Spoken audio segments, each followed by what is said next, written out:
Being a single mother of two, I had a lot to do at home. The house was a 2-bedroom frame, painted white with green trim, neatly kept yard, and a large basement.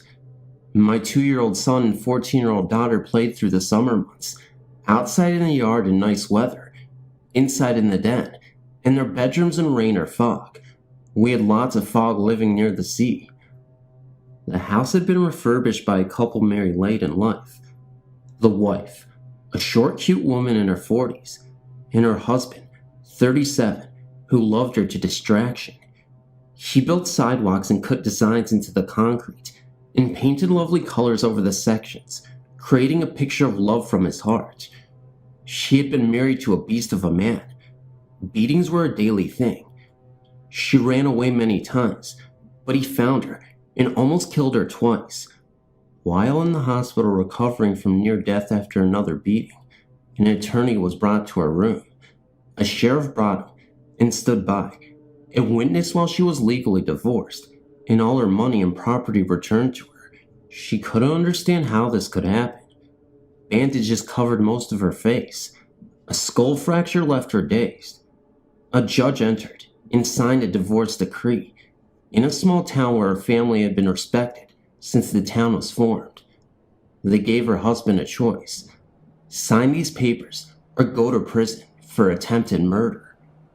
He signed and was driven to the edge of town and put on a bus headed to Mississippi with the driver or deputy sheriff there to escort him all the way. Her second marriage was 6 years later. She had worked to get her life together. Scars were on her face and arms, left her a reminder that love does not last. She met a handsome carpenter. He began coming to her church. He began courting her. She was cold to him. After all her friends and loved ones told her he was deeply in love with her, she finally agreed to marry him, but he got none of her money ever. He agreed to that. He had a good business. He worked building homes and reconstruction of antique houses that needed the love his hands created. 2 years passed. They lived quietly. He had many friends, and so did she. The cottage she owned needed attention. He began to do many lovely things to keep it nice for her. The yards glowed with colors, different flowers for all seasons. They lived there content, but she never trusted him fully and told him so many times. The phone rang several times. She was sleeping in. He and 2 workers had left in the big flatbed truck to go to the city. One more day would finish the job there, and the money was good. He had an investment in mind. Life was good. 2 buses traveling down Highway 101 passed one another twice, one falling in behind the other, then pulling out again. They did this until the passengers began to get nervous. The truck was there. Nobody saw it come around the bend in the highway. The bus had pulled out again, right into the path of the oncoming truck, with the happy man and his workers, headed for the final day in a big job, with a good payday. She buried him in the nicest gravesite she could find. She walked in a daze. She didn't cry. She was all business. Everybody thought she didn't really love him. She loved him. She had lasted 3 months. She stopped eating. No water touched her lips. She was already dead inside. She stood looking at the lovely yard. All blossoms of every color filled the whole area. The air filled with fragrance. As she stood there looking at a fountain he had made, goldfish in the water, and lights built into the edge of the ledge, he had put there for her to sit and watch the fish as they flashed gold against the dancing light, and it touched the ripples of the water. She had loved it, but never told him. She passed away.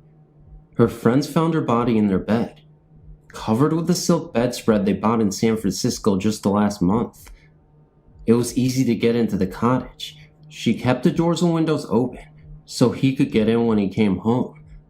I was told this story by many people once they knew I had moved my family into the cottage.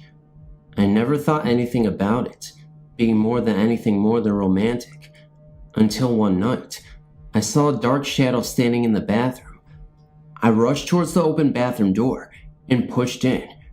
nobody was there.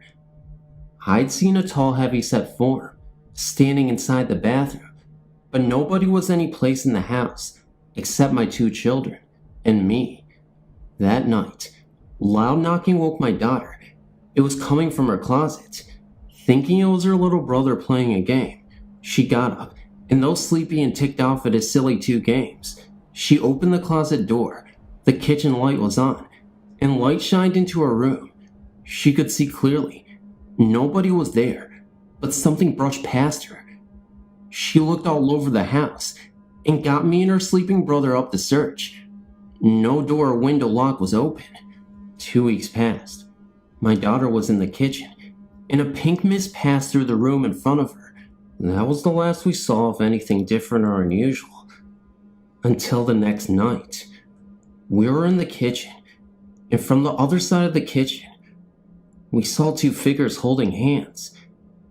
The most unusual part about this, though, was that they were transparent, but not only that, they were all bloodied. They didn't say anything, not even a word, and there was a knife lodged into the back of her head. The image of this apparition flashed for a couple times, but in a split second, it was gone, but you could still make out all the features and the details, and of course, the girl's knife being lodged into her head. I don't know how that even happened. I guess it was the abusive husband. As for the lady's second husband, I'm really wondering what happened with him. Why we didn't see him and saw the first abusive husband. Why did we even see this couple to begin with? We heard the stories, yes, but why were we so special? Why did she want to reveal herself to us? I was definitely scared. My daughter was scared. My entire family was scared. After that, it all stopped, and we lived there 2 more good and happy years. Not a day passed that I didn't think of the lovers who never really exchanged feelings for one another.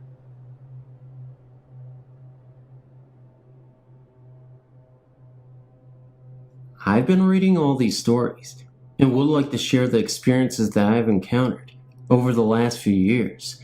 My name is Greg, and my wife and I bought a house in the borough of Forest Hills, a small town just east of Pittsburgh. We have been in the house since the spring of 1998.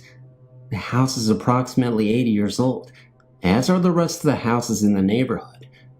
They were built by the Westinghouse Corporation for their employees between 1919 and 1923. As one would expect, the house needed some cosmetic work done before we could finally move in.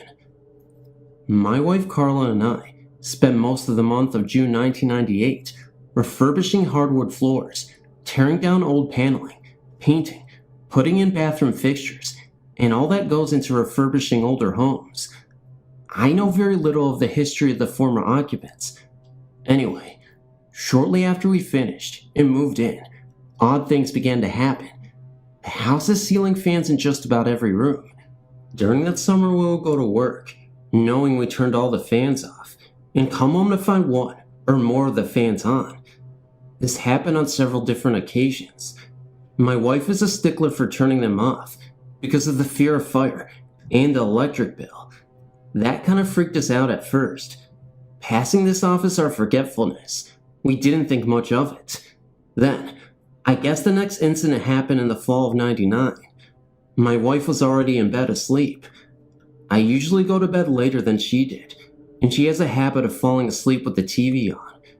As I was getting into bed, I hit the remote turning off Jay Leno, when, all of a sudden, on or in the wall behind the bed, came 3 loud and deliberate bangs on the wall. They were very loud. Bang, bang, bang, just as the TV went off. It rattled the picture hanging on that very wall. I remember this distinctly. I got up and searched the entire house, basement, and even outside. Nothing. My wife slept through the entire thing. I told her the story, and I think she believes it. I couldn't believe she slept through it. The floors downstairs are very creaky, as you would expect in old homes. They are particularly loud when going into the living room from the dining room. loud enough that you could hear them throughout the house. Since the banging incident, we have both heard, independently and together, what seems to sound like a person walking between the rooms. This always happens at about 3:30 a.m. to 4:30 a.m., and just at this time. My wife woke me up the first time she heard this, thinking someone had gotten in, but upon investigation, there wasn't anyone there. As a matter of fact, I woke up to the noise 2 nights ago, at 3:30 a.m. Well, I'll try to wrap this one up. I know I heard my name called when I was showering one day.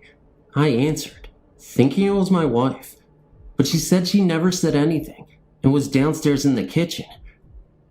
I've also thought that late at night, while on the computer, I've seen the typical shadows darting just out of the corner of my eye, and the feeling that something or somebody else is in the room. I've also heard what I keep thinking is footfalls on the upstairs hallway carpeting, the sounds of shoes scuffling the carpet. Maybe it's me, or the old house is settling, or both. I just don't know.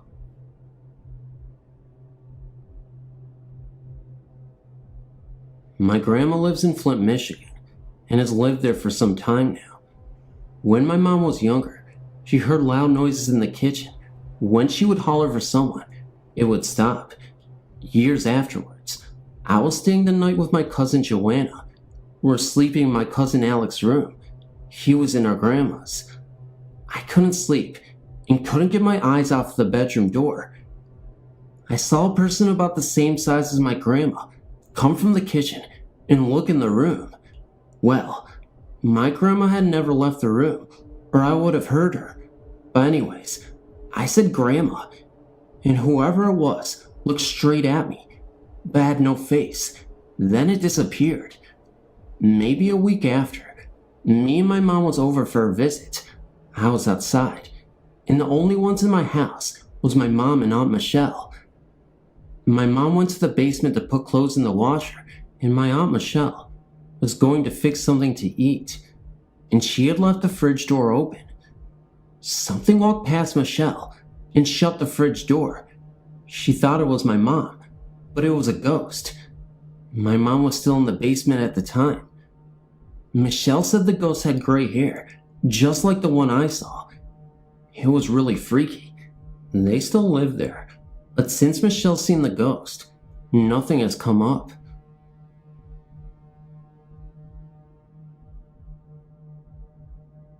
Ever since I can remember, I've been sensitive to paranormal activity, which is something my grandmother says runs on our side of the family. Anyway, in the summer of '98, my wife was pregnant with our first child, and my grandpa was dying of cancer. It was a very stressful time for me. I was always really close to my grandpa, mostly because he gave me my first guitar and taught me how to play it. This meant a lot to me, because now I played lead guitar for a local band and have had the time of my life because of it. My grandpa had gotten cancer when my wife was about 5 months pregnant, and not long after that, his cancer got worse. He was put in the VA hospital about a week before my wife gave birth, and the only thing I wanted, after finding out the baby was alright, was for my grandpa to get to see her. Out of nowhere, my grandfather recovered enough that he could go home. He got to hold her one time before the cancer took a strong hold on him for the last time.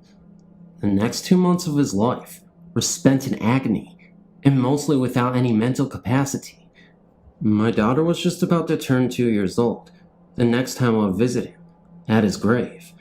My wife, daughter, and I went to the graveyard, and I talked to Papa for about 15 minutes before we decided to go. We turned to leave, and there was a big dog standing just inside the entrance to the cemetery. We stopped, and the dog just stood there, tilted its head slightly, and bolted in the other direction with its tail between its legs. We started towards the car, and my daughter turned around, started waving, and saying goodbye. I didn't think much of it till we got home, and my daughter, who can talk pretty good for a 2-year-old, was telling my best friend that there was a doggy and Papa made it go away. Hearing that made me start crying right then and there. I'm a little misty-eyed now thinking about it. I love my pawpaw very much, and I'm glad that he got to see his great-granddaughter again. Sorry the story was so long, but I hope you enjoyed it. P.S. I have a lot more experiences to share. This one just meant the most to me.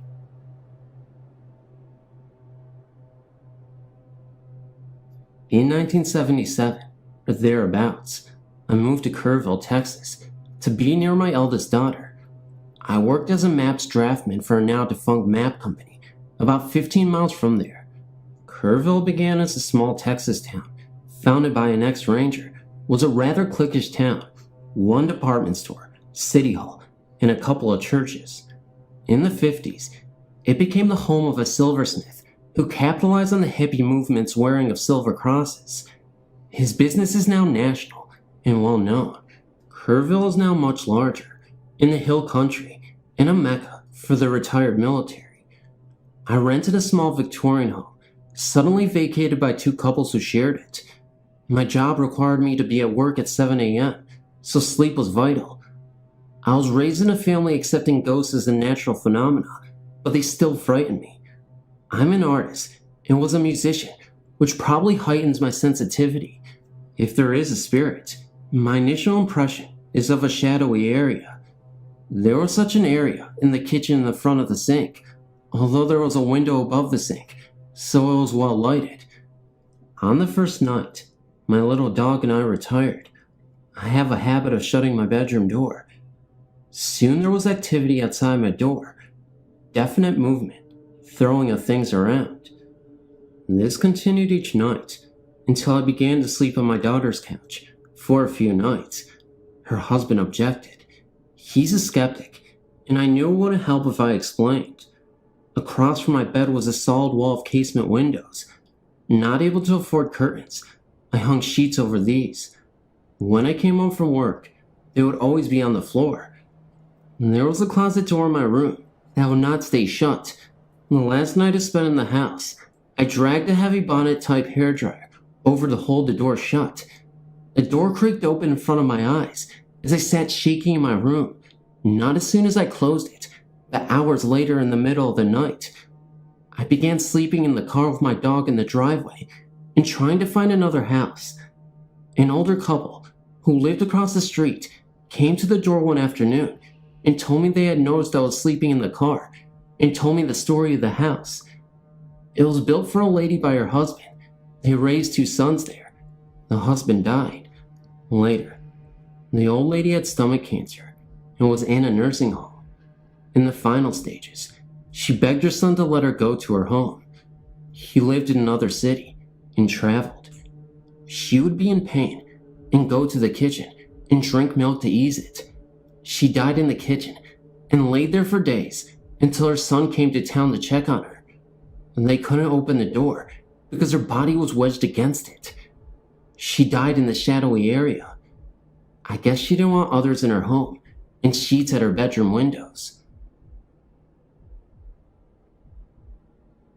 My ex-boyfriend lived in a very old part of town, in a house that was built in the 1800s.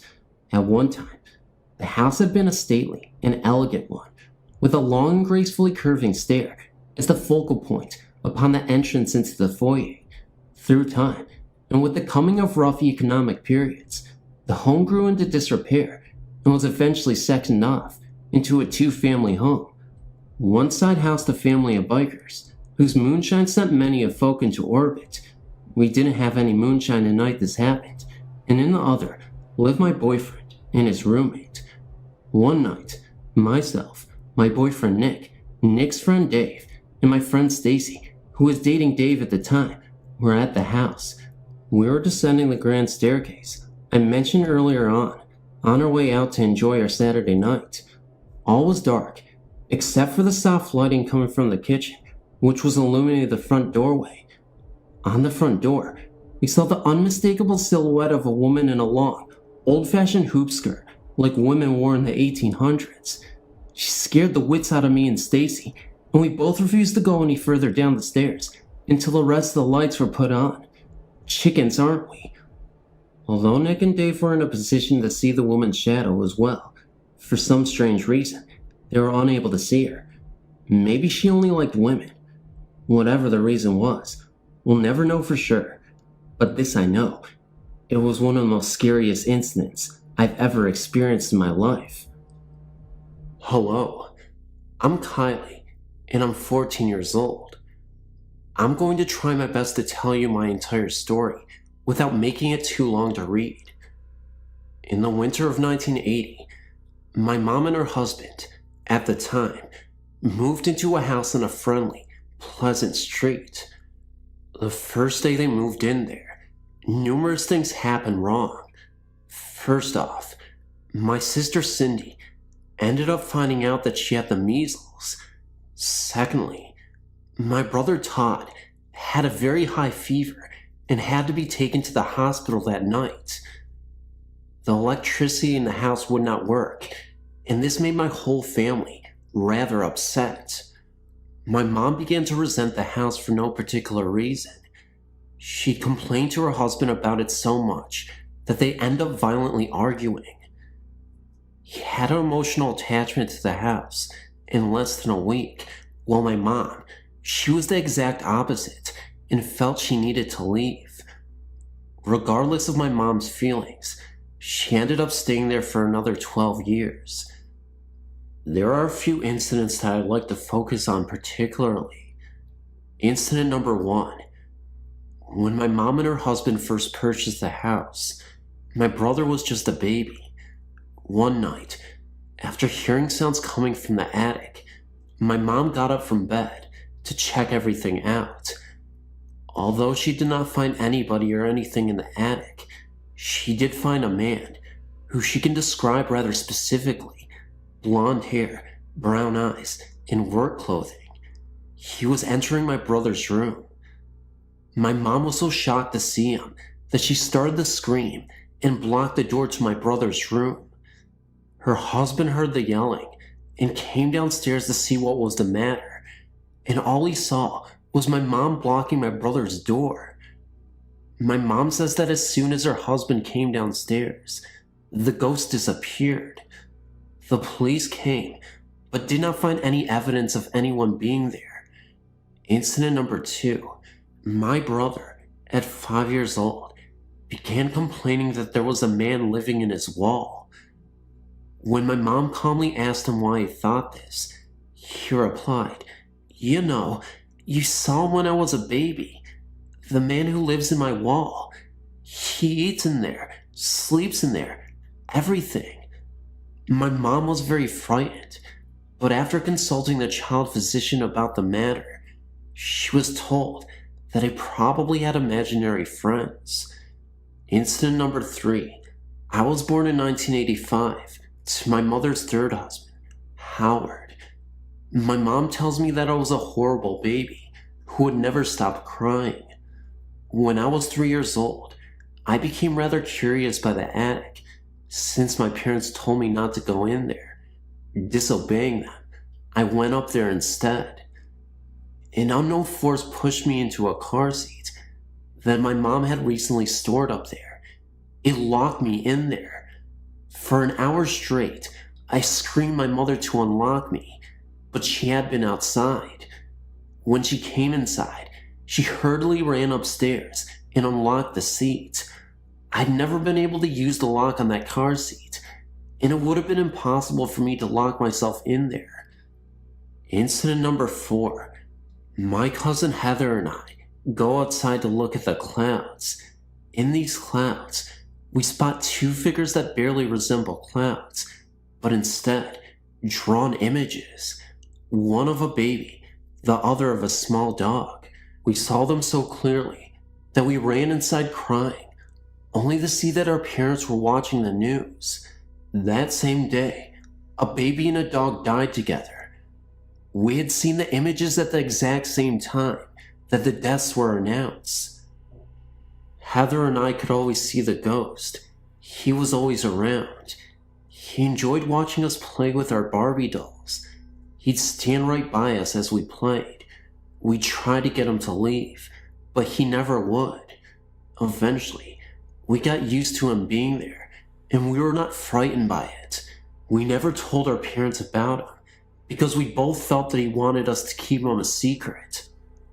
One night, my family came running upstairs because they heard me screaming. My sister says that my screams were so violent, it's as if I was being murdered. When they asked me what was wrong, I told them that someone was in trouble.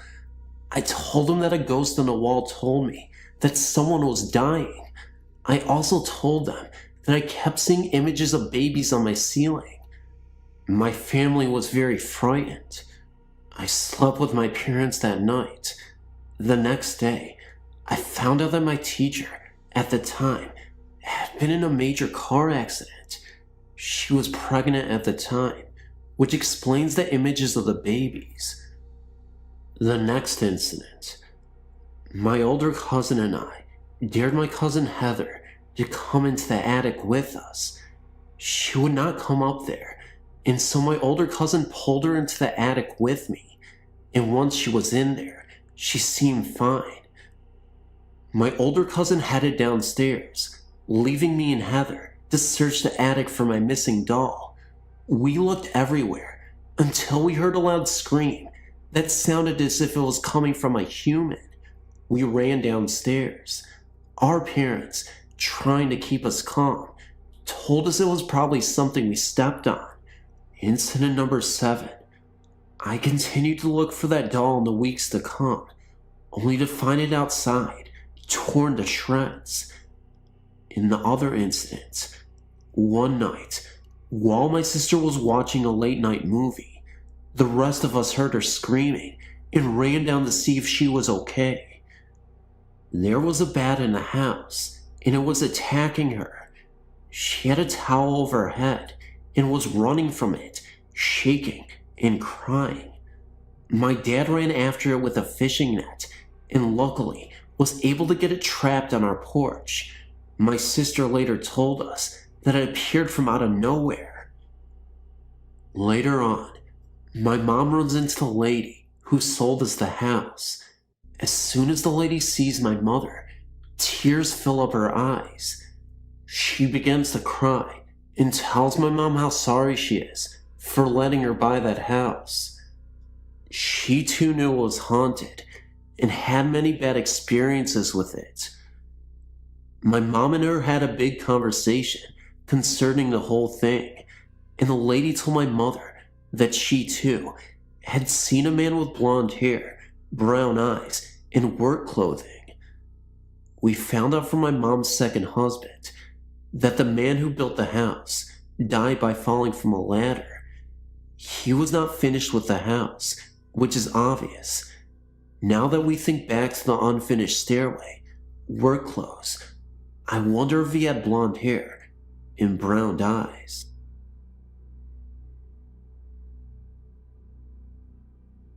Now, the story I'm about to relate is unnerving to me. However, to you, it may not be. In fact, it may not have been real at all, but it sure seemed real to me. My mom's mother, Nanny, lived with us for as long as I can remember, so naturally, my brother and I were very close to her. She passed away from bone cancer in October of '93. It was very disconcerting, because the woman she was at the end was not the woman she was in life. In December of '96, I was home for the Christmas holiday from college. I was staying in my old room. My parents were being transferred to Texas shortly, so a lot of things were packed up. My room was completely bare, except for my desk and my bunk beds. My bunks were set up in an L shape. Normally, I would sleep on the bottom bunk, but I had the mattress at school, so I was sleeping on the top bunk. It was about 11:30 in the a.m., and I was somewhere between awake and sleep when someone leaned over me. That's when I awoke to the most hideous sight I'd ever seen. It was my nanny, but she had the most messy hair in the world, long, dangly black hair, and it looked like her eyes were bulging out of her sockets. They were red. She was even bloodied on her face. She kept staring at me, and as she stared at me, she slowly opened her mouth, and bugs crawled out of it. A few seconds go by, and I'm finally awake. Or was I? At that moment, I could have sworn I was awake, but apparently I felt like I was sleeping. It might have been a sleep paralysis incident, but I'm not quite sure. It definitely sounds like the details of one. The thing was, I knew that was Nanny. I swear that the woman was in the room with me, and it's a dead certain feeling, not even something that I can't explain. I went downstairs and had breakfast after this happened. While having breakfast, I chatted with my mother about what happened. We both chalked it up to a very vivid dream. Well, this happened the Monday before New Year's. That Wednesday, I took my dad's car and went to hang out with my then girlfriend. We were driving around and had gotten into an argument. I was on an unfamiliar road, and with the combo of not paying attention, I ran a stop sign. As I was running the stop sign, I could have sworn I saw a woman in white standing in front of the car. We were then hit by a car going about 50 miles an hour. The car hit us so hard that it sent our car about 65 to 70 feet and split the radiator in half. The car had hit on my side. The police said that if the car had hit 3 inches closer, I would have been killed instantly.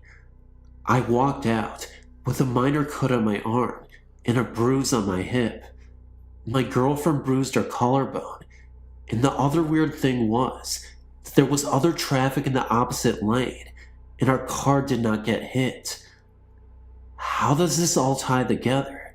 Well, my mom, the night before I got into the wreck, had a dream about my nanny, so she believes that the experience I had was her protecting me. I know that sounds absurd, considering what I experienced previously was a really dramatic encounter with my grandma. A little background though, my great nana, my mom's nana, was a very strong maternal presence. She had 8 children and raised them pretty much by herself. My mom and my nana lived with her for a long time, so they were very close. My great nana passed away the day before I was born in a hideous car accident. My interpretation of the facts is as follows. When I was having that experience in bed, and I saw that hideous woman, it was my nanny, and she was in the car crash, so she was showing her form to me. It was almost like a ghostly premonition, and she was warning me of what might come next. Of course, I had no idea what was coming next, and at the time, I was thinking how bizarre it was to have this experience and how freaked out of my mind I was. Then, when I got into my own car crash, I truly believed that I ran that stop sign, and before I even got into the crash, the woman who was there, who flashed before me, was my nanny. Well, anytime my mom or nana dreamt of my great nana, something bad would follow within a few days. So based on all of this, my mom thinks that my nana protected me. I'm not sure what I think. I just know that she was in the room with me that day.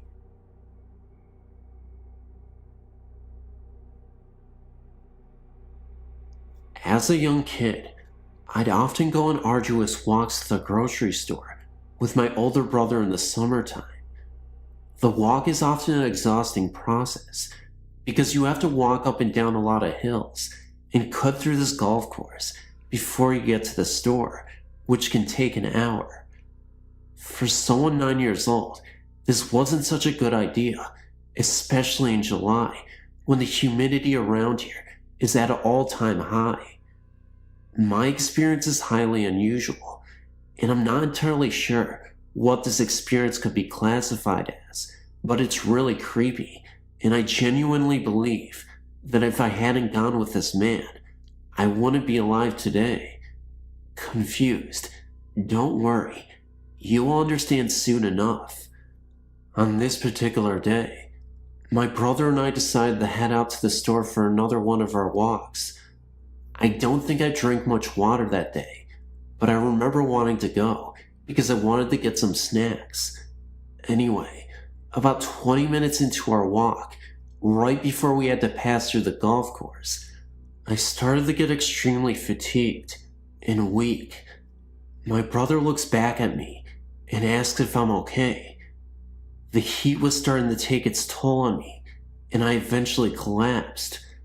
I don't remember how long I was knocked out for, but it definitely seemed like it was a while. But this is where it gets insane. For a second, I thought I had woken up and was just aimlessly staring at the sky. Suddenly, I was staring at this intimidating presence in the sky. It was a man from the early days. He was wearing Victorian-era clothing on, suit and tie, and a top hat. He also had a classic car with him that was also floating in the sky next to him. The car was from the same era as him. Anyway, the man started to reach out his arm for me, signaling me to get into the car with him. I don't remember speaking. All I remember was mouthing the words no, and he started to get increasingly agitated. You could see it in his eyes. Again, he waved his arms, but more violently. It really seemed as if this man really wanted me to get in the car with him, and I wasn't having any part of it. And that's when I figured out what he wanted me to do. This guy looked absolutely infuriated right now, because it seemed like he knew, now, that he couldn't convince me to get into the car with him. He looked at me one last time, pointed at me again with the most angry expression on his face, then simply gave up. He literally got back into his car, even noticed that he slammed the door. When he slammed the door, that's when I woke up. My brother was continuously shaking me, and I felt delirious as I slowly started to get back to reality. I was still near the golf course, sweating, and my brother asked me if I was okay. He said he had performed CPR on me because my heart had stopped beating. Even though he was only 14, his health class had given him CPR training. I believe the man in the sky was a fallen angel, or some dark presence luring me into the afterlife.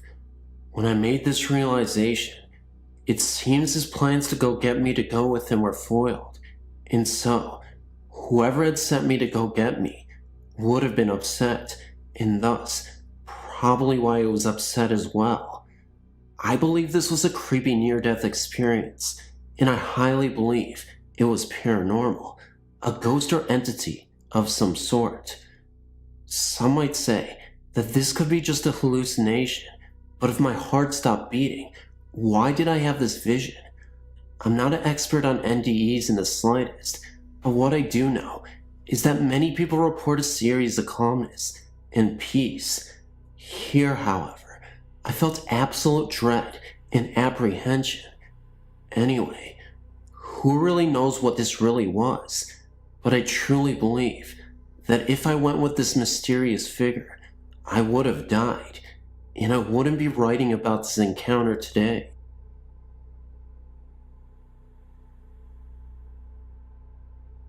I don't know if you're interested in stories from around the globe, but I thought I might as well give it a go. I live in Northern Ireland, and have done so all my life. I come from Tyrone.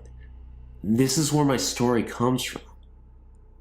After a night spent out, one friend was leaving another friend home to Burnbub, and traveling the road from Dugaman, through Moy, and out another few miles to Burnbub where he lived. It was late, and the road was windy, very rural, and old houses scattered around. The roads are bendy and prone to fog patches, and when wet, can be treacherous. The bloke who was driving the car suddenly swerved and screamed. They somehow got the Burnbub to my friend's house, and they set him down and tried to get him calm enough to get him talking.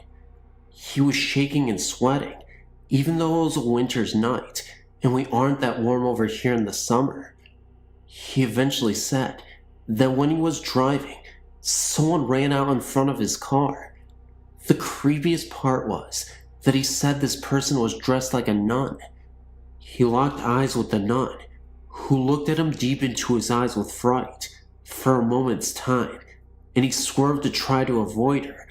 But when this figure finally reached the middle of the road, it simply disappeared into thin air. The friend traveling home with them hadn't seen a thing, and neither of them drank, so it wasn't that. There wasn't any fog on that particular bend, and we didn't hear about any other stories involving this mysterious nun.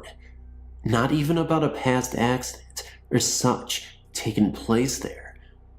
We aren't sure if this was just his imagination, but he never really had much of an imagination. We just still aren't sure. My name's Carol, and I've been reading through the Haunted Places section of the site. I wanted to give you some additional info on Peters Woods, Fairburn, Georgia. I grew up around that area, Newman, Georgia to be exact, and I have some stories to give you about my experiences with Peter Woods. You have my permission to post them on the website if you choose so. Let me know if you do. I've heard stories of a satanic cult practicing out in the woods, in an old shack where meat was stored. The name for it escapes me. My parents have confirmed this, and my mom says that those stories have been circulating since the 80s, before I was even born. A guy my friend knew was in one of the practicing cults, so the rumors are true. I've had some strange experiences on that road too. A group of my friends and I went to Peters Woods for some thrills about 5 or so years ago. We got out of the car, it was still running, and we're standing around waiting for something interesting to happen when we heard something move in the woods. We all turned towards the noise, and I saw a creature wrap its head around a tree trunk and lean around the tree to look at us. It had bright green eyes, and its fingers were long. We all freaked out and jumped in the car. After we calmed down, we compared stories and found that we had seen the same thing. We're not the only people to have seen that creature. One person with us had seen it before and had drawn it. One of my old coworkers lived near Peters Woods, and she described it to me one night while we were sharing spooky stories at work. The creature is usually 6.5 to 7 feet tall, with a lanky frame and long arms. It has green eyes, and I found out recently from a friend that it's a demon. From what I remember, there's lots of them rambling around Peters Woods. This friend has experienced them as well, but her incidents are totally unrelated. The person who had drawn this creature also told us of an extremely haunted 2-story house he and his friends used to frequent. He said you could stand on the porch and hear things moving on the upper floor, the lower floor, and in the backyard. Most of it he described as scuttling, or many things moving rapidly over the floor. He said he looked through the window of the front door, which apparently looked through to the back door, on more than one occasion, and he saw a black shape with bright eyes looking at him through the back door. When he found this particular house, there was nothing but the foundation and chimney left. It had burned down, but there wasn't any sort of evidence on the surrounding grounds and trees to show it. Nothing close to the foundation was scorched or marred in any way. My friend and I have psychic abilities, and I got the feeling that the place was so haunted by so many things, bad things, that it burned down to hide its secrets. I mentioned this to my friends, and my psychic friend felt the same thing. Many more things have been going on in those woods than a simple Amish girl in a hidden cemetery. The place is teeming with paranormal activity, most of it opened up by the satanic cults.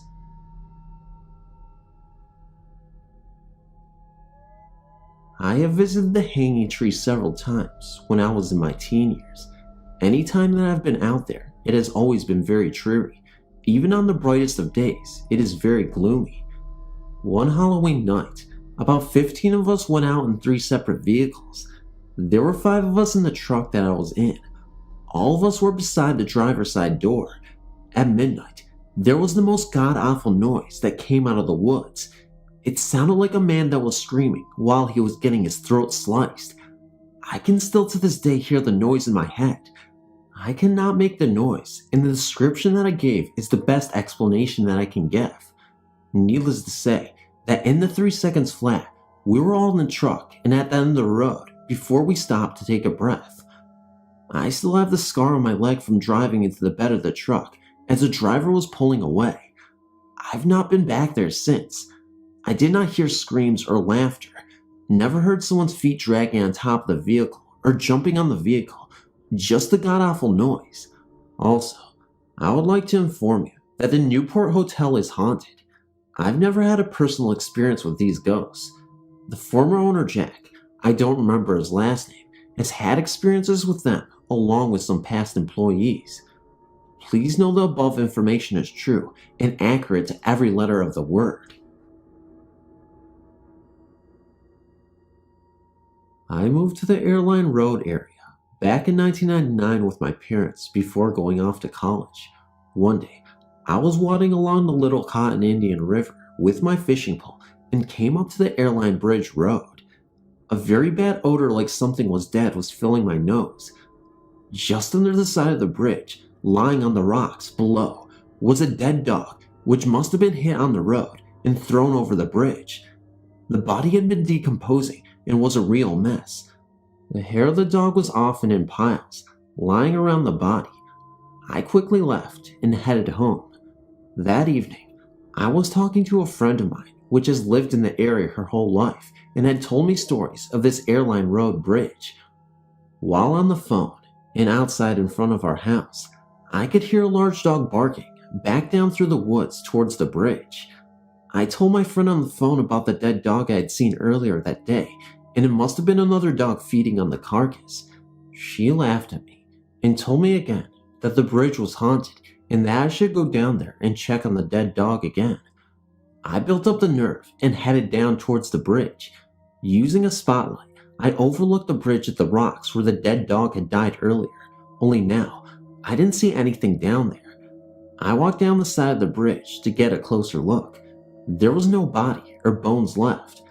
I thought that another dog had just dragged out the carcass and that was it. Then I remembered the piles of the dog's hair that had been just lying around. To my surprise, there was no hair anymore either, just a clean rock surface. So at that point, I ran as fast as I could back to the house, and I can't help but to think, to this day, for some reason, that the dead dog had come back to life for the night. I took a buddy of mine down to the bridge the following morning, and the dog's body, the bones, and the hair were back on the rocks as if they had been there all along. Also one night, around midnight, I was driving my car across the bridge, and just after I came onto it, my headlights, interior lights, and my radio all shut off at once. The engine kept running, but all of my electronics had shut off. I floored the gas as hard as I could because I had heard about the car stories of the bridge. Once again, just after getting to the other side of the bridge, all my electronics came back on. I had the car for another 4 years and never had another problem with any of its electronics. I've heard a story about the bridge and why it is haunted, if you ever like to hear it. Something about an old lady crossing it in a horse and buggy, way back when it was a wooden bridge, and the carriage fell off the bridge, killing the old lady on the rocks below. There's also a very old concrete building hidden in the trees, right beside the bridge. Rumor has it that Kellytown was the first place around to have power, and this old building must have been part of that operation. The weird part is that there are no doors into this concrete building. It stands maybe about 25 feet tall on one side, and the other side runs into the side of the hill. The old roof is full of holes now, and I pity kids who try to walk onto it.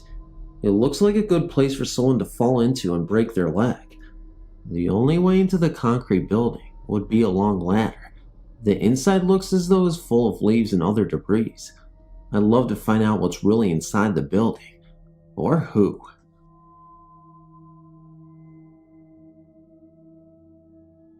I remember that in 1964, and shortly after our baby, Lori, was born, my husband took me to see the spook light. It's outside Joplin, over the state line. We parked on a gravel road and waited about a half an hour. Suddenly, floating out of the woods, came the spook light. It floated out and down the road towards us like a ball of lightning, only on a much more erratic course. It got within 100 feet of our car, in the middle of the road, when it suddenly disappeared. Thank heaven. I'd heard from my husband's best friend that if touched your car, the paint would blister and peel, just like it did on his car when the light landed on his hood. My husband had been watching the spook light since he was a little boy, and said this was the closest he'd ever been to it. I've seen ball lightning before, and swamp gas. This was nothing like it. We returned every few weeks, and the performance was repeated, but it never got any closer before it just vanished. I can't tell you how long I've waited for someone to talk about this phenomenon. Thanks for reading.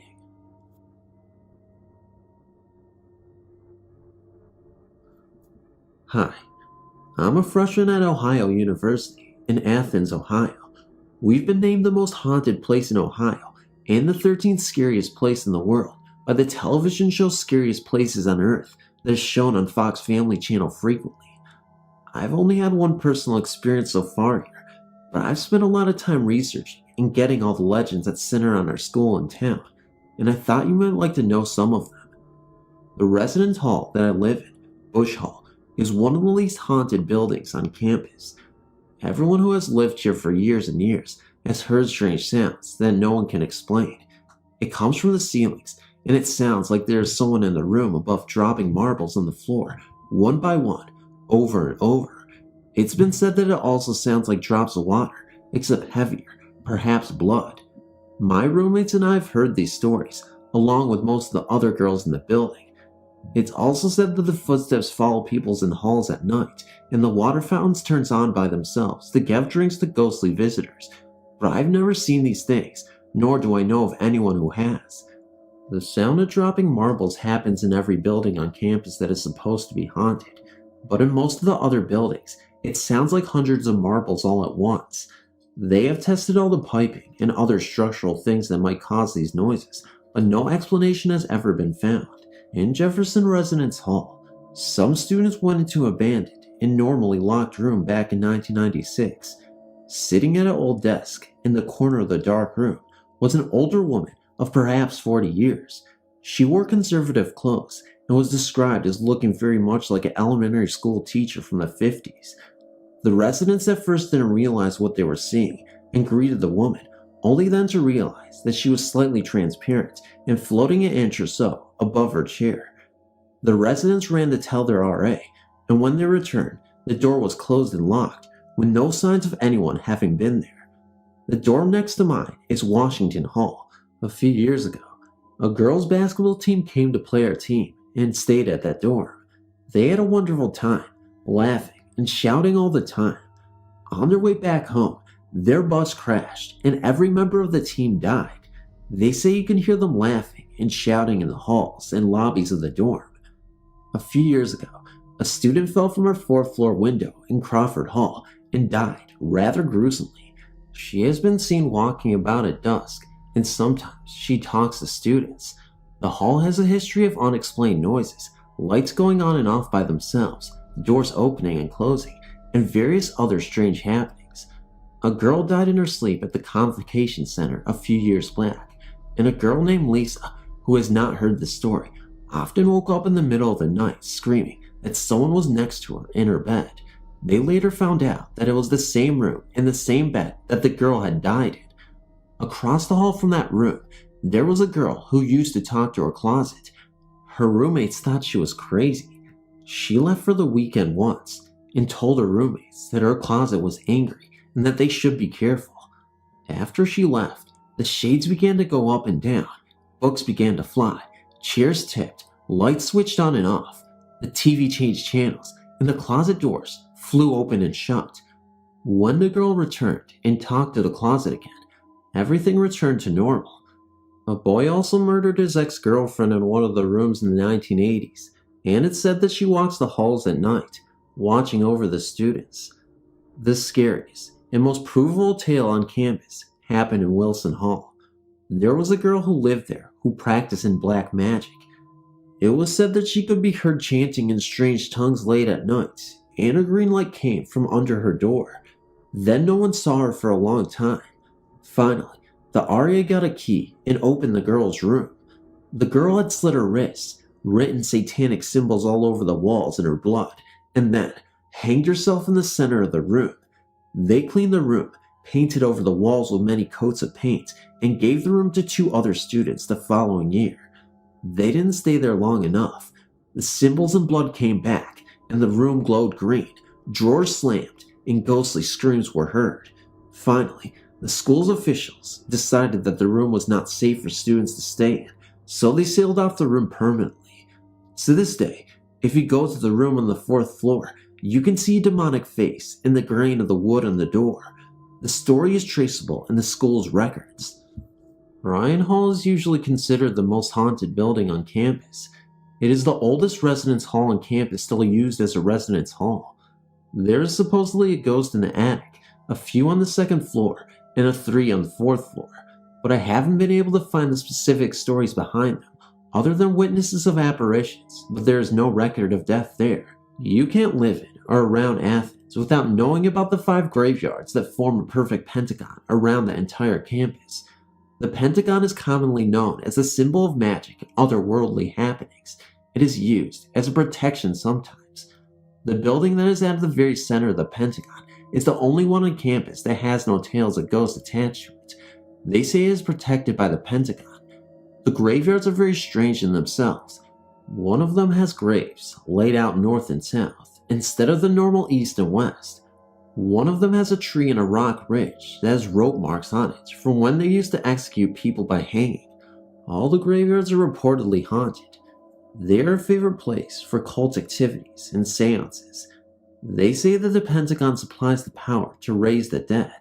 The cemetery at the ridges, an old insane asylum, is especially spooky. Most of the graves have no names. They're either marked by numbers or nothing at all. There's a circle of unmarked graves with no apparent reason, and it is said that if you sit in the circle, you will be visited by spirits, and there are several tales of spirits following people home from the circle. The asylum has almost hundreds of ghost stories to itself. It was an old institution where hyperactive or slightly disturbed people were kept in solitary confinement and treated with shock therapy. It was shut down in the 80s because it was considered cruel treatment. Some of the patients can still be found in town. One works at the local racks, and another plays his violin on the street for the students walking by. Another stands on the streets and tells people they are living in sin and bound for hell. At any rate, you can hear screams in the halls of the asylum, and many other strange occurrences have been reported. The most popular tale is of an old patient named Marge. This story is solid proof to back it up. When they closed the asylum, they knew that the students and kids at the town would try to get in and explore, so as each section of the buildings were excavated, they were sealed shut. Marge was deaf and dumb. She exited the building, but then remembered that she had left a cherished possession behind. She asked permission to go back for it, and was granted it. No one is sure what happened next. Either she got confused in the long twisting halls and could not find her way out, or simply forgot to come back out. But she was sealed in the building because everyone thought that she was out. She could not yell for help to the workers, not 10 yards outside of the barred windows, because she couldn't talk. She took off her clothes, folded her arms across her chest, and eventually died of starvation. Her body was found when the building was reopened several years later. When they moved her body, there was a print on the floor, like a leaves on cement sometimes, where her body had lain. As hard as they scribbled, the stain is still there, in the shape of her body, and if you went on the tours they used to give of the asylum, you could see it. If you are a little determined, you can find a picture of it on the internet, on one of the haunted Athens sites. Some say that she walks the halls, looking for a way out and screaming in panic. The details of Marge and her prints can be found in the Athens City Police records. Our school is built on old Indian territory. There is at least one Indian burial ground located under the Memorial Auditorium. There's also a story that is rarely believed about a headless buffalo that roams College Green. It has a story behind it. But it's so ridiculous, it's hardly worth telling. There are more believable Indian legends surrounding the area though. So, there are as many of the ghost stories about the school and area as I've been able to tell and find and get details about. Some of them are probably completely untrue, some are based on absolute research facts. October 23rd, 2001, midnight, Florida. Was twirling around in bed, trying to fall asleep. Tomorrow was going to be bulk pickup. Every 2 months, the garbage men come to pick up large items, such as furniture. I was getting rid of my little dresser. My mom went outside to get a few other things that I left inside it. I watched her walk back up to the house. I heard her slam the door closed. I believe she went into the bedroom to sleep. Here's the creepy part. The lights flashed on and off. I decided to peek through my window again, and there, outside, behind my dad's white car, I saw a white figure floating around in circles. I have pretty good vision and could make out a solid figure, headless, walking around. I dropped the window shade for a second, then reopened it. Gone. The figure was gone. It just disappeared. Now, these houses in our neighborhood were rather new, only about 11 to 14 years. No one inside it had died, except our neighbor. She was old. I heard she had heart failure or something, only about 6 months ago. That was near where I saw the figure. Also, my friend, who likes to gossip a lot, told me centuries ago this used to be battlegrounds. He also told me that some guy was buried somewhere close to my house, in this so-called battle. Although the story was a short one, I hope you enjoyed it. It sure scared the hell out of me, but I'm not really sure how I can explain it fully. I understand the history of what happened, the battlegrounds and all, but I'm not sure exactly what's going on. If you guys can help me out, I really appreciate it.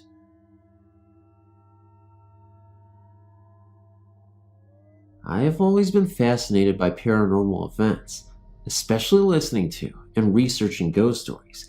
I've had several encounters throughout my life and thought that I would share a few with you. I was living with my parents and older brother in an ordinary looking house on the other end of the dead-end street in a city near Green Bay, Wisconsin. I couldn't have been more than 4 or 5 years old when the events started happening to me in that house. The 3 rooms where things would happen were in the bathroom downstairs, in my bedroom at the top of the stairs, and down in the basement. Of course, these types of things always happen in the basement, don't they? In the largest room of the basement, my brother and I kept our toys. This room was our playroom, where we could be rambunctious while we played and wouldn't disturb my dad, who slept up on the 2nd floor during the daytime. He was a police officer that worked the graveyard shift. To get to the basement, there was a doorway to the stairs leading down. To the left of the top of the stairs was the door leading to the backyard. The staircase was straight and was always dark, even with the lights on. I grew to become terrified of these stairs, especially if I were climbing down them alone. I always felt like someone was watching me at the bottom of the stairs.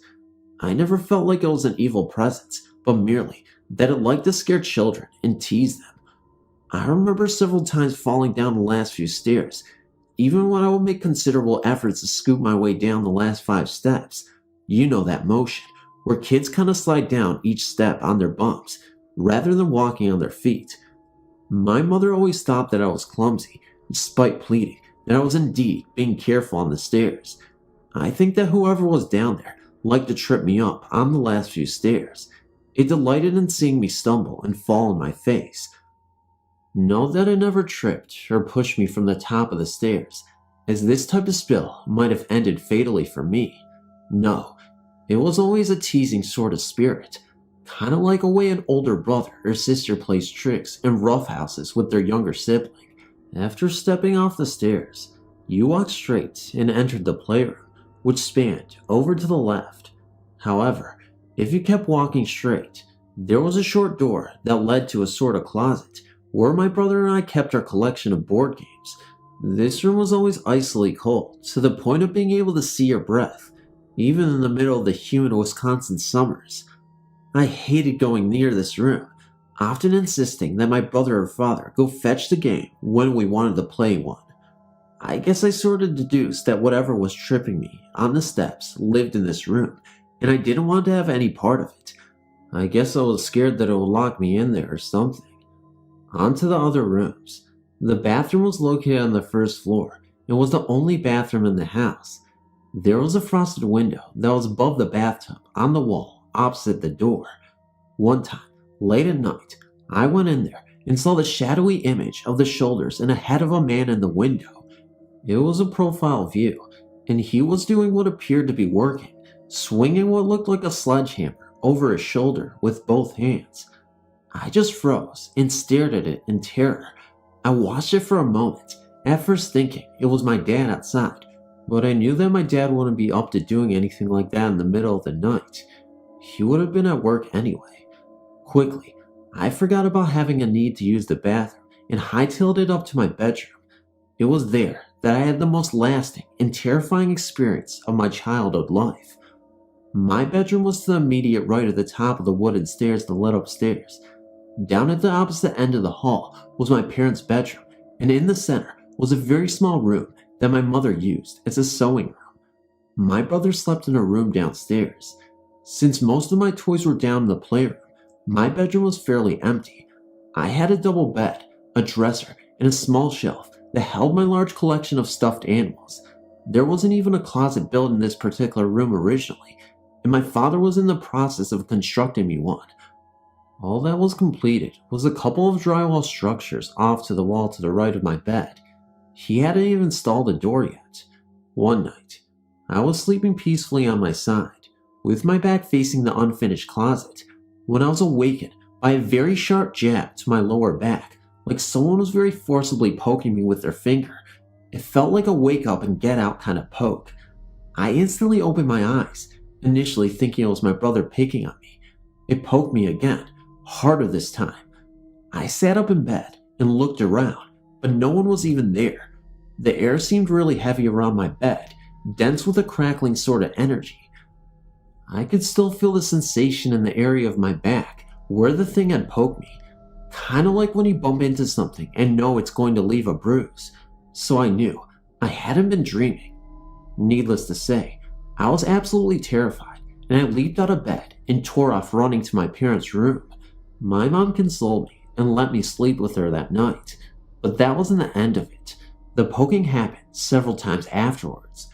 My parents would never let me take more than one stuffed animal with me when I went to bed, so after they tucked me in, I would hop out of bed and grab handfuls of dolls and place them around me in the bed, a feeble attempt at making a stuffed animal cocoon, thus, or so I'd hoped, deterring the thing from poking me. Sometimes it worked, and sometimes it didn't. I could never tell if it was the same entity that used to trip me in the basement, but its actions were similar in that it never wanted to harm me too badly. It just liked to frighten and tease. Well, after a long, unsatisfactory marriage, my parents were divorced, and I moved in with my mom and brother down to Texas to be near my mom's side of the family. Thankfully, I was out of the house, but I still built my shield of stuffed animals at night, up until I was about to start junior high school. Like I said, it had made a lasting impression upon me. To this day, I rarely sleep alone with my back to an area of the room where someone could walk up and poke me from behind. I never mentioned the incidents to my mother when I was young, for I was sure my parents would say I was dreaming, etc. When I was older, however, I'd mentioned it to her once while we were talking on the subject of ghosts, and she was dumbfounded by the experience that came out of my mouth. She revealed to me that she used to get odd feelings in the bathroom and kitchen of the house when she was home during the day, while Dad was asleep upstairs and the kids were at school, like she was being watched by an unseen presence, particularly when she would shower. She said she had always chalked it up to overactive imagination or some sort of psychological effect of being in an unhappy marriage to my father. I've never asked my brother if he had any strange experiences in that house. Perhaps I should. I never got a chance to do any research about the house, to learn about its history or previous owners. Now that I'm older, I like to do some digging and see what I can find about the house, if it's still standing. I've had some other encounters when I was older in junior high and high school in a house down in Texas, but I think I will save them for another time, as this post has become long enough. If anyone has any questions about my experience or has had similar things happen to them, I'd love to hear from you. Thank you, and I appreciate your reading.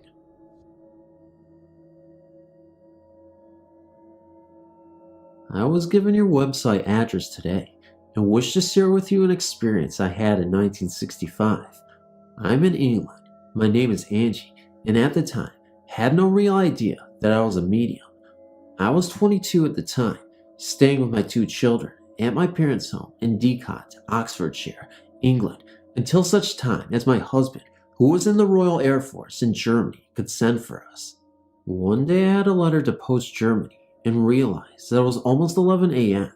The time the local post officer had its mail collected from mailbox outside the shop. I used my mother's bicycle and pedaled up to the box. There, counting mail on the front of his bicycle, was the postman, the mailman. The mailbox was open with a bunch of keys in the lock. In England, if the postman has collected the mail out of the box, he will often refuse to take your letter. Silly, I know, but it's true. I quickly jumped off my bicycle and stood next to him. He did not look up, just kept thumbing through the mail, in a bag on front of his post bike. I said, "Have I missed the post, please?" The young postman did not look at me for a few seconds, then gave me a strange look and did not reply to my question. I was mad. I walked to the wall of the post office, threw my bicycle against said wall, turned, and got the shock of my life. No postman was there. Box was shut and locked, and this all in about 10 seconds. My first thought was, this can't be happening. I walked over to the box and saw that the letters were still in. I have no idea. Since those days, my clairvoyance has gone from strength to strength, and I now attend spiritualist churches, taking services in clairvoyant evenings as well as helping people who need it. This is my true story. The ghosts in my house have taken to talking. Just the other night, I woke with a strange feeling. Someone had been talking, and that's what woke me up. You've all had that experience. My mind was telling me that it was true. Someone had been talking to me. Alone at night, I can hear people whispering to each other. There is definitely more than one voice, which scares me, for it leads me to believe that there is more than one ghost. I'm Wiccan, and we Wiccans believe heavily in a spirit world, but we believe that the spirits are nothing to fear. But tell that to my friend. He has always been able to sense and see spirits, a gift he does not consider a gift. I don't think the boy has had a good night's sleep in a long time.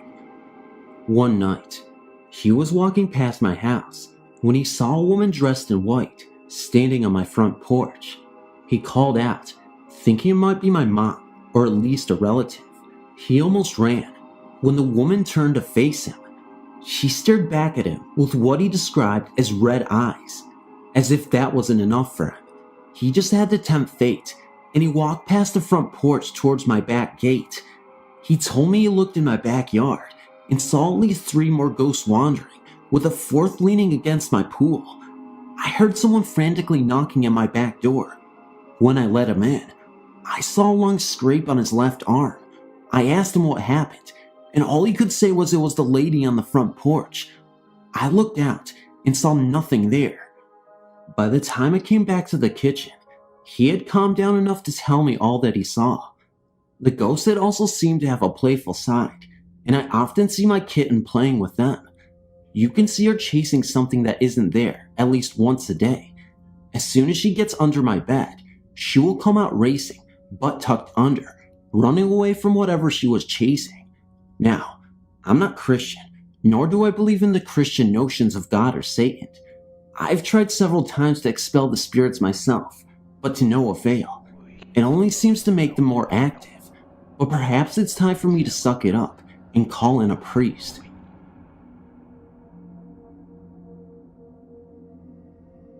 As a wedding gift in November 1980, we received a house from my husband's parents. The house was located in Puerto Rico. It was a standard 3-bedroom cement house on about a 1/4 acre of land. The house had belonged to my husband's paternal grandmother. It was furnished with lovely antique furniture. The master bedroom was too small for our needs, so we doubled down the size of it and added on a master bathroom. Before I moved to the house, I knew that my husband's uncle had died in the backyard of the house. He had a major heart surgery and had been recuperating at home. According to my husband, he was very stubborn and bored from over a month of total bed rest. So when his sister, who was a nurse, left to do some shopping, he got out of bed and went into the backyard to do some gardening, which is where she found him dead about 3 hours later. He died of internal bleeding from the surgery. Since the house originally belonged to the grandmother and the uncle had died with no direct hire, the house had not been lived in for about 4 years until the estate was settled. We actually were the first people to live in the house after his death. I thought it was kind of a tragic story, but thought nothing of it. Part of the remodeling of the house was all new plumbing and a new electrical system to accommodate all the new electrical stuff most modern households have. Among the things we changed were the light switches from the old-fashioned click kind to the new silent ones. We had been living in the house about 2 months when it happened. I woke up to the slam of the screen door in the kitchen. I looked at the digital clock, which read 11:30 p.m. At first I thought it might be a robber, but we had iron gates on all the windows and chains on the front iron gate door to the carport, which is where this person was coming in from. I was sure I would have heard something before this if it was a break-in, unless the person had a key. I thought maybe my father-in-law had an argument with his wife and came to sleep in our guest room. Anyway, this is what I heard. The screen door in the kitchen slammed shut. I heard the click of the light switch in the kitchen. I heard that switch click off, and then the hall switch click on. I heard footsteps down the hall into the original bathroom that was halfway down the hall to our bedroom. Then I heard the click of the bathroom light, and the water turned on in the sink. The person did not apparently bother to close the bathroom door. Then I heard the water turned off, and the bathroom light was clicked off, and footsteps towards our door, and a click as the hall light was turned off. Here's where I realized this was not my father-in-law. When he turned off the hall light, I suddenly realized there was no light coming in under our bedroom door. I remember that our light switches didn't make the clicking sound anymore. The doorknob to our bedroom door turned the door open, and the click of the light being turned on, except the light didn't turn on. There was a full moon, so I could see clearly, and there was nothing to see. The footsteps went towards the original closet. The hanger started rattling. Then the footsteps came towards the bed, and he sat down on the edge of the bed. I saw the indentation on the bed, on my side. I heard shoes being taken care of. I heard him get up and put the shoes in the closet. He came back to the bed and sat down again. I saw the indentation in the mattress, and that was enough for me. Before this thing climbed into bed with me, I climbed over my husband to the other side of the bed and turned on the bedside lamp. This is when my husband woke up. He saw me standing next to him, with my eyes glued to the other side of the bed, where I had clearly seen the indentation of a body lying on the bed next to him until I turned on the light. Then nothing. He said, "What's the matter? You look like you've seen a ghost." I said, still staring at the other side of the bed, "I think your uncle just came home." At this time, he turned pale and jumped out of bed to stand next to me and said, "What do you mean?" I explained to him what I described above. At this point, we both decided that perhaps we had not picked the best location for the bed, and that it would be better off located against the wall of the new part of the bedroom. So, we dismantled our king-size bed and put it back together against the wall of the new part of the bedroom. Neither of us slept very well the rest of that night, even though nothing else happened that night. After that, occasionally, either he or I would hear the clicking and the footsteps, etc., but at least he didn't sit or lie down on our bed anymore. That is my ghost story.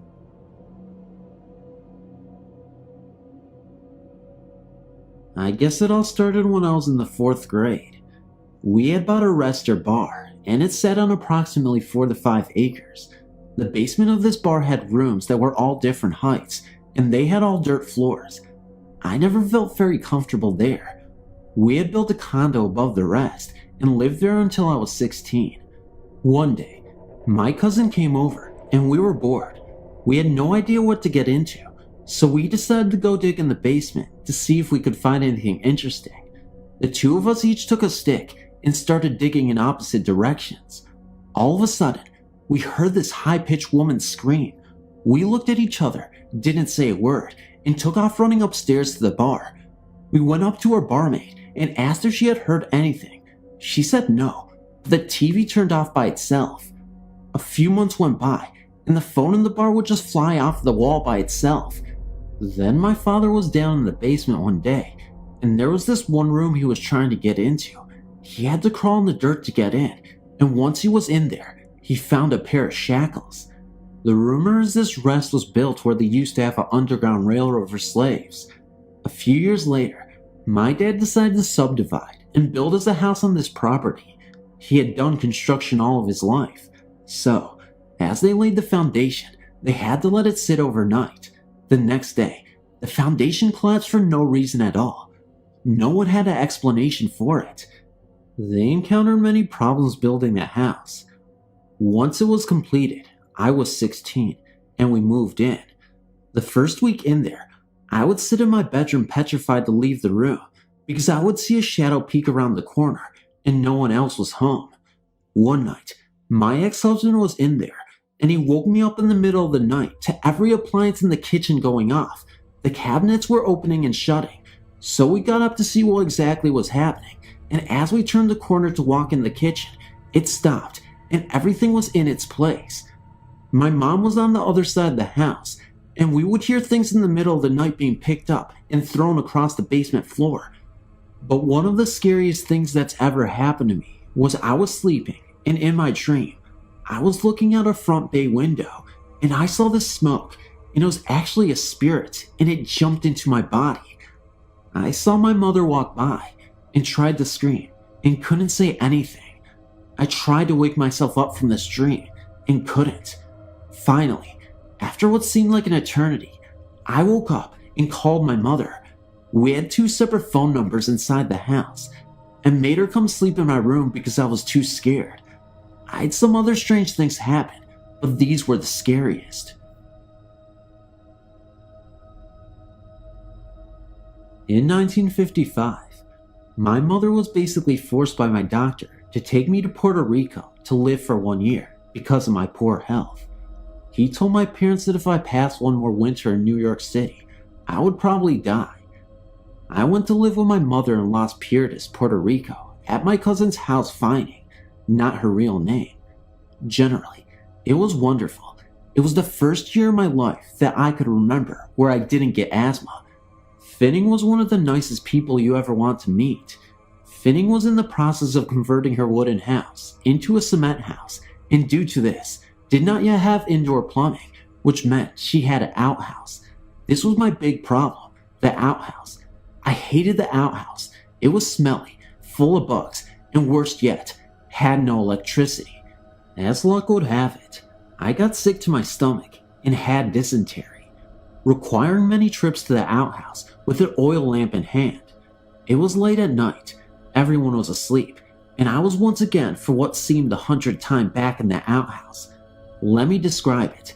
It was basically 9 sheets of tin, 2 on each side nailed onto wooden beams that made a frame, 1 piece of tin serving as a door on hinges with a slide lock, and a piece of tin also served as a roof. With the hole in the ground, some cement blocks on top of a cement floor, approximately the height of a normal toilet with a toilet seat on top. The light from the oil lamp was dim, leaving many corners in the outhouse dark. Being a child of 6, I could imagine spiders and water bugs and such, hiding in the dark corners, waiting for the light to go out so they could eat me. To say I was nervous was putting it mildly. I was being brave about it, and I refused to use a chamber pot like a baby. I got sick if I had to clean it, and I didn't want my mother to have to deal with the mess either, so I sat there listening to the all-night bugs. In a healthy tropical environment, there are lots of creepy crawlies, bugs, lizards, worms, frogs, and spiders. Suddenly, there was complete silence. My first thought was what in the world happened to the bugs. Then to my right, seemingly far away, I heard step dragging and the rattling of chains. I thought how weird.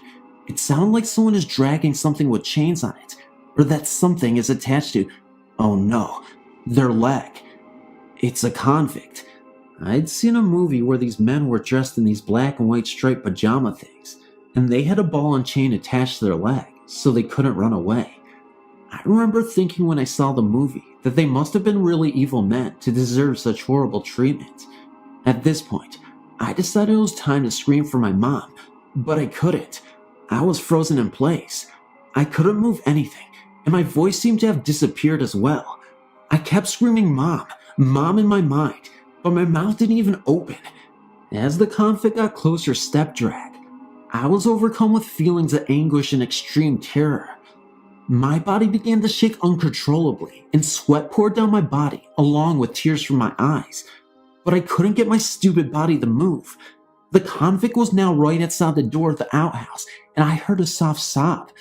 Then, another along with heavy labored breathing. The convict was crying, and apparently exhausted from the sound of his breathing. Then I felt a wave of overpowering sadness and despair.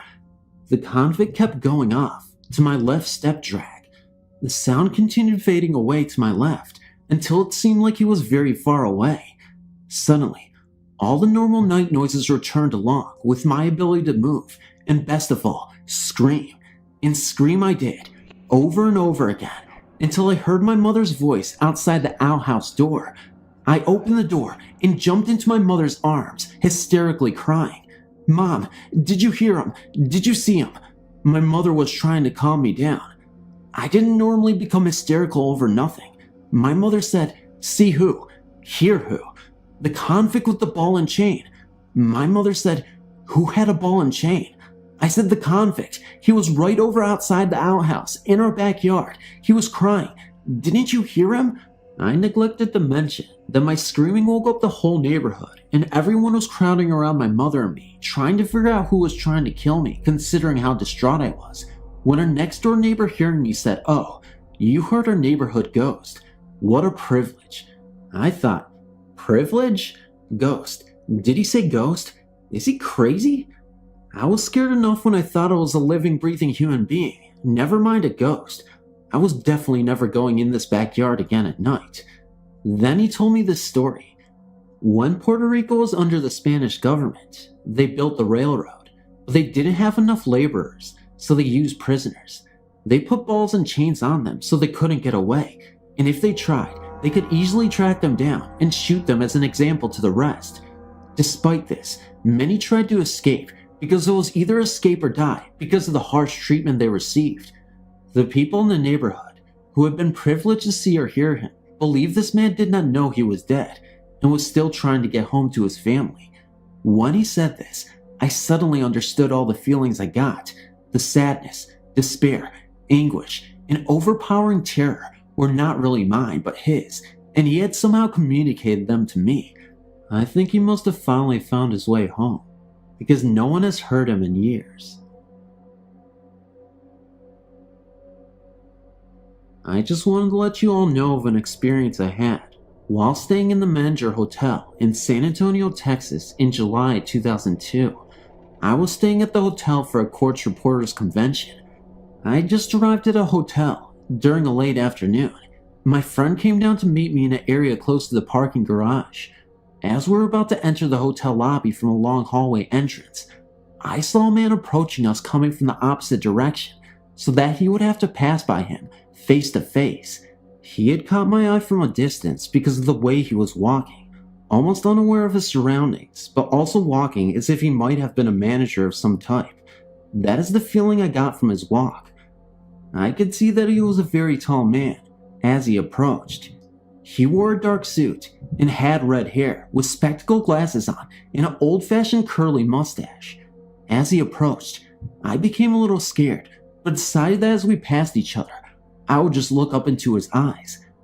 When we passed each other, he did look at me, very slowly turning his head, and gave a slow nod and faint smile. I asked my friend who also saw him if he had gotten a weird feeling when she passed him, and she agreed that she had. I asked the front desk agent a little later, nonchalantly, if a costume party or reenactment of some sort had taken place that day in the area, and if they had a manager that fit the man's description. I received a resounding no to all my questions. I did not want to tell them that I thought I'd seen a ghost, as I knew that the hotel is known for sightings, but I was not going to acknowledge anything of the sort. My friend and I were staying on the historic side of the hotel. Our room was freezing for all the nights we spent at the hotel, and we could not adjust the temperature. I had bought a whisker basket of fruit and snacks for us to nibble on, and set it on the bureau in our room. Early in the morning, I was awoken by the sound of the whisker basket being moved or trying to be picked up. The sharp sound of the wicker weaving is what I heard. I would not look over at the basket. I did note that my friend was in bed asleep and could not have moved the basket.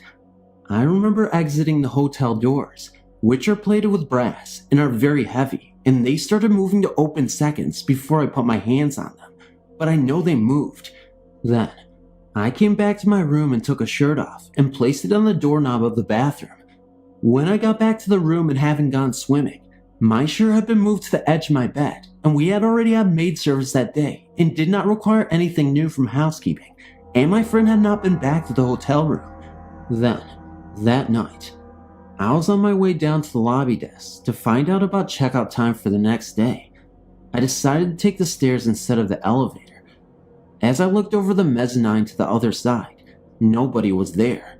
Then, in a matter of seconds, I looked again, and there was the same man I had seen the previous day, standing on the edge of the railing, immediately catching my eye with his stare and smile, and lifted his eyebrows up at me as if he was flirting.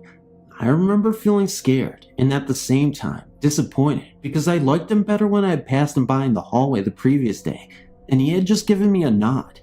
It was the same person I'd seen the day before, with the same suit on and same glasses, and same mustache. So who was this mysterious figure in the hotel, and why did he want my attention so bad? I know it seemed like he was flirting with me, but I'm really not entirely sure.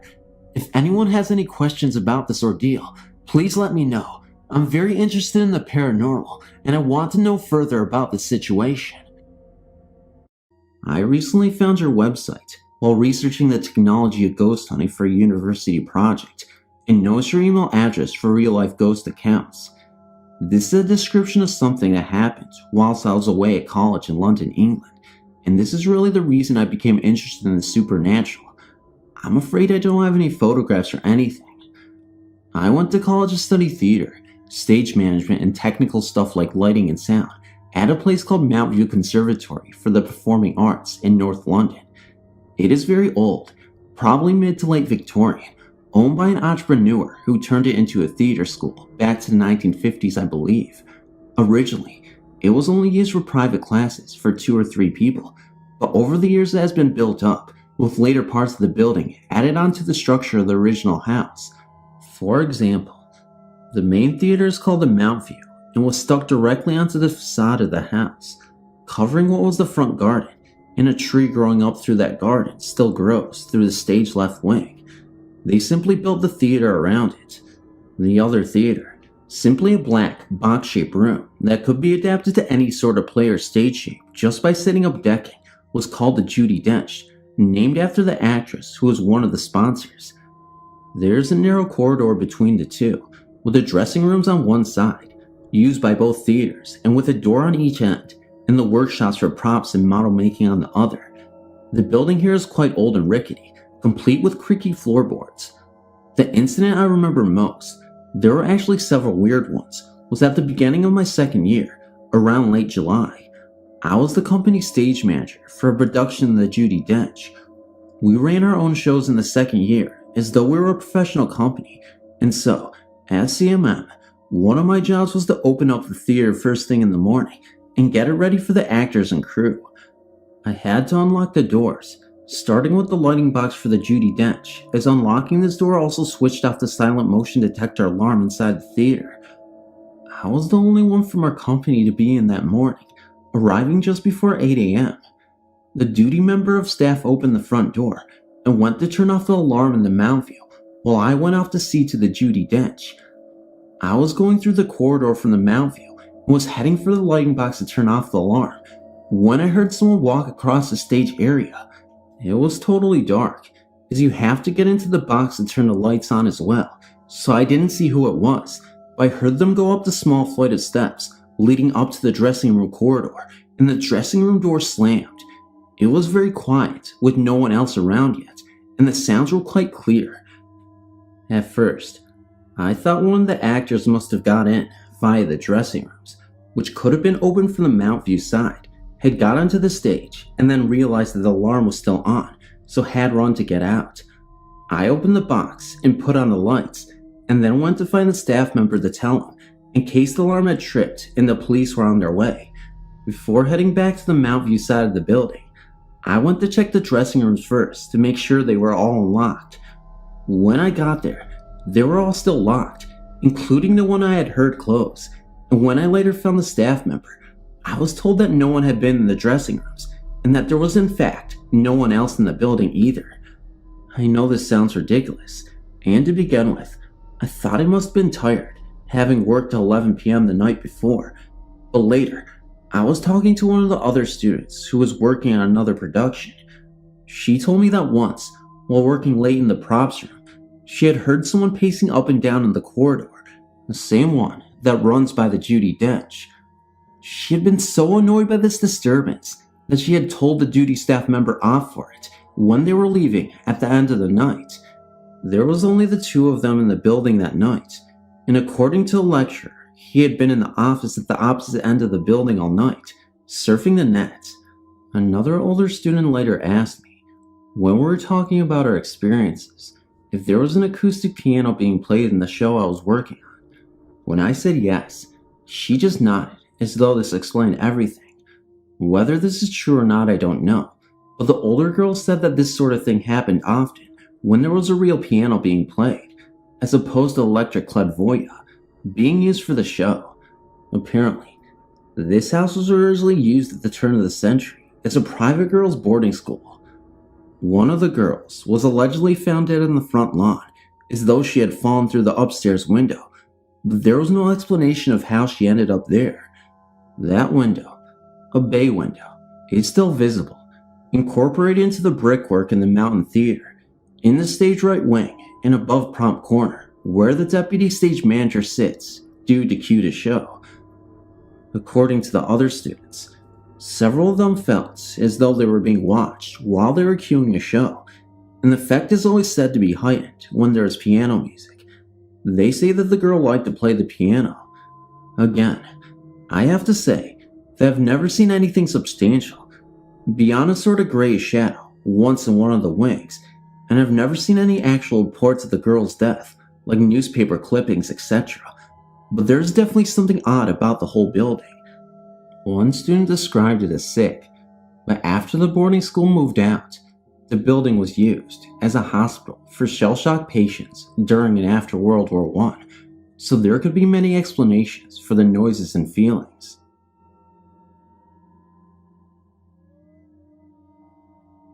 I just found your website and find it fascinating. I lived in the same house for 44 years in New Paltz, New York. I'm convinced that there are spirits in the house. Here are a few stories. I always had a very uncomfortable feeling about a particular room in the house. I was less than 3 years old when my grandfather took an overdose of a diabetes medication, Dibanus. It had just come out. He took about 60 pills in an hour because he forgot he took them. My mother found him unconscious in that room. He died a few days later because when they pumped his stomach, an ulcer ruptured and he bled to death. My father was ill for 8 years with a neurological disease, Steele-Richardson syndrome. The VA provided a hospital bed when he was home. He was in that room. Several years later, my sister was ill with cancer. She was in that room and died in that bed. A year later, my mother, who was also ill with cancer, was in that room. She died in that bed. I kept hearing noises in the house. I would be downstairs, and the only one home. I could hear movement upstairs, like someone else was there. My mother and I had a habit of watching the 11 o'clock news, and then going to bed. One night, I was on one side of the living room, and got up to turn off the TV at 11:30. I saw a small circle of light at the bottom of the TV stand. When I got to the TV, it was as if an invisible wall went up. I was only about 2 to 3 inches from the TV knobs, but until that light went away, I could not reach them. It must have been my mother. A few days earlier, my friend and I were sitting in the living room across from each other talking. All of a sudden, he got a strange look on his face. He saw a small ball of light move just off the floor near the fireplace in the other side of the room, and then disappear. About 2 years before my sister died, she went on a Trey's Dies weekend and got a cross. It was on one of her dressers in my brother's room. I had a tenant in my sister's room. He thought he heard someone come in earlier, but was not sure. The house was on the market, and repairs were being made. We went upstairs, and I instinctively flipped on the switch that turned the light on in the room. The light went on, so we realized it had been the repairman. My tenant noticed the cross and suggested we bring it downstairs. I took his advice and hung it on the mirror on the opposite wall of the death room. That cross moved for 4 hours non-stop that night. Sometimes it will move up and down, like on a heartbeat. Sometimes it will move side to side, like a pendulum. That cross still moves to this day. I took it with me when I moved to Colorado 3.5 years ago. It has nothing to do with any kind of draft, open window, etc. I firmly believe my sister is still with me. Also ghost related is the story of my father. He died February 18th, 1981. It rained the day of his funeral. It rained on the way to the funeral home. It stopped so we could go inside. It rained while we were inside. It stopped so we could come out. It rained on the way to the church. It stopped so we could go inside. It poured like no tomorrow, all through Mass. It stopped so we could come out. It rained on the way to the cemetery, and you get the idea. It started again when we left. From that day on, till I moved in 1999, if I went to the cemetery in the rain, it would rain on the way up, stop while I was there, and start again when I left. My girlfriend witnessed this one night, and it freaked her out. She thought I was joking. Here's a story about my mother. She always promised me she would come back and help me if she could after she died. Well, she died on a Wednesday morning. I had to drive up to northern New Jersey Thursday night to pick up my brother and sister-in-law for the funeral. I forgot to gas up on the way out of New Jersey. I looked at my gas gauge after I passed the rest stop between Newborough exit and the New Paltz exit on the New York State Freeway. I had less than 1/8 of a tank of gas. I asked Mom to get me home. I hit empty about 2 to 3 miles before the exit. I pulled into the gas station across the exit on fumes. To this day, I've not run out of gas. I do not make it a habit of waiting until I am empty to fill up. I believe she is still with me and watching over me. After the death of my sister and my mother, I was so devastated, I tried suicide. I took some pills and put a frozen solid piece of London broil in tomato sauce. I checked it after an hour or so and found it had not cooked much. I took some more pills and decided to turn it off in an hour or so. I woke up 10 hours later to go to work. The gas was off. It was charcoal when I lifted the lid. The next day, my supervisor told me my mother had come to her and told her to tell me she came down and turn off the gas so nothing would happen to me.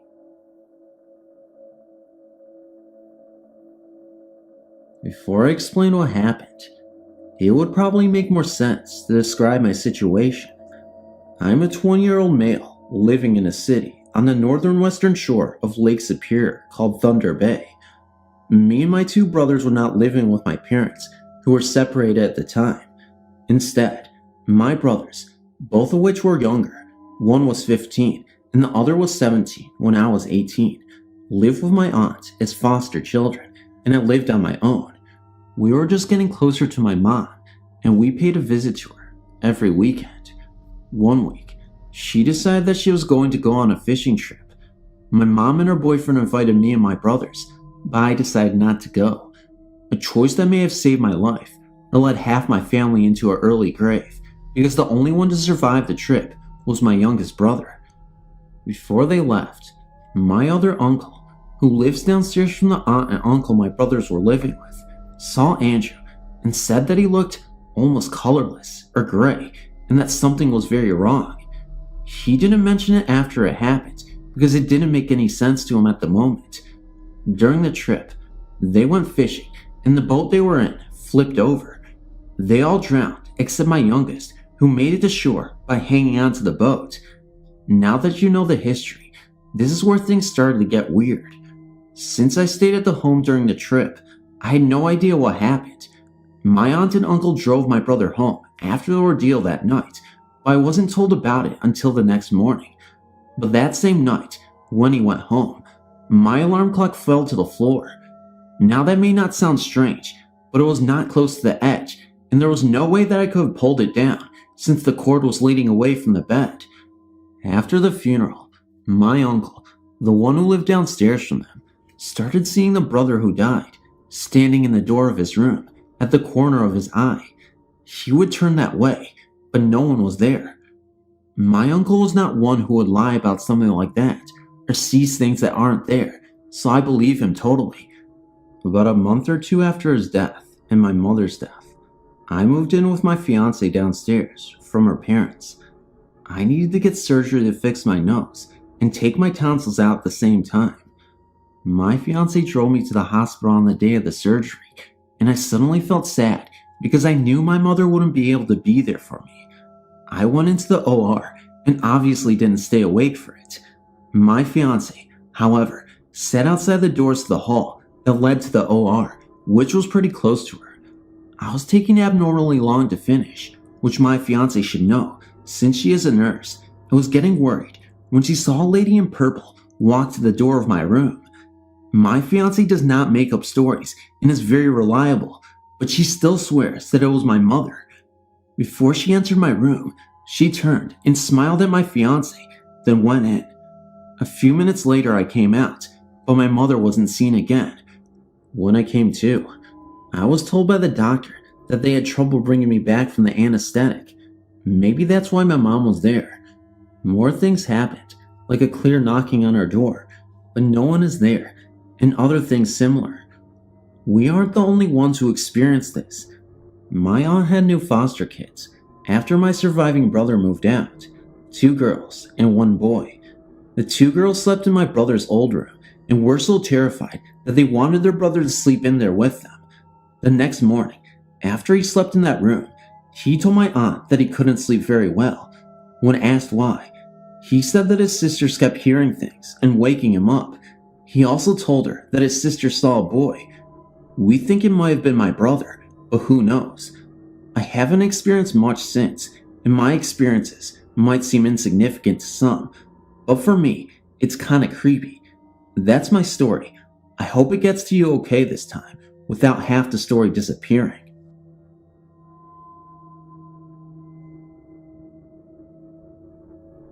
My name is Erica, and I had an experience once at a dorm I was staying in over the weekend. I was 17 or 18, I'm not too sure now. I'm from El Paso, Texas, and I was staying at the University of Texas at El Paso. Now, I'd never really heard about anything strange going on at these dorms we were staying at until my experience was shared. I was coming to the end of a very long day. I'd woken up early around 5 a.m. to get ready for the science fair. No, that isn't the reason for going to the university, but it is part of the story. I went to the science fair and was there almost all day. I ended around 3 in the afternoon. I was in a rush to finish because I was meeting my friends at UTEP to begin another season of the Young Leaders Conference. I was very excited to see all my friends, but I was also very tired. The conference went underway and it finished into the night, as it always had every year. By the time we did room check, I was extremely exhausted. I was a counselor at the time, so we did room check, and then all of us were going to hang out that night on the floor above to eat pizza and see how everyone was. I was rooming with my best friend named Veronica. She came in, let me know where everyone was going to meet, and if I was interested in pitching in for pizza. I told her that I was too exhausted to eat, and that I just thought it'd be best to go straight to bed.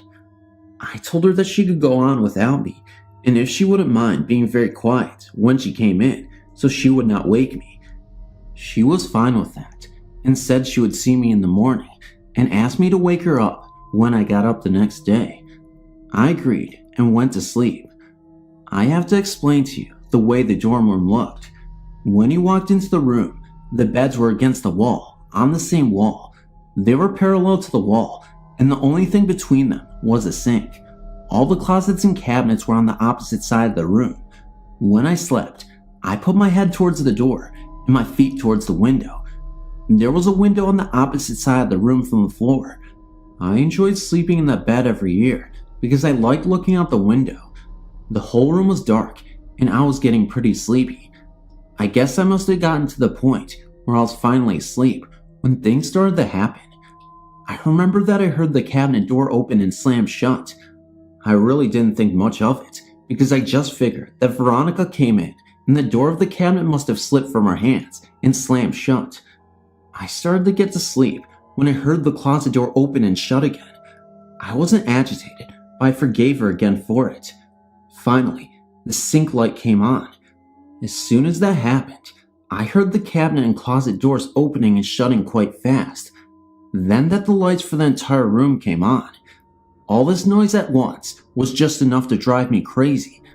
I finally got fed up with it, so I sat up and yelled towards the window, "Viral, will you knock it off? I'm trying to get some sleep, and I thought I'd ask you to please be quiet when you came in."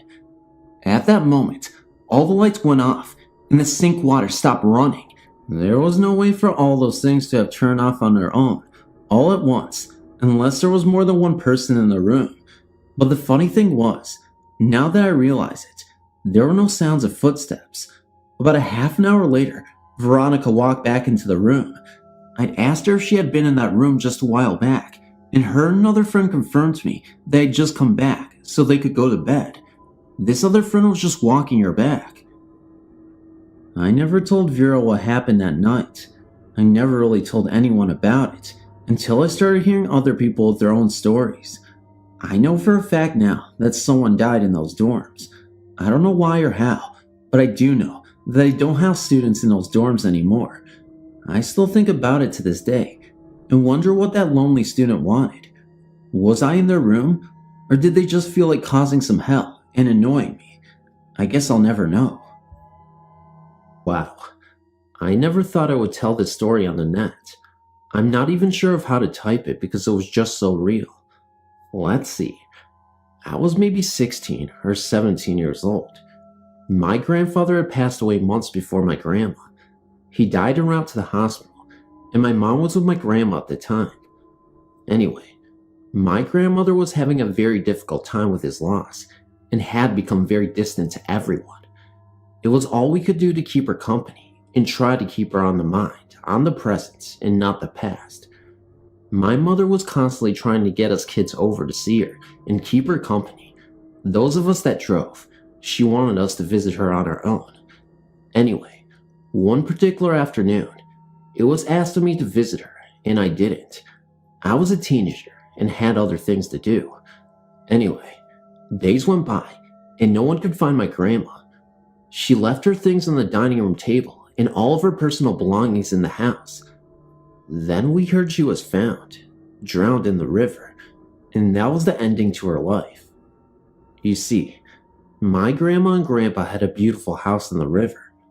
Probably a year had passed, and for some reason, my destiny brought me to actually live in their house while I was just getting out of my own, while they were in the process of selling the house. I lived there for the summer of 1985. Many strange phenomena happened that made me a true believer of the afterlife, but one in particular will stay in my mind the most. One day, literally in the middle of the afternoon, I was walking from the kitchen into the living room. I can only recall my last moment of actually being myself, until I had walked through the threshold of the kitchen and the living room. At such time, I only remember walking into a dark, cold freezer. That is what it felt like. I stayed in the dark, cold place until I began to think for myself again. It was at that point, as I was standing in front of these glass doors that faced the river, that I had mixed emotions of not just my own, but also my grandmother's. As I was beginning to see the world again, it was my grandmother's thoughts. I remember standing there, thinking how the river was my savior, and the answer to all my problems and worries were inside the river. Then I knew it was what I had to do, and I was not afraid. The river was going to take me where I wanted to go, to be happy again. Just as I was thinking these thoughts, it scared me, because I knew I was not that kind of person, and whose thoughts was I thinking? It was very quick, and my grandmother left my soul, but from that time on, I really understood what was going through her mind at the time she decided to do what she did. It was almost like she was happy to be telling someone. What she did was not a bad thing. It was what she wanted most in the world. I was happy and scared, all at the same time. She was there, in this house, telling me her life story. Because of this situation, and all the others that she brought to me while I was living there, I believe that a person does not always leave this earth completely, at least until they have been able to explain what they were doing here in the first place, and why they left.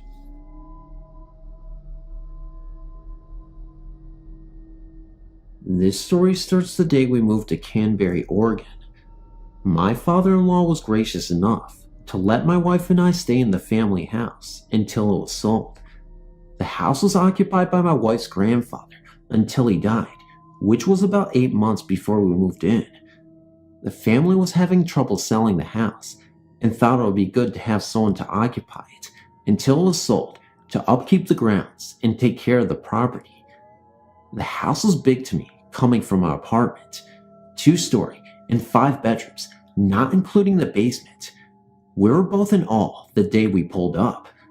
The house sits on an acre of land out in the country and was also located directly next to an old pioneer cemetery.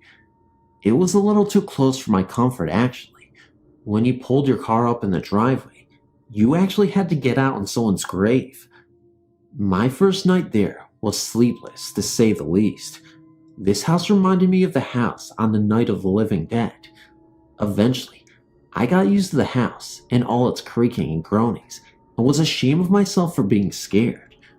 My father-in-law will not talk about his dad. There were some strange things that occurred there, and I'm not sure what. In all the closets, we found clocks drawn on the walls in crayon, with the hands of the clocks in different positions.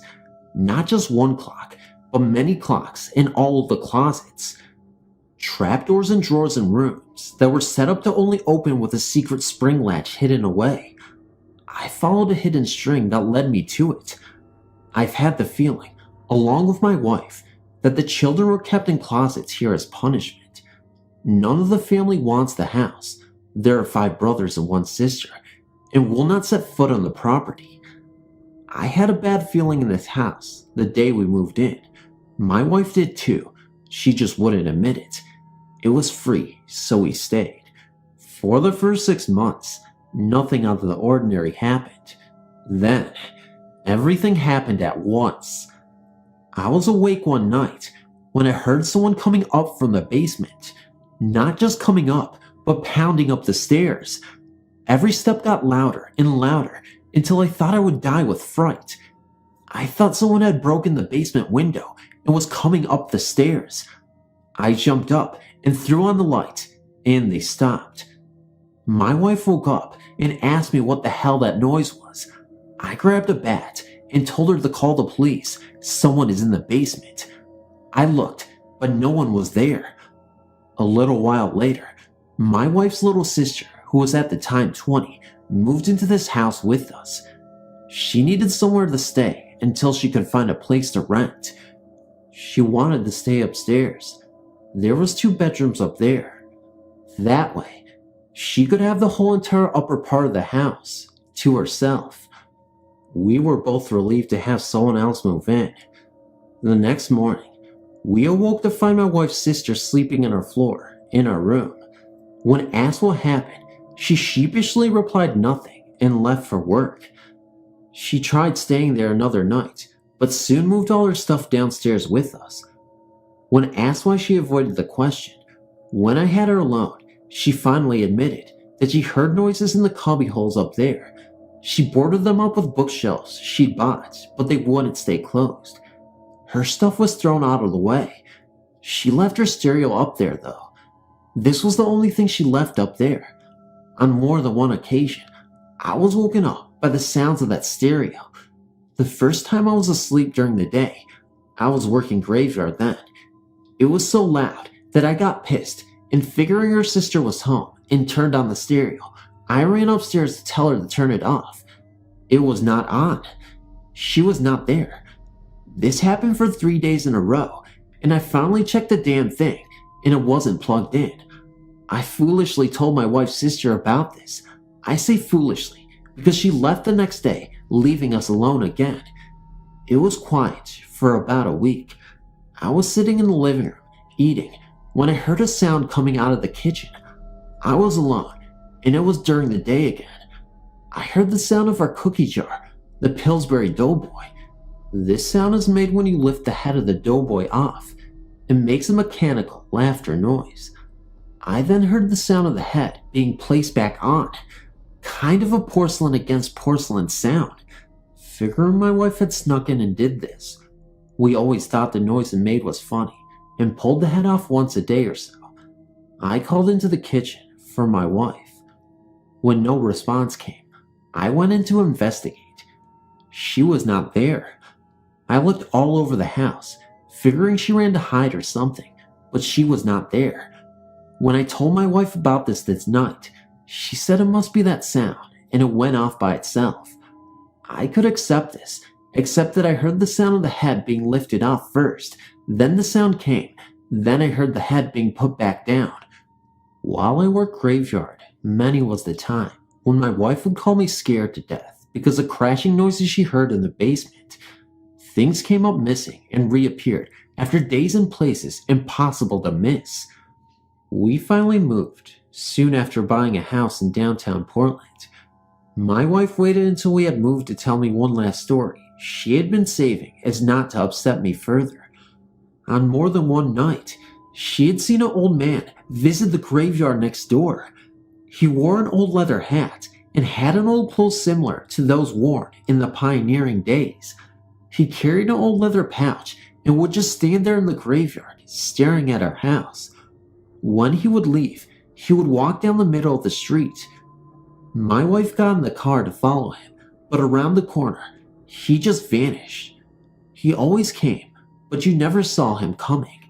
He was just always there. After a while, she stopped looking, afraid of his blank stare. It was like whatever had lived in the house knew we were getting ready to leave. Well, that's it. Hard to believe until something like this happens to yourself.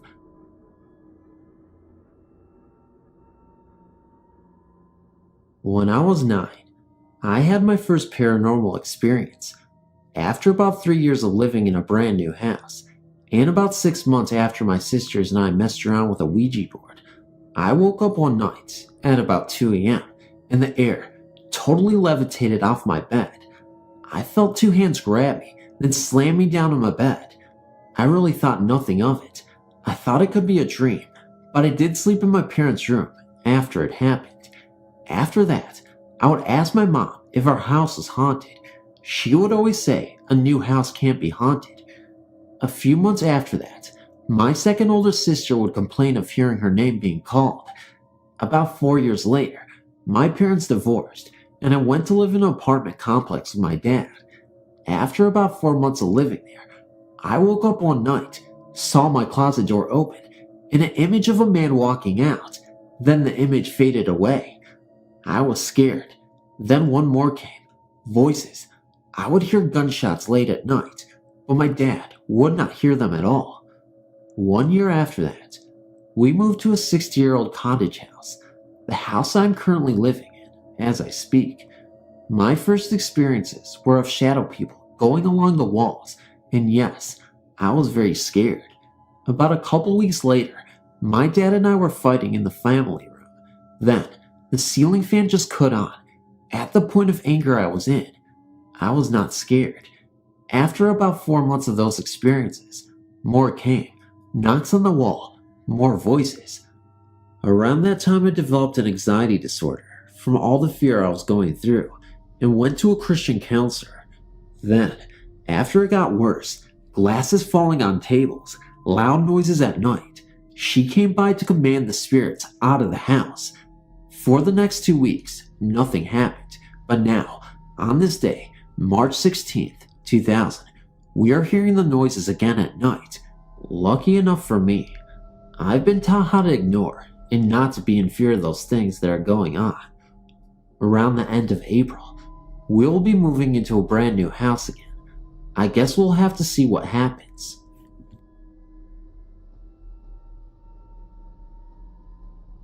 My husband was sitting at the dining room table one morning about 6 months ago. Now, my husband does not believe at all in the paranormal. He noticed the cat staring up at something at the doorway going down to the basement. He looked down to pick up his coffee cup, looked up, and saw an older woman dressed in old-fashioned clothing standing at the entrance of the stairs. She was motioning with her hand as if indicating him to go downstairs. Needless to say, it scared the life out of him, the non-believer. I got up shortly after this and found him white as a ghost. It's the first time he's ever admitted to seeing a ghost. Our house has many strange happenings. A couple was living in our basement for about 4 months, and every night something strange would occur, from the TV going on by itself to animal growls and sounds of animal claws on the floor. I myself am a converted believer in the paranormal, having witnessed many strange sightings. Would like to share some with the other interested individuals in the near future. Thanks for creating a site for people like me who love ghost stuff.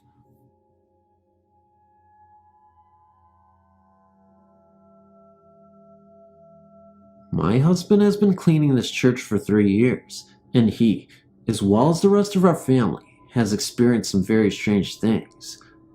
First, it was just a feeling of a presence that you just couldn't shake, a glimpse of a shadow from the corner of your eye, and the occasional sound that could not be explained. My husband worked his regular job from 4 p.m. to 1:30 a.m. and would go out to the church after leaving his job, and that was when he would experience most of the things. Then, it didn't seem to matter what time of day it was, and it even started happening when the kids would be there helping. Our 2 boys are now 9 and 12, and we never said anything to them for fear of scaring them. There was a time where they were all in an upstairs room, and they were cleaning, and suddenly, the piano started playing one note over and over for a minute or so, and then it stopped. The boys were very frightened, but also very intrigued by the whole thing. I've been a victim of Henry, as we affectionately call him now. I've heard many things, little bumps and unexplainable noises. Our 19-year-old son took over the cleaning job for about 6 months this past summer, and he has also heard many things, like footsteps in front of him, doors on other floors slamming when there is no one else in the church. He also went to clean in the middle of the night, mainly because it is easier to do when no one is there to get in the way. Or so we thought. When my husband took the job back over, it wasn't very long before he would start experiencing Henry again. Oh, did I mention that he would always seem to find dimes lying in the oddest places, sometimes as many as $2 worth in a few hours of cleaning. We never felt like we needed to fear Henry, since his presence never seemed to be a threatening experience, but there was a woman who has been a longtime member of the church, and she was there one day by herself, doing the books, when she had heard moaning to the point of causing her to call the police because she really felt that someone was there. My husband had arrived while the police were in the building. They had asked the woman to wait outside in case they found someone, but needless to say, there was no one to be found. They kind of humored the woman, but my husband told her of his experiences, and she said this wasn't the first time that things have happened to her there either. The most disturbing thing was when he was in the boiler room, cleaning some mops before he left, and me and my 2 sons were outside warming the car, and suddenly, he came running to the car with a horrified look on his face and shaking tremendously. I could tell something was terribly wrong, but he didn't want to frighten the boys, so he waited to tell me. After we were able to be alone, he had revealed to me that he actually saw 2 men walking down the stairs in the back of the boiler room, talking to each other as if he wasn't there at all. They were dressed in the style of the 20s and seemed to be almost floating down the steps. There is no way to enter the room from that door, since it is locked very securely. We have had many of the people we have told these things to try to explain them away, but there is no human explanation for these things. There have been times when we have went there and left, only after a few minutes, because there is a sense of something just not being right. I come from a family that my mother and sister have always had experiences similar to this in their lives. I've also had times where I knew the other side is present in my life. My 4-year-old nephew had come with us one day, and the children were all playing with us in the preschool room for about an hour. The next time we took my nephew, which was only the second time he had ever been there with us cleaning, they were in the gym, playing, and he came out in the hall and asked us where the big fellows was at. I was shocked that he would say that, since the only people on both trips he had made with us was us. I didn't want to frighten him, so I just said, "What big fellow would that be?" He responded, "You know, the big fellow that was here the last time we were playing." Well, I felt that this is really all that needs to be said to explain just what or who is in there at this church. A child that doesn't know what we have all experienced can hardly imagine the same thing if it isn't so.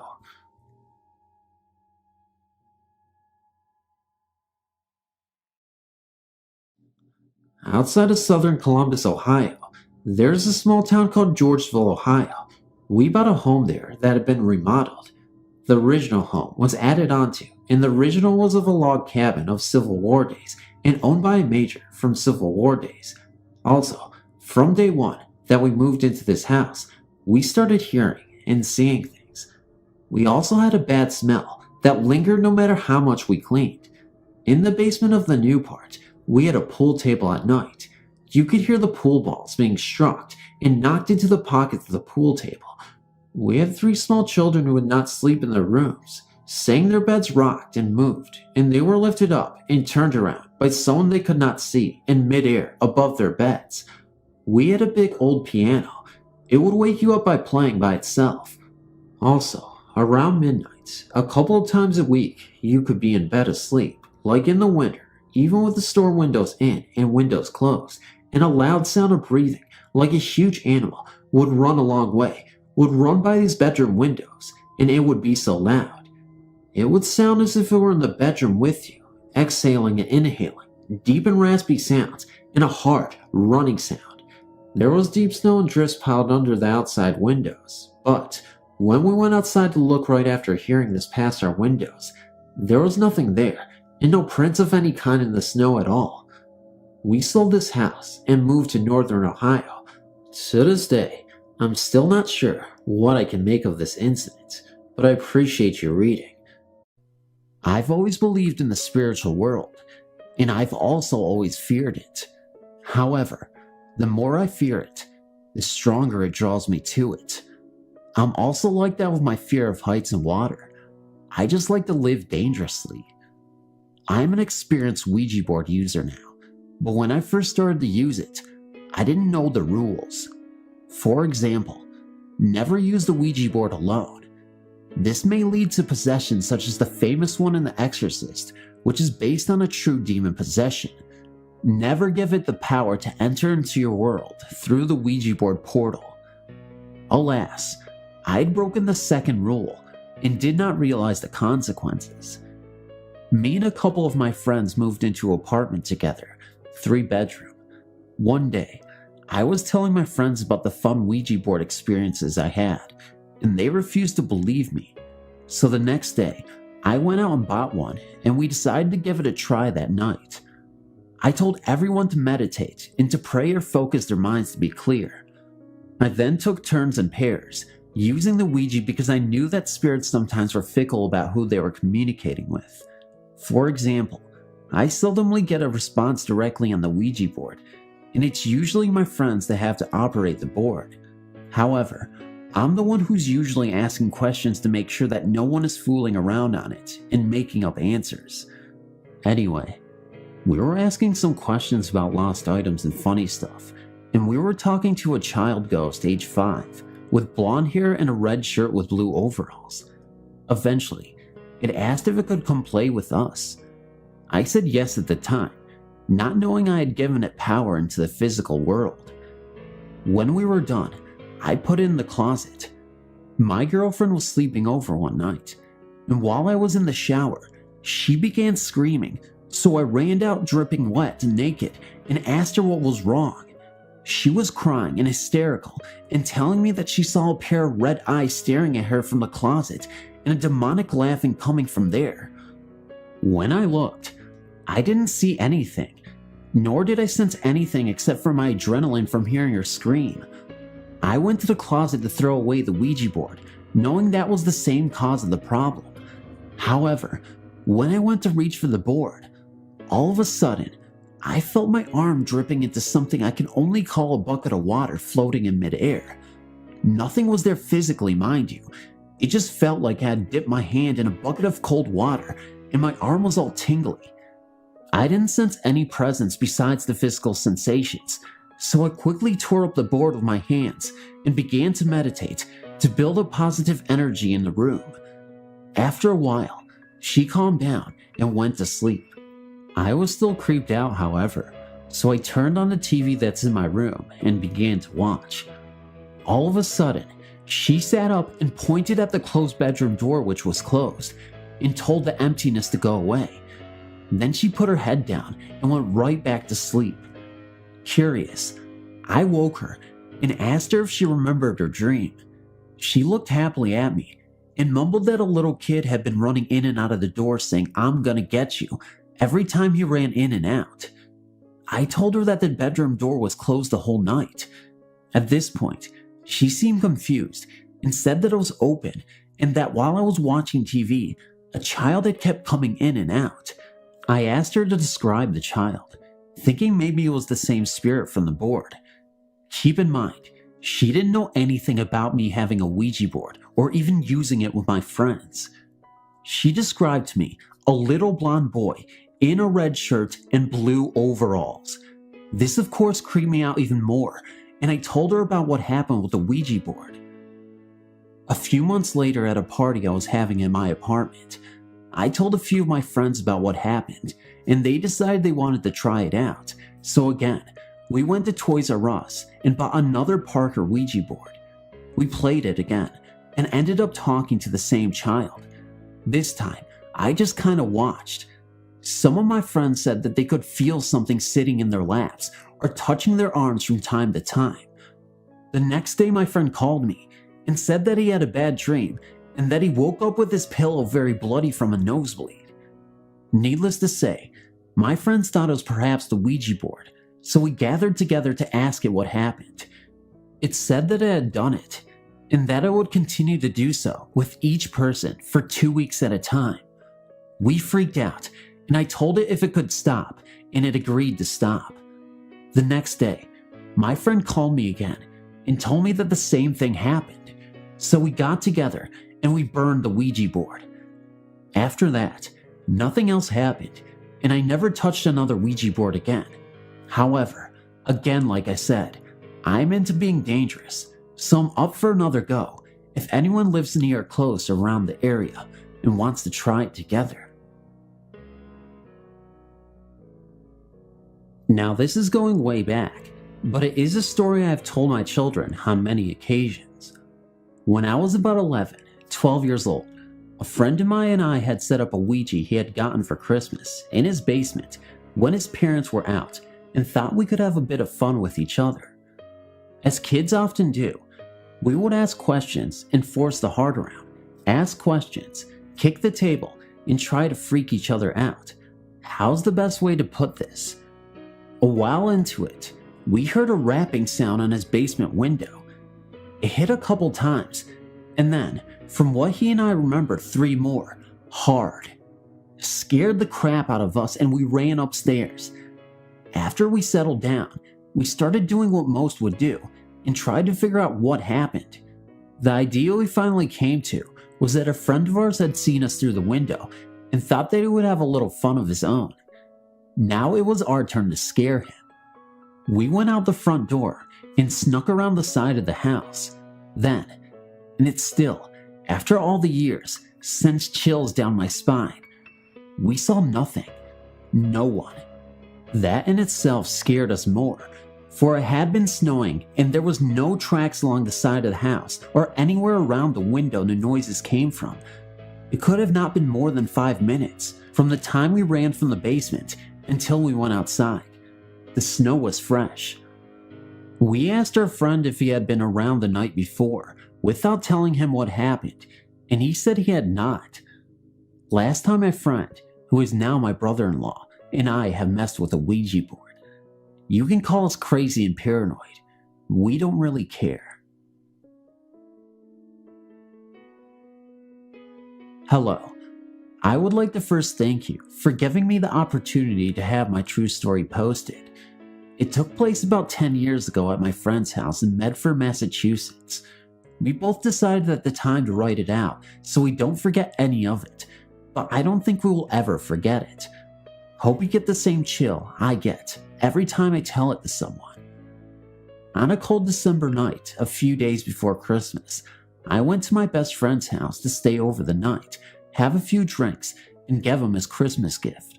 Paul's wife was away visiting relatives, so he was home with his 6-year-old son Patrick, who was already asleep. Paul lived in a 2-story rental with the landlord living upstairs. When I arrived, he met me at the door with his signature drink in hand. We settled into the living room by the Christmas tree, all covered in blue and white lights.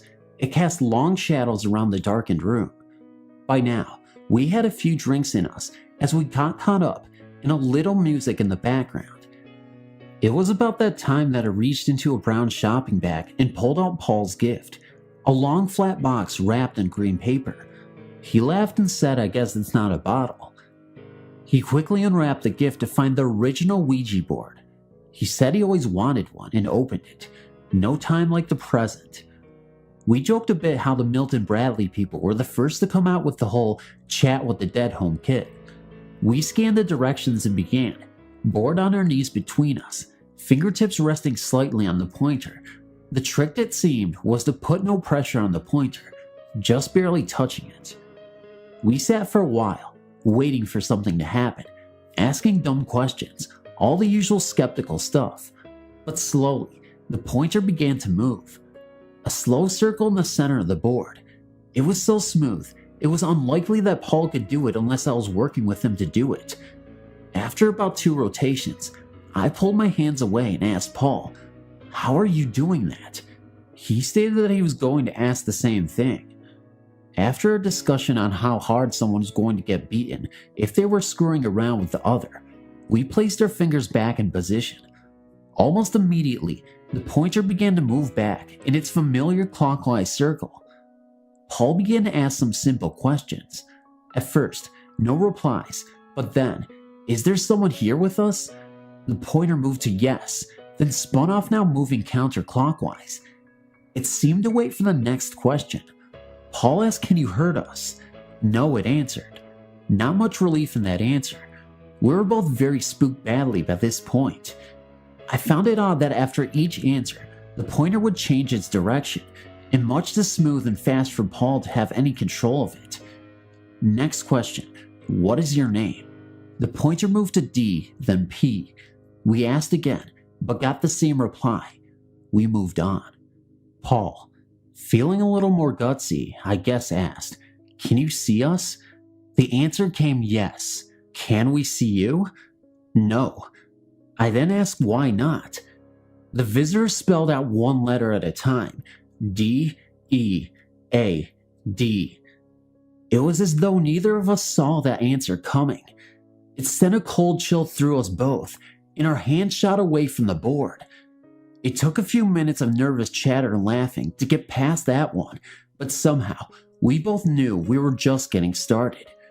We moved back to the board and placed our fingertips back. It jumped to life as though it was waiting for us to return. We continued asking away. "Did you live in this house?" "No." "How old were you?" It seemed to struggle with that, so we asked, "Were you young?" It replied yes. "Did you like it here?" Yes was the reply. Spelling seemed difficult, so we thought that whoever it was may have been too young to spell or had not gone to school. We tried to keep yes and no answers, and this seemed to work better. We asked if it was a boy. No. Girl? Yes. Went back to how old. The pointer hung up between 6 and 7. The questions continued, but the answers were few. It was as if DP grew weary of this game. Paul and I put the board away and discussed the information we had to work with. There was a knock at the front door, and our friend Kevin was in the area and stopped in to say hello. While we stood by the door filling him in on what had gone on, we all heard a distinct bell, like an old-fashioned alarm clock, chime just once. It was loud enough to startle us in our already jumpy condition, and Paul quickly said, "What the hell was that?" Kevin said it was an alarm clock. Paul stated that there are none in the house that have a bell. It seemed to come from halfway up the stairs to Patrick's room. Very strange indeed. Kevin had it out, and Paul and I decided it was time to call it a night. After very little sleep the next morning, Patrick came bouncing down the stairs and settled in with the TV. Paul followed him into the room soon after and just gave him a look as if to say, "Did that really happen?" Soon after, Patrick spoke up and said, "I didn't sleep good last night." Paul asked why. "Are you getting a cold?" Pat said no. There was a girl on the wall in my room. She wanted to come play, but I was scared and I told her I wanted to sleep. A cold shiver ran through us both, and neither of us said a word. No need for Pat to get too far into this one. Later that morning, Paul's landlord was heading out, and Paul met up with him at the front door. He asked if there was ever a young kid that lived in the house that died. Lou answered no, but then stopped and said, "You know, the only kid I knew around here that died lived in the house behind this one. It was a little girl with polio, and she was always sick." He went on to say that she didn't go to school or leave the house much, but when she felt up to it, her mom would go get her and bring her over to play with him and his sisters, so she got to be with other kids. He thought he said she died when she was about 7. Paul and I both had chills by this point, but the question had to be asked, what was her name? He thought for a second and said Dorothy. Dorothy Picante. We knew we had found our visitor from last night. 4 weeks after this night, my phone at home would ring one single chime during the night. I didn't think much of it until one day, while visiting my friend Paul's house again, his phone did the same thing. Ding.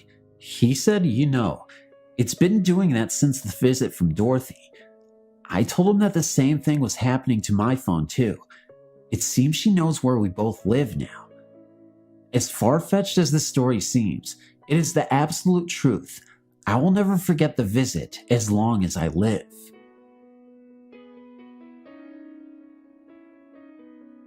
I've gone back and forth for a while now, debating on whether I should submit this story.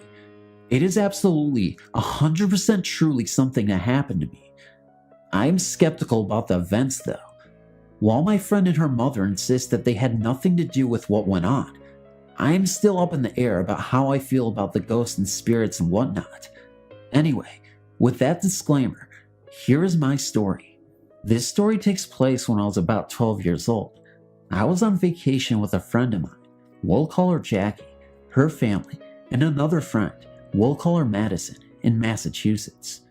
We were staying at Koa Campground near Boston, and one night, my friend and her mother, both intensely interested in everything paranormal, suggested that we hold a seance. I'm pretty skeptical in general when it comes to ghosts and whatnot. I'd never had a personal experience with it, didn't really believe that it was possible to speak to the dead, and felt that even if there were possible, it probably wasn't something to be messing with. Anyway, for whatever reason, being bored maybe, I agreed. So did Madison, although reluctantly. We began, lit the candles, sat around the picnic table, held hands, and cleared our minds so that we'd be more open to the spirits. It all seemed pretty hokey to me, straight out of a movie, but I was having a good time. My friend's mother began the seance, but midway through her spiel, Madison decided she had enough and broke the circle. Jackie's mother informed us that we couldn't continue once the circle has been broken because it could lead to all sorts of problems. We were sitting around after that, a little disgruntled since the fun had been ruined. Jackie decided that we should try our luck with the Ouija board instead. This, I was a little more reluctant about.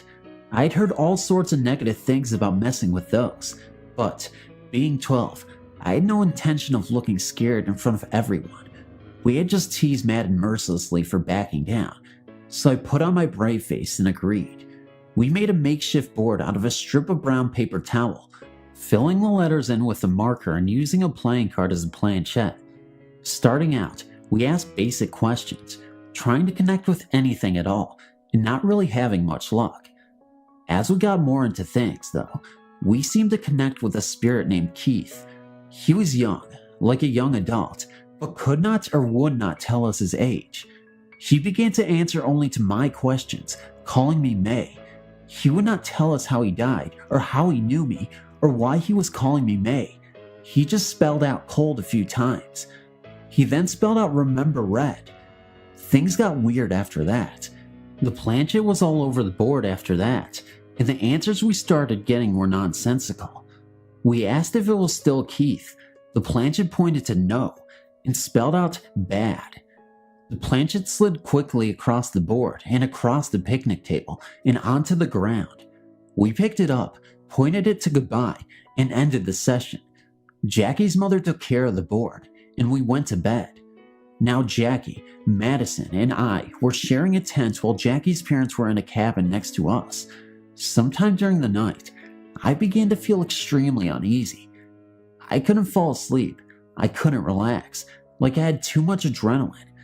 I figured that I had freaked myself out too much and tried to just force myself to sleep by telling myself that I was being ridiculous.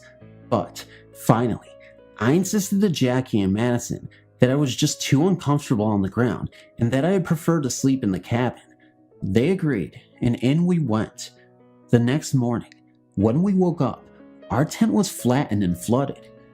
To this day, I don't know if Jackie and her mom were messing with me or if the tent collapse was just a coincidence, but it definitely scared the hell out of me. I never messed with a Ouija board again, but I must say, these incidents were very convincing. I guess I just have to figure out in my own mind if this is real, or I'll find out in the next life, one way or another. Thank you so much for reading. Yesterday afternoon, Monday, August 26, 2006, I was home alone. My dad was at work sometime with my mom, and my brother was out somewhere. It was just me and my two dogs. It was about 1 p.m., or maybe a little before when this happened. The TV was on, but not loud on, and both families next door were not home or outside. I was just sitting on my couch watching TV when all of a sudden I heard a strange voice of a man say some kind of word. This was very strange because I've never heard such a strange voice before in my house. Maybe this voice was because I was using this Ouija board at the time that I found in my basement. I've heard a little girl's voice and other voices, but never a strange man's voice. The voice was coming from upstairs, so I got off the couch and said, "Is anyone there? Hello? Is anyone there?" Nothing. I heard nothing. So I went back to watching TV. Oh yeah, about a week ago, my brother told me he thinks he keeps seeing some kind of shadowy figure walk by when him and I are watching TV. Kinda creepy. Thanks for reading my short story, and I hope you have a great day. This is true, and it happened to me about 16 years ago. I've rarely spoke of it, and I don't think my wife even knows about it. Well, I grew up in San Diego, California. I lived on a ranch from the time I was 3 until my early 20s. I've seen many things, and I generally don't talk about them because of how strange even I think they are. I've one story that I remember very clearly though. I was in high school, and just so you know, I've never been into drugs, and I didn't drink until after high school. My experience happened while sober. One winter night it was windy and generally cold. San Diego cold was probably in the 50s. I was the only person home. I'd stayed up watching movies. Eventually, I got bored and decided to get ready to go to bed. As I was walking from the bathroom to my room, I noticed all the downstairs lights were on, including the outside lights and the light in the pool. I did think this was odd, but I didn't think twice to go and shut them off. I went downstairs and turned off the house alarm. I had to go outside to shut off the light for the pool and the driveway lights. I re-entered the house, rearmed the system, turned off all the lights again, then I went up the stairs to go to bed. I turned off my light in my room, and as I did, the driveway lights outside turned on. This not being the first weird thing to ever happen to me, I said this is bullshit. I went downstairs in the dark, and as I stepped off the stairs, the kitchen light turned on. I turned off the alarm first and went outside to shut off the driveway lights. As I shut the switch off, I said, "Don't do it again." I went back inside, rearmed the system, and then went to the kitchen where those lights were on. I shut them off and then made sure nobody was home. They weren't, and I went back to my room. Back in my room and the house is in total darkness. I was standing in my doorway making sure the lights were really off. I shut my door and got in bed. As I grabbed the blankets, I noticed the hall light was now on. I could see the lights coming from underneath my door. I didn't think that this was too much of a burden because the switch was just outside my room. I was kneeling on the end of my bed and I opened my door. I leaned around the corner and I flipped the switch off. As I did, there was a light from the top of the stairs. The light was bluish in color and not overwhelmingly bright. Down the hall, maybe 8 to 10 feet from me, was an American Indian standing in full dress, standing very tall and very proud. The bluish light was coming from a weird fog he had around him. His arms were crossed and one fist was clenched and the other had a hatchet. I couldn't see through him. It was like he was really there. I shut my door, waited a few minutes, maybe a lot of minutes. Point is, I went back out there. I rechecked every closet, under every bed, all the bathrooms, and nobody was in this house except me. Like I said, this wasn't the only weird thing that I've seen or experienced. Still, to this day, I can remember the details of the Indian. My name is Don, and I'm writing about experiences that happened over a 26-year period at Mary Knoll Avenue, Lindsay, Ontario. It was half of a duplex. I moved into the place with my family in November 1979 and felt that there was something not quite right, but I couldn't put my finger on it, so to speak. Shadows seen from the side of my eyes is all that I seem to see, but some experiences of friends who met each other at my house over the years had seen and convinced me something was going on. It got so that kids to this day on Mary Knoll Avenue talked about the haunted house at the bottom of Mary Knoll across from the park. To be honest, I don't know if the lady who moved in last year in July of 2004 has experienced anything or not, but I'm guessing she might have. We got settled in, and my friend Sandra came over and stayed overnight, and she told me the next morning she was watching TV, and from the corner of the living room, she saw a wraith, who she described as approximately 16 years old and Indian, in a white buckskin outfit, and very pretty. The wraith seemed to communicate with Sandra, but couldn't quite get through, yet Sandra felt she was trying to let her know she meant no harm. Lights would turn themselves on when no one was in the house, and even I was standing or sitting outside having coffee in a nice summer night. Another friend also named Sandra came over with her husband Albert, and they both witnessed my cable box, old kind with wire attached, turn the TV on and the channels change on their own. It had a lever, which you pushed up or down to get the stations. I took it back to the cable company where I rented it from and told them it kept changing stations on me.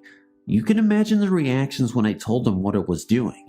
That was in the early 1980s. Albert told me that I was living in what was known as the French Indian Village. He would know about it as he was Indian from Curve Lake and lived in Lindsay for a long time. Albert also felt something was there. He said the Indian Village was approximately from Sakaga River to just past the Weldon High School and from King Street to Hillside Drive. In 1981, a girl by the name of Pam babysat for me on Wednesdays when I went to meetings at the church, and one day I came home to a note that said she took the kids to her place to sit as she was scared. I went over and she told me she heard heavy footsteps coming up from my basement stairs, and then the basement door seemed to breathe in and out, and she was petrified with fear of what was happening and got the kids out of the house and took them up to her place. My neighbor Pat told me of feeling someone touching her toes while she was sleeping, and of a dream her sister had of an Indian girl about 16, in a white buckskin dress coming through the wall between my bathroom and the second bedroom upstairs. Her sister knew nothing about what had been going on in my home, yet described the same girl that Sandra did. Margaret and her son Bert and her daughter Ellen was visiting me this one time in spring of 1982 or 3, I think it was, and my little parakeet in his cage on its tripod was with us, and Margaret was enjoying his chirps when the tripod suddenly lifted up in front of us and gently set the cage onto the floor. My white cat Pinky looked through the stairway uprights and meowed. I think she told me see I didn't do it.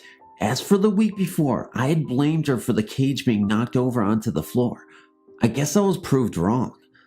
Elle gave Margaret my little parakeet, and she took him home with her across the river. My husband Everett had strange things happen to him while in the basement.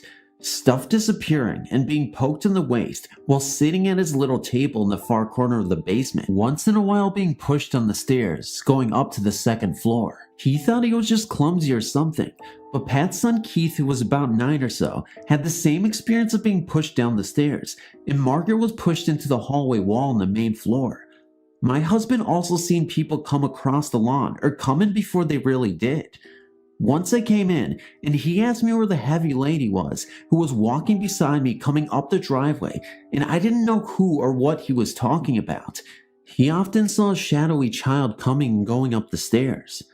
About 1992 or 3, my neighbor and a friend moved out, and a lady by the name of Penny moved in, and a few days later she came over and said I may think she was crazy, but she kept seeing Indian ghosts floating around, and some had slit throats. She felt it very weird, and didn't think I believed her, but was surprised when I did, as she told me the stuff that other people had over the years. I'd made it a point not to tell anyone new of what I heard unless they asked. Rob and Jen moved in next door to me in 1998, and one day, as Jen and the children were at my place helping me sort out some toys that I was giving away, and Rob came home and went into their place. A few minutes later, he came over and looked in my window, then came in with a very strange look on his face. He said he thought he saw Jen sitting on the sofa when he backed his truck in and went in to see no one was there. The weird thing was, the TV was set to APTN, and a show about Indian life was on. In 1999, he heard drums and smelled smoke, and being curious, looked out his bathroom window and saw a long home in what seemed to be an Indian campsite. His son Chris came up from OSHA on March 8, 2001, and had a new digital camera with which he took some pics on the Rainbow Bridge and of his sister in her room. When they were downloaded into the CPU, he was shocked. The one picture had a startling revelation. It was a foggy illusion of a picture of a wolf head in the smoke.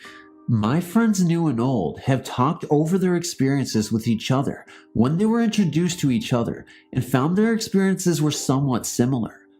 I lived in the housing unit from November 1989 to July of 2004. There are many other tales, but these ones are the one that I remember most. Thanks for reading.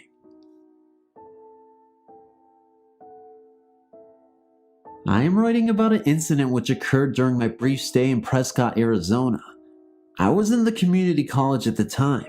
One night, my friend and I were walking to the local music store. It was about 9 o'clock. The moon was out, but was not full. There was enough light from the moon to see our way around, though. We headed down the hill next to the dormitories, and at the bottom of the hill we saw something, but what? We did not know. As we got closer, we saw a form appear out of nowhere. When we reached the bottom of the hill, the light from the moon showed us a man was standing there, an Indian to be exact. The man was dressed in blue jeans, a light blue shirt, and a blue jean jacket. His head rested crooked on his shoulders as though broken. His leg was bent in as though it was broken as well. The area at the bottom of the hill had at one time been the site of a car accident, where a car was hit by an oncoming train, and both inside were killed. Both people inside were Indians. Anyway, we passed the man, and he spoke one word to us, which was hello. We returned his salutation, as nervous as we are. We heard gravel being walked on behind us, and when I looked back, no one was there. There was nowhere the man could have gone without us seeing him walk away. The time between us seeing him and him disappearing was no more than 10 seconds. The strangest part of the whole incident occurred 1 year later. I was in Belgium visiting my parents. One night, I was driving a friend's daughter home from Girl Scouts when standing on the sidewalk I was passing was the Indian. His head was still crooked and his legs were still bent. It surprised me to see him, and when I looked back, he had once again disappeared. I still have yet to find an answer to these strange incidences. There is the chance that I've seen him again in my new home area, Richmond, Virginia, although I'm not sure. But thanks for reading. I've decided to write about my experiences on this website, as I'm hoping that someone will be able to help. I never truly believed in ghosts until I experienced a ghost encounter for the first time about a year ago. Since then, I've had 2 other very bizarre experiences. I was sleeping in the basement at my boyfriend's place with the 2 dogs at the end of the bed. Everyone was sleeping. It was about 3 to 4 a.m. I just woke up in a jump as if someone just had whispered something in my ear. At the same time, the dogs started barking. I thought I had probably just scared them, but at the same time, I felt a presence. I told myself I was half asleep and was just imagining the entire scenario. So I got off the bed to make my way up the stairs, knowing the dogs would just follow me as they always do, but not this time. As I was making my way up the stairs, the dogs had not stopped barking and had actually started to get aggressive. They were both staring at the wall at the head of the bed, growling and gnashing their teeth in a way I'd never seen them do before. It was as if they could sense a presence of harm. I quickly reminded myself that I was probably just still half asleep, so I grabbed one dog under the arm and the other by the collar, and off we went upstairs in another room to sleep. A few months later, again, I was sleeping at my boyfriend's place, but this time alone in his bedroom. I woke up again in a jump and felt something watching me. I glanced in the mirror across the room when I saw an old man looking straight at me. He was dressed in vintage clothes, similar to the leather ceremonial gowns that many Canadian Aboriginal peoples would wear in the past. He had a long braid falling on his right shoulder and blue eyes. At that moment, I just froze and hid under the blankets. I told myself I was probably just half asleep and needed to calm down. I thought to myself, now that you're awake, if you really think this is happening, then check to see if he's still there. So I did, but he was gone. My last bizarre experience confirms the other 2. I know I wasn't sleeping or imagining this. Again, I was sleeping alone in my boyfriend's room. It was last winter, and my alarm clock rang at 6:30 a.m. It was still pitch dark outside. As I pressed the snooze button, I heard footsteps coming up. The footsteps sounded like my boyfriend's father's dress shoes. As the steps were getting closer, I heard the dog who was in the other room slightly bark a few times, so I tried to call out to him. As I attempted to do so, my voice was disappearing. I was feeling more and more pressure to my chest and could not call out. Meanwhile, the footsteps are upstairs and heading towards my room. The closer they got, the more pressure was released to my chest. I could barely breathe. I was so afraid. I put my head under the blankets to calm down. I thought to myself, this can't be happening. I must be having a panic attack, which would explain why I'm having trouble breathing. So, in order to calm down, I tried to take deep breaths and focus on getting calm again, until the footsteps stopped at the end of my bed. I figured I just got scared and imagined the whole thing. So I told myself, just like the last time with the old man, if you think there's something there, then why don't you take a look? As I slightly opened my eyes, something was at the end of the bed. I was too scared to open my eyes fully and look at its face. I glanced at the body. It was standing right at the end of the bed. I could feel it looking at me. I tried to call out, but the pressure from my chest was too intense. I was frozen in fear. The only thing I could think to do was to pray and ask my grandfather, who passed away several years ago, to tell this thing I didn't want to talk to him or make any communication with him. After a few seconds of praying, slowly, the pressure from my chest was released. I looked to see if it was still there, but it had gone. That was my last encounter with a ghost. I get the feeling it's trying to communicate something to me, but I'm too scared to confront it. What should I do?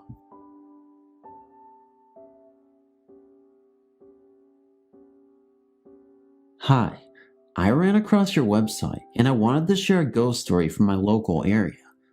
Back when I was in high school, my boyfriend and I decided to go driving through the Joshua Tree National Park out here in Joshua Tree, California. It was really late when we were driving up a winding road towards Key View, a popular lookout spot in the park. We drove past what looked like a Native American man walking towards us as we passed.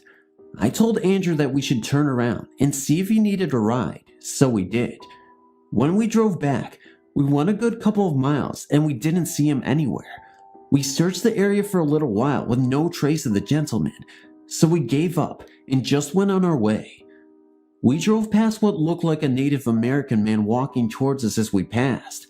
I told Andrew that we should turn around and see if he needed a ride, so we did. When we drove back, we went a good couple of miles and didn't see him anywhere. We searched the area for a little while with no trace of the gentleman, so we gave up and just went our separate ways. The next day, I called the ranger station at the park to report what I had seen and that there was possibly a lost hiker. Unfortunately, a common occurrence here. They told me that several people had reported the same thing within the past 10 years. It seems that the park was previously home to some of the Native American tribes of California until the settlers began showing up in the 1800s. As a side note to this story, about 6 years ago, I was talking with two of my best friends about strange things we see out here, and my roommate Demita mentioned during a camping trip up by Keys Views, she and some other friends had seen the same Indian man I had seen. Valerie, the other friend there, immediately described the man's clothing and his age, saying she had seen him several times since he had lived up at the gate of the park. I hadn't mentioned my sighting at all until they spoke of it.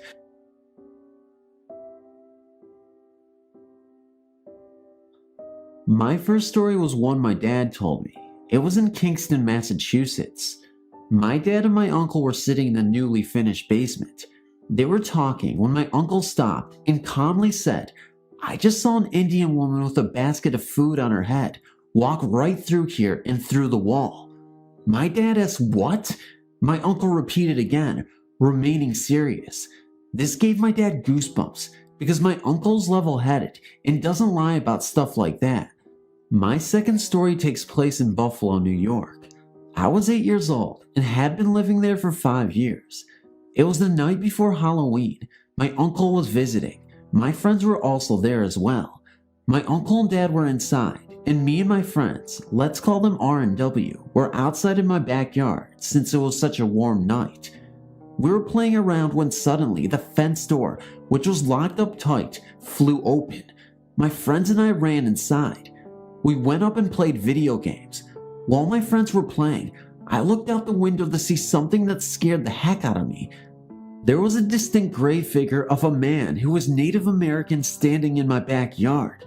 Then the figure turned its head in my direction. Then it disappeared. I wish I would like to live without these experiences, and maybe my uncle as well, because I'm sure it petrified him as much as it did me. This story was told to me by a friend who lives in Cuyahoga County, Ohio. It concerns the haunting of a graveyard in a very rural location. I'm originally from a neighboring county, and I lived in Florida for the last 26 years and met this friend while on vacation at Daytona Beach 6 years ago. And after discovering that we knew a lot of the same people and landmarks, a discussion came up about this graveyard. It is a very old cemetery with headstones way back to the mid-1800s. I went there with a friend several years back on a trip back to my hometown, and most of the graves are from the Stockholm family from that era in Cushing County. It is located very far from any civilization in an extremely remote part of the county. It has been used as a party place for darling youths, as the story or legend is widespread among the youth, as well as the oldsters that I talk to. I talk with many people my age, baby boomers, my parents' age, my grandparents' age, present teens, and younger, and got the same general story. It centers around the supposed execution of a woman named Mary Stockholm for practicing witchcraft in the late 1800s in Cushing County. She was supposedly beheaded and buried at the location, with her head and torso in separate graves, and she is seen at the witching hour, looking for her head. This is the main theme of the story. although there is a plethora of individual stories of chilling proportions from my friends' experiences and many other people I talked to. Now, the people I talked to would swear on any polygraph machine that what they told me was true. But the ironic thing is that a similar story from my home county is around about a warlock that was executed around the same period of time and is buried in a remote cemetery in Tushkin County that I've also visited. Also decapitated with some burial and looking for his head at midnight. Coincidence or the real deal? I'm not sure. I'm a 43-year-old Caucasian male, married over 12 years, and I have 2 children. I have a college degree, work as a professional, and have no particular religious beliefs. My only experience with ghosts or entities, I don't know what the heck it was, happened to me over a period of about 10 months while living in New Hampshire, about 3 years ago. I'd purchased a large, 2-story, 10-bedroom farmhouse which needed extensive repair. Before we moved in, each night after I got off of work, I would spend several hours painting, wallpapering, and performing the needed repairs. My first experience was this. I was painting in a closet. There was no one else in the building. I was just doing my thing when I heard one distinct bong. It was the exact same sound that an older mantel clock would make. Like most people, I know what it sounds like when I hear song refrains running through my mind, as generated by my mind. I've also experienced a dead ear, where one ear will suddenly go deaf with a loud ringing sound, which fades away after a few minutes. These sounds are eternal, again, generated by my mind, and are familiar to me. This bong was external, it was not generated by my mind. I knew that the house was completely empty of furniture. I'd carted all the rubbish to the dump myself. I continued to paint and soon after, ended my night's work at the house. The next evening, I was again painting in a closet when I heard what could be best described as an old-fashioned electric doorbell, the kind with a hammer that quickly strikes at the bell continuously until the button is released. I looked at my watch. It was 1 o'clock again. I put down my brush, stood up, and made a thorough search of the house for the doorbells. I'd never looked for a doorbell until this point. I also searched the basement around the furnace, thinking it might have been an alarm bell or some such. My search turned up neither bells, wires, or any front or back doorbell buttons on the house. I heard nothing more that evening. About 3 weeks later, I moved my family into the house. About a month after moving in, my son, who was about 3 at the time, told us at breakfast that a woman was in his room the night before. What kind of woman, I asked, and he went on to tell us, with his limited vocabulary, that a woman with white clothes came in and sat on his bed. I asked if she looked like Mommy, and he said no. I asked if she talked to him, and he said no. She just sat there. I asked if she walked in or walked out, but he told us that she just sat on the bed. My wife and I looked back and forth at each other, and then at her son, who continued to eat his breakfast. He wasn't upset or disturbed, and we simply moved on to the business of the day. He never mentioned any other visit again. Today, at 6 years old, he says he does remember the woman, but can offer very little about her. About a week after this, my wife confronted me when I came home from work and told me that all afternoon, she heard the continuous rattle of dishes being moved about in the kitchen while she was either upstairs or at the other side of the house. She also heard the cupboard's door slamming shut, hard. She told me that she would go to the kitchen to see what was going on, but would find nothing out of the ordinary. In all the time we lived in the house, I never heard the dishes or cupboard doors. Over the next month or so, my wife told me that she would also hear various doors in the house slamming, but again, when she went to see or walk through the house, the doors were as they had been. I had taken pains to insulate against the New Hampshire winter cold and wind. This house was not drafty. We had candles lit on many winter nights, and never saw them so much as flicker. My last personal experience in the house was the most dramatic. My wife had taken the children shopping and had been gone for about an hour or two. It was a Saturday afternoon. I grabbed a book next and laid down on top of my bed to read a few chapters. After a bit of time, I heard the door at the bottom of the stairs open, doorknob rattle, a bit of hinge work, and heavy footsteps coming up the stairs. Our bedroom was at the top of the stairs, and I could see the landing from my bed. As I heard the first few steps, I thought to myself that my wife must have been home, but I knew that I hadn't heard the car entering the yard, car door slamming, kids talking, etc. All the normal sounds of my family's arrival from a shopping trip. I dropped the book flat onto my chest and looked over my feet towards the bedroom door and stared at the top landing space, all the while footsteps continued to climb the stairs. Clump, clump, clump, to what have been the top, but nothing. I got up and went to the landing. Nothing. I went straight down and through the house, to the kitchen. I looked out to our driveway. Just my car sat there. I made some coffee, went back to my room, and, about an hour later, my wife and kids returned home. I told her my story, as I've just told you. I had no personal experiences with this sort of thing in this house, nor at any time before or since. We moved away about a year later to Florida. We moved for the weather, the financial opportunities, to be closer to other family members, but not because of any hauntings or the bizarre. The farmhouse we lived in still stands and is well known in the town we lived in, and it continues to be known locally as the Cheever Farm, and is located on the Cheever Road in Dorchester, New Hampshire, about 20 minutes west of Plymouth, New Hampshire.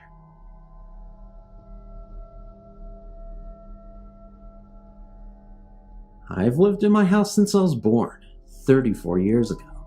When I was about 5 years old, I was sleeping in my grandmother's couch upstairs when I kept being awakened by the sound of heavy footsteps going up and down the stairs loudly. I was really scared, but when I reached for the door handle to have a look, the sound stopped, and afterwards, I was too scared to try having another look, so I just listened until falling asleep. When I was 8, my mother and older foster sister were returning home one night from seeing the Exorcist movie at the movie theater when things got really out of hand. My younger sister and I shared a bedroom, and her brother had the room to the other side of the wall, at our heads. We frequently played games of knocking and code, and this night, we didn't want to play, so we didn't knock back. Sometime after the knocking began, we heard my brother call to my foster sister and tell her to have us stop knocking. He was tired and wanted to go to sleep. My sister and I said, "What?" When she came in to tell us to stop, we told her that we were not knocking and that we thought it was him, and we were tired and wanted to go to sleep. She almost believed us and went back to the kitchen with my mom. The knocking continued, and my sister and I called up to my foster sister to have my brother stop knocking. When she went to tell him, he was sound asleep. We told her that he wasn't sleeping, that he was knocking, and she insisted he was really asleep. The knocking occurred in rhythms, as if it was some kind of Indian drum kind of tapping. It even got louder and faster and moved to different walls in the room and to the ceiling. My older foster sister and my aunt each slept in me and my sister's beds until we fell asleep. We were so scared listening to the Indian drums, we wanted to run out of the room, but they made us stay there and lay in the bed and listen to it until we fell asleep. After we fell asleep, they got up and went back to the kitchen, probably to discuss the events, when we woke back up to the same noises. Finally, they put a mattress in the middle of the floor in the living room, and we all slept there together for the entire night. If you know when The Exorcist was in the movie theater, you know that was a really long time ago, and we haven't had any Indian drums since then, but I've heard of 2 other houses on my street who had the same noises in them. Me and a lot of my friends have a lot of different kinds of encounters with ghosts in my house over the years. This story is true, and this house really is haunted.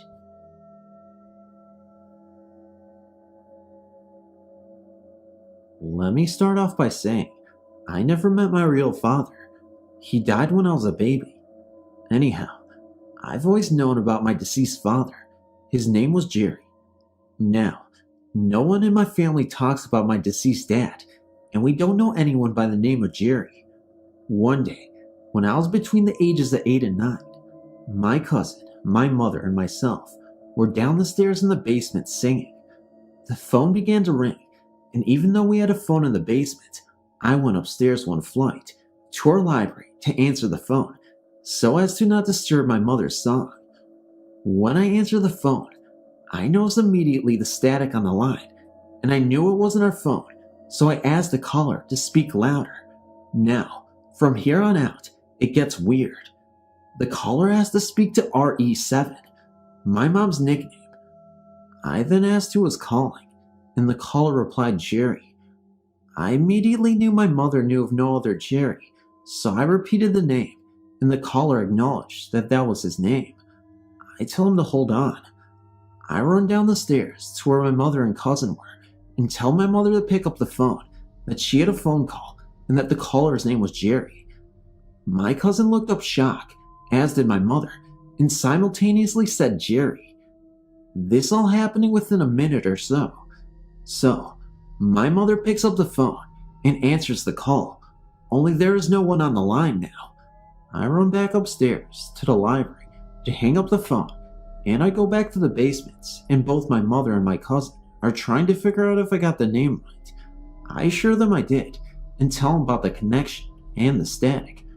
We all just kind of dismissed the call. Only later, when I started thinking about it, did I realize that my father never knew me and died very tragically when he was struck by a car. I think he wanted to hear my voice and hear my mother's voice. What I didn't tell my mother or my cousin is that the caller addressed me by my name. I never told the caller my name, but he knew my name, Tamaya.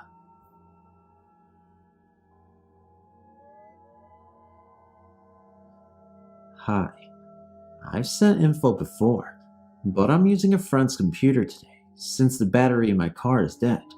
Nothing to do with ghosts, I don't think. Anyway, having read about people seeing black figures, I thought I would add my 2 cents. The first time, I was 16, living in LA with my grandparents, who were out of town at the time.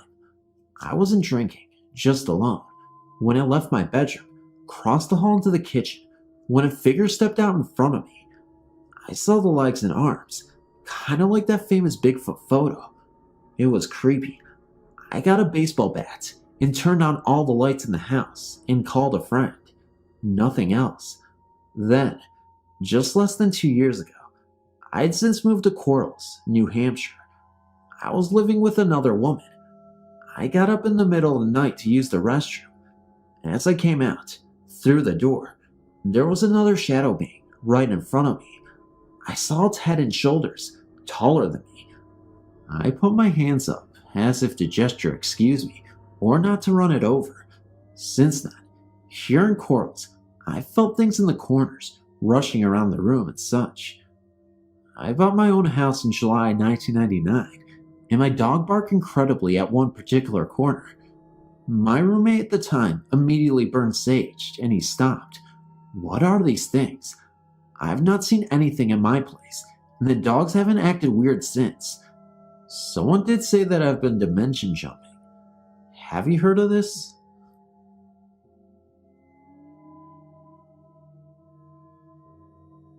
At one time, I never believed in ghosts or spirits or anything that is supernatural. That is until I went over to my friend Sarah's house. It all started back in '96. I'd been friends with Sarah all my life, which would have been 15 years then, and she had told me about her house. Being the skeptic that I was, I would laugh at her and call her crazy. I never went over to her house much, and when I did, it was only for a short amount of time. Well, during the summer of '96, I started staying the night with her about every weekend. I noticed when I first went into her living room, it was very cold in one particular spot, right in front of the stairway. The hairs on the back of my neck stood on end, and my arm and leg on the right side got goosebumps on them. My friend Sarah and her fiance saw them too. My second experience was about a week later. Me and Sarah decided to call it a night. She slept on the couch at that time because her waterbed mattress had a hole in it. So, she pulled out a twin-size mattress for me to sleep on. Well, The mattress was facing the stairway, which had a sheet over it, because Sarah said it felt like someone was staring at her from the top step when she would try and sleep. Anyways, as I laid there, I looked over at the sheet, and all of a sudden, it pushed out in the middle. Well, at first I thought it was just a draft or something, so I sat there and watched it, and it did it again, but this time, it shot out even further in the middle. I sat there and waited to see if it would do it again, but it didn't. My second experience happened 2 weekends later. Me, Sarah, and her fiance at the time were the only ones home.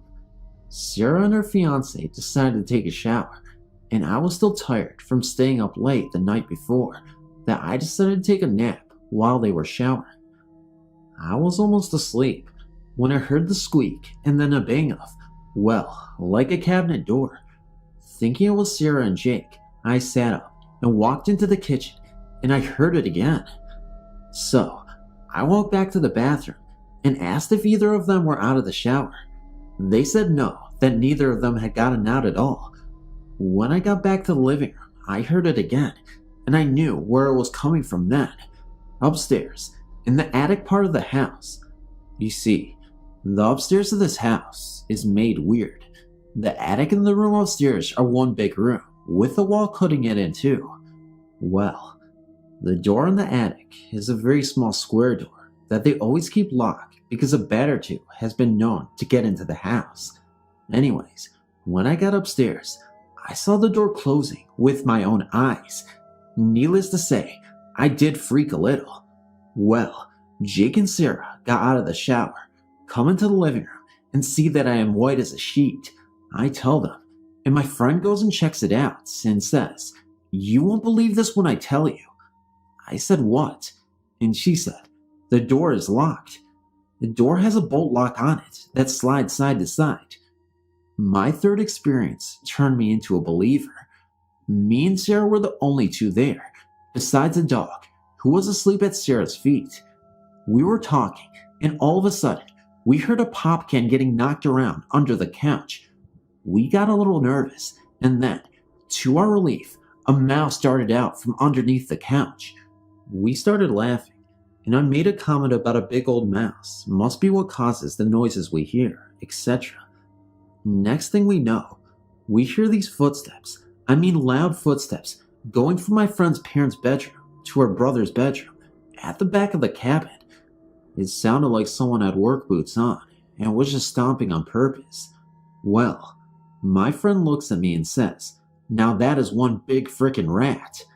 I said, "Let's go outside." Thank you for letting me share this few experiences that I have encountered. What I told you is just the beginning. If you'd like to hear more, just let me know.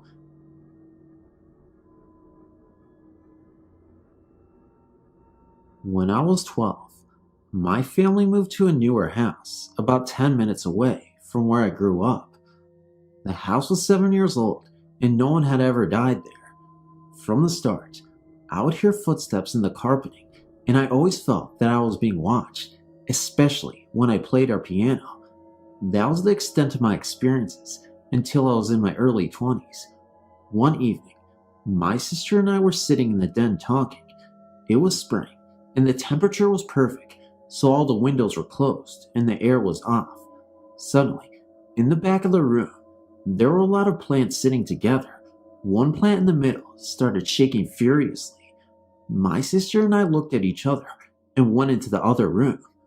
A few weeks later, my mother and I were sitting alone in the house when it sounded like someone very roughly racked fingernails down a couch in the back of the room, which was in sight, and again, a plant that was sitting at the end of the couch started shaking furiously. My mother just would not admit that we were being visited, even though she'd witnessed it firsthand. The last thing anything paranormal happened was on a Friday afternoon. I was in my mother's room, talking to her, when I noticed the atmosphere had seemed to have grown heavy, and I got chills. As the afternoon wore on, the feeling increased until I couldn't stand to go into the room any longer. That evening, my sister and I were alone and watching TV. I'd gone to the fridge for a snack and felt the heaviness with the goosebumps on the left side of it. I told my sister that the ghost was in the kitchen. I could feel it. A few minutes later, a picture that was hanging in the kitchen fell off of the wall. When we got the nerve up, my sister and I went around to another door in the kitchen on the opposite side of the room. We walked in and stood there, seeing and feeling nothing. Suddenly, the hair on our arms literally stood up, and we had to run out. Immediately afterwards, it left and hasn't been back. I don't even feel like I'm being watched while playing the piano. I guess whatever it was only wanted to communicate, but I was too frightened. I felt the heaviness with chills in other places, but until the last few years, I hadn't seen any entities. I've moved twice and really don't believe the houses were haunted, but intermittently and for short periods of time, I believe there were entities present. I've seen a man with long salt and pepper hair, with a dark cloak, looking at me with bright, colorless eyes. It looked like a negative of a photo. Also, I've seen a bright, elongated white shape out of the corner of my eye around my bed several times. The most profound experience I've ever had was when I was visited by a spirit of a friend who had died a week before his 16th birthday. Almost 10 years later, I started having dreams with him there, and I would wake up with the most wonderful feeling of being loved. During one of those dreams, I was at home alone during the day, and I had to sleep because I was working nights. It was a little warm, but not enough for the air. I had 2 blankets on my bed and threw one in the floor, and the other one was a mess because I had been tossing and turning. I finally made it back to sleep and dreamed of my friend. I got too hot and woke up to find the blanket I tossed on the floor laid over me very neatly. I've had too many experiences to discount anything to just chance, and my mother is finally admitting that she has experienced the paranormal.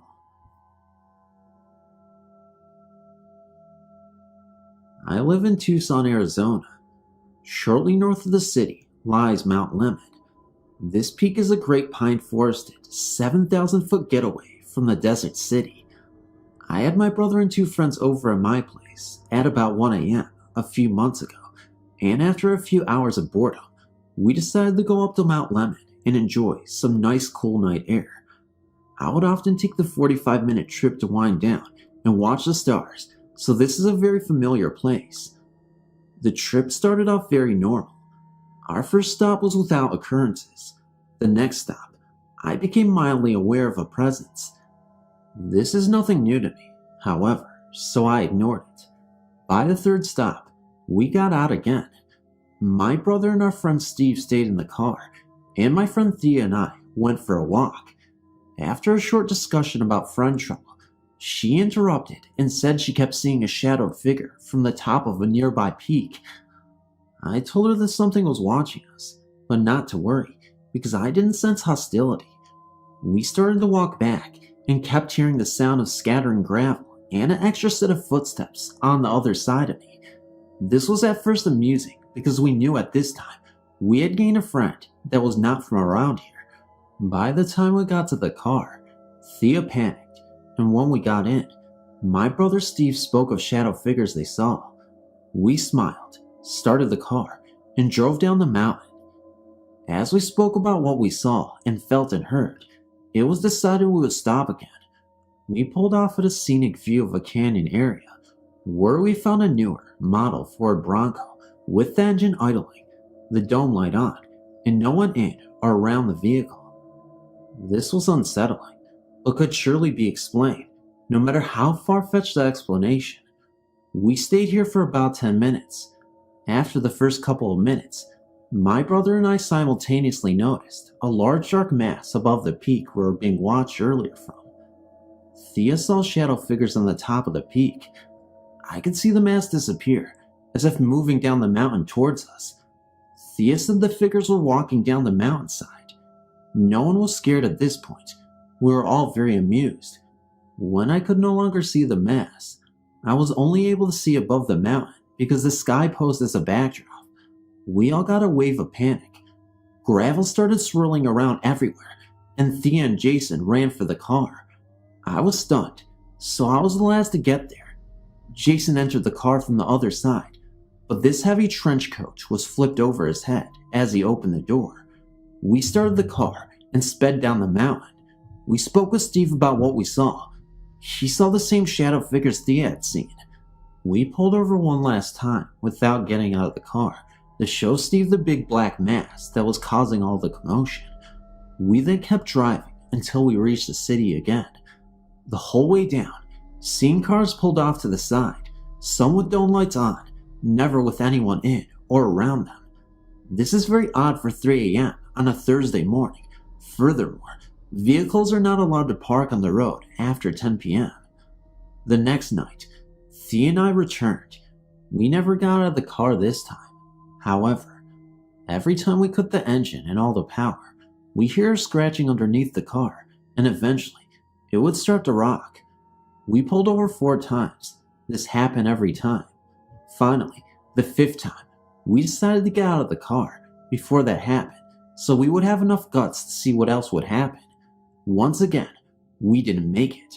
We opened the doors and pointed our flashlights outside, and as soon as we did, gravel started swirling around, louder than before. There was no wind, and we watched it jump around as if someone was kicking it right in front of us. After this trip, it turned out that the brakes in front of the left of the car, where we heard the scratching from when the car was off, were worn down badly. However, the rest of the brakes were fine. We stumped the mechanic, but once again, this is something that may be explained. I just don't know how. I'm planning a return trip, well equipped now. I will bring a camera, several flashlights, and a video recorder. Depending on the outcome of this trip, I will forward any eventful images to your site. I am stuck wondering 2 things now. First off, what is this entity? There are no local legends that I've found yet about Mount Lemon. Second off, will there be again when I visit next week something? I certainly hope so. There is much more I would like to learn before it becomes just a memory.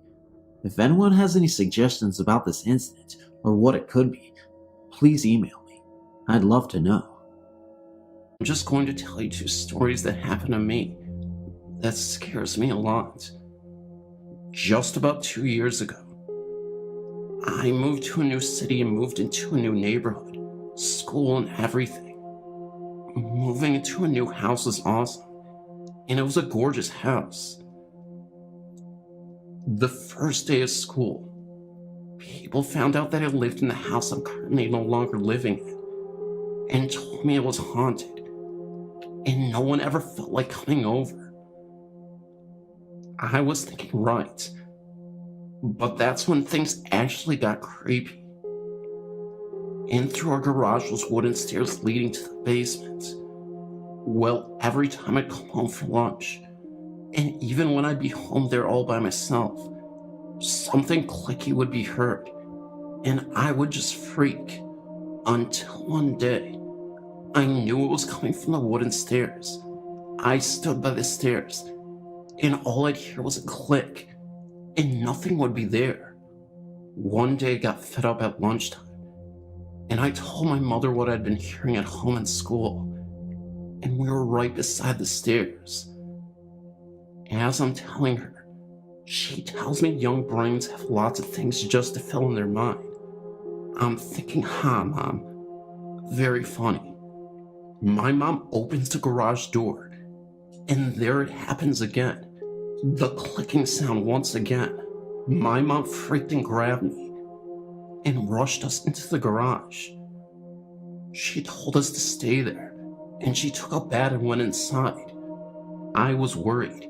She had just left me there all by myself. A couple of minutes later, I walked inside scared out of my mind, and I headed down the stairs and went down them, and there my mom was, worried. She said she saw nothing. A few days later, my mom talked to the owner. She knew him, and he says, weird. My mother died on her birthday on these stairs. She got a brand new pair of clicking shoes. After that day, we never heard it again. Another story happened with me and my brother. Well, I was young and was a big chicken, so I stood by my brother while my mother left for groceries. Let me start off this way. My brother would have this small play toy gun, and it was his favorite gun, and he'd have it all the time, and kept it in his drawer when it wasn't in use. Now back to when my brother and I were sitting at the computer. He's 2 years older than me. My mom had been gone for a while. We stood there, and I was pale and just staring. All of a sudden, something started laughing, like a clown, and it sounded as if two clingy things had been clanging together. And then I realized it was the sound my brother's gun made, and I was thinking, oh my lord. My brother and I started freaking, and we ran to the stairs, and it got so loud. And then the door handle started moving, and it was banging, and I ran and opened it, and it was my mom. She asked us why we were so pale. When we told her, it wasn't something she seemed much to care about. Like we were just children telling our tales. My brother that night went to go play his toy gun. It was gone, and was never to be found again. A lot more of these things have happened, and if you're interested in some more, I can write them up and email you. We moved out of the house just down the street, and nothing's happened to us like that again. Hope you enjoyed my stories. Myself and other employees, including management, have been upstairs in what was supposed to be the original owner's apartment. When you are up there, someone will either tap you on the shoulder or grab your shoulder, and when you turn around, there is nobody there. You will also hear things moving around while using the bathroom, and when you open the door, nobody is up there but you. The given story is that it is the ghost of our owner's father. His father's dream was to open up this brewery with his children, Joe Jr. and Michelle, but he died shortly after it had opened. The oddest thing of all of that is that I was walking some customers out to their vehicles when one of them told me she felt 3 spirits inside. I had not mentioned anything of the hauntings. She said one was an older gentleman, but the other 2 are children. I know absolutely nothing of the children in this area.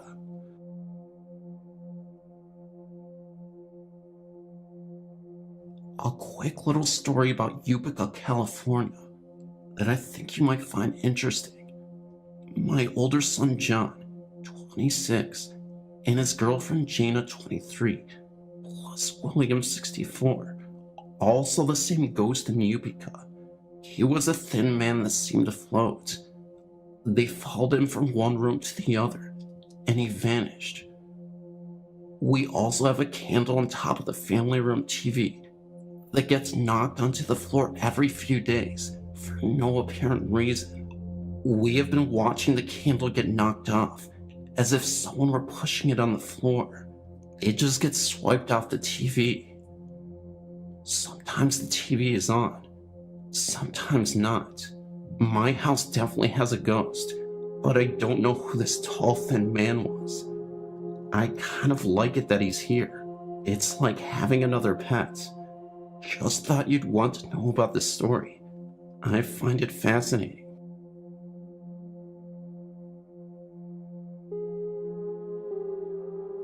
Me and my friends Mike and Maria have used your site for a reference on where to go, and we've gone to 2 places so far, and I'd like to share my experiences with you. The Sleepy Hollow Sparta Cemetery. We've been there twice. The second one being about an hour ago. The first time we went was about 2 weeks ago, and there is an open gate to get in. We made a discovery about something I will tell you in a little bit. The first time we went there, we got in okay, and we only visited about, the first half of the cemetery. We continued to hear rustling, but tried our best to remain calm. We then came across 2 mausoleums. My friend Mike decided to go see if they were open, but he became too creeped out and came back towards me and Maria. While standing outside of them, we noticed a light from the street shining through the trees, making an angel-like silhouette on the building. We all stared at it for a bit, and Mike mentioned that it looked like an angel. Suddenly the light turned off, kinda creepy. After that we left. The second time was tonight. There were the four of us. Me, Mike, our friend Rob, and his girlfriend Steph. We got into the same gate once again, and we proceeded to explore the same area as we did last time. This is where we made our discovery, and maybe you can post a warning next to this place for people on the listing. The light we saw last time that came from the street, making the angel-type figure, maybe a motion detector, because it shines right into the cemetery, even though it's far in the street.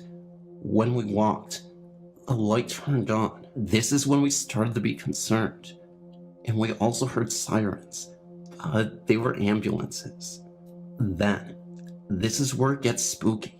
As we were walking the road back to the two mausoleums, I happened to glance to the trees, and what appeared to be standing there was a silhouette of a person. Then I noticed a hat, shaped like a police officer's. Then I tried to show Mike, and he saw it too. But then I noticed it wasn't moving. When we were leaving, it was a statue on top of a tombstone. However, when we left, Mike explained to me that what he was looking at wasn't the statue, it was the shadow, he says, and his description of the shadow was the same police-type figure. We were both looking at two different things, but had the same description. I think something there didn't like us, and was trying to give us an illusion to get out. The other two that were with us didn't see anything. The only conclusion that we could come up with was that something there remembers us from our last visit, and most likely didn't want us there. Our other adventurer in Brewster, we drove up there. There was like 6 of us. We drove past a pond, and I saw something across the pond that looked like a flashlight being waved. I don't know what it was, but when we stopped at the gas station before we headed over to the pond, someone said party at the lake tonight while purchasing alcohol. We parked up on a street about a mile or 2 away from the pond, and we all walked down to the road to it. We also had a recorder with us the entire time to see if we picked up anything we didn't hear. We found a dead animal on the side of the road, as well as many beer cans. We also kept hearing rustling in the woods as we came to the pond.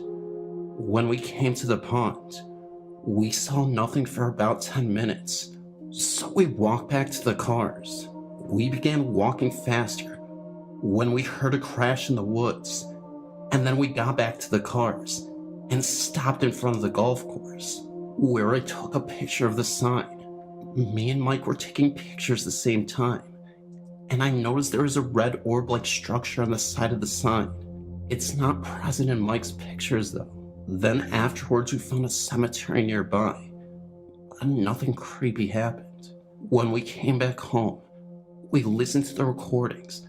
We picked up a loud crash and 2 moaning, whispered sounds. One being directly said after Mike said, "That was definitely a noise." So there is the report of our 3 places that we visited. Thanks to your site, we're addicted. Please write back if you have anything to say. While my own experience is not really that of a ghost encounter, I still believe that it may relate to some of the stories. Mine is a premonition. Growing up in Florida, I would visit my step-great-grandfather. Even though he wasn't truly related to me, he was far closer to me than any of my blood relatives. I remember always seeing him sitting in his recliner and chewing his tobacco. When I was about 10, I began having these strange dreams. In the dream, I was walking through a house that was on fire.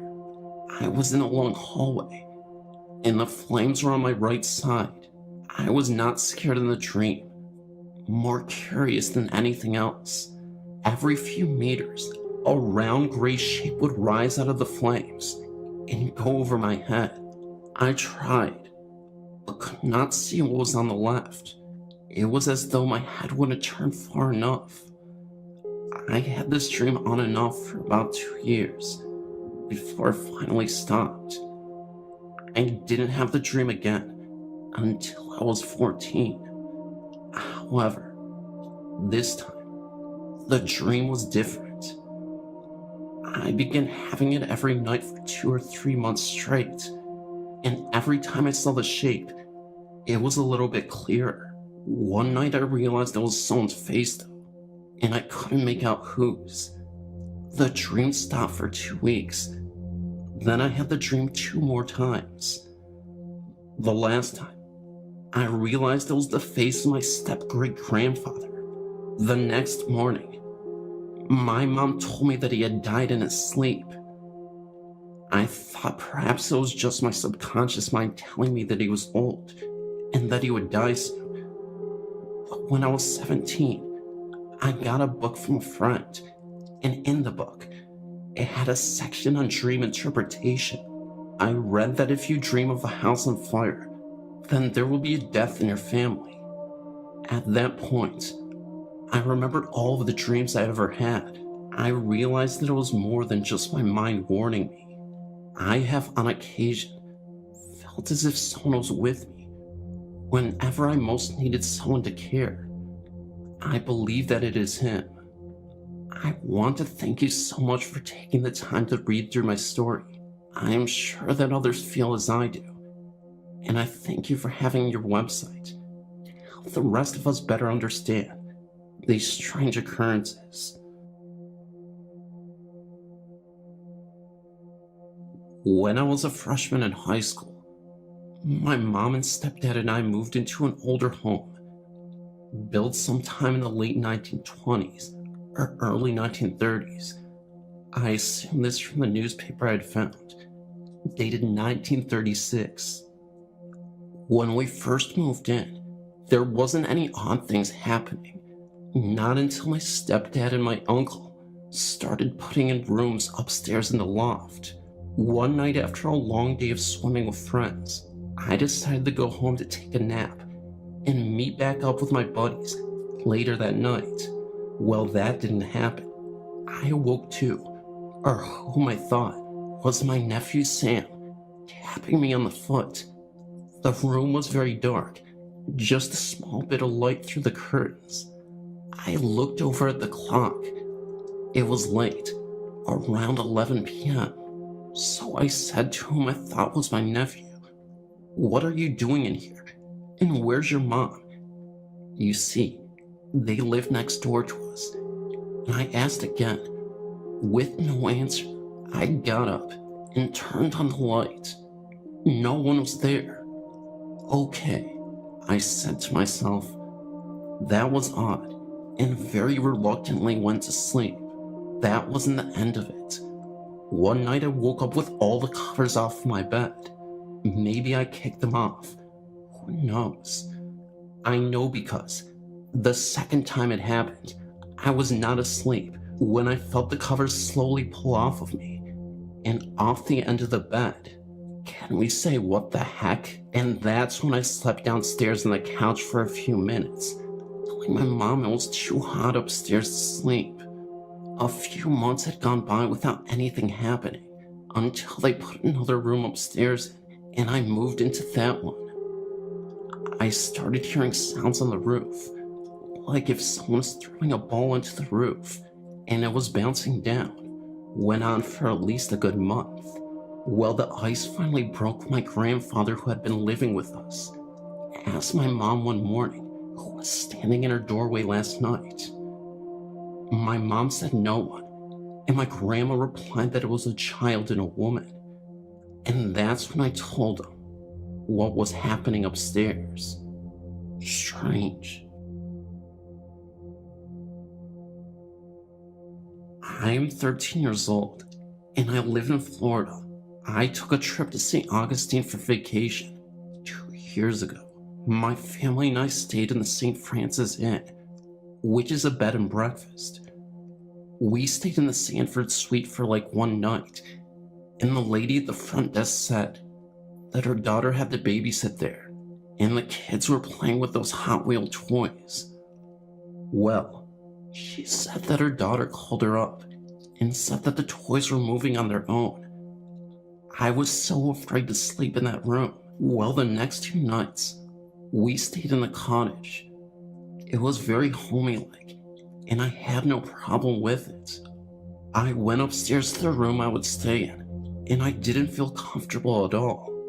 I felt like something or someone was watching my sister and I. So that night, I slept in the pull-out couch.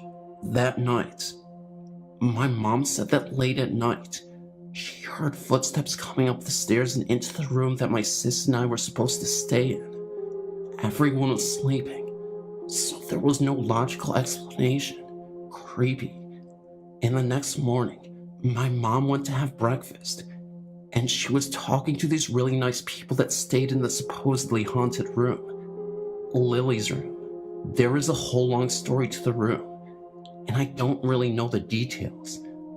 The couple staying in that room said that they took some pictures, and in one, there was an armchair from like a long time ago against one wall, but it wasn't actually there. So they started walking out to the courtyard next to the cottage and said, "Oh, it's just Lily messing around with stuff." As soon as they said Lily, the light above the cottage door went out.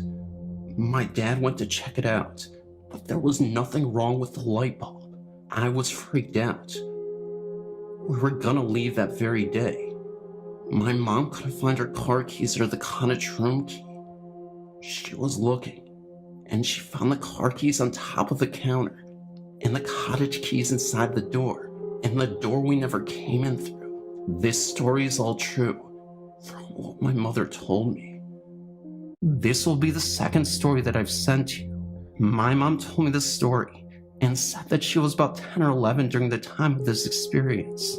She said she was sleeping in her bed one night, and she woke up at about 1 in the morning. She looked up and saw a white shadow floating next to her bed that had big eyes.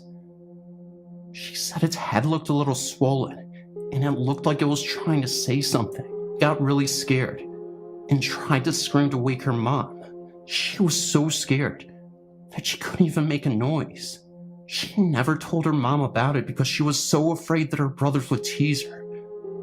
But a week later, she said she heard her brother, my Uncle Kevin, say that he saw a white figure with a swollen head.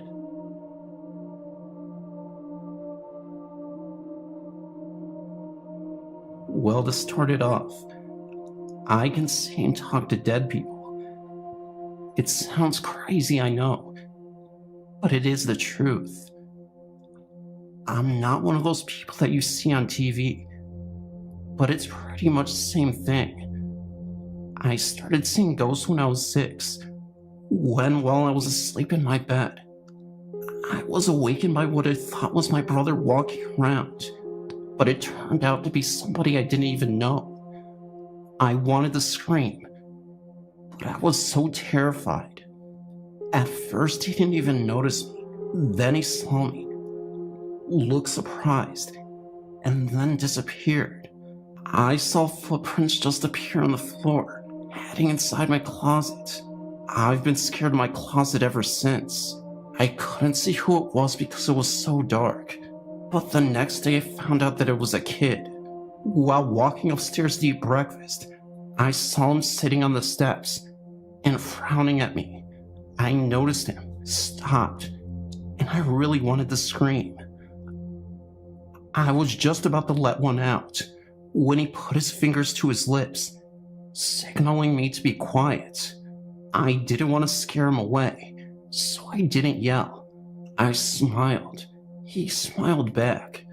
I then blinked, and he vanished. At this point, I thought I was going crazy. I went upstairs, ate my cereal with my family, all the while he watched. I tried to shrug it off when a vase he was sitting next to fell off and broke. Then I was staring wild-eyed at him. He frowned and disappeared again. I later was walking down my basement when I heard some crying. I thought it could be my brother because he was frustrated that he couldn't beat a video game. He always cried when he couldn't win. But when I got down there, the TV and the lights were off. I was again terrified, but I peeked around the corner, and nothing was there. All I heard was crying, but it was getting louder. I was turning around to run. When I saw him right there in front of me, I fell on the ground and screamed. He cried even more at this. I could hear my parents asking if everything was all right while they were making their way downstairs. I looked at him, and he vanished once again. The crying stopped as my parents came into the little crawl space that was called the toy room.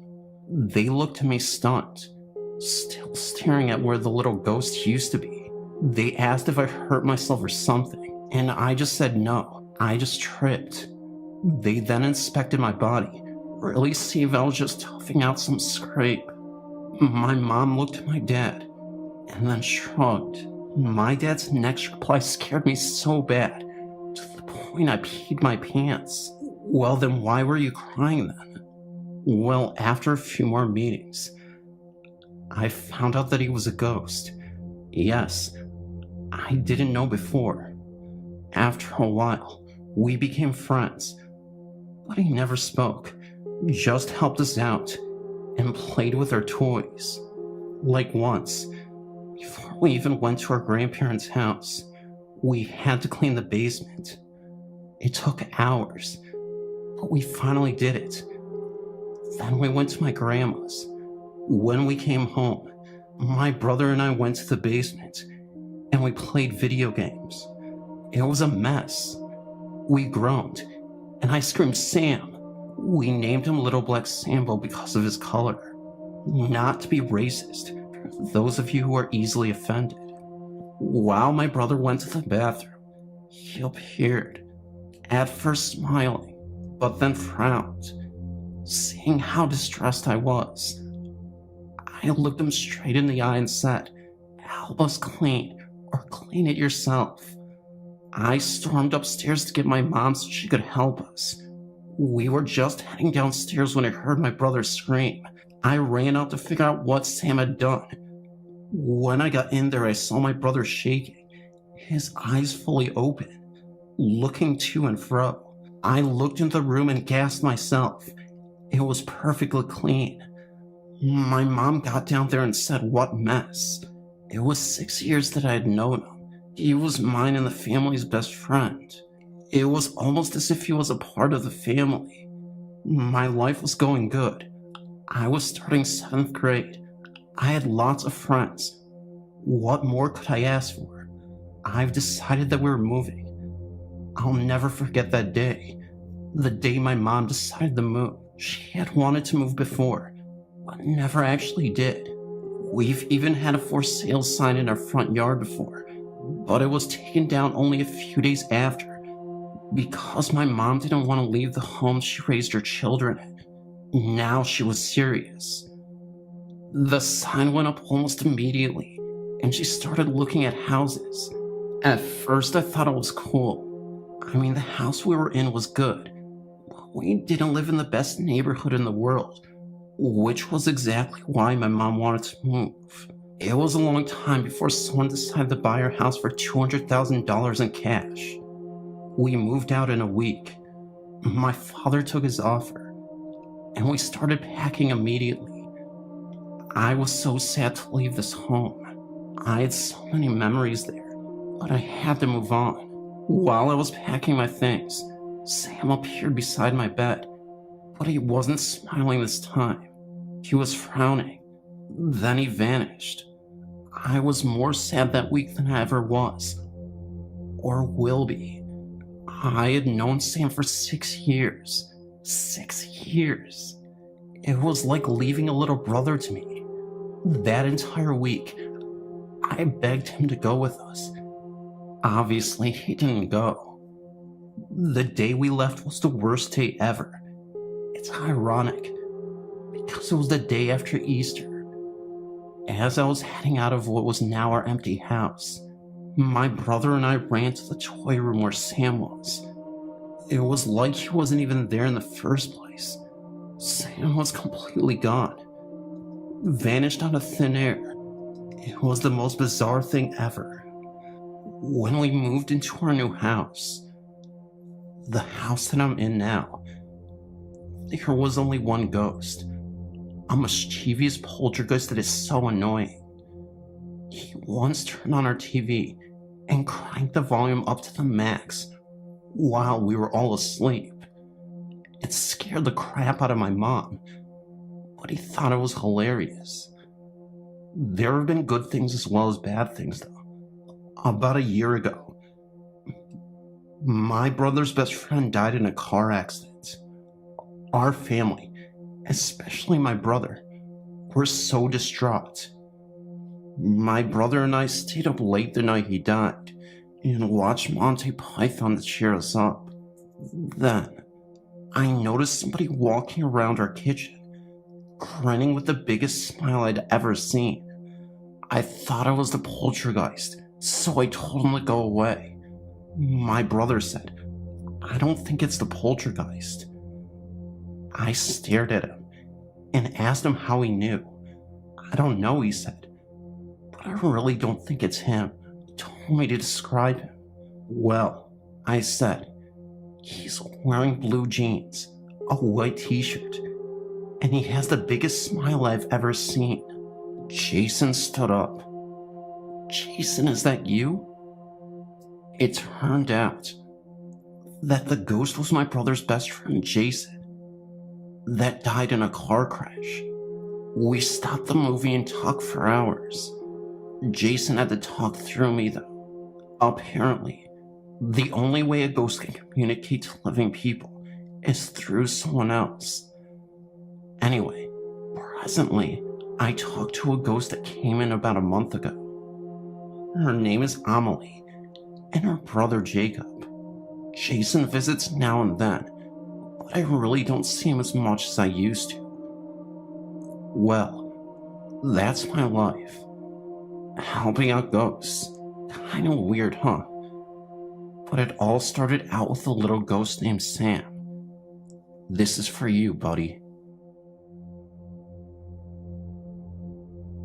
My name is Samantha, and I'm 18 years old.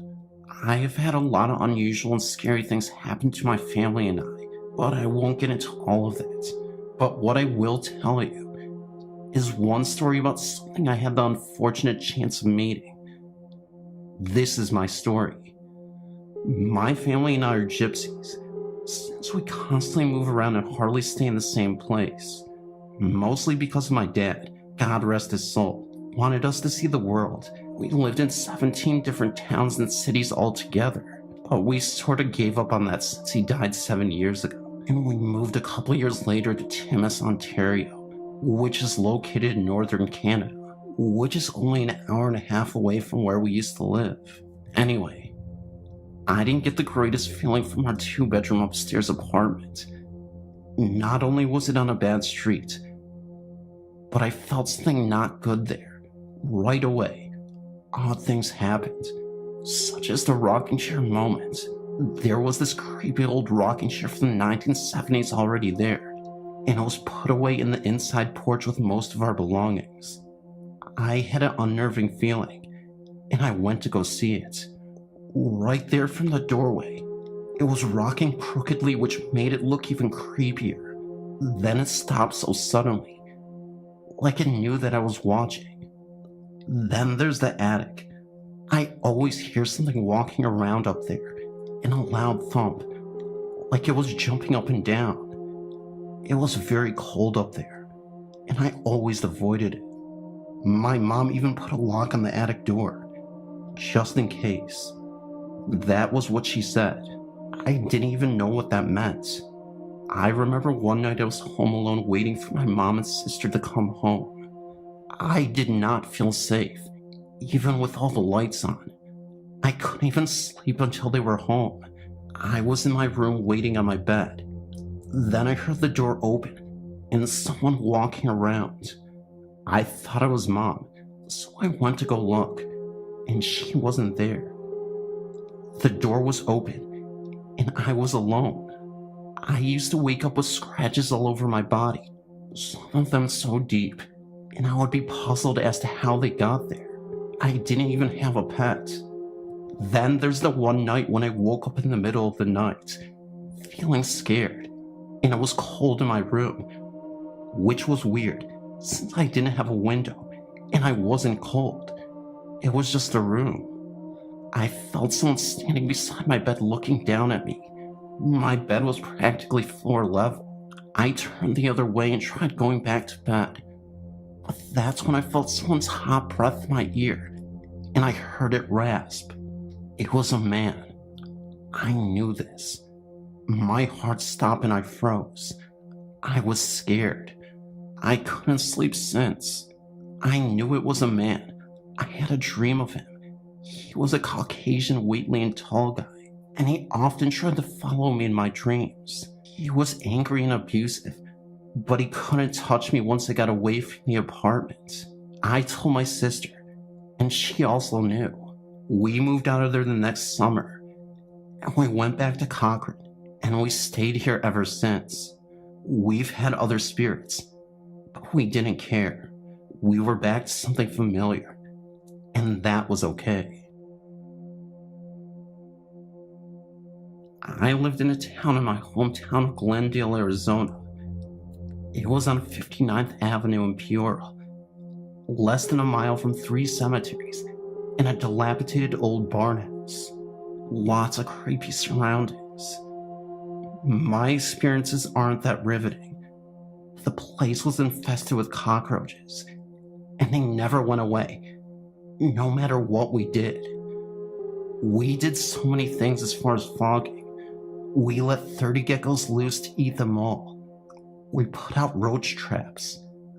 I've just heard about bugs in haunted places, flies and stuff, but it could have nothing to do with it. But also, there was 1.5 bathrooms in the place. The upstairs had 1 shower, and the downstairs just had a toilet and a sink. Well, one time I was in the bathroom, which is right beneath the stairs. As I was sitting on the toilet, I heard feet running up the stairs, like thunder, like someone was really hurrying to get up there. Then I came out of the bathroom and saw my boyfriend, and my roommate and I said, "Who ran upstairs all crazy?" And they said neither of them. I said, "Are you sure?" And they said, "Yeah, we've been sitting here the whole time." I asked if one of the 3 cats ran upstairs. The 2 girl cats are too small to have made that kind of noise, but our male cat was almost 20 pounds, so it was a possibility. But he was sitting beside my roommate. Also, the light used to turn on by itself, and in my boyfriend and my bedroom, the lock was on the outside, and it was a keyhole, as if somebody was locking someone in the room from the outside.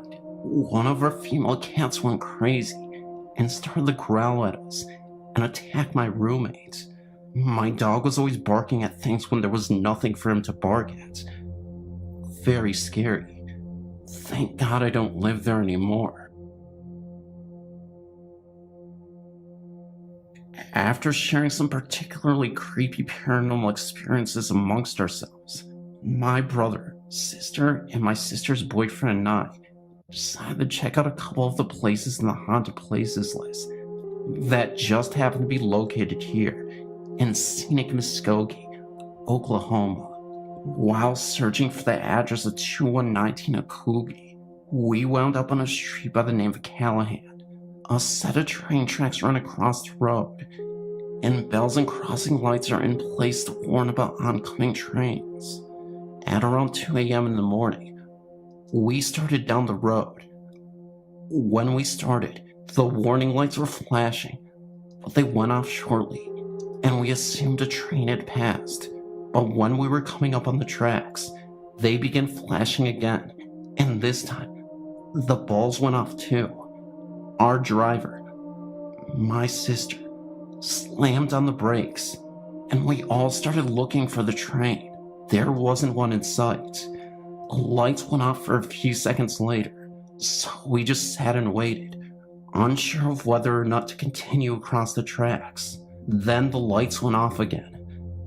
My sister sped in reverse to get away from the tracks.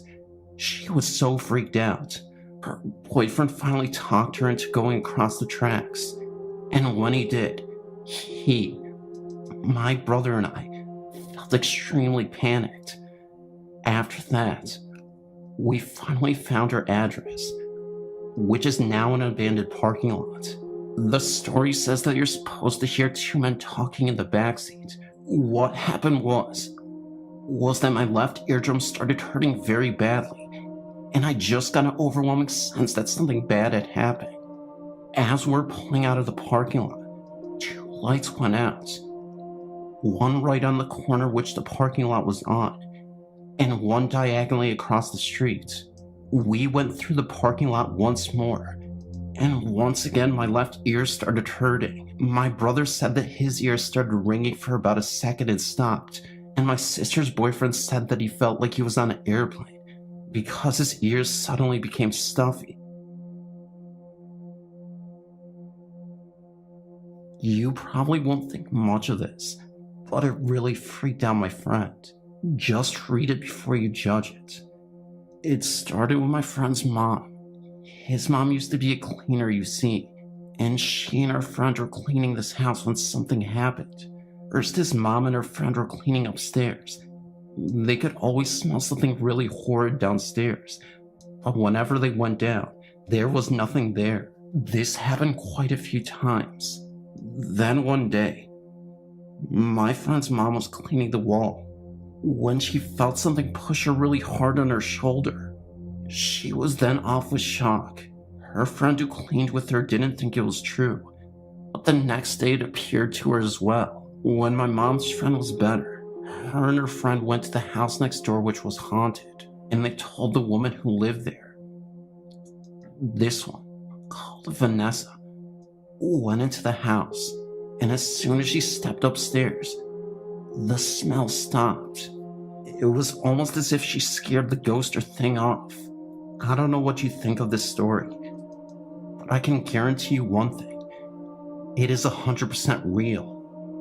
My first encounter with the spirit world inside of a funeral home took place back in 1999. I was a lowly funeral assistant back then whose duties involved greeting families, floor work at visitations and funerals, answering the phone, and cleaning. One night, I was working a visitation that caught me a little off guard. A small group of people arrived together for the visitation and requested it would be private. They informed us that no other attendees would be joining them and asked that we stay out of the parlor out of respect. This in itself was not uncommon, but what came next certainly was. The building began to smell of incense and candles, which they had brought in and burned, and we could hear them chanting in unison. We couldn't make out what they were chanting, but we were certain that it was not English. After approximately 20 minutes of this, they all simply left. They didn't tell us whether or not they were coming back, but as the visitation was scheduled for 3 or more hours, we just waited. No one returned. The next morning, it was my job to come in early, clean the funeral home up, turn all the lights on, and prepare for the funeral service that would begin later that morning. I arrived at the funeral home, through the garage, turned off the alarm, and put on my first pot of coffee of the day. I walked into the parlor that the people had been chanting in the night before and instantly felt a very heavy presence in the room. The air was thick, as though you could actually feel it rubbing against your skin as you walked. The smell of stale incense and burned candles was still present from the night before. I looked around to find that there was nothing to clean up or prepare, as the people had only been there for a short time. I turned the lights on around the funeral home and went back to the employee areas to begin feeding my caffeine addiction. After reading a portion of the daily newspaper and drinking a few or more cups of coffee, nature called. I didn't want to miss any phone calls inquiring about the morning's funeral service, or God forbid miss a family who walked into the funeral home. So I used the small employee restroom in the back of the funeral home and left the door open to listen. As I momentarily stood there taking care of business, I heard footsteps walking up the hallway towards me. I turned my head and saw a man in a suit walk by the doorway, turning his head to look at me as he walked by. I was humiliated. Here I was standing there using the restroom with the door open and a family walked in. I shouted, "I'm sorry, sir. I'll be with you in 1 second." I couldn't have possibly been more embarrassed. I quickly washed my hands and went out to meet him. I walked to the front of the funeral home and found nobody there. "Sir," I shouted, but nobody answered. I figured he must have gone back to his car to wait until the time of the funeral before returning, so I went to the front door to check the parking lot. I pushed the door and suddenly felt my stomach drop. The door was still locked. I had forgotten to unlock the funeral home when I arrived that morning, and it hadn't even occurred to me that I didn't hear the door chime from somebody walking in before seeing a man walk past me. There was simply no way that anyone could have been there other than me, and I most certainly didn't hallucinate what I had just seen. I wandered back into the parlor, though this time the air wasn't as thick or uncomfortable as it had been an hour or so prior. I was getting ready to walk out when something caught my attention. It was the blue suit, white shirt, and red tie that the deceased gentleman in the casket had on. I walked up to the casket and froze when I looked at the man's face. His features, his hair, and his suit were unmistakable. This was the man who wandered down the hallway and turned to look at me as he passed. The funeral went on as planned, and after the director who made the arrangements with the family took the small procession to the cemetery, I told my boss what had happened. He only laughed, not adding anything to the conversation. I know he believed me, as I was noticeably shaken up, but we weren't supposed to talk about these things in this business, so he didn't. I have had several other paranormal occurrences in this line of work over the years, but none were as profound as that first one. My views on what happens to a spirit in the time following death were forever changed. I hope you enjoyed reading about this experience. I will share another story or two in the future. I very much appreciate your podcast, and I wish you well. Storage closet. There was a young, newly married couple named Lena and Michael who lived together in an old house. Michael worked as an accountant in a small company, and Lena was still a student at university. She was studying to be an interior designer. The young couple loved their new home and put a lot of effort into renovating and decorating. The house had a large living room, a kitchen, and 2 bedrooms. In the hallway, there was a storage closet that was filled with all sorts of old junk. By the way, the rooms were both really small. One evening, as usual, Lena was preparing the dinner and humming quietly to herself. Her husband was in the living room, lying on the couch and watching TV. He remembered that one of the lights in the bedroom had gone out, and he needed to replace the bulb. The walk-in storage closet in the hallway had cupboards and shelves. It was completely packed with paint cans, pieces of carpet, replacement door handles, cleaning products, candles, boxes of matches, and other stuff. The spare light bulbs were in a metal drawer with sharp corners. Michael was searching through the junk when he tripped over something on the ground and flew down with a crash. "Mike, you're so clumsy," Lena called from the kitchen. "Are you all right?" She heard the door to the storage room close. Yeah, I'm all right," said Michael. "I just stumbled over all this junk you keep in here." "Don't blame me," said Lena. "You're the one who decided to go poking around in there." I just wanted to replace the light bulbs in the bedroom. God damn it, Michael replied. So go ahead, Lena snorted and continued to cook dinner. On Monday morning, when Lena woke up, Michael had already left for work. She took a shower, got dressed, and hurried off to university. When she came home that evening, Lena stopped at the front door of the house. Searching through her purse, she realized that she had forgotten her keys. The door was locked, and she didn't have any way to open it. Unfortunately, she had also forgotten to bring her mobile phone. She had to wait in front of her house for her husband to come home. She waited and waited, but Michael never showed up. It was getting dark, and Lena began to wonder what happened to him.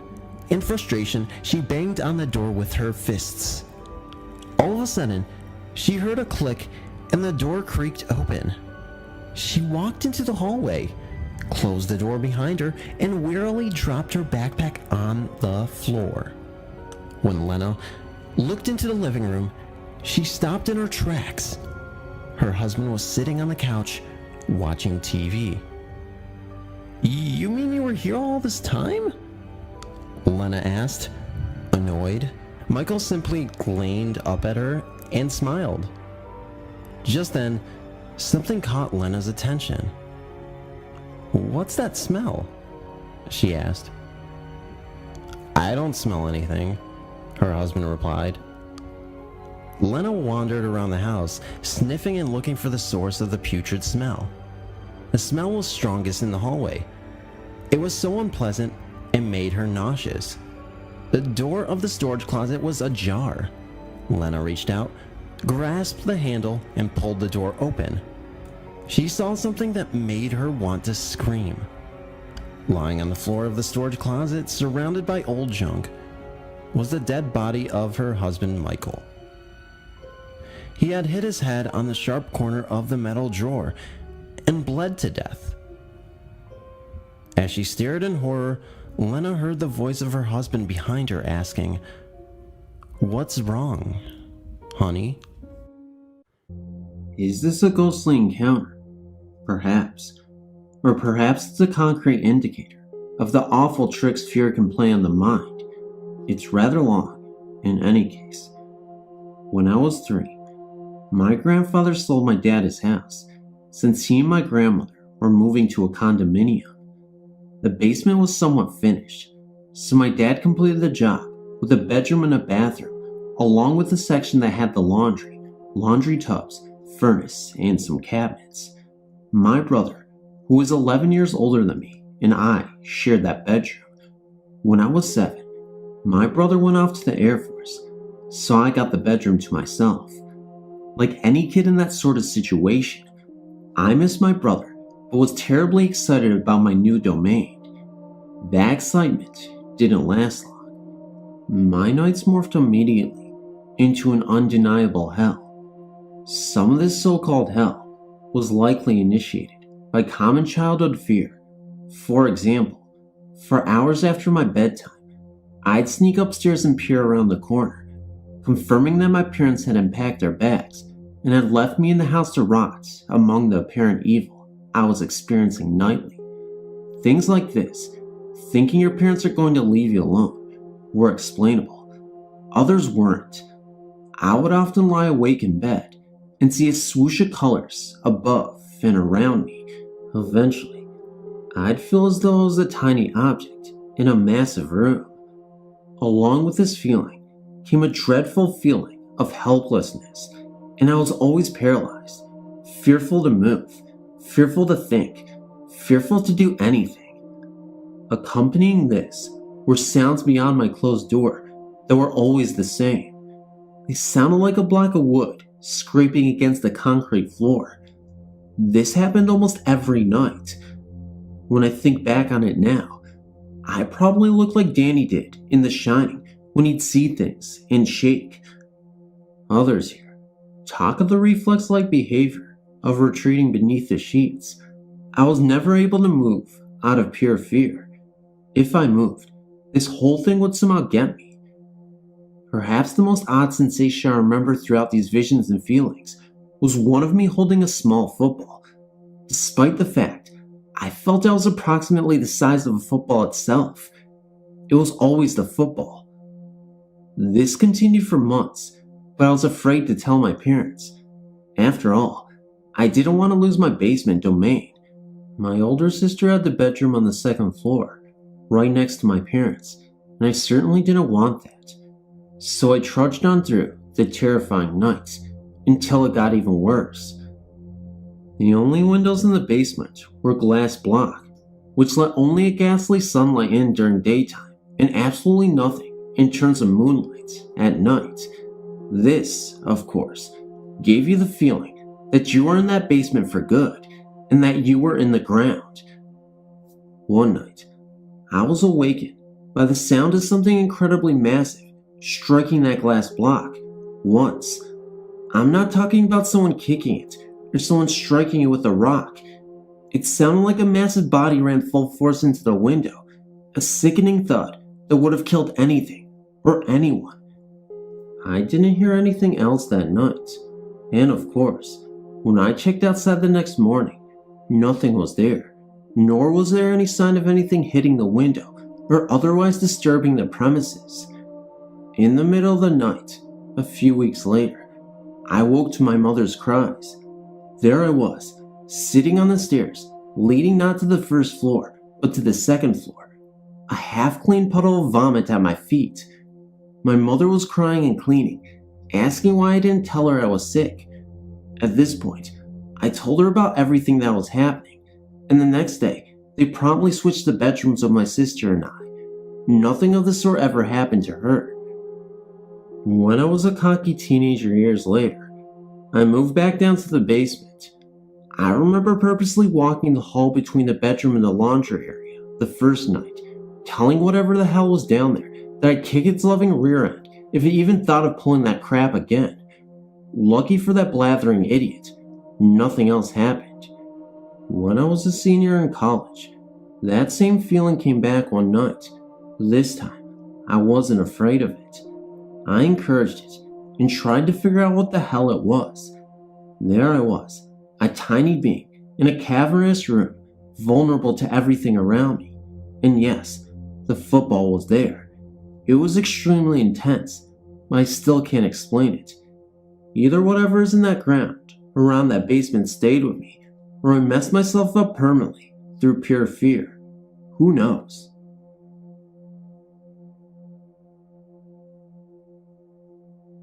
I worked at a psych hospital here in New Hampshire for a year. It was one of the worst jobs I've ever had, but it provided me with some pretty messed up stories to tell. As you might imagine, places like psychiatric hospitals are pretty turbulent places. I was hired, despite my lack of psych training, because I was big and a little bit intimidating. They needed people like me on the adult and adolescent units because these were very violent times. It was 1999, 9 months before Y2K, and only a few weeks before Columbine, so the lunatics were coming out of the woodwork. We had apocalypse freaks, people who swore they had psychic powers, and the government was trying to kill them. We had a Columbine wannabe admitted once or twice a week. There were also some of the roughest, most violent patients that the hospital had ever hosted. They needed people like me to sort of keep the peace and take the violent people down so nurses would stop getting hurt. The kids liked me, so the hospital director put me on the adolescent unit a lot. The adolescent unit turned out to be the home of a few spooks. After lights go out, each hallway, boys' hall and girls' hall, was watched over by a counselor. I was sitting in a chair in the boys' hall. My job was to make sure no one was up and moving around and that people were going to sleep. If I heard anyone talking, I was to shut them up. You can tell where this is going. I'm flipping through my book when I hear voices in one of the rooms. It's just muffled, but I have to get up and check it out anyway. I start to get nervous when I hear the voices coming from an empty room. It was a quiet week on the unit, and only half of the boys' bedrooms were occupied. I opened the door, expecting to find a couple of kids in there, since I heard two voices, but find an entirely empty room. The talking continued right up until the point when I opened the door. As soon as it opened, the talking stopped.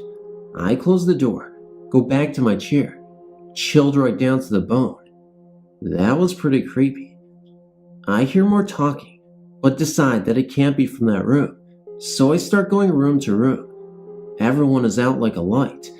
The talking is still coming from that room.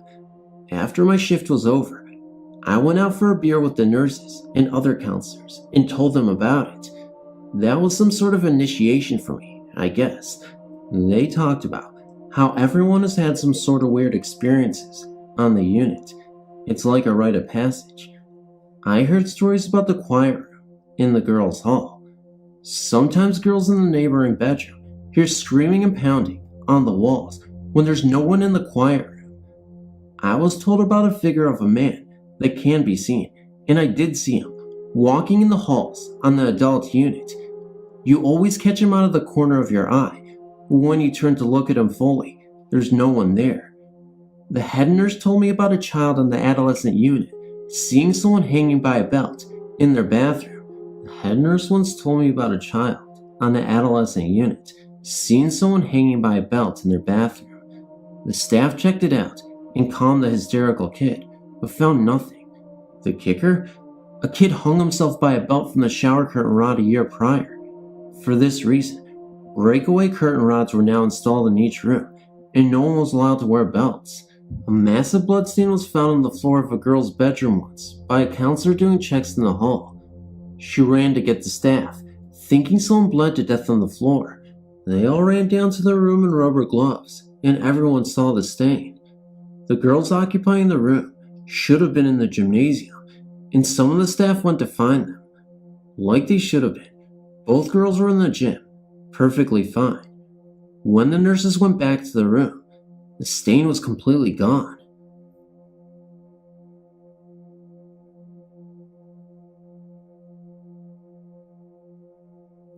When I was a kid, we lived in a fairly large house in the middle of Fort Collins. Nothing particularly weird happened in the house until my 7th birthday. On that day, I had a dream of a little girl who died of some strange illness. In the dream, I was walking through the strange-looking hallway with a creepy floral pattern wallpaper. Anyway, I eventually turned into a room, and there is a bunch of people and a priest standing over a bed with a small girl laying in the bed. Everyone is crying and sobbing, and the priest is reading stuff out of the Bible he had in his hands. I walked up to the side of the bed and looked at the girl, and then the man that was standing next to me. I looked up at his face, and he stared back at me and screamed, "Why, God? Why did you make her sick?" That scene is stuck in my mind so vividly that I could draw every feature on that man's face to this day. Anyway, after I had the dream, strange things started happening. Chairs would move around, not get stacked into a pyramid, a la poltergeist. Doors would open and close, and we would hear giggling. Things like that. A few times we would come home, and every single cabinet door in the house would be wide open, with all the contents of the cabinets pushed up to the front and stacked in perfect columns, labels out, mind you. Also, one night, while I was having a particularly hard time sleeping, I opened my eyes to see a small girl, the same girl from my dream, dressed in a white nightgown, standing at the foot of my bed, smiling at me. I closed my eyes and quickly reopened them to see if the girl had gone away, but this time she was extending her arm to me with something in her hand. At this point, I had no idea what to do, so I did what any 7-year-old would do. I quickly pulled the sheets over my head and curled up into a ball. I laid there for a second, thinking that I was just having a really messed up dream. Suddenly, I felt the bed compact, as if someone had sat on it. At this point, I'm making GBS threads myself. I'm not sure why I thought it was a good idea to rip the covers off of me and quickly stand up, but I did anyway. The small girl had moved around to the side of my bed and was just sitting there, smiling at me. She reached into a pocket of her gown and pulled out a small trinket that looked like a small horse. She looked up at me and mouthed something, but I couldn't hear her. She extended her hand and offered the small horse to me. I just stood there, in my pajamas, in the middle of the bed, completely dumbfounded. Right as I was about to reach to get the horse from the little girl, the light flickered on in my room, promptly causing the little girl to look towards the door, then back at me. My dad had turned on the light and was looking at me strange. Then he noticed the little girl. His exact words were, "What the hell is going on in here? Who the hell are you? And why are you in my son's room?" After he finished his little outburst, the girl got up from my bed, smiled at me, and put the horse back in her pocket. I can't really describe what happened next, but she kind of half disappeared, half blended into the wall. Anyway, it creeped both my dad and myself out, and we spent the next week sneaking around the house together, trying to see her again. After the little bed incident, the little girl would start taking her stuff. Her favorite thing to do was to take the remote to the TV and hide it in the closet of my parents' room. Another of the girl's favorite things to do was to take my toy trucks and send them rolling across the floor for hours. When we tried to take the toy trucks away and put them somewhere else, the trucks would be promptly back at scooting along the floor. That's my little ghost story. We never saw the little girl again, nor did we ever find out who she is or what the little horse was.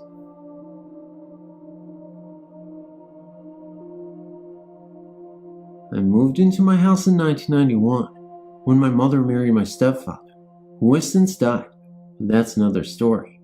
His ex-wife before my mother died in the house in 1990 due to cancer. That's the room my mother sleeps in now.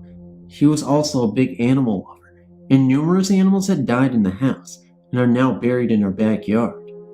Since we moved in, I've heard numerous strange noises, creaking floorboards, knocking in the walls, whispering, scratching from the attic, etc. Our attic has insulation everywhere, including on the floor, because it isn't a real attic, but merely a small storage area. I hate being alone in the house at night, as does my mother, and my sister does as well, but she's moved out now. If you're sitting quietly, it constantly feels as though someone is with you. Just the other night, I was in the living room, reading, and my cat was lying on the top of the couch, behind my head, sleeping. Suddenly, it felt as though someone had come and stood right next to my ear. If you put your hand by your right ear, that's how it felt, like someone was blocking my hearing. Quite unnerving. I glanced at my cat, and she was staring wide-eyed at the exact spot it felt like someone was standing. Needless to say, I went to bed. When I'm in my room at night, it feels like someone's watching me, or at least like someone's there. I just bury my head under the covers and wish a quick descent into sleep. The weirdest thing that's happened is the whispering. My house is a tri-level. If someone is in the basement, talking, you could hear it through the vents in the upper floor. Well, one night, I'm lying in bed, trying to sleep, and I hear a woman's voice. It sounded muffled, like she was whispering. I figured it was my sister talking on the phone downstairs, but when I checked, she was in her room, sleeping. When I asked my mom and sister if they noticed anything strange in the house, my sister said she also heard the whispering. Totally creepy. Anyone who comes to my house and stays the night feels unnerved. Most people don't like it there. I know I don't. It wouldn't be any big deal. When I felt that tugging on my hair as I was trying to sleep one night, I kind of freaked out. Also, my mom had woken up in the middle of the night, and she felt like someone crawled into bed behind her. She thought it was her cat, since the cat usually sleeps with her. The cat was on the floor sleeping though. My mom just shut her eyes and went back to bed. Let's see, what else has happened? When my stepfather was still alive, my mom was doing the dishes and she felt a hand on her shoulder. She turned around, expecting to see my SF, but no one was there. She said she didn't feel threatened, but she didn't like it anyway. The week my stepfather died, my sister said she woke up one night and saw him in the hallway, waving. She slept with her door closed after that. She also said that she saw green lights in the very downstairs part of our house. The room where the cats have their food dishes and litter box is one of the scariest rooms in the house. Our dog wouldn't go in there. He refused, even though we tried to force him sometimes.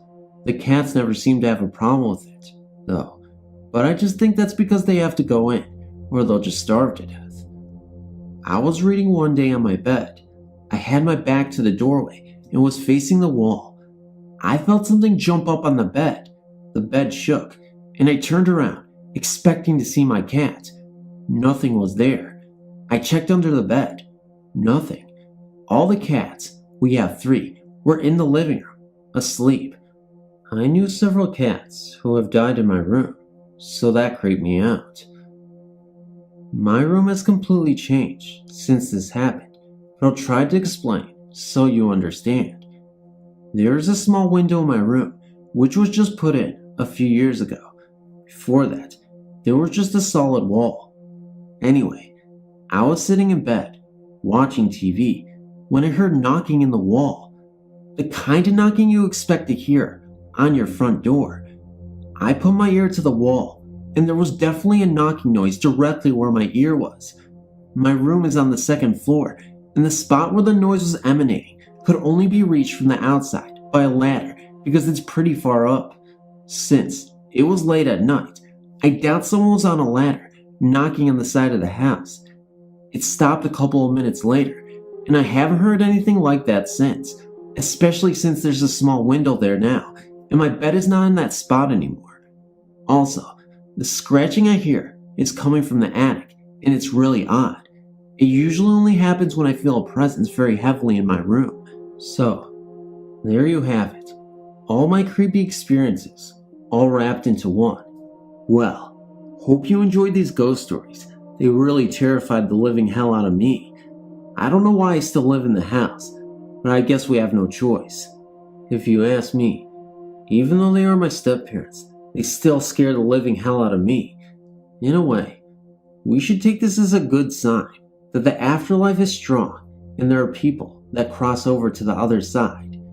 One thing is definitely true. Ghosts do exist. They're terrifying. They might seem innocent, but it's always terrifying for me. In late December of 2000, my boyfriend Ryan and his best friend Don moved into the house that Don had grown up in. Their apartment was too cramped during their band practices, and Don's father was willing to make the rent very reasonable. The house is down the street from a very large and very old cemetery, and directly across from an old canal. The neighborhood is peaceful and charming, most of the time. Before they moved in, they had to fix the house up quite a bit, because the last residents had trashed it so badly. They had ripped up the carpet, splattered paint on the walls, and replaced all the blinds with wrapping paper. Naturally, they enlisted my help. As I drove to their new home for the first time, I experienced very unsettling feelings as I drove up and parked. The feelings pervaded the entire time I was in the house. I grew up in a haunted house and have had other experiences with the supernatural, most of them positive. I'm not one to be easily scared by the supernatural, nor do I think that because something frightens me, that is automatically evil. I decided to ignore the feelings because no one else seemed to be bothered. Ryan and Don settled comfortably into their new house, and Don was glad to be back in his childhood home. I became used to the strange sensations I would experience all around the house. Even the overwhelming feeling of being watched when I go away in my car ceased to bother me. One night in February, I believe, I was leaving to go back to my house at around 3 a.m. As I fumbled for my keys to unlock my car door, I could feel someone behind me. Suddenly, I heard 3 loud, stomping footsteps. Thinking that it was possibly some live person intending to harm me, I whirled around and screamed as loudly as I could. There was no one there. Ryan, naturally, came running out of the house. I ran onto the porch and into Ryan's arms. I told him what happened and started sobbing uncontrollably. I was no longer frightened, but I felt an overwhelming sense of sadness. Whoever that is, I remember saying, is very confused. It's a man, and he needs help. I don't know that he realizes that he is dead. Ryan became very thoughtful for a moment. You know, we are surrounded by a cemetery, and people have drowned in the canal. Someone did just a few years ago, but I don't know who it was. After that, Ryan and I went both back to my place to spend the night. Don had been visiting his mother. The next day, we told Don what happened. He confirmed that someone had drowned in the canal a few years before, but it was a young girl. I immediately ruled out the young girl. I knew this presence was very masculine. Don also remembered that a very nice man who had lived next door had died suddenly of a heart attack when Don was a child. That seemed like a more plausible candidate, but there was the long history of the canal to consider, and the nearby cemetery. Don was dumbfounded by the entire situation. I lived here for the first 15 years of my life, and nothing out of the ordinary happened. He reflected for a moment. Well, there was that one time when I had stayed home from school and felt someone looking at me, so I turned around, and there was my sister. I said, "Hey, Bethany," and then remembered that she had gone to school that morning and wasn't going to be home for about an hour. The apparition disappeared, and at the regular time, she came home. Well, said Ryan, there was the Fonzie incident too. Fonzie is a very friendly, sweet-tempered cat that belonged to Don. Apparently, when Don and Ryan were working on the house, before they had moved in, the cat was still at their apartment. They had both, on separate occasions, seen Fonzie walking around. I found both the accounts of these rather strange apparitions a bit puzzling. I know that sometimes apparitions of the living are seen, but it is usually when something pivotal is about to happen. Nothing interesting happened before or after these odd apparitions. I thought that perhaps some entity was somehow taking the forms of things that were familiar and loved, so as to let them know of its presence without being threatening. Whatever it was, did not seem to me like it could have been caused by the same melancholy presence I felt. Over the next few months, nothing much happened. I brought 2 friends of mine, both of whom who've had many experiences with the paranormal, over to the house. One of them didn't get any negative feelings or sad feelings from the area at all. Another, whom I've not told about the strange occurrences, was so put off the depressed feeling she got that she wanted to leave almost as soon as she arrived. One thing beyond sensing a spirit worth mentioning did occur in those several months. I was asleep on the couch in the living room while Ryan and Don's band practiced. All of a sudden, Kenny, the bass player, came running up the stairs. He woke me up. "Hey, are you alright?" he asked. "Yeah. Why?" I replied sleepily, "Because we were sure we heard someone come in the front door." I told him I hadn't heard anything. He proceeded to check all around the house for the suspected intruder and never found anyone or anything. During the summer months, a few torrential downpours caused Ryan and Don's basement to flood, nearly destroying a significant portion of their band equipment. After that incident, they decided to move, yet again. I was staying at my own place, and Don was visiting his mother again. In the middle of the night, Ryan called me in a panic. "I just had the strangest experience," he told me. "I was asleep on the couch when I was awakened by a baby crying. I sat up and realized that the noise was coming from Don's room. I looked up and stared down the hall. All of a sudden, this white, somewhat blurred figure of a woman came walking out of my room and went into Don's room. Then I heard a woman shushing the baby." Ryan was frightened, but he realized that the strange event was not threatening in any way. We talked about it and agreed that it was most likely some sort of residual haunting. Later, Ryan told Don about the experience and found that Don had witnessed the same event. Ryan and Don had not lived in the house for a few months now. We never figured out exactly who the man outside the house was, or who the woman and the baby were, or what caused the strange apparitions of Bethany and Fonzie. I only wonder if these things still go on in the house, and if the current residents have the powers of observation to notice them.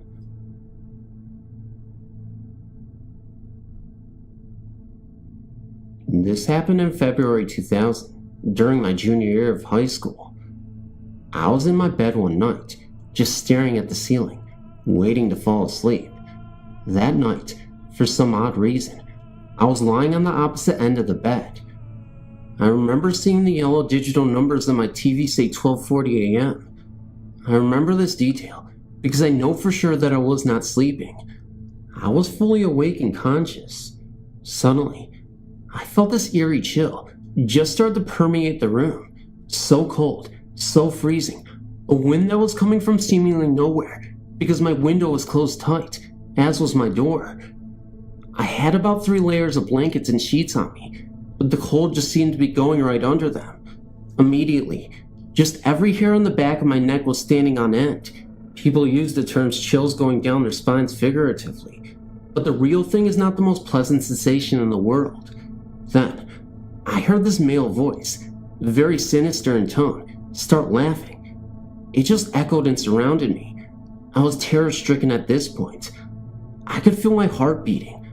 I closed my eyes, praying to God frantically that whatever it was would leave.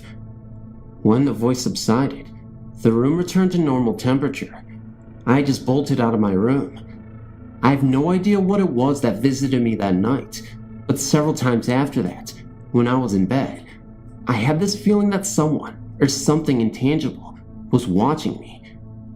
Since then, I've had several psychic and numerology readings, which indicate that I'm sensitive to the psychic and supernatural. I've had dreams throughout my life, which serves as a precursor of good tidings in the future, including my acceptance into the school I am attending today. I am a college freshman. When I visit home, I refuse to sleep without the hall light on. Call me chicken, but I don't think I'm quite ready to encounter what lies in the darkness again.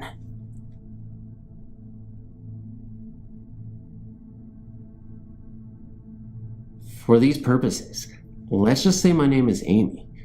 Where I come from, ghosts and the supernatural is kind of the way of life for my people. We welcome ghosts to our family members who have passed away with open arms, knowing they are here to watch over us. That's the mentality I've had all my life, but when the reality of it is faced, it's a different story. I have 2 unbelievable experiences to tell anyone who is interested enough to listen. Bear in mind, this is the first time I've told strangers about this. I should say my first ghost experience was when I lost my mom, when I was 16.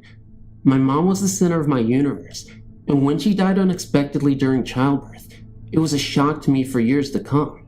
I'm 23 now. 2 days after her death, I was sleeping in her bedroom, lying on her side of the bed. I'd been crying myself to sleep, and I had this dream. At least I thought it was a dream, because the way it happened, it was as real as it could be. In my dream, or self-conscious state of mind, I was lying in the same position in which I had fallen asleep when I saw Mom come into the room and just stand there watching me sleep. I opened my eyes in the dream, and she very gently kissed me on the cheek and told me not to cry. I tried to hold on to her so she won't go, but she left with me crying bitterly in my sleep. I woke up immediately after, smelling her perfume very strongly in the room. I knew then without a doubt, my mom visited me to say goodbye. I wasn't afraid, just very sad, because she's gone. My second and very terrifying ghost experience happened a couple years later when my grandfather became violently ill with severe heart problems. I was never close with my grandfather. I loved him, but he was very strict and unable to show any emotions to anyone, not even my grandma. But we all know he loves us in his own way. The hospital that he was admitted to was a little distance away from the house, so we could actually take food over to him. We all went to visit him several times a day, but he was so sick, he couldn't even talk to us anymore. About a week or so after he's been admitted, the whole family went to the hospital to see him, but I remember staying home alone that day. We have a couch in the living room that sits across from the front door. I was napping on and off when I heard someone opening the front door. Since it was locked, I thought it had to be one of my family coming home. Imagine my surprise when I looked up and saw my grandfather walking in his carrying bag that we used to put his clothes in when we took him to the hospital. I said hi to him, but he didn't answer, just went straight to his room and closed the door. I didn't know what to think at this point, but I remember expecting my family to burst through the door any second, telling me they brought him home because he was feeling better. After about 3 minutes, I could hear him moving about in his room, so I went to knock on the door to ask him if he needed help with something, but no one even answered, though I could hear things moving. It didn't surprise me, because he could never talk much. About 15 minutes later, my aunt burst in the house screaming at the top of her voice that we've lost Grandpa. I thought they meant they lost him when they were coming home, so I told her he's already here, and he's in his room. She looked at me as if I was crazy, and told me that Grandpa died right around the time he walked into the house a while ago. I fainted when she said that, and up to this day, I can't believe that happened to me. I don't know what to make of it, but it sure scared me for a long, long time.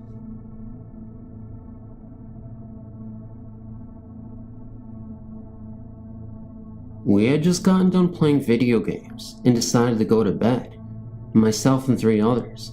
One girl who would be my future goddaughter, her aunt, and their younger friend had enough electronic entertainment for one night. The younger girl had decided to sleep on the couch, leaving the rest of us to sleep on the floor, since there wasn't enough beds in the bedroom to go around. Most everyone was just laying there, staring at something in the dark, or randomly saying something here and there, getting ready to fall asleep. I stared straight at a digital clock. Suddenly, a figure had obstructed my view of the clock for a brief moment. It was then that I said, "Hey guys, did you see that?" Soon after, I heard my goddaughter let out a loud scream. They both claimed to have seen a figure heading towards the kitchen, and we heard a loud clatter of pans hitting the ground. The thing disappeared, and we didn't see it again all night. Neither did my goddaughter. But here's my second story. The week I started college, I noticed a change in my dog. He was acting quite a bit funny, almost sick. Within that week, it was found that he had slipped a disc in his back and was later put to sleep. I was emotionally torn for a while, as I was, and still am, very much attached to that dog. After a few months, I decided that even though I really loved my previous dog, I still did want a companion around, and got the dog I currently have. The morning after we had brought her home, I felt a weight on my chest. It felt like the size of a dog, about the same size as the one I had before. I thought it was the new dog, so I told her to get down. I heard her jump from my chest to the floor. It was then that I realized it wasn't the new dog, because my room's door was shut, and there was no way she could have gotten in here. That, and the fact that she wasn't anywhere around. At first, I was a bit spooked, but then I thought, good, he's still here with me.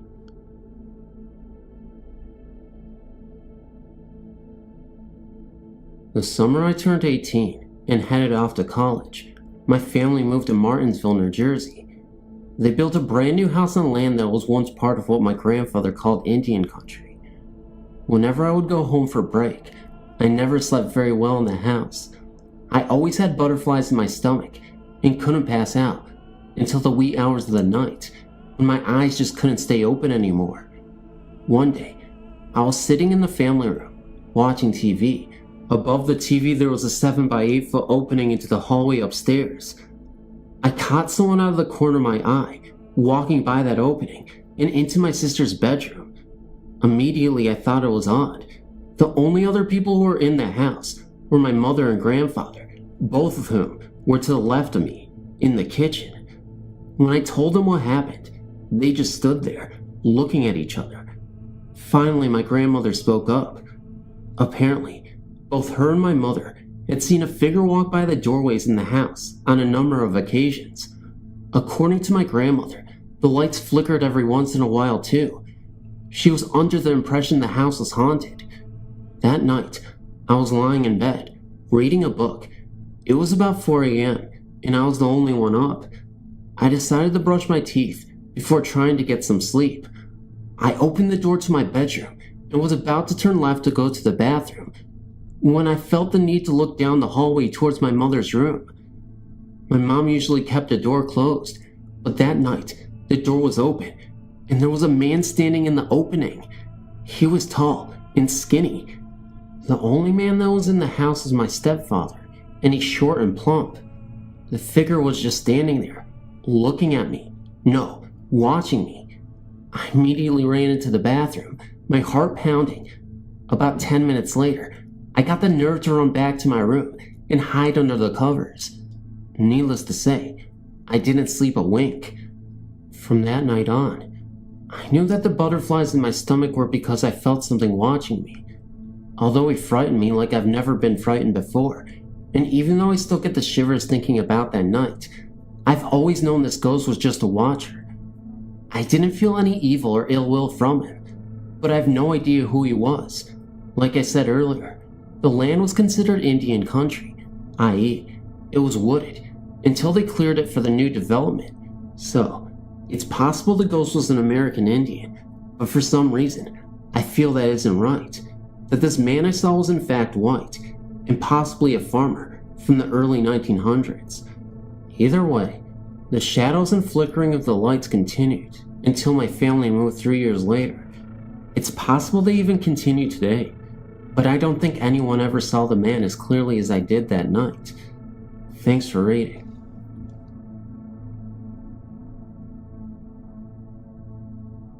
I've been reading through your website and found it very interesting, but I never thought that I had a story to relay until I read a story that sounded extremely like something happened to me a few years ago. I live in Toronto, Canada, and in 1991, my third child was just a baby, and would wake up nightly around 2 a.m. for feeding. At the time, we lived in a condo, which we had lived in since 1988. We had some minor incidents, like things moving around, and shadows seen out of the corner of one's eye, but nothing to speak of really. Just things that could be chalked up to imagination. On one particular night, my son wakened for his feeding. I sat in my rocking chair in the baby's room, feeding him. The nightlight was on, and I was wide awake, when all of a sudden, I heard what sounded like a lion roar, or a tiger roar, loud and clear. I jumped up, turned on all the lights in the house, and was convinced that a tiger was in the closet. Woke up my husband, and had him search the entire apartment, including the balcony, which was 6 stories up. Of course, it would have been impossible for an animal to have gone into the apartment, but the roar had sounded so real, I had to be sure. After that, I tried to convince myself that it was my imagination, but I never forgot about it. I wonder if you know what this could be, and if there's any explanation for it. It started when I was 3 years old. One night, I awoke to find a small childlike figure in bed with me. He was about 2 feet tall and had the features of a small child, but its head was swollen well beyond a normal size. It was wearing a blue gown with the hands not visible at the end of the sleeves. It was moving its mouth and talking in gibberish. The figure was as real as I was, and it was surrounded by a kind of glowing haze. I ran to my parents' bedroom and woke my dad, but of course, he told me to go back to sleep. So I returned to my room, and now the figure was standing on my bed. I grabbed a pillow and covered my face, and jumped on the bed. It was gone. That started something that would last the next 26 years. I'll condense the years up until 1990. Those appearances, while still frightening, never really made me feel threatened. During this period, which included teenage years, I saw the figure with the same frequency. My bedroom is located at the end of the hallway with 2 other bedrooms before mine. At the end of the hallway is a landing that blocks the view to the steps. From my bed, I could look out my window and down the hall to the landing and the top of the steps. I always knew right before the figure would appear, because the hair on the back of my neck would stand up and I would get uncontrollable chills. The figure would then appear either on top of the landing or come around the base of the landing and start down the hall towards my room. It never seemed to pay any attention to the other rooms at all. I would normally panic and either shut my door or run into my parents' room and sleep on the floor. Imagine finding your 18-year-old son curled up on your bedroom floor when you wake up in the morning. My parents and sister didn't really believe that I was seeing this apparition. I also would stay up late, being the night person that I am, and watch TV. In my living room, we have the stairs that led up to the second floor. It has a wooden railing on it that goes the length of the last 4 steps. I would often see the figure on the steps watching me from the 3rd or 4th step and then disappear. The only real changes during this time period were that the figure was losing its color and becoming more transparent. Now things would change drastically. A neighbor, with some knowledge of this sort of activity, told me to confront the figure and tell it to leave and never come back. I was to tell it that I was its power source and I was shutting off the power. I did this and enjoyed about a year of no sightings. Around this time, I told the story to my girlfriend of the time. She thought that its description sounded like a baby with water on the brain and still wearing its gown from the hospital. She thought that it was a lost soul trying to contact me to help it with some task so that it could finally rest in peace. I started to look into the house's history and my family's. The house sits on land that was farmland and a dirt road only 150 years ago. The land was owned by one man, and he had his farm and homestead around the area of my house. The main house of the estate is 1 block from my house and is still standing. My house is 40 years old, and we are the second family to live in it. The couple before us had no children that we know about. I have a sister 3 years younger than me and no other siblings. I've asked my parents if they had a child that died that I was unaware of, but they didn't. So after all of my checking, I found that nothing could explain the apparition. After about a week of thinking about the interpretation my girlfriend had given, guilt of banishing the figure overcame me. I asked it to come back one night, and I told it I would help it. The very next night the sighting started again, but with much greater intensity. I can now say, never do what I did. Once it's gone, let it stay gone. The sightings would happen more frequently, and sometimes they would terrify me. The figure looked the same, but something was very different. I was sure what it was, but now there was another force in addition to the familiar figure. I began to see small black colored creatures which I can only describe as imps. They were solid black, 1 to 2 feet tall, and ran around on all 4s. They appeared mostly in the living room and coming from the hall closet. Now to explain the rest of the house setup that pertains to the story. The man that lived here before us started to dig a basement, but he never completed it. All that remains is a 3 to 4 foot crawl space accessible from outside the house. The hall closet was to be the stairs down to the basement. He had started making the stairs going down, but he boarded it all up when he stopped digging the basement.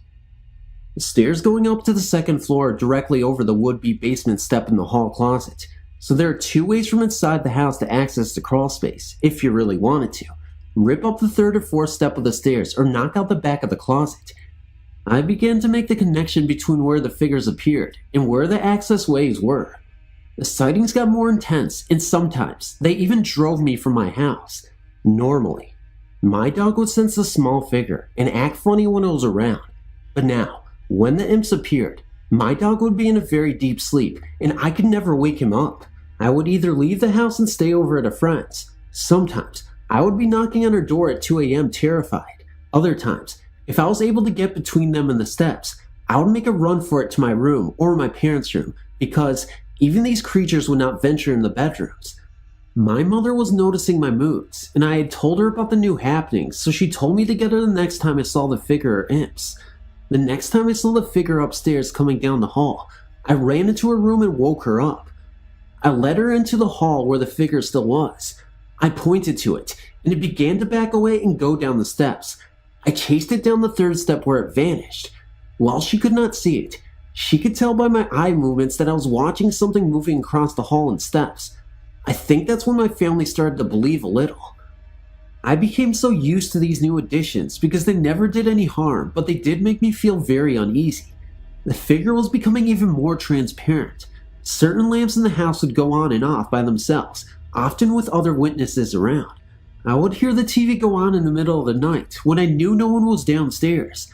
I'd theorized that the figure needed help to appear because it was slowly fading away. I assumed the imps were helping him, but the figure was still fading.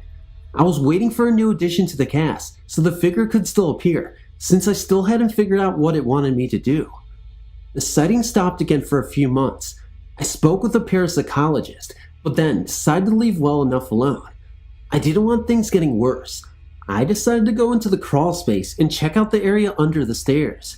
I took my dog down there with me and I crawled into the area.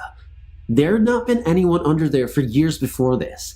I found an old maid playing card with not a bit of dust on it right under the third step. We have wall-to-wall carpeting, so this did not fall through the joints. I hadn't seen that deck of cards for over 20 years, but here was one. It had one corner that looked like it had been dipped in acid, but the rest was in good shape. I took it and put it in a pocket Bible and put it in my car. The sighting started again, only very small. I would call my girlfriend on the cordless phone and tell her it's happening again and then walk upstairs while still on the phone with her.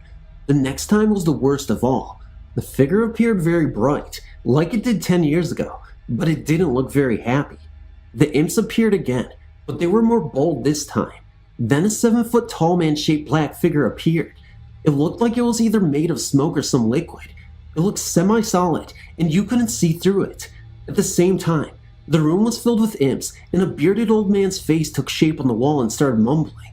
The face was about 6 foot high and 4 feet wide. The familiar figure looked like it was sorry for doing this to me. I left the house and sat in my car until dawn.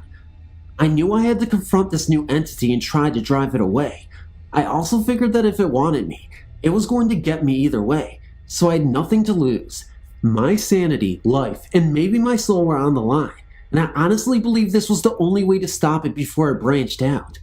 I was the original power source, so I was going to shut off the power. The next night, I prayed for protection and the strength to drive this evil away. I had a Bible handy as I sat up as usual listening to my CDs. About 2 a.m., I noticed my dog was in one of those deep sleeps, and I began to look around. The figure and the tall black figure appeared along with the rest of the apparitions. I informed them in the calmest voice I could get at the time that I was taking away their power and they had no power over me. I told them my family, and my house was protected by God and they could not harm us. I walked right past the tall figure and the imps moved out of the way. I walked right up the steps and never looked back. That was about 2 years ago, and I've not seen them ever since. We placed the Bible on the stairs and a cross in the closet to block off their entrances. I still feel there is a presence there that tries to let me let it in. I still hear bumping and walking around, but the apparitions are gone, banished to the crawl space I assume. They will not get another portal in here, so they will remain there. We did have the house blessed years ago, everywhere except the crawl space. I think that might be the answer to end it for all good. Thanks for reading.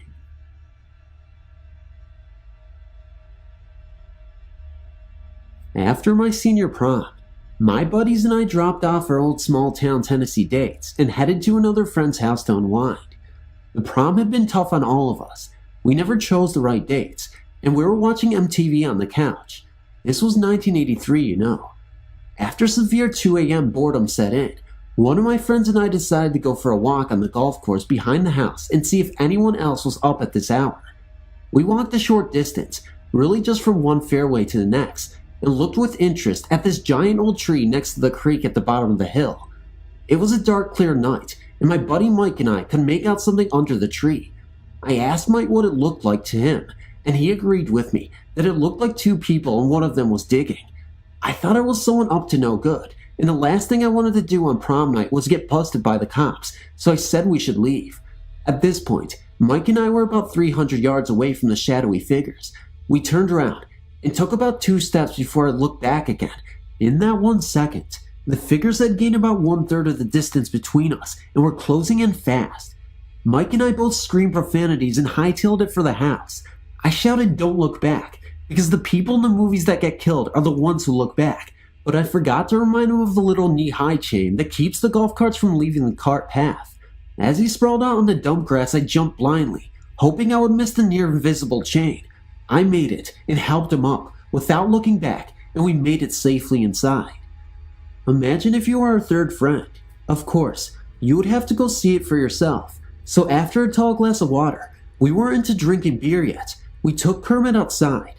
After a short briefing, we went to the top of the hill and let him go down to the scary part. After a few seconds, we heard that same 4-letter word, and here comes Kermit hustling up the hill. I was a little surprised that he was running so fast. He was a lot less chicken than we were, but there was no way anyone was going to beat me back to the house. In retrospect, We should have done some scientific tests or taken some pictures, but we were really tired and creeped out. Mostly tired since we had been dancing all night to Rick Springfield cover tunes. So we went back to Kermit's house and crashed. This story was mostly told as a funny icebreaker at boring parties later on, and we never thought much about it as the years passed. As a closing note, years later, when my folks finally joined that country club and I played golf there, I saw the 2 headstones of the farmer and his wife, who used to own the land a long time ago, that are buried near the 6th tee about 300 yards from where we saw those shadowy figures. My wife works at a residential care facility, and for the last month or so, they've been having trouble with the ghost of a lady who died there about 5 years ago. She was a very unhappy woman who didn't like anyone that worked in the complex. The only thing she seemed to enjoy was her pills. After her death, there was no sign of a ghost until they expanded the complex. Now they have problems every night. Almost all of the employees have seen her around the medication room. They say she is very small, about 5 feet tall, very solid looking, with no hands or face. They've also seen her walk through a solid oak door. Some nights they say she just goes back and forth between the new section and the original building. What is most alarming though is that lately she's becoming violent. Most of the experiences are mild, pinching, pushing, and such. However, it has taken a serious turn. One of the girls on Wednesday, January 17th, 1996, had a very large fire extinguisher thrown at her and was held captive in the elevator going up and down between floors for several minutes. On the following Thursday, one day, the girls reported that a large commercial refrigerator was rocking back and forth, like someone was trying to turn it over. The owner of the facility has also seen her and is planning on bringing in a psychic to tell her to move on. Thanks for reading.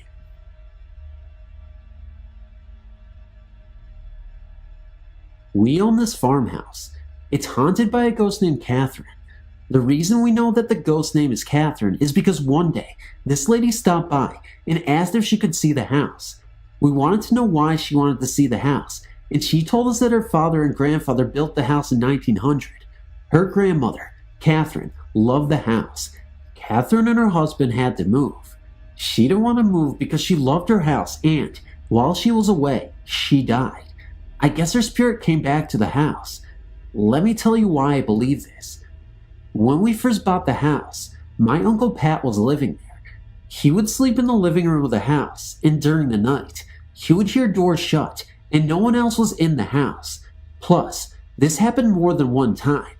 Then we rented the house to some people. We never told them about the door shutting. These people that were renting the house asked if the house was haunted because they could hear someone walk across the attic floor, slam a door, walk back across the floor, and slam another door. There are no doors up in the attic. When the renters moved out, my grandma and grandpa moved into the house. They said that they didn't hear anything. My Uncle Pat would sometimes come and visit them and stay in the guest bedroom, which we believe was Catherine's bedroom. All night long, we would hear something tapping on the window. There's nothing close to even touch the window. Also, Catherine has stared at my Uncle Pat, even called his name. One thing that freaks me out is that on New Year's Day, I had a dream, and in this dream, Catherine told me why she kept my Uncle Pat up at night. The day after I told my Uncle Pat this, he heard someone call his name, and everyone else in the house was sound asleep. I know that some of this may be hard to believe, but believe me, it is true, and I wouldn't make up a story like this. You just have to believe me. Thanks for reading. Joan and I live in the small town of Chippewa Falls, Wisconsin.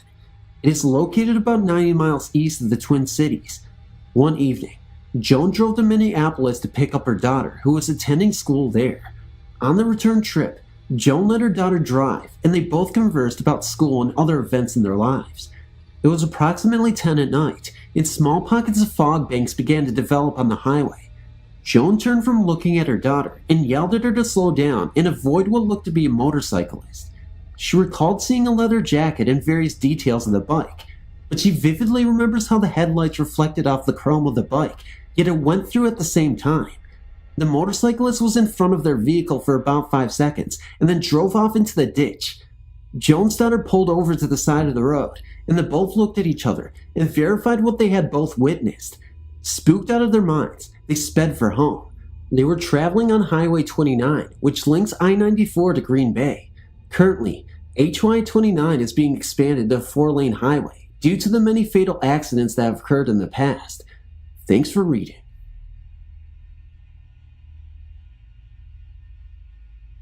When I was a very young child, my parents rented an old German house.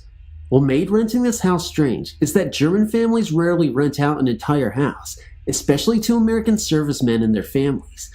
The house is in 3 levels: the first floor, second floor, and the attic. The house was full of antique furniture. The service couple before us had moved out when their 6-month-old baby died of crypt death. So here we arrive, my stepfather, my mother, and me, 4 years old. The people that moved in upstairs were, not disrespect intended, very low-class people. The wife's name was Cookie. There were 2 boys, and the father, whose name and face I cannot remember. One day Cookie and my mother, bored in the German countryside and still no furniture to unpack, decided to explore the attic and its treasures. In a very old dresser, my mother found one drawer filled with family photographs going all the way back to the turn of the century. Her and Cookie felt amazed at the certainly important heirlooms left in the house by its owners, the Hummels. In the next drawer, my mother found many crucifixes, in many shapes and sizes. The next day, Cookie and my mother began to make a playground in the barn for us kids to play in. They found a well-like concrete hole in the middle of the barn. Inscribed in the concrete were the words Rommel 1943 and a swastika. What made this strange and even more scary was that in the courtyard was inscribed that the house belonged originally to the Schmidt family. My mother never allowed us to play in that concrete well. Soon after we all moved in, my mother and stepfather began hearing loud noises from upstairs, as if the furniture were being moved around. My mother thought that Cookie and her husband were trying to entertain us. With the noises, the crucifix began appearing all over the house. You would open a drawer, and there it would be. You open a closet door, and one would be hanging there. When my mother and Cookie were going to put them back, all the crucifixes would be moved to a different drawer. My memory and only memory of this time is when Cookie's sons tried to scare me by taking me up in the attic and throwing dead mice on me. I heard them screaming as if someone were beating them. When they ran down the stairs, I just had to see what scared them so. I saw a little girl sitting on one of the ancient cedar chests. She was very thin with little hair and very large brown eyes, giggling. Ever since, she was my imaginary friend. But the winds of change came. Cookie's husband was arrested for molesting me in the attic, an event that I can no longer recall. The accusations were very ugly, and I'm glad that I do not remember. But the German police would not let them be tried by American system and arrested him under German law. Cookie and her sons were moved out that day in a fear-for-life move, for she was the one that turned him in. My parents and myself were being moved 2 days later in fear-for-life move as well. It was those 2 days when my mother knew that Cookie wasn't the one moving the furniture in the attic and wasn't telling ghost stories to amuse us, but telling the truth. It all happened so fast that our furniture had arrived, yes, but we never opened a box. When we finally got to our new home and opened the last moving box, at the very bottom of the box was one of the most beautiful of the crosses, except for the out-of-place death shed. My stepfather took it and threw it away in the field 2 hours of a drive away. What about the Hummels? They were such nice people, my mother said. She didn't want to ask the antiques and family heirlooms. She figured there was a family member that they did not want to mention. What about the crosses? My mother found out that the crosses were strange, but the death shed was the sign of the SS. My mother also found out that there was a fairly unknown concentration camp nearby. Is it possible the house was commanded by an SS officer from a Jewish family? What about the children? Of the 4 children living in the house in the 3 months one died, 1 was raped, and 2 were subject to the harsh discipline of a father that seemed to change in that house. What about the giggling girl? She stayed with me, I remember, until I received a fractured skull from a wild horse. On the way to the hospital, I remember she said she had to leave me. I cried more from her saying goodbye than I did the 240 stitches I received, but if the horse had kicked me an inch lower, it would have broken my neck. An inch higher, I would have been blind for life. Was she my good luck charm? Was she a daughter in the Schmidt family long dead? Who knows? Hello. When I was a young kid, We lived in southwest Philadelphia. I think I was about 4. I was sick. I woke up one night because I felt my bed moving. When I looked up, there was 4 shadowy people around my bed, rocking it. They had no faces, and they didn't look like they had clothes on. I don't know what the purpose of this was, but I wasn't scared. I just looked at them and went back to sleep. Another time, I was sitting on a landing and looked up the steps, and I saw 2 shadows running back and forth. It looked like they were playing tag. I was never afraid of these things. I didn't feel like they would hurt me, but when I would go up the steps by myself, I remember feeling like someone was watching me, but nothing ever happened to me. They weren't mean, as far as I could tell. I didn't realize they were ghosts until I was much older and didn't live in the house anymore. My mother grew up in the house. She had some experiences, but nothing she would ever really go into detail about. The only experience that I remember she would talk about was after her grandmother died. She died in the house. Her dog started going nuts in the middle room. He was looking at the middle of the room and jumping up and down. Maybe he saw my great-grandmother. I don't think she really believed in it. I know my uncle, who also grew up there, had some experiences. He told me once he was sleeping in my room, the middle room, when it got real cold, and he felt like something was in there with him, and he didn't know what. Sometimes, I still have dreams or nightmares about the house. I haven't lived in it for over 20 years. Pretty weird, huh? I don't know how many ghosts or spirits or what have you were in the house, but I'm sure there were many, and they were probably still there and still doing their thing. They just didn't seem to hurt or scare me. Maybe my great-grandmother kept them from hurting us. Who knows? My grandfather passed away last March, and I've long since been grieving his departure. After my grandfather died, my grandmother was left to live alone in her large house just outside of Irons, Michigan. My uncle and 2 cousins came up from Indiana to visit us for a week this past summer. My sister and I were staying at my grandmother's to help take care of my cousins. One night, we were having a bonfire in my grandmother's yard, which lies right on a lake. I, the only one sitting next to the fire, was thinking about my grandfather and all the things we used to do together. My grandmother and sister were sitting back on the patio, watching the fire from there and talking to my cousins and uncle who were in the house behind a screen door playing video games. As if he were reading my mind, my cousin made a comment about my grandfather. "Will grandfather ever come back, Grandma?" he asked. The question sent a sharp pain through my heart. "No, Jimmy," answered my grandmother. "Grandpa is always with us. Even though you can't see him, he's here in spirit." Of course, my cousin didn't understand this, being only 4 years old, so he continued with the questions, then quieted and continued to play his video game. I sat still, staring at the warm fire, remembering the times I'd look at my grandfather and see him smiling at the blazing warmth. Just then, I got a strange feeling, an urge to look over at the flag, towering high over me in the fire. It was completely calm. There was no wind, not even enough to slightly blow a small leaf resting upon the ground. As I looked up at the flag, I remember when my grandfather would come out every morning and raise the flag to the top of the flagpole and salute it, smiling as he did so. He was so patriotic. He loved his country and fought as hard as he could for it while he was in the army during World War II. I gazed at the beautiful red, white, and blue colors of our country's flag as it lay impaling, hugging the flagpole. Just then, the flag rose and spread out completely straight. My heart jumped as I knew there was no wind to make this happen. I heard my grandmother mutter, "Thank you, Carrie." I looked back at her and she just smiled. Later I learned that my grandmother had said a prayer to my grandfather. She had said, "Carrie, if you are here with us, if you are protecting over these children, please give me a sign." That was when she saw as I had. The flag that he loved so much spread out straight. From that moment on, I knew that my grandfather was standing with me, protecting me, and I know, to this day, he still is. One of my older brothers, Tim, was born with a veil over his face. According to the old wives' tales, this means he would be able to see things that others couldn't. This was proven one April night in 1986. Being the youngest of 7 and only 18, I still lived at home when my mother got ill. My oldest sister Penny and Tim had come down to our house because they were concerned about my mom being sick.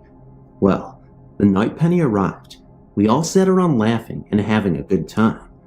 We all then decided to watch a movie. It was called Nightmare on Elm Street. About halfway through the movie, Tim said, "Isn't someone going to answer the door?" Since he likes to pull jokes, we all laughed at him and said, "I sure bet it's Freddy Krueger." But he was very adamant that there was someone knocking at the door.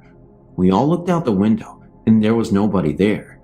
It's a woman with shoulder-length hair, wearing a black dress. She's right there on the steps.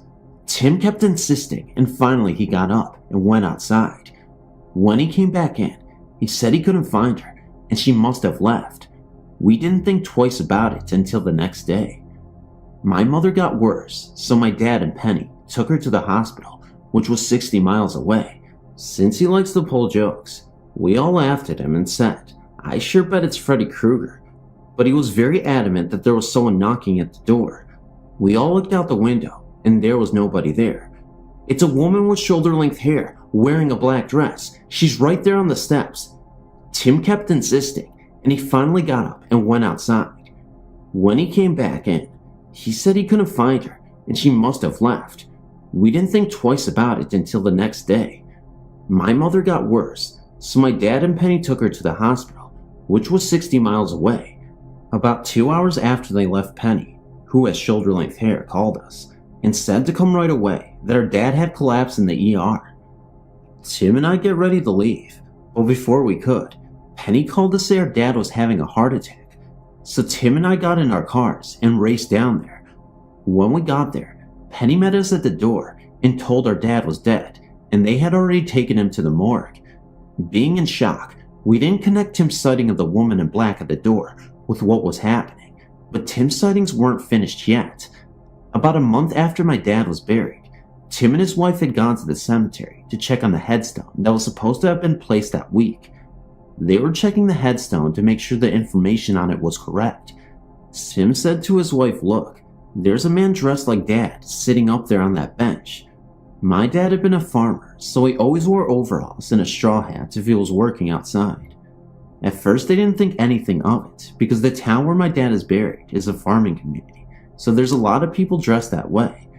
Then the man started walking towards them, but no matter how close they got, they could never even see his face, even though the hat wasn't covering it. Then Tim started to think it was Dad, so he walked towards the man and said, "Dad?" The man turned around and started walking away, and they couldn't even catch him, even though the man only walked and they ran.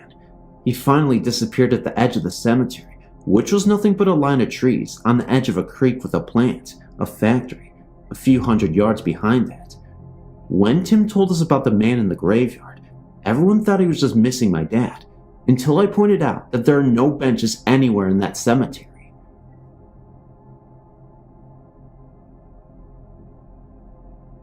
I once had a very scary experience that will haunt me for life.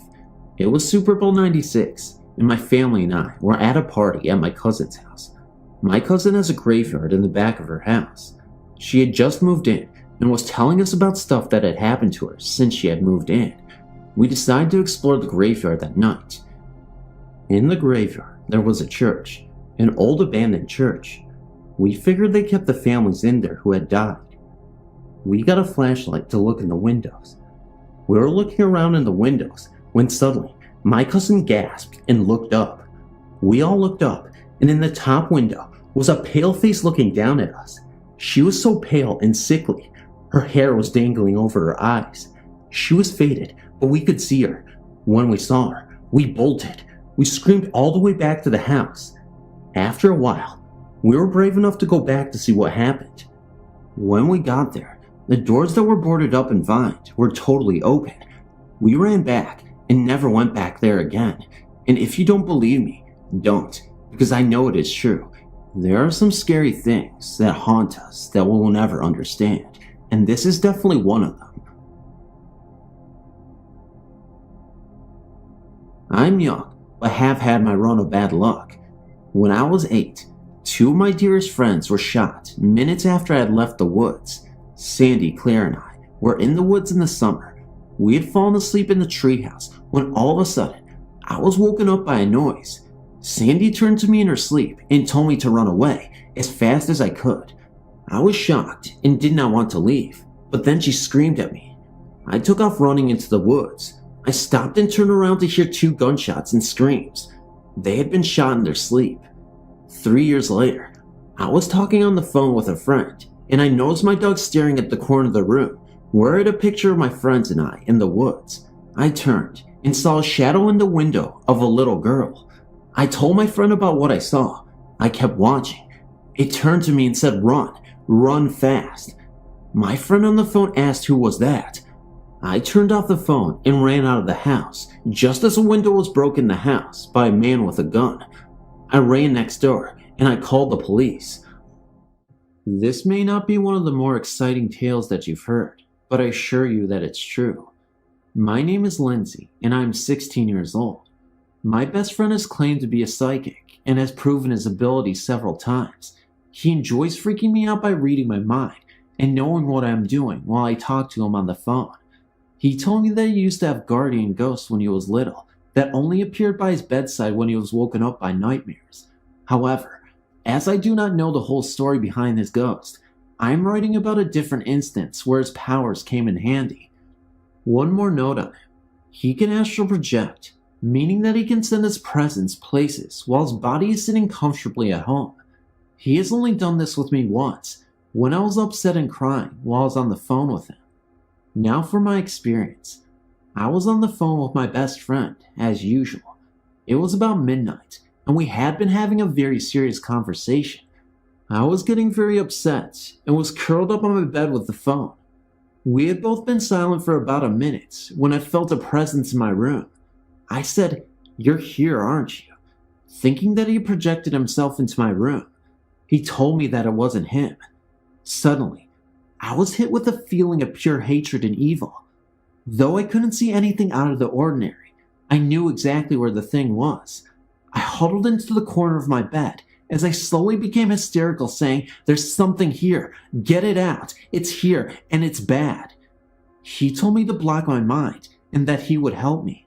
I kept saying, it's here, until he almost yelled at me. "No, it's not, Lindsay. It's here." I've never heard him say anything that angrily. We were silent again for about 2 or 3 minutes, until I worked up the courage to ask him what happened. He said that it was gone, that he had fought it off, whatever it was. We decided that our serious conversation had probably just opened up a window to some bad karma and had manifested itself in almost physical form. For the next few days, I avoided my room as much as possible. We decided to keep the serious conversations to a minimum for a while.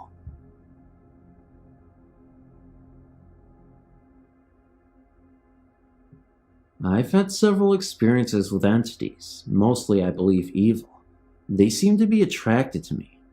When I was about 5 to 8, my sister had a poster of E.T. that I was deathly afraid of. Its eyes would follow me, and I feel like I saw it wink. I think it might be a spirit working through it. When we moved from the house, I had the guts to rip it in half. Incidentally, my sister told me that last year she was deathly afraid of it too, but kept it because it scared me. Then when I was 10, I just turned out my nightlight and was starting to snuggle under the covers when I felt someone tickling the blankets around me. I was really sleepy at first, so I thought it was my mom, but the second I realized she went to bed hours ago, I flipped on my back and 2 disembodied hands started choking me. My spirit left my body. This is possible, and I ran down to my parents' room screaming to help me. When I realized I wasn't there, I was back in my bed. I was not dreaming because I had marks on my neck, and I remember the time exactly when I turned out my light. Then when I was 13 in my house, I now stay in one night, I was meditating, and when I was down, I went to blow out my candles and I looked out the window. I saw a short man all in black with glowing red eyes. I couldn't move, and I was petrified until finally I ran to the bathroom. Soon afterwards, I could feel a presence in the room, and I had horrible nightmares. I packed all my stuff up and moved to the empty room next door. I went back later and blessed the room in the name of my goddess and haven't felt it since. When I was 16, me and my friend, her boyfriend, and my boyfriend all went to this graveyard one night because if you went through this clearing, you can jump on top of the crypts and hang out. It was the boyfriend's idea. They were talking amongst themselves, and me and Tiffany were quiet when I heard a little girl's voice directly underneath say help me in a whisper. It kept on for a while, every couple of minutes, and kept getting louder. I noticed that every time it happened, Tiffany was looking around, and I asked her if she heard it. She said, yeah, it says help me. The guys never heard it. A little time after that, I was riding in a truck with friends, and a big swirl of fire leaped across the road. It almost looked like a tumbleweed the way it swirled. I wasn't on drugs or anything. Neither of my friends saw it. Then sometime this year, currently 19, I was riding along with a friend when I looked out the window and I saw this thing running along the side of the road. I thought it was a large black dog, and I watched as it moved ahead of the car and then darted in front. I screamed watch out, but it disappeared. My friend thought I was crazy. It wasn't just a shadow because I saw four legs moving, but if it was the ghost of a dog, it was a huge one. It was almost the size of a baby deer. Following this last encounter, I decided it was time to seek counsel from someone more familiar with the paranormal in an effort to make sense out of what was happening to myself and my family. I was fortunate enough to have become friends with a fellow service member whose wife had worked for a time at the Whaley House in Southern California. After relating to him some of the details of our ordeal, he assured me that she too had experienced encounters with the paranormal and would be most interested in hearing what I had to say. I made arrangements to meet with her at her earliest convenience. Cheryl was a very warm, gregarious woman and put me at ease immediately. She encouraged me to be open and honest about everything that I experienced and convinced me that she would believe everything I had to say. She had always been sensitive herself, she said, was well versed in the use and interpretation of tarot cards, and had participated in a great number of successful seance and Ouija sessions. I began my tale. After I'd finished, Cheryl immediately suggested that she and my wife and I make arrangements to meet the following weekend for a Ouija session at our apartment. She advised me not to purchase a board when I told her we did not own one. She claimed that they were dangerous and that she would create a disposable one when she arrived. As I left her, I was both anxious and apprehensive awaiting the weekend. The following Saturday evening, Cheryl arrived as planned, and she immediately asked for a tablet of paper, a felt tip marker, and a roll of adhesive tape. She proceeded to create a Ouija board, fashioning it out of individual squares of paper and taping them to our kitchen tabletop. She then asked if we had a wine glass, which we gave her, and this she placed upside down in the middle of her unique creation. She instructed us to lightly place 2 fingers on each of the bottom of the inverted wine glass, and shortly after we did as she instructed, she began asking questions to our spirit. The results were immediate and amazing. The wine glass became animated and moved so swiftly that we literally could not keep our fingers upon it. It initially traveled just inside the perimeter of the board in ever-increasing circles. As Cheryl asked questions, it would spell out the answers and then continued on its frenzied journey as before. Judging from the answers we received during the course of our questioning, we all surmised that our ghost was actually my guardian spirit and had been with me since birth. She was, according to the answers we received, responsible for every paranormal experience I and my mother had ever witnessed. Her name was Rachel, but she indicated that she preferred that everyone other than myself referred to her as Z. When my wife, during the course of our questioning, addressed Z by her given name, my guardian spirit became highly agitated as the wine glass suddenly shot out from beneath our fingers and struck my wife in the collarbone. Cheryl suggested that we immediately terminate the interview at that point. She proceeded to remove all of the paper squares used to create our makeshift board from the table and burned them in our kitchen sink. Following this, she took the wine glass we had been using as a planchet and poured a liquid into it that she had gotten from a container in her purse. She mumbled something, drank the liquid from the glass, washed it in the sink, and returned it to my wife. Cheryl then sat down with us and explained that in her estimation, Rachel evidently considered me to be her property, so to speak, and was extremely jealous of any female that challenged her authority in that regard.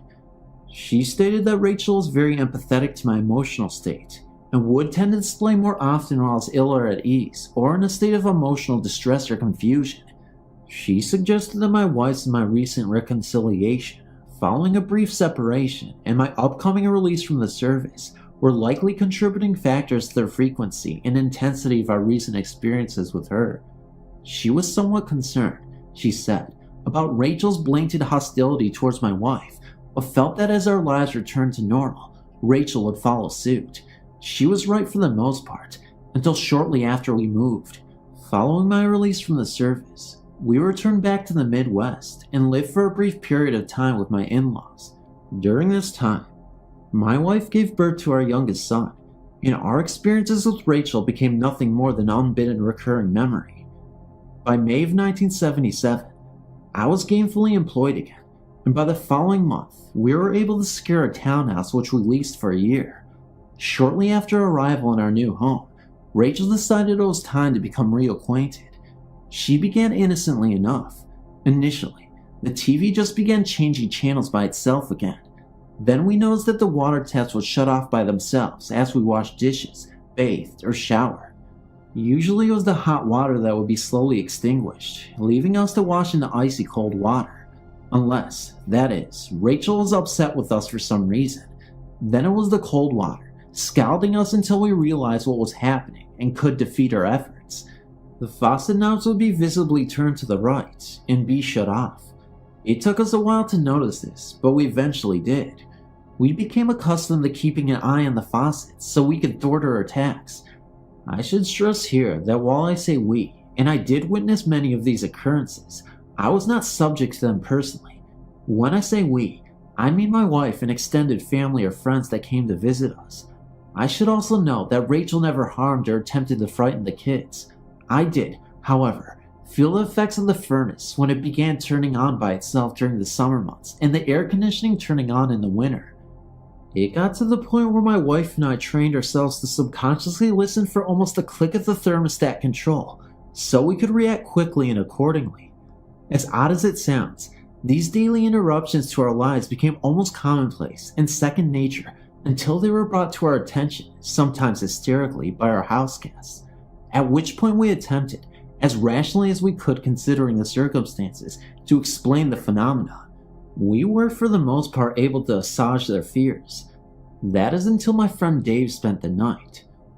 Dave was a lifelong friend of mine who called me unexpectedly one cold wintry night and explained that he had been physically evicted from his apartment by his wife, under threat of death should he attempt to remain, he claimed. He desperately needed a place to stay until she calmed down and became rational, so I, of course, invited him over immediately. He arrived at our townhouse shortly thereafter, carrying a sleeping bag and an overnight case containing what little he was able to stuff into it as his wife chased him around their apartment. He filled me in on all the juicy details of the latest arguments, and then, reluctantly, I was forced to bid him goodnight as it was getting late and I had to get up for work very early the following morning. He was settled in a sleeping bag on the living room couch, watching TV as I headed upstairs to bed. I didn't see Dave for a very long time after that.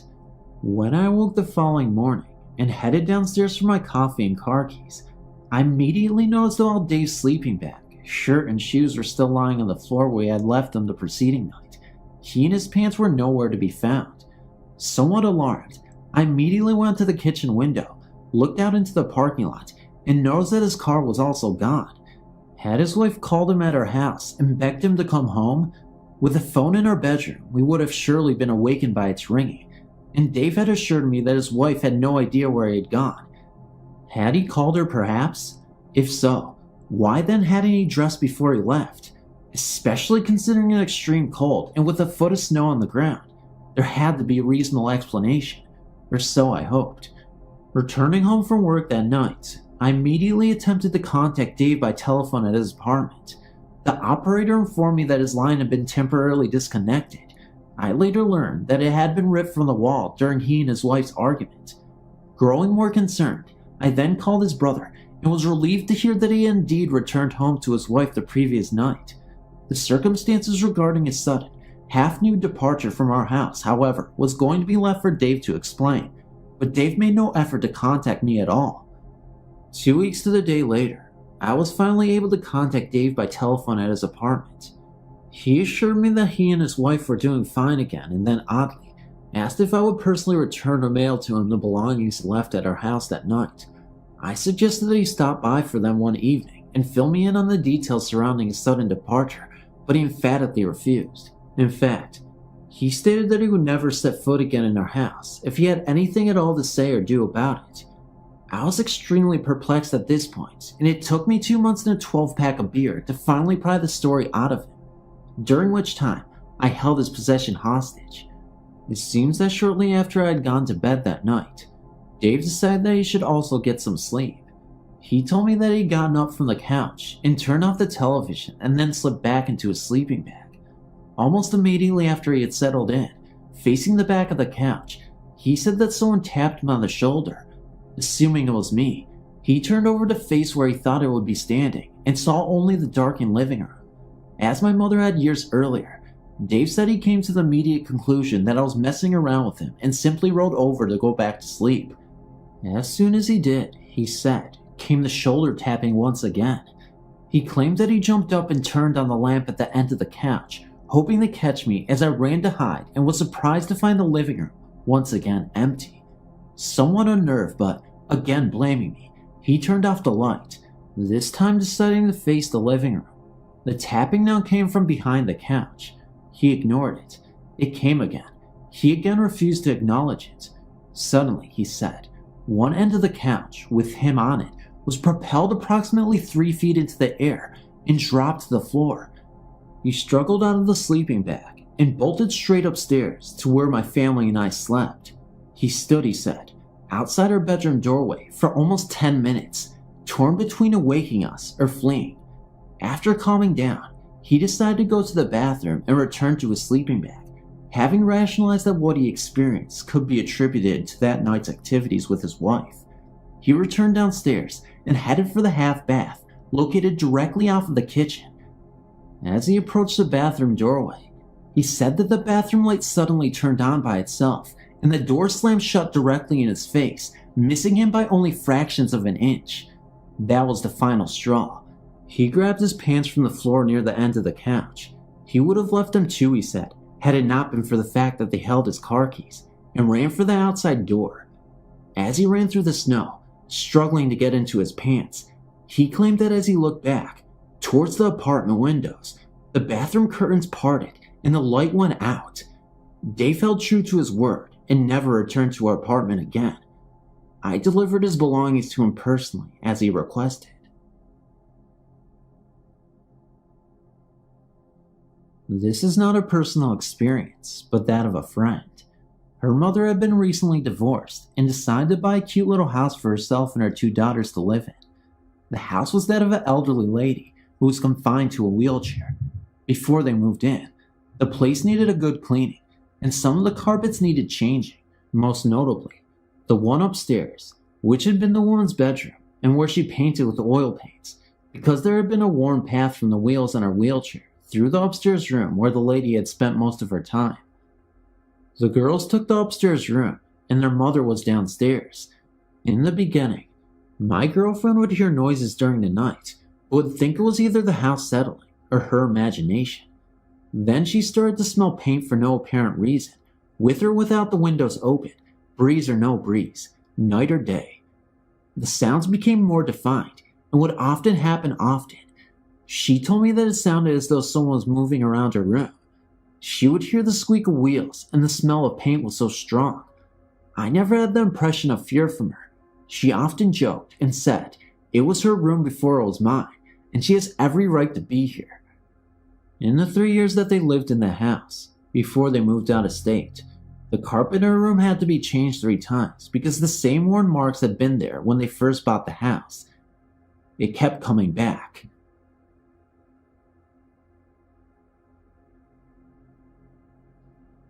When I was little, my family just moved into a house in Des Moines, and the first night we stayed there, I had to sleep on the couch in the living room, with me being the oldest and all. Well, let's get on to the point. Here's what happened. I got up to go to the bathroom in the middle of the night. I came back, and the last thing I saw was my covers and my pillow. I started to shut my eyes, but then I opened them up for some reason, because I got a really strange feeling that I couldn't describe. And I saw a man right in front of me. He almost looked like an Amish guy, and he had these weird green eyes, and he just stared and glared at me. It felt so demonic. It felt almost evil. I couldn't even sleep. After that, I just froze. Then I put my head under my covers and screamed, "Mom, Dad." Just before my parents rushed in to see what was the matter, the Amish guy looked me dead in the eye, and he said one thing. He said, "If you ever tell anybody this happened, then you're going to die." The thing was, he was telepathically communicating with me. He didn't say it from his mouth, but he said it through his mind. I'm not sure if that makes sense or anything, but that's just what I felt. That was probably the most scariest ghost story I could ever tell to anybody, so I hope you enjoyed it. I stumbled across your website about ghost hauntings and thought my current story could be handy. Firstly, I live in a little town and village at one of the most southern parts in Australia, along the SC coast. I'm 21 years old, never touched a single bad drug in my life except alcohol, and have no family with mental illness in my bloodline. About 4 months ago, I was reading my book in bed, and the lights were on. My dog was on the bed with me. Suddenly, at approximately 11 p.m., I heard a clap at the end of my bed, and the room went sorta cold. Suddenly, I heard a breathing hovering at the end of my bed, like something was watching me. I saw the dog growling at it. I checked outside to see if anything was out the window. Nothing could explain this demonic sounding breathing that grew louder and was getting slowly closer to me. As I was creeped out, I went on to my sister's room and was explaining what was happening when all of a sudden it was behind me, right next to my ear. It went into my sister's room, and this time it got extremely loud. She started crying and hiding under her boyfriend's arm. It stopped and went away. For the next week, I started to notice whenever I walked into different buildings, the power would fade in and out for a second. Everywhere I went. I put it down as coincidence until it just became too much of a coincidence. Also, at one point in this week, I swear I heard a demonic voice in the living room saying something I could not understand.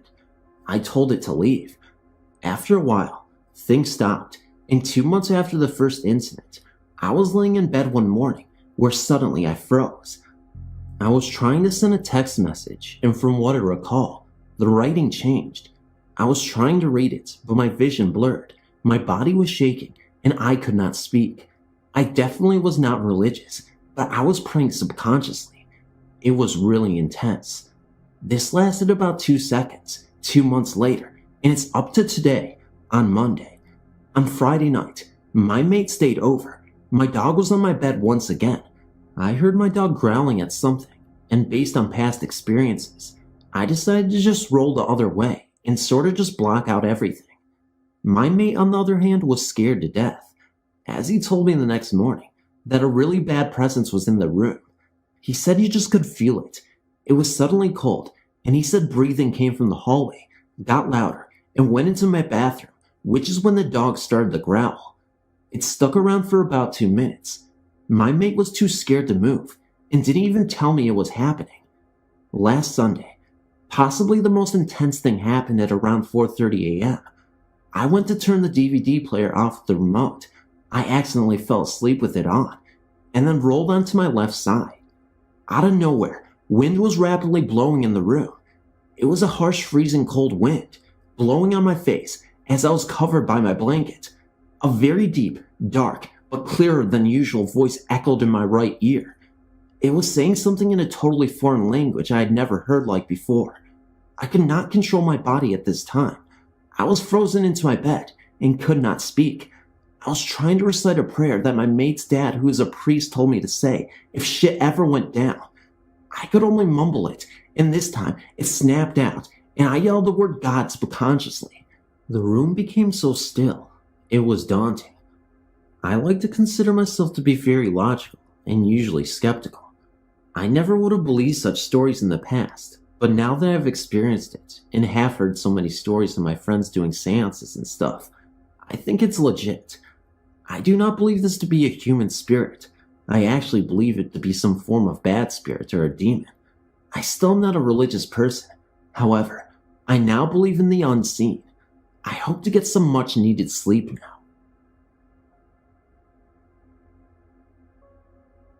I've had slight hauntings all my life. Just little things that I'm sure mostly everyone has had happen to them. That is until my family moved into a home in De Pere, Wisconsin. The home is an area rich with history. It is supposedly where the last Dufresne was found. I've heard stories from other people whom lived in this area, and a lot of them have problems with their homes as well. Here is my story. We moved into the home when I was about 13 years old. At first, we loved the house and how big it was, but in the first few minutes of running through it, I could almost sense something was really odd about the house. It was just a spooky feeling that I had when entering some of the rooms. Our dog would freak out a lot and bark at imaginary things and would refuse to enter some rooms. Our friend would refuse to spend the night because they felt something evil in the home, and some claimed to see demons and shadow people. I came home to find my best friend sitting on my porch shaking and crying. She told me that she was in my bedroom and heard my mother's bedroom door slam shut. She went to investigate and found that there was no reason for the door to slam like it did. So, she opened the door and set a heavy clothes basket in between the door frame and the door itself. She left the area, only to hear the door slam shut 5 seconds later. She went back and found the clothes basket had been flung inside of the room. We also had an unusual fire that should have killed all of us, but for some reason, I woke up to discover its TVs would flip on and off by themselves also. Alarm clocks would never stop the correct time either. I almost felt like the house had a good and evil battle going on with it, and we were caught in the crossfire. My sister and her friends would hear moaning noises a lot too. We finally told her mother that we needed to move, and she did not put up a fight. The day we moved out, she confessed to us that when she was sleeping, she would wake up to a feeling like someone was sitting on her and strangling her. She even felt the fingers once. When we got to our new house, the neighbors came over to greet us. They asked where we had just moved from. We gave them the address, and they got all very pale and told us that they too had lived in the same house and asked us if we had any problems living there. We compared stories, and almost everything was the same. The home is almost always for sale or rent. It just seems nobody wants to stay in it for very long. I did meet the current owner once, and he told me he has had no problems with the home, but I'm sure that he either is not noticing, or maybe the demons have finally left. It just seems like every home I lived in has the same little type of hauntings with it, or I'm just sensitive to that kind of energy, which I could live without. I've many things I could post here, but some I'm not ready to share yet. Hello, my name is Tiffany, and I have some uncertainties maybe you can clear up for me. When I was 6 years of age, my father was killed in a car accident on his way to work. To this day, I strongly feel his spirit remains with me. For the record, I love my father dearly, still do, and miss him so much. In the spring of 1992, as a class project for our psychology class, we had to take notes that night of the dream we had, if one was had, and share it with the class the next day. I still to this day cannot decipher if what I had was a dream or a near-death experience. I dreamt I sat in this tunnel.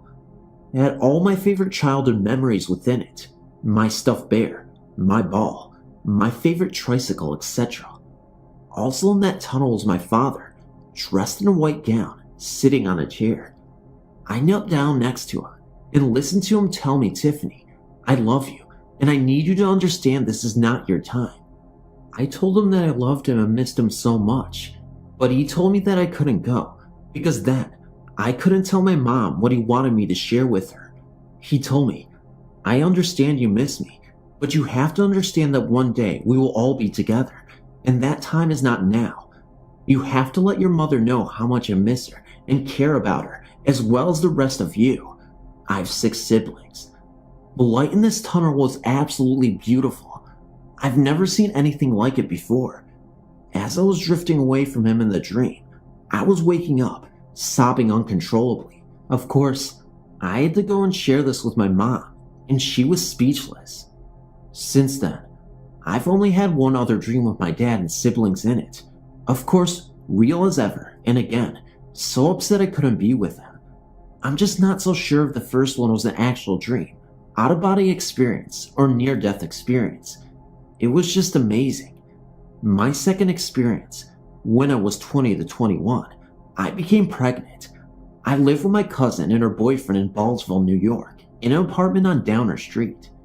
One night, while I was close to my expecting date, I woke up to a woman without a face in a white gown, almost like a nun sitting at the end of my bed. When I sat up, she immediately disappeared.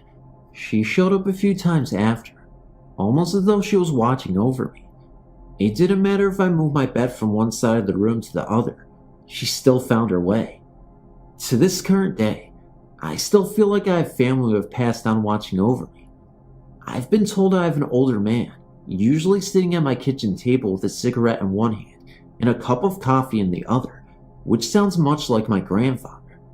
I can't tell you how many times my fiance, 2 older sons, and myself have put our cell phones, digital camera, flashlights, anything with batteries on the kitchen counter, and within hours, the batteries are almost drained. We don't place these items up there as often as we used to.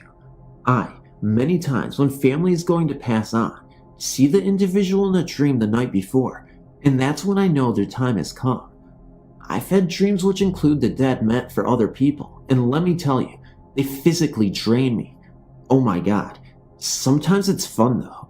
When relaying the message to the rightful person and seeing their expression when I tell them something I have previous knowledge of, and don't know what it means, but they have an understanding. It is just amazing. It seems to bring relief to them. I don't know if you can sort any of this out, or if any of this makes sense to you, but I know this stuff has happened to me, and it doesn't scare me. It seems like more of a wake-up call. Thank you for your time, and have a great evening. Thank you for listening as well. I sincerely appreciate it. My children and I had a very bad experience with the demon in a house that we lived in. My son became very scared one night as he viewed a ghost of a man with a sword sticking out of its side. This ghost was standing in the doorway of my son's bedroom very late one night. He said this thing was just giving him the feeling of such terrible dread and hatred. It made my son feel like it was going to kill us. My son started sleeping in my daughter's bedroom, and that thing started going from room to room, looking for my son, and so it started coming into our room and scaring the daylights out of me. I felt the hatred and anger. I know that it would have killed us if we had not gotten our pastor out there to help us. When our pastor pulled into our drive, he said he felt the anger and hatred just emanating from the house to the outside. He knew what we were up against, and we immediately started saying prayers to Jesus and his army of saints to fight for us. It ended up working so well that while we were living there, we had no more problems. But whenever we drive by, we cannot even look at the house. I know this was a short one, but I appreciate you listening. Hi, my name is Diane. Growing up in Detroit, my family lived in a house that was haunted. On several occasions, my whole family would hear loud crashes that could only be described as boxes of dishes being smashed. Everyone in my family experienced several ghost contacts in one form or another. On 3 different occasions with 3 different family members, a man about 60 was seen wearing a plaid flannel shirt. This man mainly stood there looking at the person, never attempted communication or harm. I was about 8 when he appeared, and I was the first one to see him, although my sister, who was 7 years older than me, was not present. I tell this to you now, so later you will understand. My relatives from out of town were visiting, and the adults were sitting in the living room after dinner. I was extremely quiet in the hopes that only a child can have, that they would forget that I was there. I was sitting on the couch and the front door was open, with the screen door closed. I saw the man wearing a red plaid shirt, staying at the front door looking in. I told my family, and they thought I was overtired and put me to bed. Later that same week, my older sister was getting into the shower when she saw a man in a red plaid shirt standing in the bathroom with her. She freaked out and told my mother, who this time listened more closely. She then revealed that she too had seen the man in the red shirt standing in the kitchen by the sink, looking like he was getting a glass of water. All family members routinely heard footsteps throughout the house, especially going up the stairs into an attic bedroom. The steps would continue across the floor. All my family members experienced this together and separate on several different occasions. My sister's, whose bedroom it was for a while, admitted she was scared to sleep in that room and was frightened very often, thinking that someone was coming into her room. I later had that same bedroom and became so afraid of it that I began sleeping on the living room sofa. On several occasions, dishes in the house would break when put in a certain china cabinet, and on 2 separate occasions, a silver meat platter in the china cabinet, whose doors were kept closed, flew across the room at my mother. Lights turned off in the basement would be on when we would wake up every morning. The dryer would routinely come on by itself, and even after the electric was checked out, this still continued. The basement had an old coal room that had been converted into a storage room with paint cans and stuff. This room had a negative feeling, and no one in the family liked to even go in there. Likewise, no one in the family wanted to go under the stairs, although no one had a mysterious occurrence in those places. Every family member in that house had heard their name called on different occasions many times when they were home alone. One occasion comes to mind. My father, who was home alone, was working in the basement. My mother, sister, and I were out shopping at the mall. He distinctly heard the front door open, even though it was locked, and someone walked across the living room and the kitchen. He walked upstairs and found the front door locked, as he knew he would. It was then that someone called his name. He answered, and no one said anything after that. Another all-family experience came when we all went to visit my grandmother, who lived across town. We even brought the family dog. We were returning home, and as we pulled into the driveway, I saw the drapes move back like someone was watching us return. I said, "Did you see that?" And my father countered, "What did you see?" I told him, and he and my mother and sister agreed that this is what they saw too. My dad went into the house first while we waited in the car. Everything was just as we left it, with the doors locked. On one occasion, I awoke to having a woman staying at the foot of my bed. She disappeared as soon as I got a good look at her. Her name was Anne. She said she had lived in that house. No one in the house ever saw Anne again. This house had an addition that was a former dining room off the back. It had built-in china cabinets that would fly open on no occasion, even after my mother put hooks on them, thinking the wood was swelling. Music was often heard playing softly. In all, it was a weird place to live, and we were all very glad to move. But we did live there over 20 years. My parents moved into an apartment, as I did in a different location, while staying with them because I had become extremely ill. I had a unique experience of a ghost nurse who took care of me. My parents were asleep, and I was lying on the sofa, so hot but lucid. I could hear them snoring from the bedroom. I heard soft whispers shuffle across the floor and felt a cold hand lovingly touch my forehead, checking my fever, a comfort. I was not afraid really, and somehow thought Grandma is here, but I had no evidence of this. I remember keeping my eyes closed, just knowing my nurse did not want me to see her. I was very conscious of my parents snoring and knew it was not them. When the feet shuffled off, I opened my eyes and got up and looked at my parents. They were sound asleep. The whole situation lasted maybe 2 minutes, yet I started to improve that night.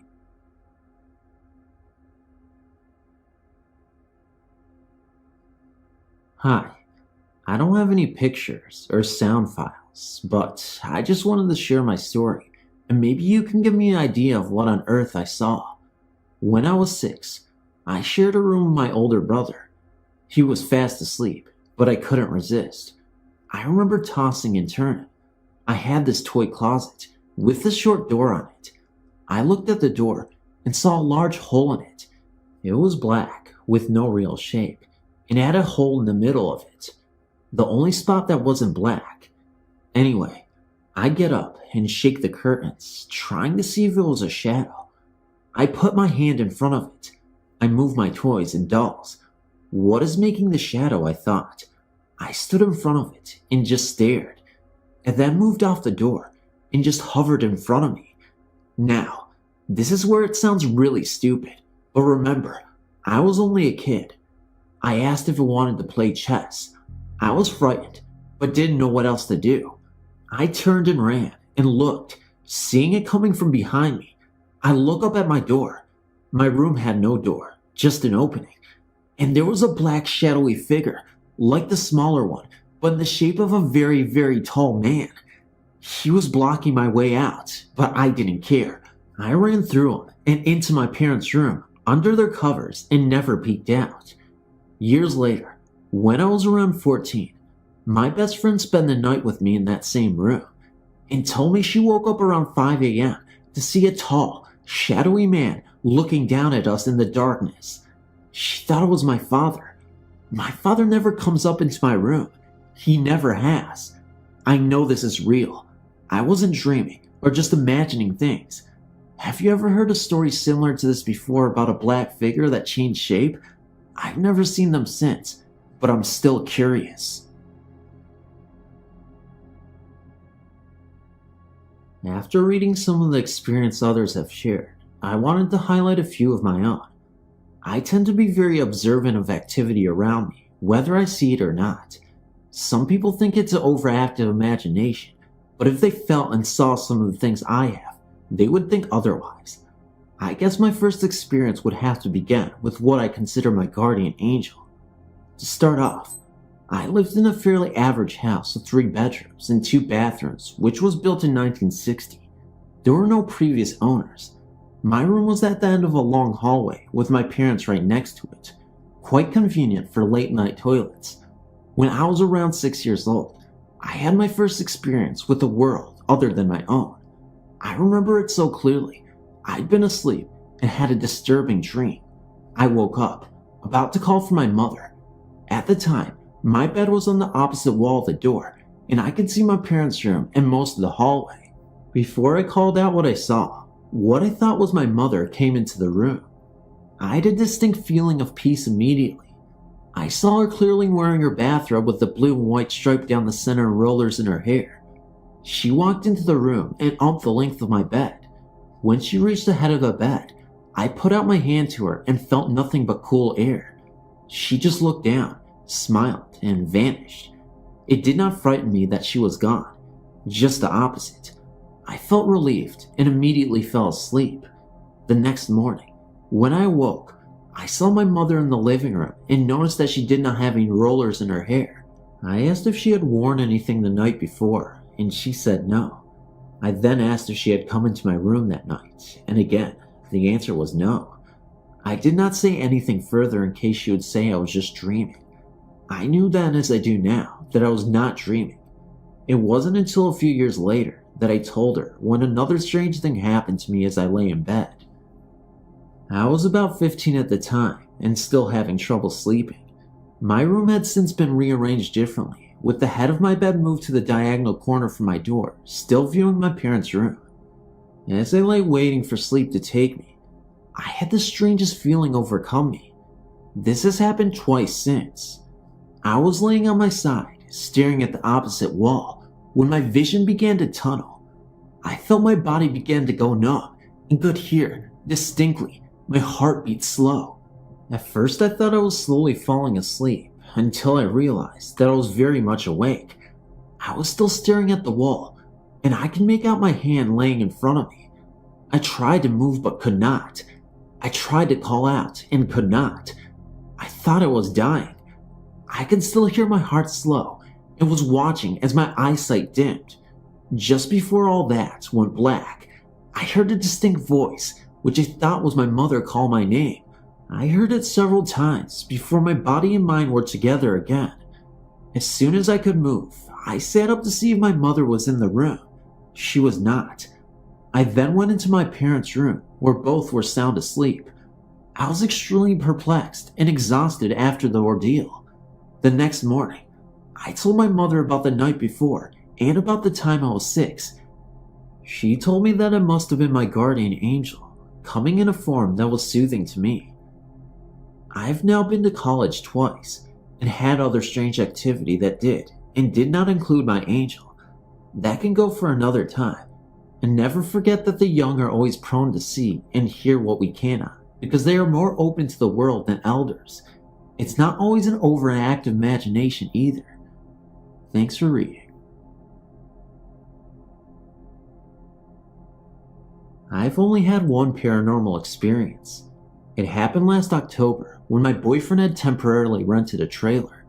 We had lived there for almost 2 months and nothing out of the ordinary had happened. One afternoon, he decided to take a nap and I was in the living room watching TV. I started hearing this really strange continuous screeching noise. It sounded like it was coming from inside the wall beside his bedroom door. When I walked over there, it stopped. I sat back down and started watching TV again, and it started back again. This time, I walked into the kitchen. The bedroom was right beside the kitchen, and I started opening the bottom cabinets, and once again, the screeching stopped. I never said anything about it to my boyfriend because I didn't think a lot about it at the time. A couple of days later, we were in the kitchen eating breakfast, and he told me that the day before, when he was there by himself, that he heard a weird, loud screeching noise. He said he tried to find it where it was coming from, and it would not stop when he'd look. I told him that the same thing had happened to me while he was asleep a few days earlier. We both talked about ghosts and laughed about it, pretty much dismissing it as a joke. A few minutes later, his mom came and stayed all night and was asleep on the living room couch. This particular night, we were sleeping in the bedroom on the opposite end of the trailer. It was really late, probably around 3 a.m., and we had been laying there talking when I started hearing this noise. It was kind of like the screeching, but much quieter, and screeched at intervals, like footsteps. I thought my boyfriend had his hand dropped over the side of the bed, making that noise with his hand against the plastic on the mattress. I said, "Brian, quit making that noise." He said, "I'm not making that noise," and held up both of his hands. He looked at me as scared as I looked back at him and said, "Get up and get dressed." As soon as he said that, you could actually tell where the screeching was moving through the room to the corner beside the bed and feel this undescribable presence, and all of a sudden, the screeching just went crazy and so loud. It was right there. Needless to say, within a split second, it was the only one there. Now, can you imagine 2 grown adults running into the living room to wake up his mom? She said she hadn't heard anything, but that we scared her to death running through the living room at 3 a.m. in the morning like we were on fire. We sat up in the living room for the rest of the night and moved back to his mom's house within the week. So far, that's the only experience that I've had.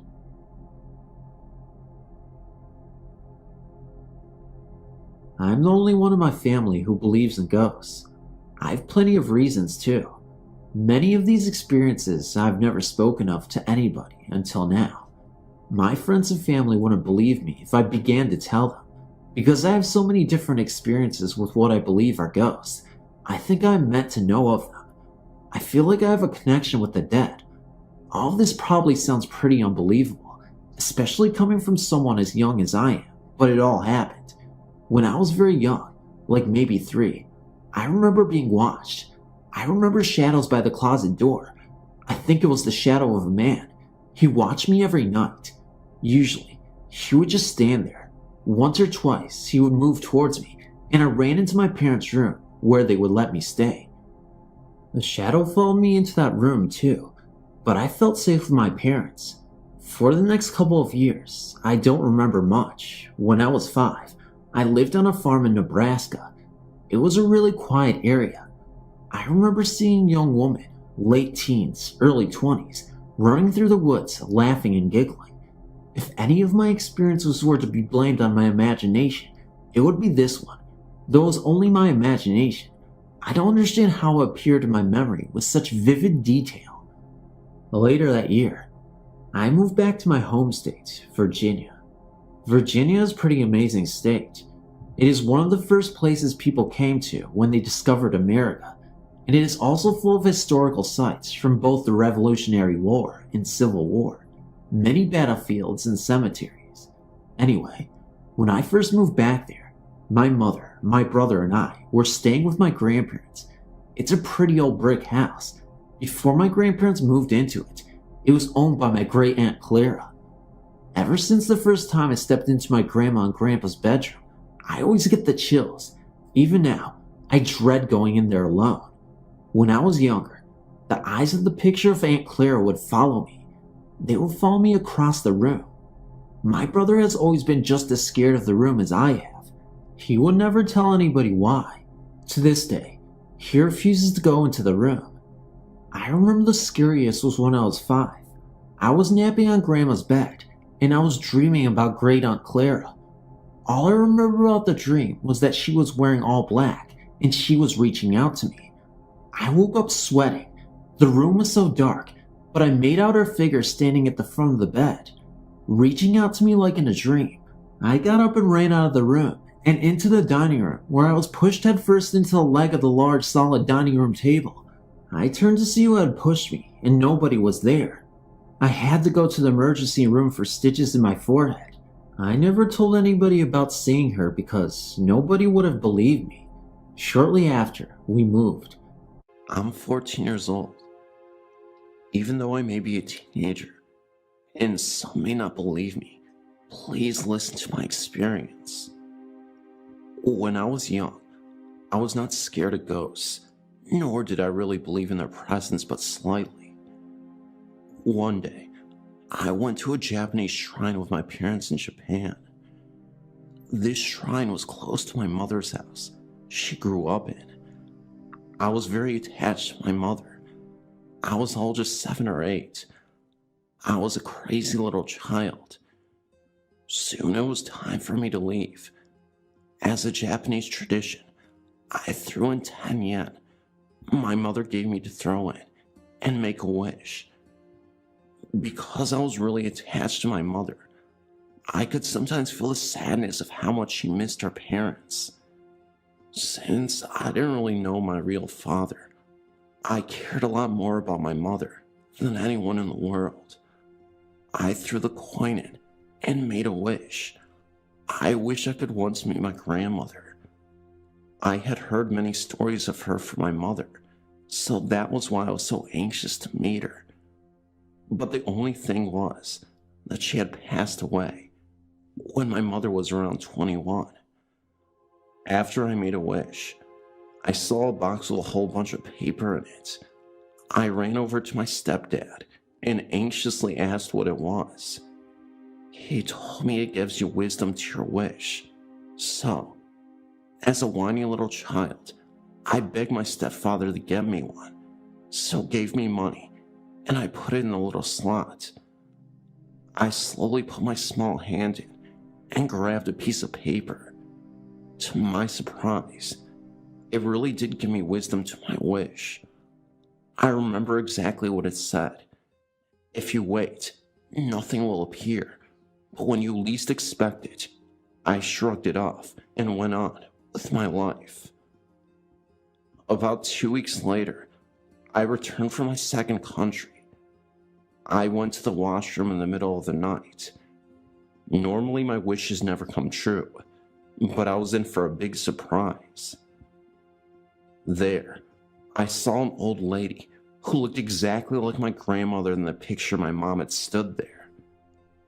She was smiling at me. She had a long white dress, and she was all white. Well, obviously, since I was small, I ran at a speed that could make me the fastest person alive. Or at least it felt like it. I didn't have to go to the washroom after that. But that's when it all started. After that, I've been having strange experiences. I've seen my future self twice. Once in grade 4, and the other I forget. In grade 4, I innocently walked to the washroom, and that's when the weirdest thing happened. That's when I saw the 12 to 13-year-old version of myself. I would say that maybe it's a doppelganger, but I'm not sure. And I know this sounds a little far-fetched, but it did happen. I told my mother, but she said it was probably my imagination. Many years passed, and many odd experiences had gone by. I'd moved during those years to Japan and back. This time, I was in a different building. It was in 6th grade. It was about 11:30 p.m. I went to the bathroom and washed my hands. I'd grown up a bit. I'd opened the door to only see a younger me. It looked as if it was in grade 4. Again, a ghost. She was staring at me, and I was so freaked out. I stood there in shock, unable to move. The only thing was, I was able to stare my younger self in the eye. Finally, I had the guts to run off. I couldn't help but notice that the younger me was wearing normal clothing. Then it hit me. When I saw a young woman, my grandmother, the very old version of me, they were all wearing a white dress. That must have represented that they had died. Just last year, I saw my stepdad's grandmother, who is healthy and alive, staring at my picture of when I was young, exactly like she was when she visited from Japan. Exact posture and everything. I thought I was dreaming and pinched myself many times and tried laying back into my regular posture and sitting back up to see if she was still there. She was gone. Next morning, I told my weird experiences to my mother at the exact time she was thinking of her. My mom told me this. Maybe you see some of my thoughts. Tell me some experiences you had from the past. I told her one of the experiences, like how I saw a young woman, and described how she looked. My mom stared at me with shock. That description fit exactly her best friend's friend, who offed herself. In fact, a couple of months ago, I saw a faceless figure standing over my bed watching me. Earlier that day, my mom was imagining that and thinking how to see that it would be unpleasantly scary. Last but not least, at camp, I had this scary feeling inside myself. I'd never been so scared for so much a small thing. I knew that was fake. I fell asleep that night, having a dream that was extremely mysterious. I was playing capture the flag with everyone at camp. I wanted to go to the other side, but I saw a very pretty girl my age. She had a ponytail, beautiful skin, hazel eyes, a fit body, and she was wearing red clothing. She was blocking my way, so I decided I should run past her. I tried, but she was after me, so I decided to run back to my side.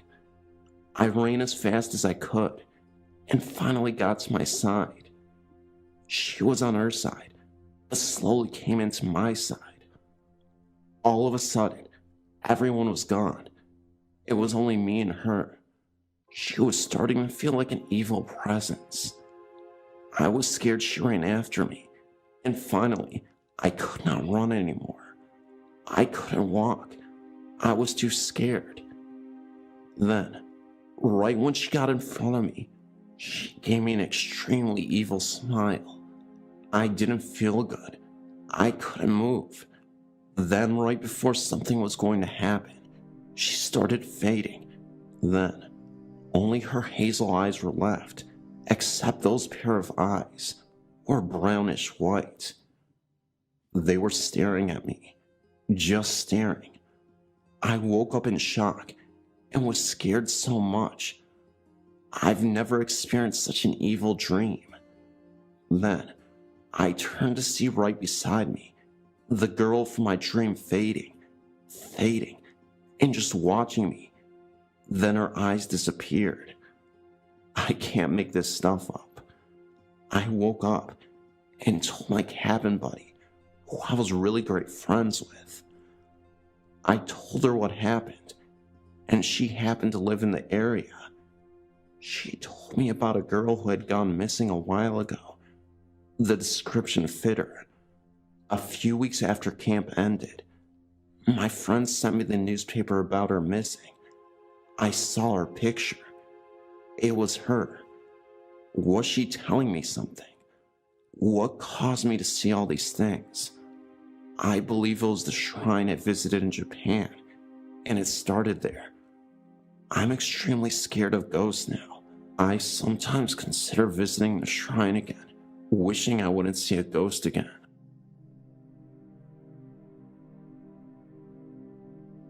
I will try my best to try to make a long story short, which is something I've never been good at. I moved into a second-floor flat in South Utica, New York, in January of 2000. My husband was living in Watertown with a friend finishing up college. I always had an uncomfortable feeling in that house. When I would come home from work, it would occasionally feel as if someone had been there. You know that feeling. I thought maybe the psycho downstairs neighbor, Maria, had a key. One night, I think in March, I woke up to what sounded like someone walking up in the attic. I thought maybe it was Maria, the psycho downstairs neighbor. But she had a bad knee and was morbidly obese, and I would have heard her climbing the stairs to the attic. I shrugged it off. My husband moved in for good in May. There were always those little things that we shrugged off. For instance, the cupboard doors would all be open in the pantry. We would just figure it was the other person, mentally get mad at them, not wanting to waste the time or energy to discuss how irritating this was. In the winter of 2001, we had come home from partying all night.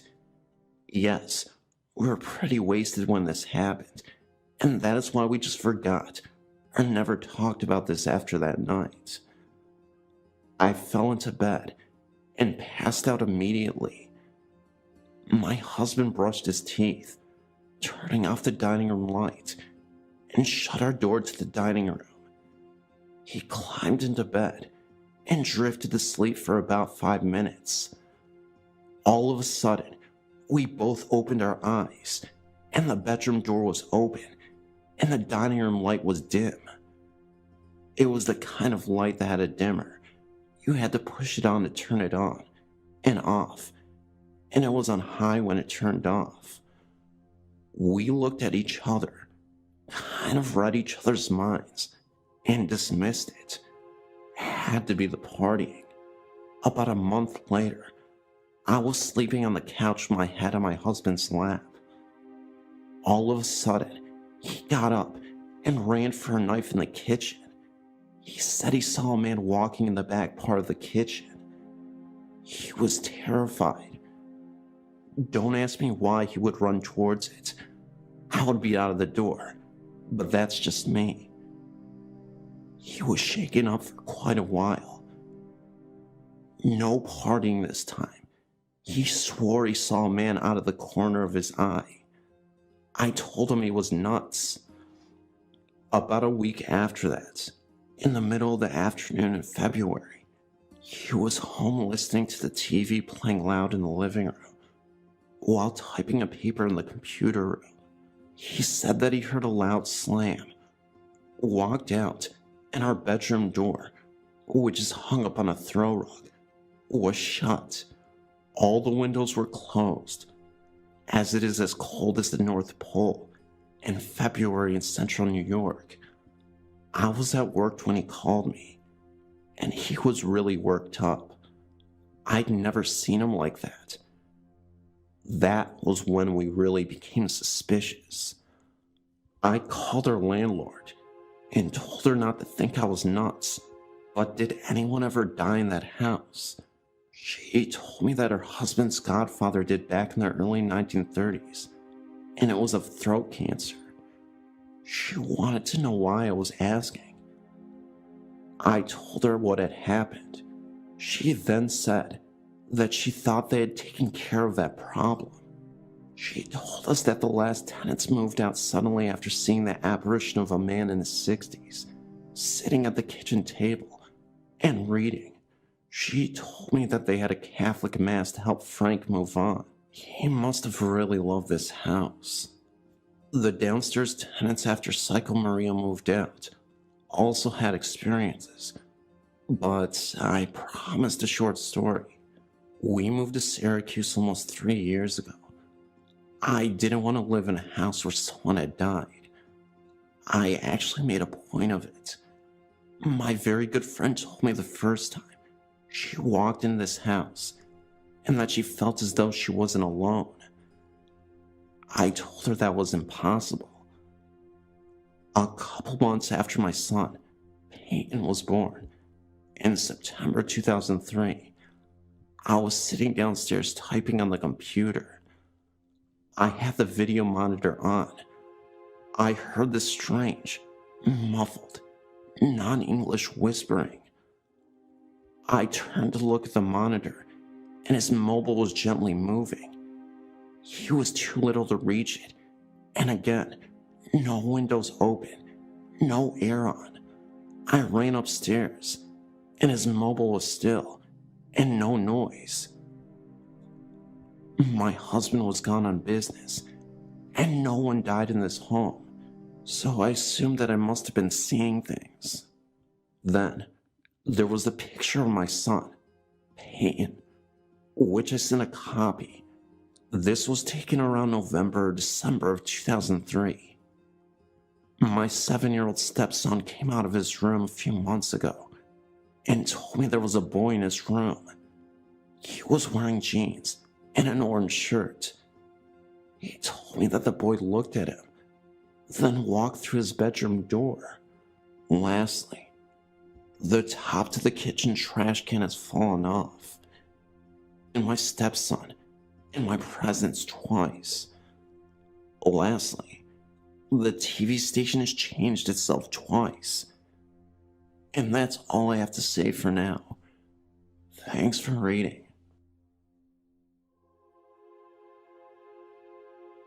This story starts a long time ago when I was about 8 or 9. I was watching TV when I looked up, and I saw a man watching me. He had a blue coat on. He smiled at me and faded away. I didn't feel alarmed in any way. I even told my parents, and they believed me completely. Every time I was by myself or scared or sad, he was there, and he would sit by me and his presence would make me feel better. Then one day he just disappeared. When I was 12, he appeared again. I was home alone and cleaning the kitchen. We had one of those musical globe things that played music only if you turned the key that's under it. All of a sudden it went off, and we had not messed with it in years. I had put a bunch of napkins in the stove by the burners, heard a voice in my head say stove. I looked at the stove, and it was on. I feel chills run up my spine when I think about what could have happened. I guess the blue man was still there all along, still watching over me.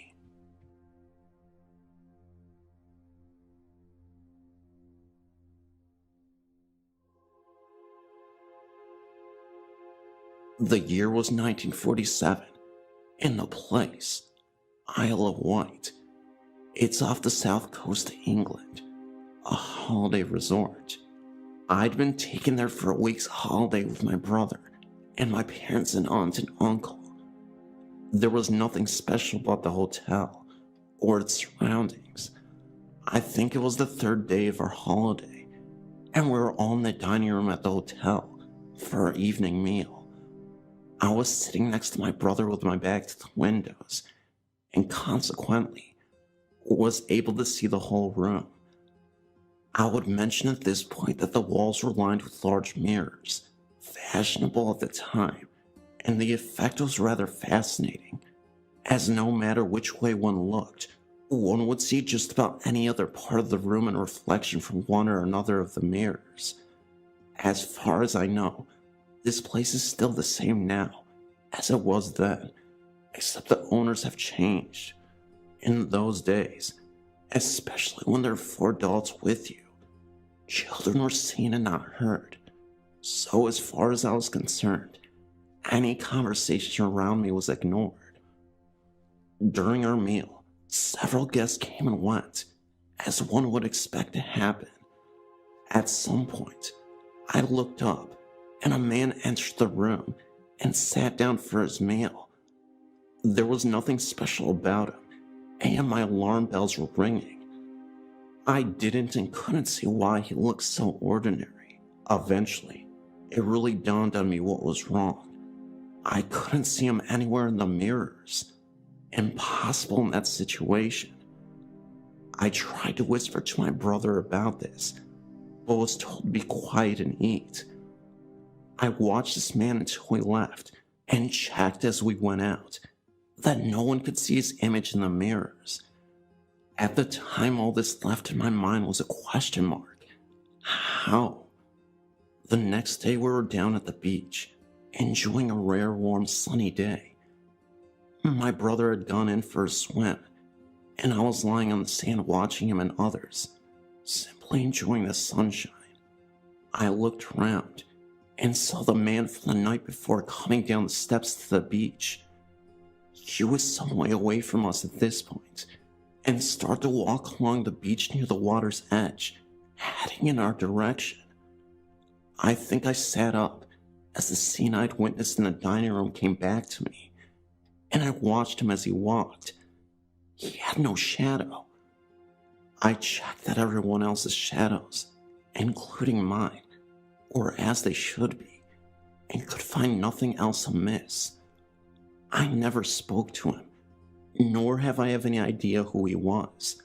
I never saw him again after that day. This is a story that my mother told me and my sisters.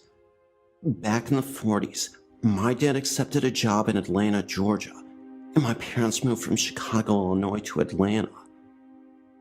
For several weeks, they stayed at the Biltmore Hotel in Atlanta while looking for a home. One night, my mother, who was 8 months pregnant at the time, was alone in the room by herself because my dad was on a business trip. She said that she woke up at about 3:35 in the morning and saw a man standing beside the bed and looking at her. The man was well dressed in a suit and smiling at her, but she knew immediately it was a ghost because although she could see him plainly, he was transparent. She could see through him. When she was growing up, the woman who had raised her told her if she ever saw a ghost, say the Lord's Prayer, and it would go away. She pulled the sheet over her head and said the Lord's Prayer, but when she looked again, he was still there. She would close her eyes and open them again, but he did not go away. She fell asleep with the sheets pulled over her head, and the next day she found out at the front desk that a man had died in that room at that exact time she saw the ghost. She described the man she saw to the clerk to ask if she knew him. She felt like the ghost meant her no harm and was there to make himself known and protect her. Her and her sister lived in an old house in Champaign, Illinois, and they both told me that they encountered ghosts several times in that home, and one time they both woke up and saw one standing in their room. So far, I've never seen a ghost, but I'm convinced that they do exist.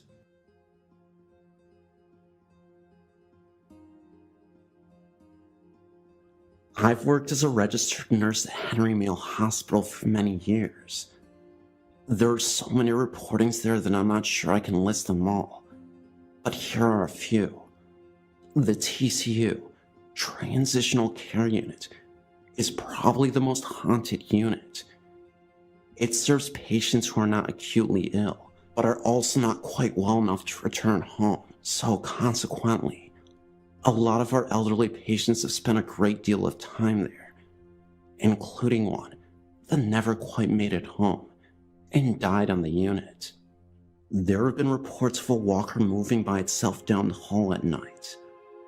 One room in particular, don't know the numbers, I didn't work there regularly, has a reputation for the call light repeatedly going off at night when it is empty of patients. So much so that the engineering has refused to come fix the bell when the nurses plead to have it silenced. I only worked there one night and had a heavy fire door slowly swing open in front of me and another nurse, as if someone was going into the room. No windows or doors were open as they were bolted shut, and the door is extremely heavy. The other nurse, terrified, screamed at me, "Close the door! Close the door!" That same night, I had a female patient who had been in her room for a few months and said she felt like she was going batty and that she was so thankful for her TV. Shortly after, it went to static, and I couldn't turn it off with the remote, nor by pushing the power on and off button on the set itself, and finally had to get a chair to flat out pull out the cord from the outlet that was situated near the ceiling. One night, one of the nurses was working a very late shift at night, and she went to go grab a mop after she spilled her drink all over the lobby floor. She went down to the storage area where she knew nobody was there at the time. As she opened the door to the storage closet, in the darkness, she swore she saw what looked to be the face of an elderly woman from the other side of the room, and two glowing eyes, barely lit. It was all just bright enough to be seen with the naked eye. She immediately turned on the light and ran all the way back. She refused to go down there the rest of her time working there, and even change careers. It was that devastating to her. On the medical surgical unit too, there are ghosts up and down the whole hallway. The end opposite the nurse's station is especially bad. Rooms 148, 146, and 142 are the worst. Oftentimes, patients who are dying are put in these rooms, and shortly before they do die, patients often report seeing a little blonde girl in their room at night. They either ask the nurses to get her out, or at the very least, ask who she is. I had an aide one night open up a utility locker at the same end and saw the girl. She was crouched behind a walker, scared, looking up at her. Sometimes machines won't work in those rooms. Even if you trade them in several times from the supply department with different ones, they suddenly will start working again. Myself and another nurse witnessed shadow people at the same time walk past the nurse's station window while the computers and lights dimmed simultaneously. He saw the same night one shadow person standing in a doorway, just staring at him. He looked up and asked yes, thinking it was a nurse aide willing to ask him a question, only to realize it wasn't an aide. Aides have seen patients that weren't there earlier in the evening suddenly lying in a bed, and thinking it was a new admission, brought the vital signs machine back in to take their vitals, only to have the patient gone and the bed still made. Med-Surg 1 is next to Med-Surg 2, and though it isn't as bad as 2, I've had a patient complain that she felt little kids poking at her and pulling her down all evening. Med-Surg 1 was a pediatric unit for 1 year when the hospital was first built, but was shut down as it wasn't financially sustainable. The elevators near the cafeteria that lead down to the morgue are just plain creepy at night. I've known people that have had them slam open and shut closed several times before finally shutting and going down to the morgue. I personally would have had them open for me almost 100% of the time. If I was pushing a gurney and didn't have a free hand to hit the button, saying thanks, to stay on whatever's good side. Besides, it is kinda nice, except for the creepy part. These are only a few of the stories off the top of my head. I myself have only worked on a few of the units, so I'm sure there are many more. I made a dark joke one day to one of the old-time doctors that the hospital was built in an old Indian burial ground, as it has so much activity there. And he responded that indeed it is. Who knows if he is right, but all of Santa Clarita is that Indian tribe situated throughout the valley for thousands of years. In fact, we were one of the main trading hubs, if not the main trading hub, from tribes spanning down into Mexico, all the way up to Canada. I can't validate the Indian burial ground part, but the stories I related to you here, I either experienced myself or spoke with the Asian person firsthand, who had just experienced something themselves, except for TCU, but there again, I used first-hand accounts.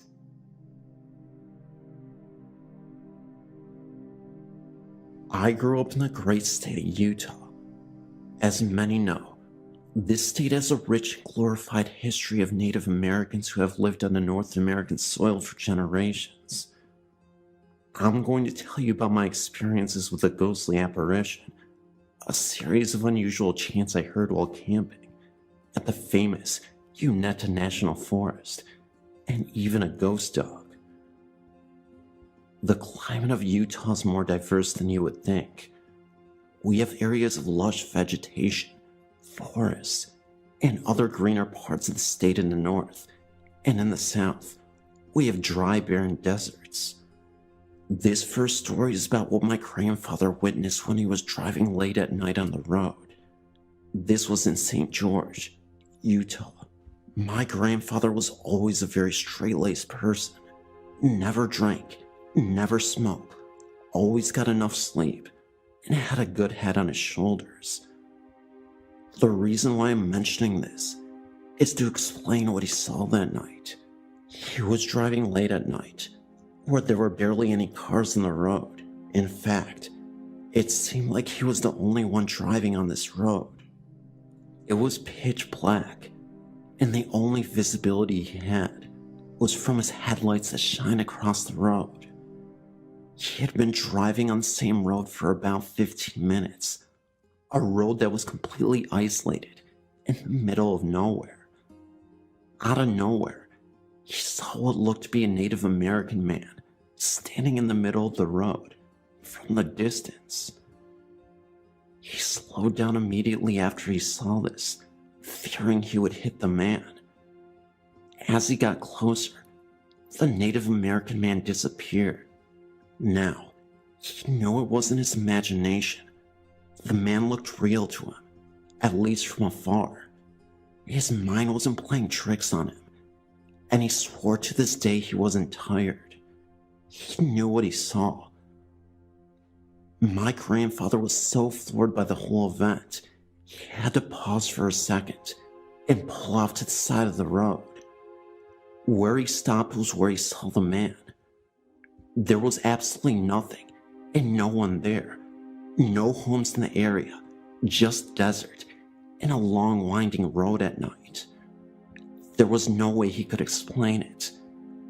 This was also in the 1960s, and St. George was way smaller than it is now, a population around 5,000. My grandpa is still alive, in his 90s, and he hasn't given up on the authenticity of his story. He swears he saw a real ghost, and I'm convinced he will take his story to his grave. As for my experience, my family went camping in the UNHEARD National Forest, where we set up a tent deep in the woods. I remember it was a fantastic time, just me, my dad, and my brother.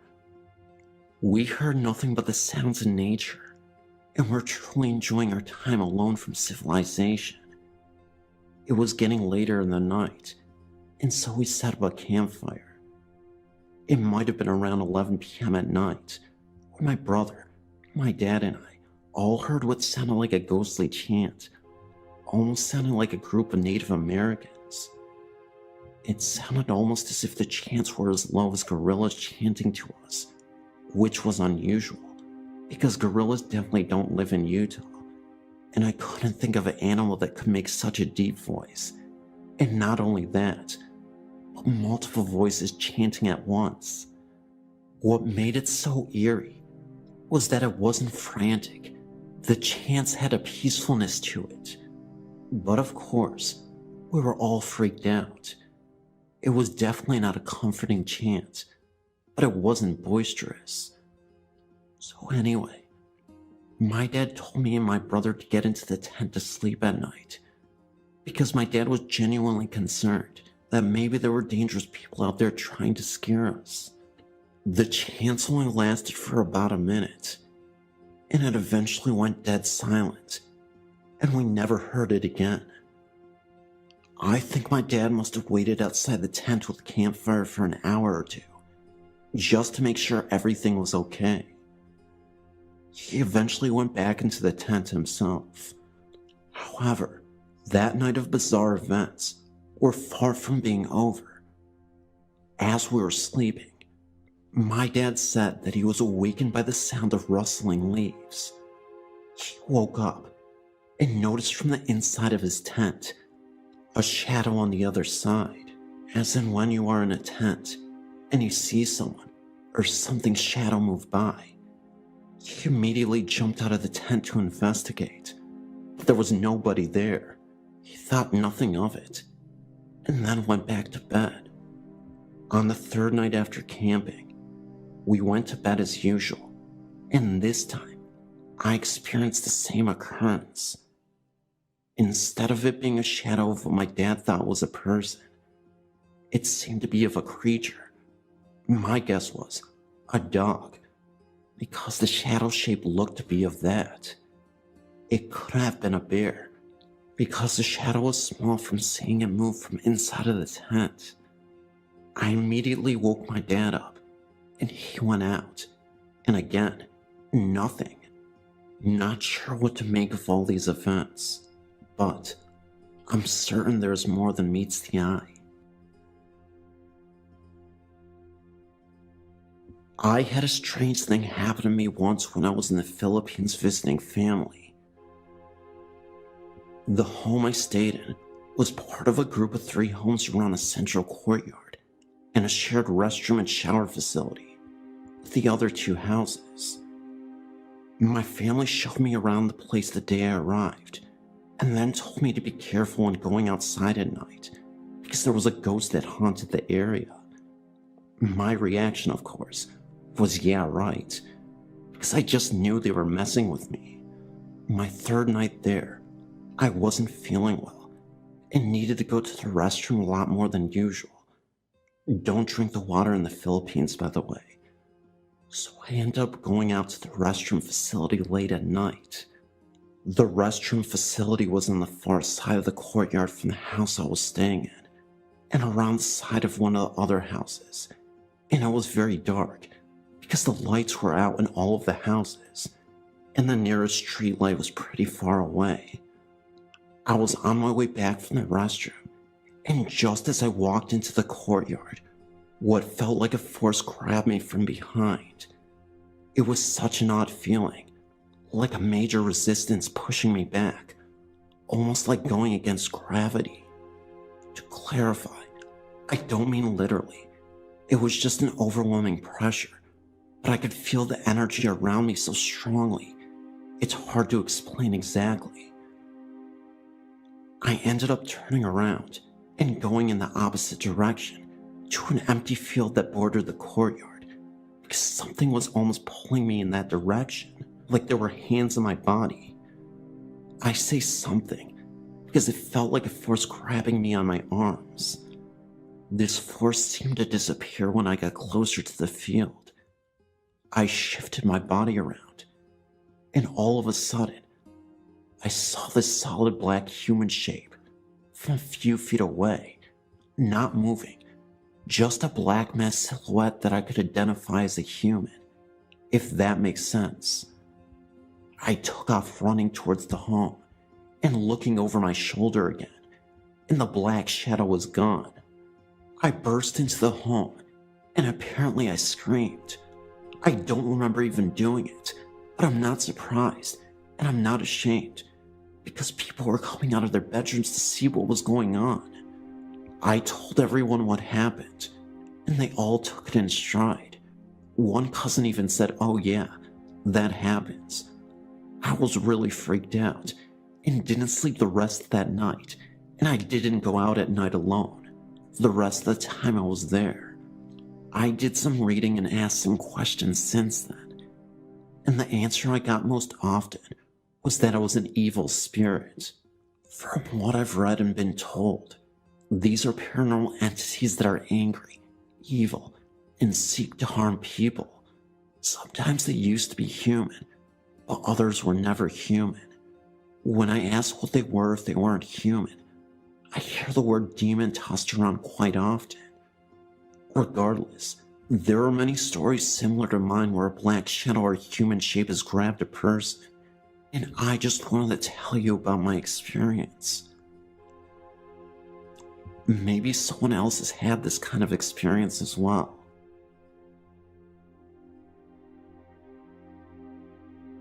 I grew up in a hip stone-roof farmhouse that used to belong to my grandparents. We lived in a German-American neighborhood, and many farmhouses had a quaint old country sensibility, with the main living space a flight of stairs up from the entrance. Like many older homes, ours was large in size, but broken up into small rooms. One such room was my grandmother's old pantry, just off the kitchen. My parents had turned half of it into a small home office, with a desk for the telephone, back in the day of one telephone per household, next to a window that looked out into our backyard. When I was very small, I used to enjoy looking out of our windows at night, making wishes on stars, watching sparkling waves of snow fall through the glow of our yard light, waiting for my dad to come in from his evening milking chores in the barn, occasionally finding surprises, like the summer evening that a huge green Luna moth came to rest on the window of the door. This small, close telephone room frightened me, but I enjoyed the backyard evening view, so I'd bravely venture into the room, crawl up into the chair next to the window, and look outside. One evening, I had a desire to look out the telephone room window. As usual, I was somewhat apprehensive about entering the little room, but my curiosity overcame my anxiety.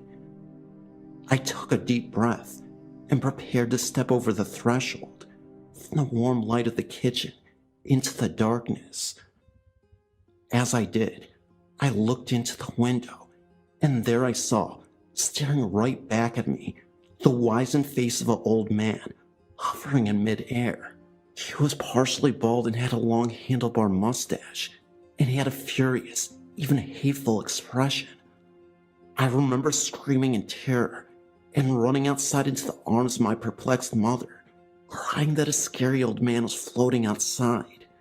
I remember my mother wondering if I'd seen a frightening program on television and had let my imagination run away with me. I was understandably afraid to venture into that room for a while. The fear and the memory of that night faded away. To the extent that I remembered my experience at all, I tended to explain it in terms of a vivid imagination, and I never had another experience like that in that room. Many years later, when I was a teen, I was sitting at the dinner table with my parents as they were reminiscing about their childhoods, their earliest memories. My father said that one of his earliest memories was of his father's original home, a small wooden home that once stood a short distance away from our farmhouse. He said that he remembered his grandfather dying and being laid out in the parlor of that little home, as was a common occurrence in that rural neighborhood, even in the 20s. "What do you remember about your grandfather?" my mother asked. "He was an old man, mean and strict, We kids were afraid of him. He didn't have a lot of hair, but he did have one of those old-fashioned handlebar mustaches, Dad replied. I felt the hair rise in the back of my neck as I suddenly remembered that vision of my early childhood.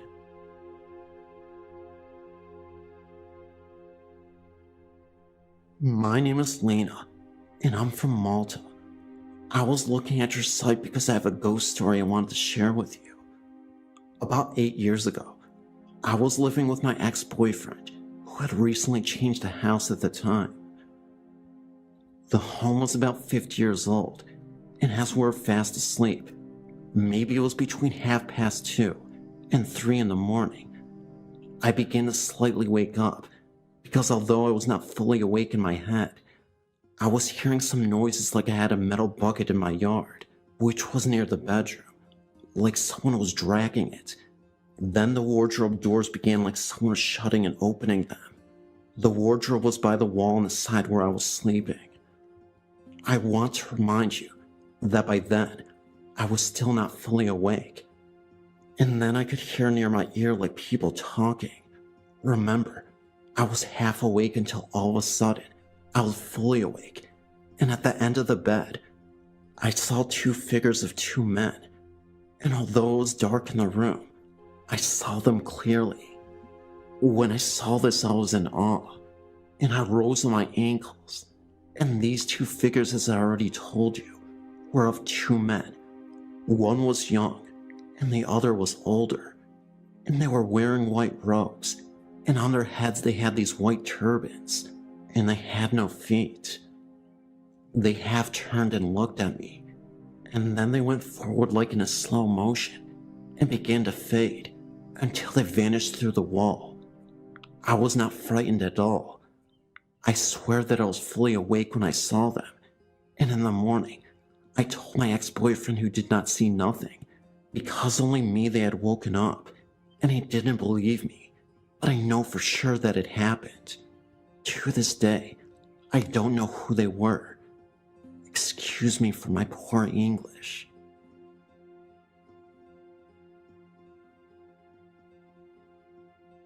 Throughout the years, I've had many experiences with things I've never been able to explain.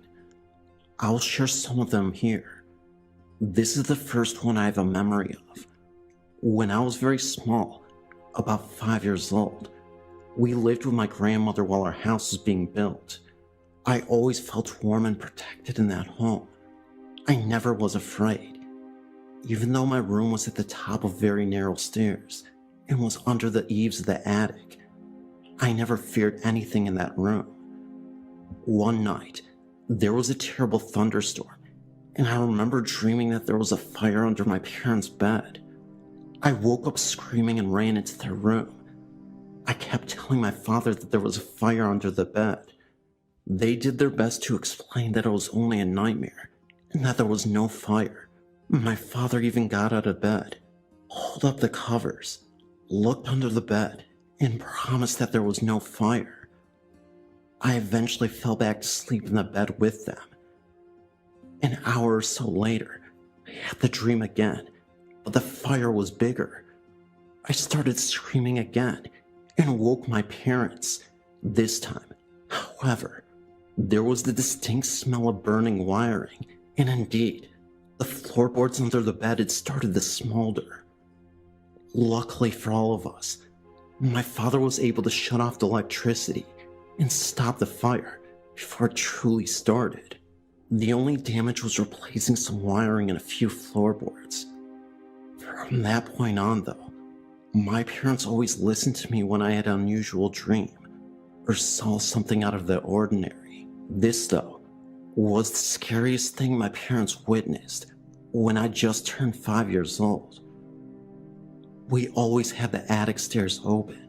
Apparently, I'd sneaked into our attic for multiple days, and when my parents would catch me playing in the attic, they would ask me why I kept going up there.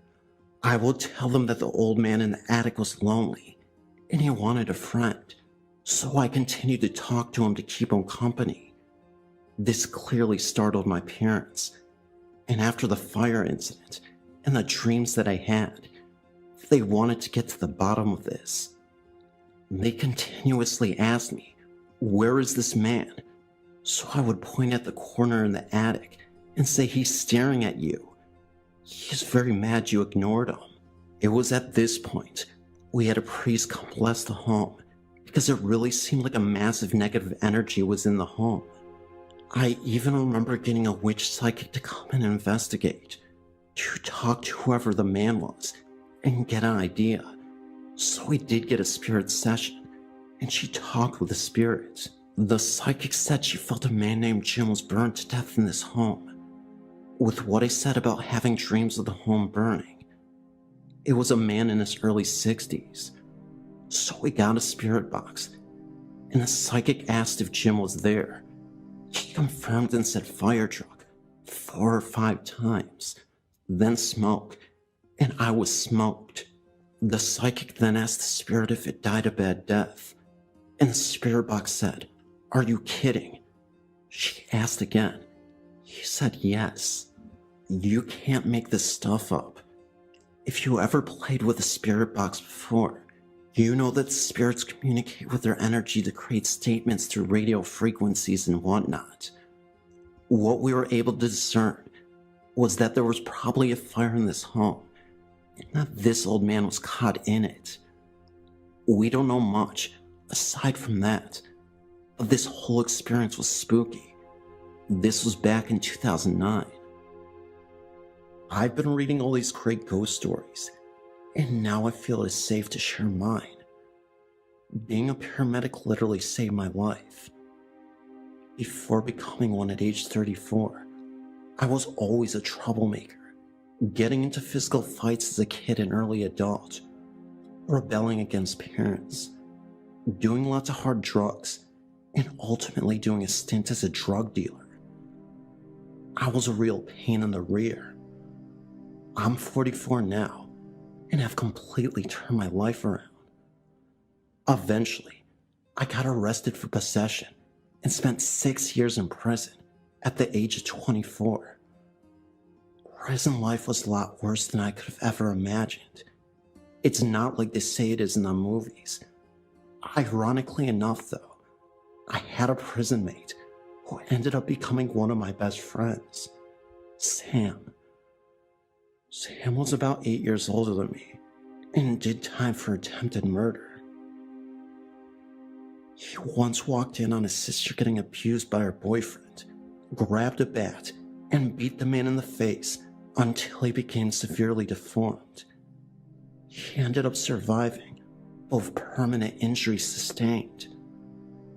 Sam was a good guy, but he had a bit of a temper issue, and it only really came out when he felt like he or his loved ones were in true danger. So, Sam was always a bit of a protector, even to a fault. Sam and I would always have these profound conversations, as my cell was next to his. The last conversation we ever had, he told me that the stuff that I was doing was too petty, and he didn't want to see me throw my life away. I remember him distinctly asking me who I wanted to be, and I always just said I don't know. He suggested a paramedic because he saw me as a healer, figuratively and literally. He made me promise him that when I got out, I would straighten my life out. When I asked him what he was going to do when he got out, he just laughed at me and said, "Kid, it's my time to go." At first, I didn't really think much about his statement.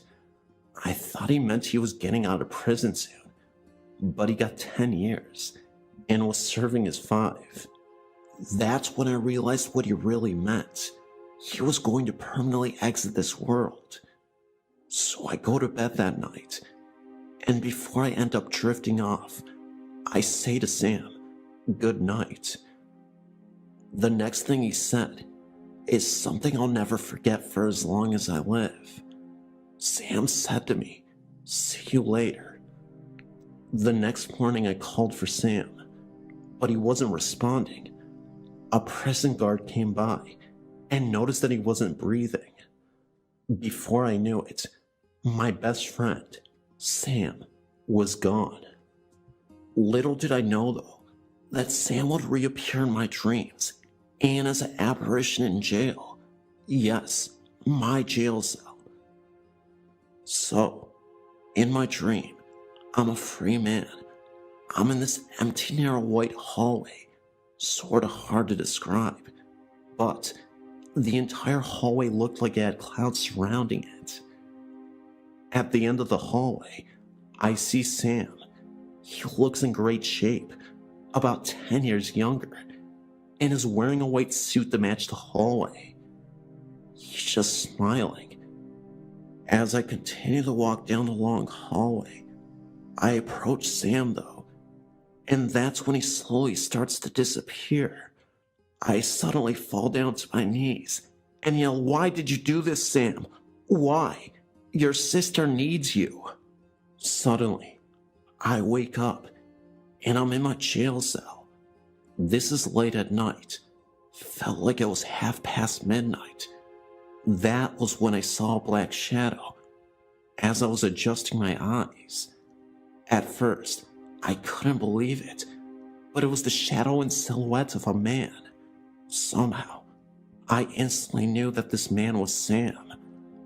I then watched as the shadow slowly moved away and disappeared down the hallway of the jail. Nobody was around at the time, and it definitely wasn't a prison guard, for the obvious reason being, prison guards don't look like dark shadows and silhouettes. So, fast forward a few years later, and unfortunately, I relapsed into a bad drug habit after getting out of prison, getting addicted to the powder. This was the last and final straw that led me to focus on my life and pursue my paramedic career. I end up taking a hit and almost dying entirely. I remember taking one last hit of the powder, passing out, and not waking up for hours. At this time, I was rushed to the hospital because I was on the verge of losing my life. Apparently, I flatlined and became medically dead at the same time, but I came back to life.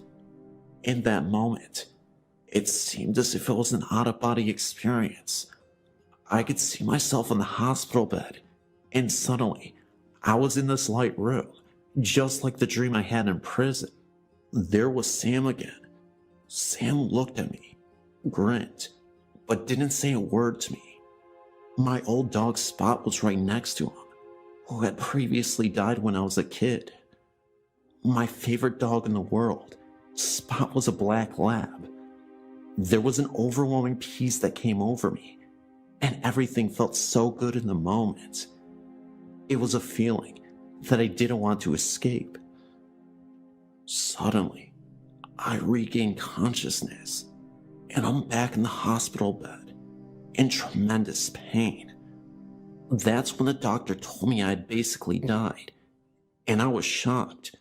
So, fast forward a couple more years, I finally became a paramedic. I turned my life completely around, and I truly believe that Sam was responsible. I believe that I did see Sam in the afterlife, through spirit communication in my dreams, and also the black outline I saw in the prison. I remember what he said about trying to be a medic, and it just sort of resonated with me. I did want to help people in the end, and it was the best decision I ever made. These days I wonder how Sam would have been if he was still with us, but I'm sure he would have been proud of me now. When I almost died, it was the ultimate wake-up call. In some deranged way, I think Sam was responsible for it. Thanks for reading my story. I know it's a bit unbelievable, but I promise you, this all happened. I know I don't need to prove to anyone that this really happened to me, but I truly believe that Sam is my guardian angel watching over me. I believe that he gave me a second chance at life, maybe because he believed in my potential. Thank you, Sam. I'll never forget you.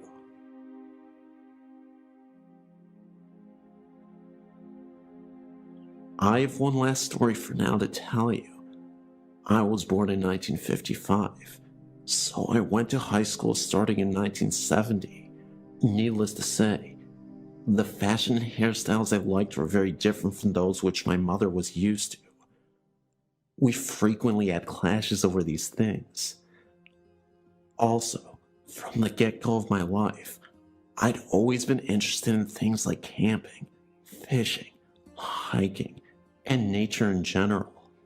My mother, to say the least, was disappointed, because she had always envisioned having a daughter who was interested in clothes, makeup, and flirting with boys. I just wasn't the daughter she had envisioned.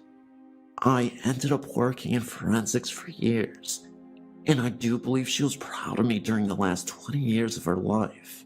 The year and a half after my father had intentionally left this earth, and she died, were filled with sadness for us both. Looking back, if I had known then what I know now, I would have done things differently. But that is Monday morning quarterbacking. I did the best I could to take care of us both during that time, but I feel like I could have done better, and I regretted it after she had passed on. First, I distinctly remember seeing my dad's ghost sitting in his favorite chair of the old house that we lived in, and the one that I own today. One day, I was in the kitchen and looked over to the chair. That was when I saw a gray cloud literally sitting in the chair for a few seconds, then slowly disappear. I tried to blink my eyes to see if I was just imagining things, but then something crazy happened right after. The picture of my dad that I had hanging on the wall somehow fell to the ground without explanation. I was shocked, and that's when I instantly put two and two together. I took it as a comforting sign that my dad was making sure I was okay, even if at the time, it still terrified me. Things weren't always so pleasant with the hauntings, though. I would constantly hear the sounds of boots thumping upstairs in the middle of the night, always at the same time, for weeks on and off.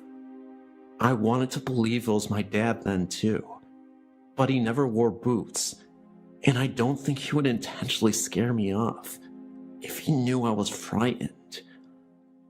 I remember hearing whispering in my dad's former room, and it sounded demonic, low, like multiple people talking to each other. I was always alone and by myself when these things would happen, so I know it wasn't just me hearing things. In that very same room, in the middle of my sleep, I once heard heavy breathing coming from the closet. I jumped out of my bed, opened the closet door to make sure nothing was there. I was right, nothing at all. When I had my son at age 25, years after my dad died, he was 4 years old at the time, said he made friends with the old man in a fedora hat. This really shocked me, because my dad loved fedoras. He would wear them constantly during life, and even collected them as a hobby.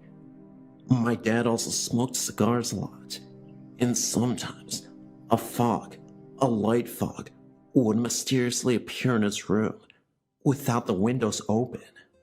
At times I would get paranoid and think that the house was smoking. Honestly though, I'm not sure if this was paranormal fog, but everything else is 100% paranormal to me. Now on to my mother. Unfortunately, I never had any obvious hauntings from my mother that were as obvious as my dad's. Sometimes I could swear I saw her face looking into the window of the front door, but because it wasn't clear, I wasn't sure if that was just my mind. One night, not too many months after she had died, I dreamt of her. Framing this photo in my dream were white and red lacy strands, as in a Valentine's Day card. As I viewed this picture in my dream, I heard her tell me I love you. Her voice radiated nothing but 100% love. It was as if she was saying to me, I know we had our differences when I was with you, but I can see things so much more clearly from where I am now, and so I want to tell you now I love you. This was a very intense dream, and I do believe it was a message from my mother. The memory of this dream has been a great comfort to me.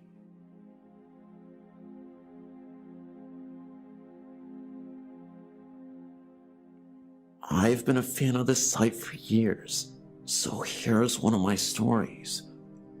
When I was young, my dad's mother and her second husband, not my grandmother, lived in a 1920s vintage flat-top stucco house in West Orlando. My brother and I both spent nights over there. The room in which we would sleep had a bed that was, from a 4-year-old's perspective, about a mid-chest high. I remember when I was about 4 years old walking into that room one day and seeing this white-haired lady in the bed. I remember she had dark eyes and a prominent curved nose with large nostrils. I remember that she and I looked at one another. She seemed to want something from me, but I didn't know what that could be. She was not either malevolent nor cuddly like my grandmother. She seemed to be a business-like person who didn't hesitate to ask the nearest person around to help. In other words, a matter-of-fact person.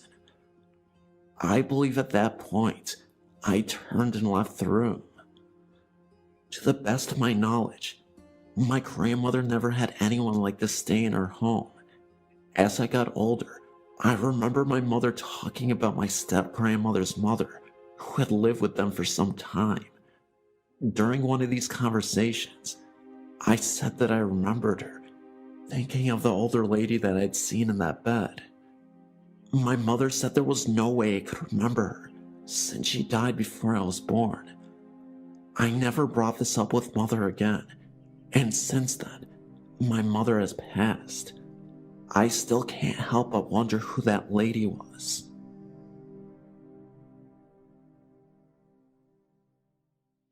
I've been to Church Road with a group of my friends. It's located at Church Street in Burt Road in Michigan. It is haunted. Where the house used to be has been torn down. The temperature will change about 10 to 20 degrees. We tried to test a ghost, so we put my friend's Jeep in neutral, and it was pushed uphill by something. The red eyes are true. If you walk outside your car, he will follow behind you. We also had handprints down the side of our vehicle. We went out there every night for a week and experienced something every night. I've lived in Hillsdale County all my life, and my friend lives right down the road from the cemetery on Burt Road. The truth, it's haunted. I've never seen the sign change, but I will agree that the people who are buried there are not at rest. There are a lot of people who died there of murder, offing themselves, and accidents. I've seen people walk through there at night, and you just get an angry, uneasy feeling about the whole place. You also have to remember that right behind the cemetery is a gravel pit, where a woman drowned while swimming out there with her friends. I love the ghost hunt, and I've seen spirits since I was little. I also know that the one on Church Road is not a nice man. I've watched him make one of the people that were in my car very sick, and she didn't get better until we got off the road. The legend is that you have to enter from Holcomb Road, and you have to exit from Holcomb Road. If you don't, he will follow you home. We tried that one night, and he didn't follow us home, but something did. Because we woke up to a little girl singing one day, like legit singing, and then we went back. I can't make this stuff up, and I promise you, this is 100% factual. There is a ghostly presence that many have reported as a man who just lingers in that area. I haven't been out there in years, but I'm planning to go back there in a few weeks to see if things have changed, since they started building a home on the old foundation where the house used to be.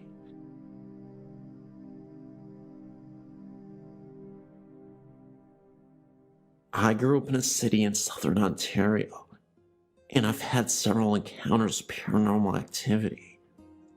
When I was 8 years old, my mother and my brother had moved into a single-family home that was attached in the front to a store for clothing alterations and such.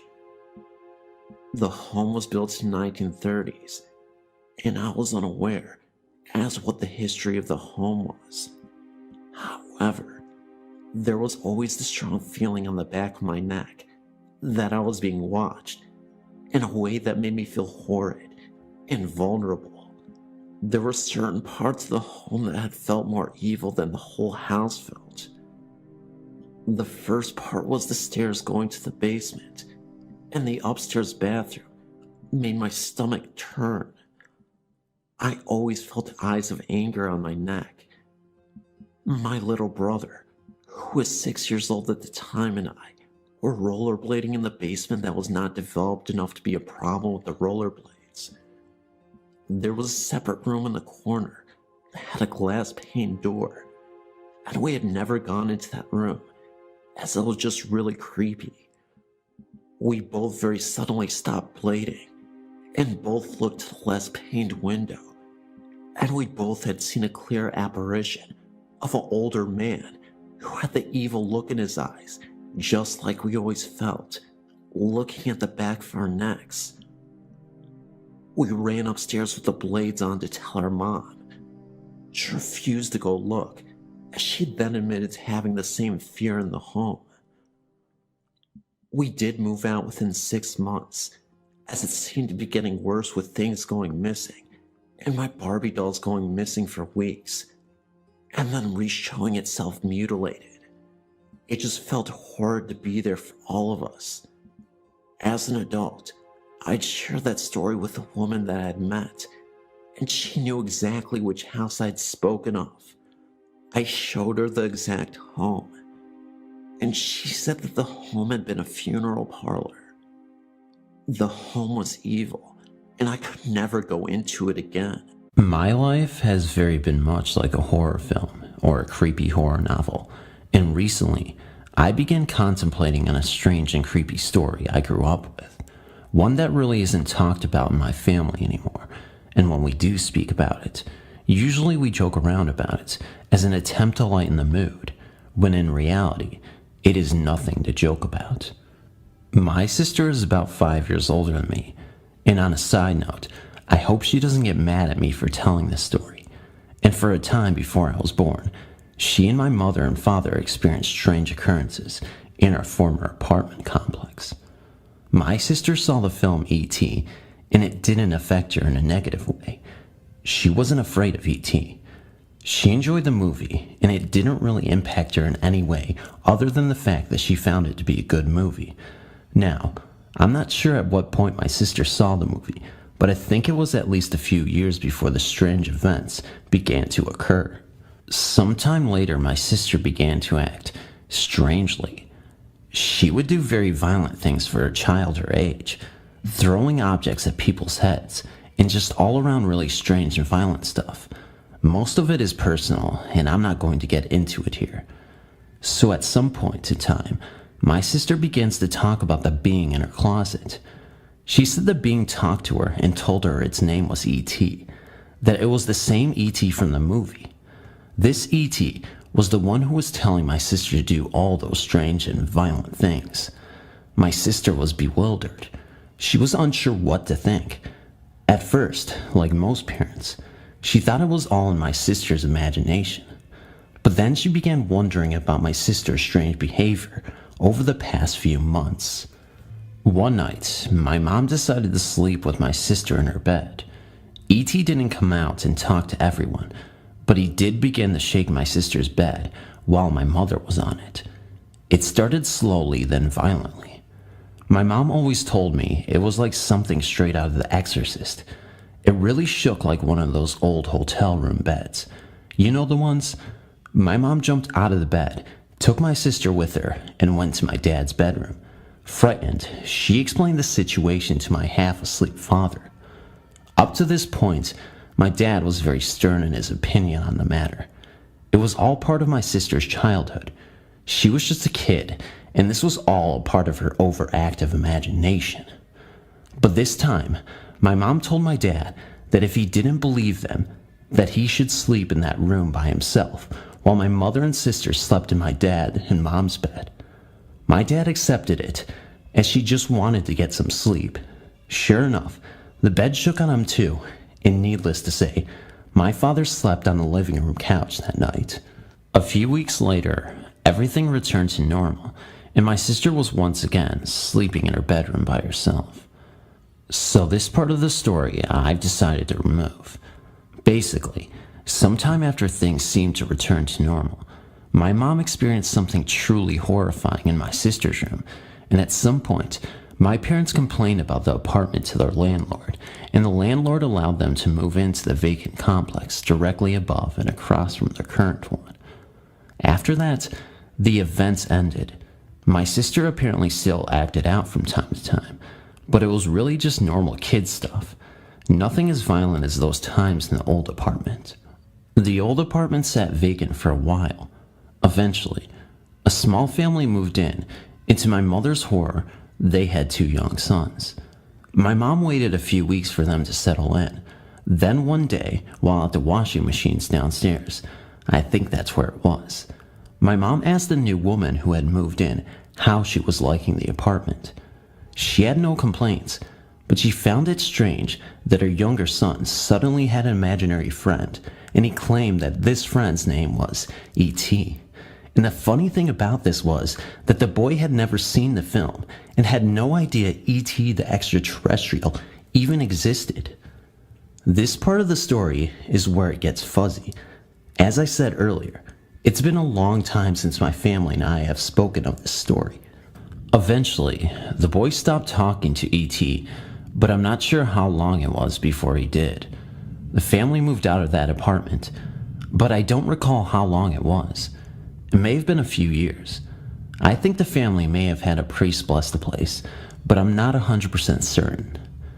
And eventually, my sister got a new bed, and that was when my parents found out where the bed had really come from. They had known that the bed came from my dad's parents' attic, but what they didn't know was that someone that my dad's parents had known had passed away on it.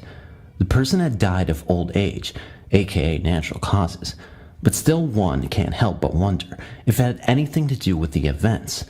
Maybe the bed was some sort of catalyst for what took place. The apartments we lived in weren't exactly old, and my family wasn't into the occult or anything like that. One theory my mom has is that maybe whomever lived in that apartment before us was into the occult and had invited some entity into the location. My sister was but a child, and we all know the theories around children and the paranormal, not to mention the bed someone died on, whether related or coincidence. Another theory is that something from my grandparents, on my mom's side home, had attached to her, but that's another story for another time. Thank you for reading.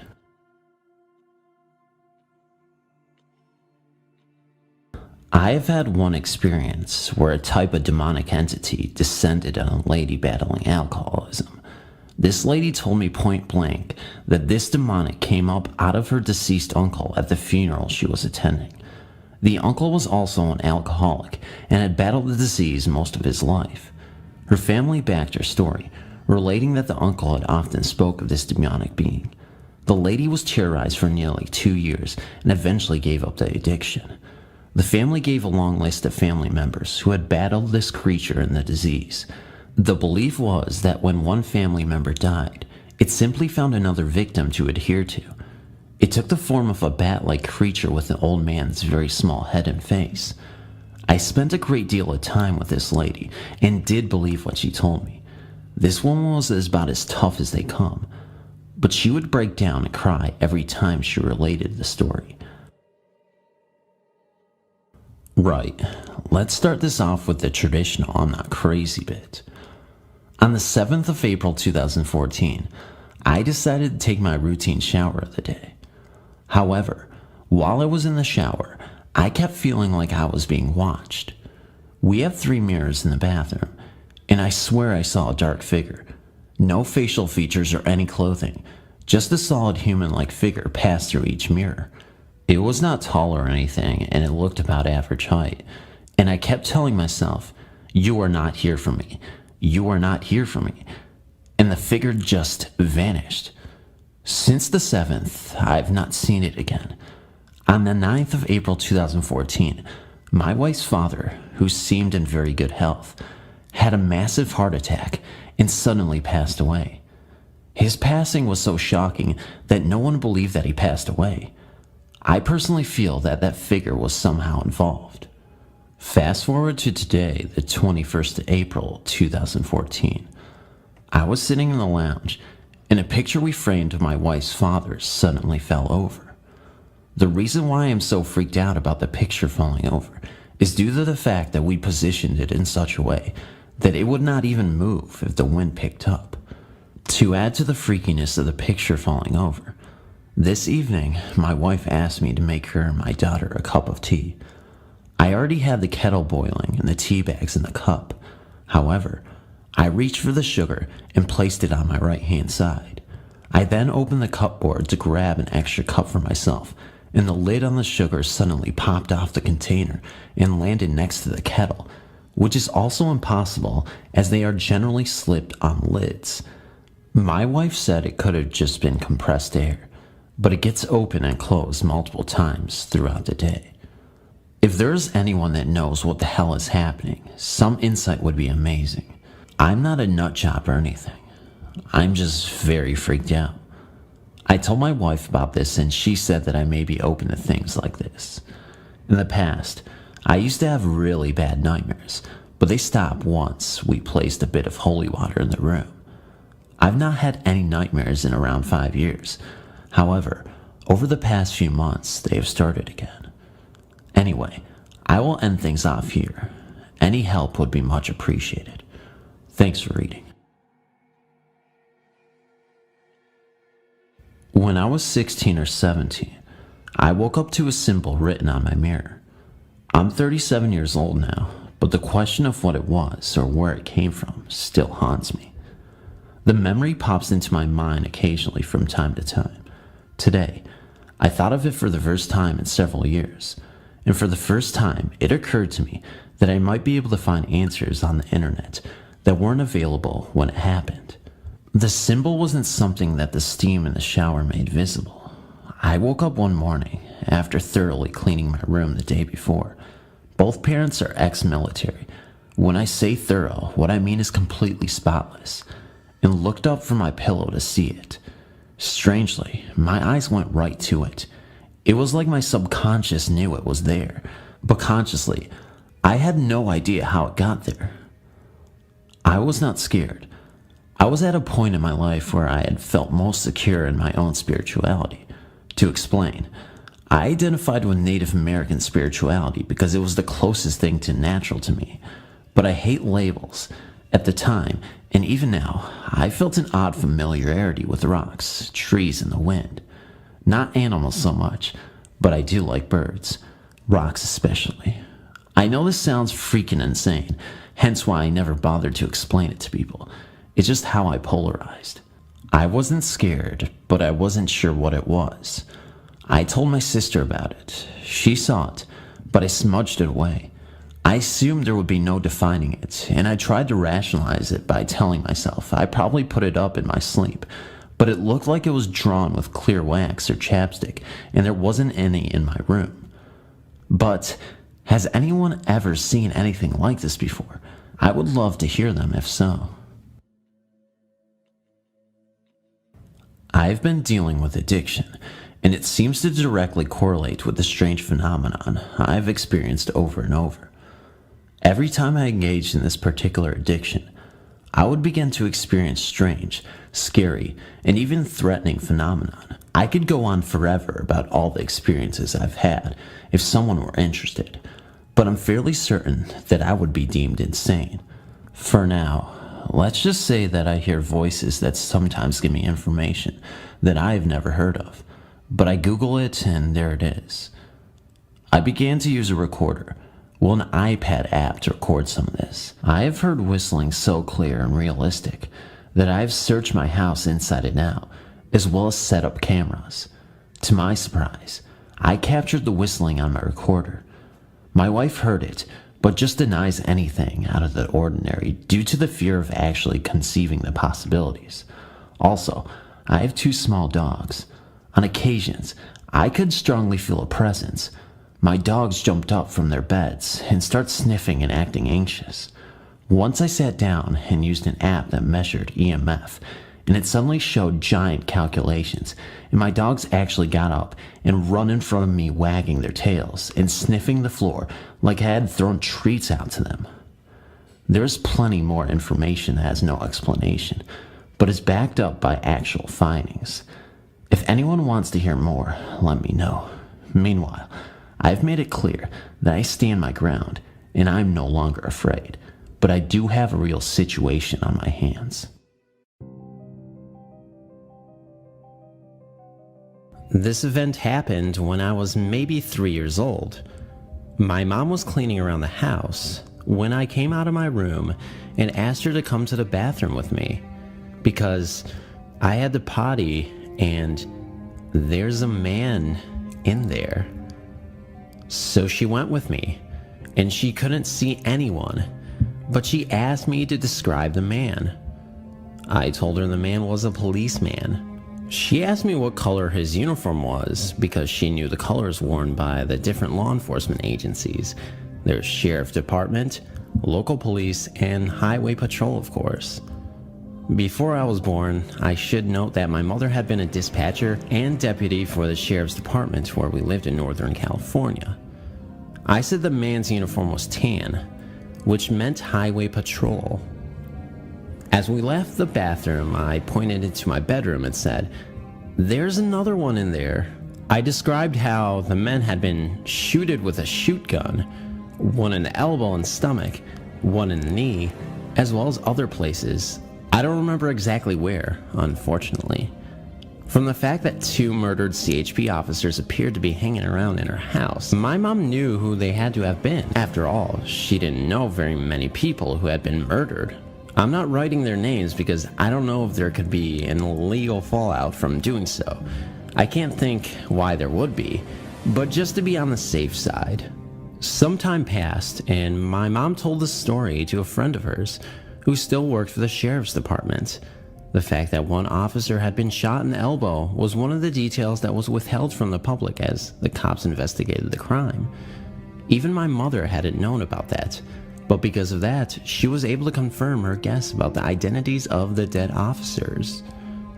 On December 22nd, 1978, the 2 officers, one of them a friend of my mother's, had made a vehicle stop on a stolen car. The drivers somehow managed to get control of their weapons, shot one in the knee and one in the elbow, disabling them, and killed both of them with their own service revolvers. The officers were not expecting a fight and were caught off guard, and theirs was the only CHP car in the county that night, due to state-mandated cutbacks and nightmare patrols. At the time I saw the ghosts, the case would have been just going to trial. The murdered family. I lived in an old 2-story house. I did not like it there. I just felt like there was a presence watching me in my bathroom and room. By the way, the house is made of wood. I see just for a second a shadow running across the room and into the bathroom. All my stuff is misplaced all the time. It's frightening. So I did some research and found out a horrible murder took place here. A family of 3 was murdered here in the room and bathroom. It seems that the father of a poor family made an enemy of a mean neighbor. One day, the father humiliated the neighbor in front of a town not far from the house. The neighbor was, of course, very mad. At night, the neighbor snuck into her house. He grabbed a knife and slit the father's throat in the same bed I sleep in. His son came in there wondering what the noise was all about. When he saw his father dead, he screamed. The scream woke the mother. The neighbor cut the boy in the chest and killed him. The mother fled to the bathroom and locked the door. When the killer got in, he stabbed the mother repeatedly. There was blood all over the place.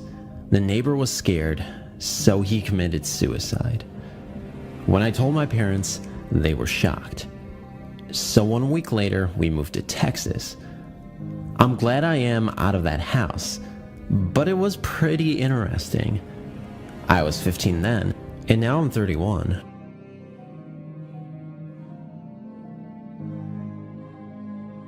Murdered friend is still about. I find it strange that I'm sharing a story that is so personal to me, but I would just like to get some understanding from it. I come from Manhattan, and I'm still currently living there. It starts from 2002 when my father, brought up in the Bronx, but moved to the Upper East Side, decided to give back to his community, since it has, he says, made him who he is today. He set up a graffiti club, as I should put it, where kids in rougher neighborhoods could come off and get off the streets and express their emotions through their art. It was pretty successful, some trouble here and there, but overall it went pretty great. I decided to go, of course, and I befriended some people who, if it wasn't for the club, I would never have thought they'd be friends with me. Cut the long story short, I really got on with Jay. Jay, not his real name, but for privacy's sake, with whom I could have so many laughs with. Tragically, in early 2003, he was shot down in Harlem, where he came from. It was a tragic blow to the club and me personally. It affected me more than I could ever explain. It hurts and still does now just to think about him. I visited the spot a few weeks later. I bent down and cried with my head in my hands. As I did, I felt a hand on my shoulder, and I heard a laugh, then a mumble I will never even make out myself. But I think it sounded like, "Don't cry about me" or something. I thought I was a respectful person, yet seconds later when I stood and turned, nobody was there. I wasn't frightened. I just assumed it was someone who walked off fast. Driving back home, still crying, I stopped at a light. I wiped my eyes and looked out the driver's window at some girls playing double dutch. On the steps of the building beside them, I could have sworn I saw Jay. I was so convinced that I shouted his name. The kids were bewildered at who I was shouting at, and the man I saw didn't even look towards me. His eyes just stayed fixated somewhere over the top of the car. I drove off fast, sure that I was going crazy. It wasn't until the club stopped in 2005 that strange things happened once again. As I prepared food in the kitchen, my music player blasted a Tupac song. I think it's called Hold Your Head. It was an album from the Don Killuminati, the 7-Day Theory, which Jay persuaded me to buy, but I'd never listened to it since the day I'd buy it. This overwhelming feeling of happiness came over me, even though I knew I should be scared as for how a CD had got out of my bedroom closet into the stereo in my living room and then played by itself. I walked into the living room, smiling and silently laughing, and then I heard a laugh, very loud, coming from by the hallway.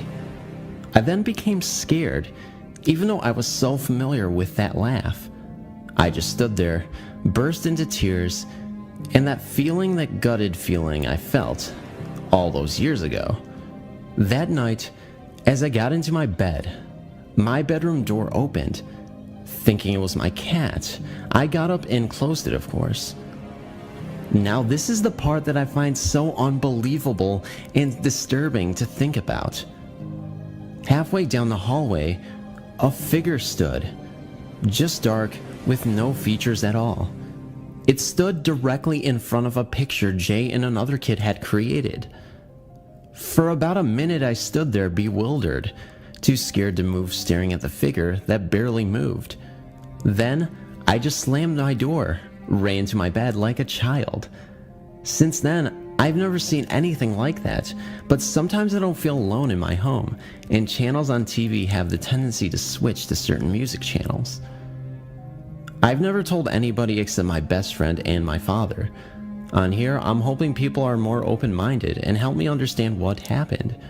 Even though I never believed in the paranormal, I really do think Jay is around me at times, which makes me feel so happy to know. It really does scare me, the idea of a ghost, but if it is of Jay, I know he's only there to joke around and just see if I'm okay. But I can't help thinking that people become ghosts on Earth because they are stopped from going into the afterlife. Because they have some unfinished business to attend to.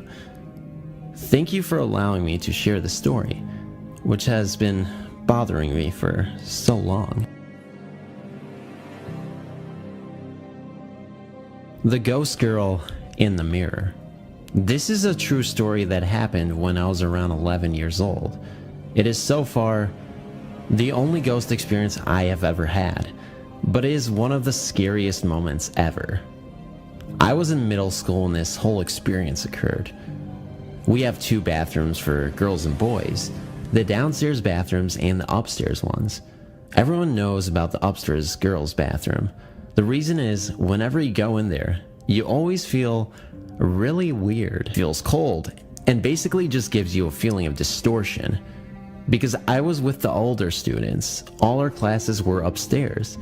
So if we needed the toilet, we had to use the upstairs ones. Anyway, one lesson, I needed to go really bad. I had no choice but to use the bathroom upstairs. I walk into the girls' bathroom and immediately get that familiar sense of disorientation. I rush into the cubicle, all the while feeling this freezing cold energy. Despite it being a lovely warm day, my heart was pounding. The feeling of panic was rising. I just wanted to get out of there quickly. I opened the cubicle door and headed for the sinks. Even though I was terrified, I was still a freak about germs. I quickly washed my hands and glanced at the mirror in front of me. My heart literally stopped. My eyes went wide. In the mirror's reflection, I kid you not, was a young girl right beside me. She was turned to the left, making a clapping gesture with her hands and eyes closed. I only saw her for about 2 seconds before I shot out of there, screaming. I assure you, I was the only one in there the entire time. The bathroom door is a very large one. You can certainly hear it if someone comes in or leaves. When I first entered, the room was empty, and all the cubicle doors were swinged open. So I am positive nobody was in there but me. Besides, when I left the cubicle, it was still empty. I only saw this girl in the reflection. I never went to that bathroom again, and now I moved up to high school. My friend has a familiar experience in the same bathroom, but that's for another day. In January 2000, we lost my dad because of a doctor's error during surgery. As we were all very close to him, this all hit us particularly hard. I decided to move back with my mom. I was 24 at the time, and I took care of her. I've been with her ever since. It has now been nearly 7 years since his death. Before my dad died, I didn't believe in anything paranormal. I believed in what I learned at church, but I did not believe in ghosts or hauntings, even though I had experienced a few inexplicable things myself. I brushed them all off as weird phenomena, but nothing to concern myself with, and certainly nothing to change my views about, until spring 2005. When my dad passed away, we began having trouble with people messing around the house. There were a few things stolen from my dad's work building, and there were 3 batteries stolen right from the vehicles while Mom and I watched out a window after placing a frantic phone call to the police. The police didn't show up until some time later, and by then, the burglars were gone. Occurrences of this nature would happen time and time again. Spring 2005, I was up late one night, 1 a.m. or later, studying for finals in my bedroom. Everything was quiet and dark. The only light on in my house was in my bedroom. We lived in a very rural area, so when it gets dark and quiet, it really gets dark and quiet. I was engrossed in my studying when my dogs began barking. I sighed, realizing that someone was probably out there, but there was really nothing I could actually do about it since we lived so far away from a police station. They had already stolen most of everything of any value, and they never had tried to get in the house before, so I went back to studying. I'd become engrossed in my studying to the point that I didn't even really notice the dogs barking anymore, when suddenly, My bedroom filled with the overwhelming scent of my dad's cologne. But it wasn't just the smell of the cologne. You know how different perfumes and colognes smell different on different people because of differentiating body chemistries? Well, this was my dad wearing the cologne. I looked up, fully expecting to see him, but nothing was there. The scent was getting stronger and stronger. It was then that I noticed the urgent pitch of the dogs barking and growling, and the rustling coming from outside underneath my bedroom window. There was someone out there. Suddenly, Daddy's scent centered at the window beside the bed where I was working, and seemed to become malevolent. Don't ask me how I know this, I just do. It's like the air seemed to crackle. It was then that I heard someone running away breakneck from the house, without even bothering to try to be quiet. The atmosphere in the room suddenly went from malevolent to peaceful, and Daddy's scent lingered for a moment and then was gone. I'm not sure how I feel about it, but I can't deny it. I would like to think that he's still here, watching over those he loves. It made me feel very safe and taken care of. Not once did I feel one bit of fear over the scent in my room. Thanks for reading. I have yet another story to tell. I guess I am susceptible to spirits and apparitions, as I've had other encounters with loved ones who have passed. This one was my very first encounter. I was going through a very bitter divorce, being only 28 and afraid to be alone with two very little boys.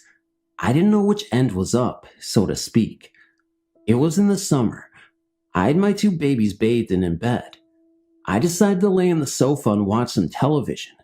I fell asleep, a pretty deep sleep at that. I was awoken by the static of the television. The station had gone off the air for the night. My baby of 10 months old had the bedroom right off of the living room.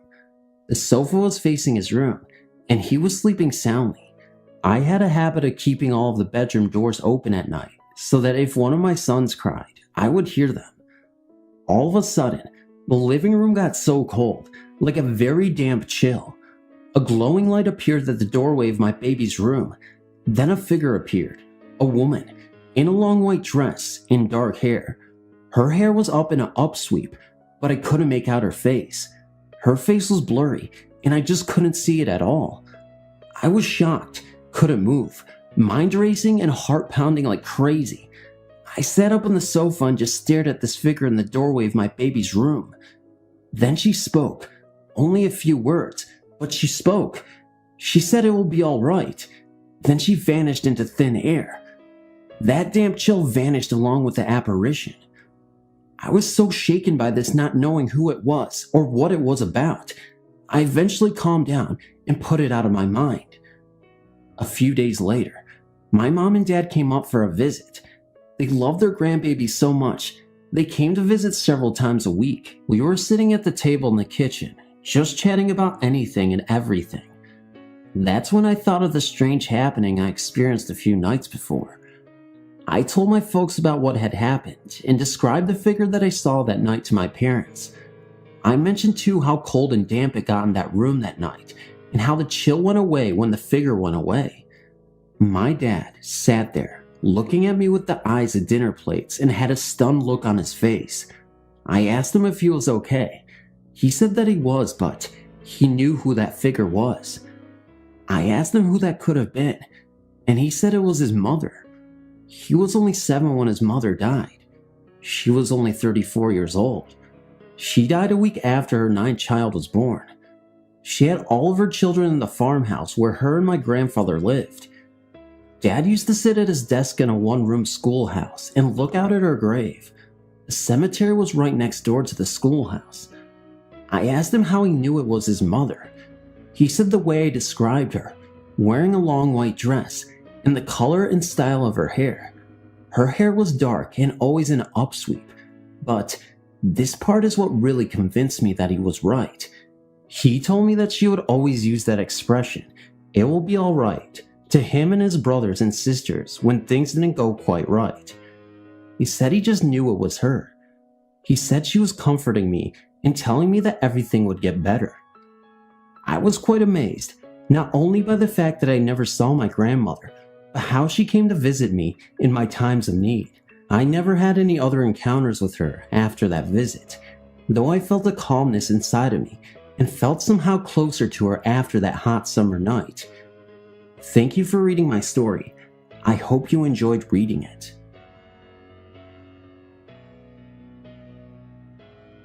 I had visited my mother on Monday afternoon, after she and I had a disagreement on the Saturday before. She had called me on the Saturday afternoon and told me she needed to come to her house. I lived in the country at the time, and she lived about 10 miles from me. I'd just been in town with my youngest 2 sons for baseball practice. I also had just taken my only transportation to the shop to have new tires put on, so I had no vehicle to take me anywhere for the day.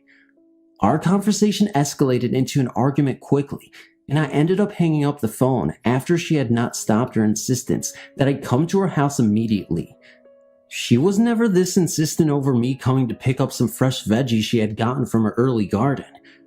On Sunday, I was stubborn, and though I could have gone in to visit all day, I stayed at home. On Monday, I'd taken off work a little early to go to school to watch my sons in a spring sports day. I had about 45 minutes after the sports events before they would be out of school, and I went to see my mother. We talked, and our argument from Saturday was completely forgotten. She and I talked about all 3 of my sons. My oldest is 8 years older than my younger and 10 years older than my youngest, so he was in college and doing well. She told me that she had some problems with asthma lately, but she wasn't going to let it get the best of her. I told her she should really go to the doctor because asthma might not be something to ignore. She said she would be fine.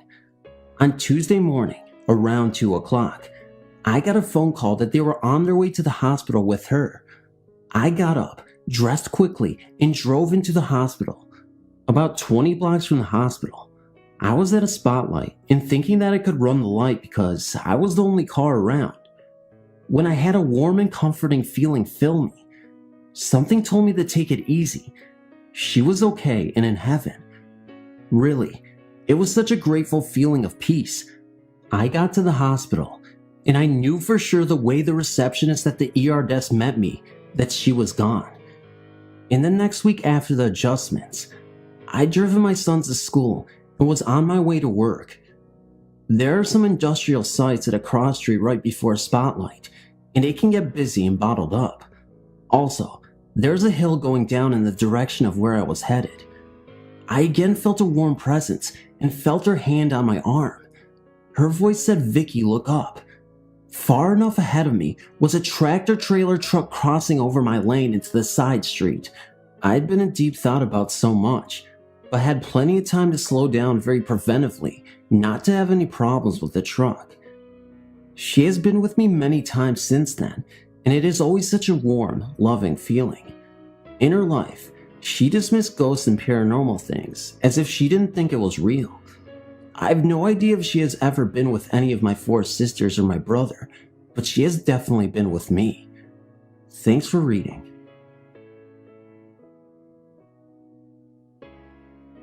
When I was about 4 years old, I answered the front door. We had one of those bells that was a knob you would turn on the outside.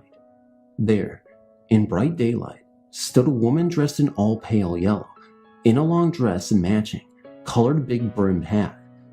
This occurred in the 1950s, around 1959. I let her in. She asked for my mother. I told her I didn't know where she was. She was illuminated. I thought by the sunlight coming through the glass of the front windows and doorway, I was only about 4 years old. Not frightened by her, but rather I was fascinated and mesmerized. I followed her into our living room. She proceeded to sit on the antique Empire couch and kept asking where my mother was, and she seemed very concerned that I was left all by myself at a very young age. After what may have been an hour or so, she got up from the couch and said to me, "Tell your mother that Ada said it was very beautiful and don't be afraid." She then got up, walked to the front door with me following her, and left. When my mother came home, I told her about the lady in yellow named Ada and related her message. My mom almost fainted and fell down on the same spot where Ada sat. She asked me in a very unnerving voice, "Are you sure she said she was Ada?" To which I said yes. Then she said, "My cousin Ada just died a few days ago." At my age then, thankfully, I feared nothing. Ghosts were not in my brain tank, so to speak. Until about 7 years later. I was up in our attic. It was a very old house, looking for stuff to wear for Halloween, and came across the same dress Ada had worn when she showed up as a ghost many years before. It was a dress that had actually belonged to her from when she was young in the early 1900s. Also had a run-in when I was 19 years old. Old same house, with a sea captain. I was lying in my bed, daylight, and I was not asleep, just relaxing. Suddenly, I felt someone was there, next to me, and no one but me and my mom were home. My mom was downstairs watching TV. So, very reluctantly, I slowly looked to my left, and there, standing, was a tall man dressed in a blue uniform with brass buttons with anchors on them. He had no face, just like TV static for a face, but the rest of him was visible. He reached out a huge hand to me and said, "Don't be afraid. I only want to touch your blonde hair." It took me a while to not have a heart attack, until I found my voice. I screamed to my mom. She came running upstairs. I told her what happened, and she said, "You just had a bad dream." I explained to her I wasn't asleep. I knew what I saw, and I was very frightened. She then told me that my most male ancestors on her side of the family were sea captains, and some were lost at sea. She assured me that he didn't want to hurt me, but he almost killed me from fright. I've also had animal ghost visits, and those were of course sad, but that's a whole nother story. Didn't want to bore you. You may now go to sleep. Thanks for reading.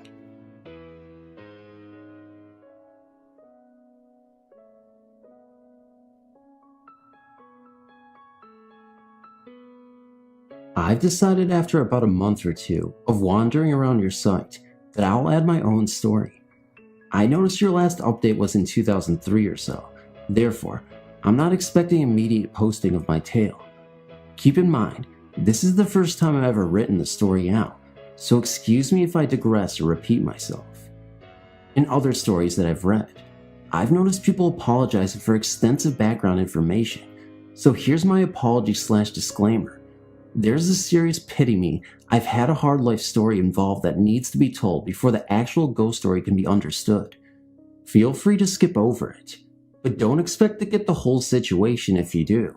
Oh, and may I add that I'm not completely looking for sympathy or anything.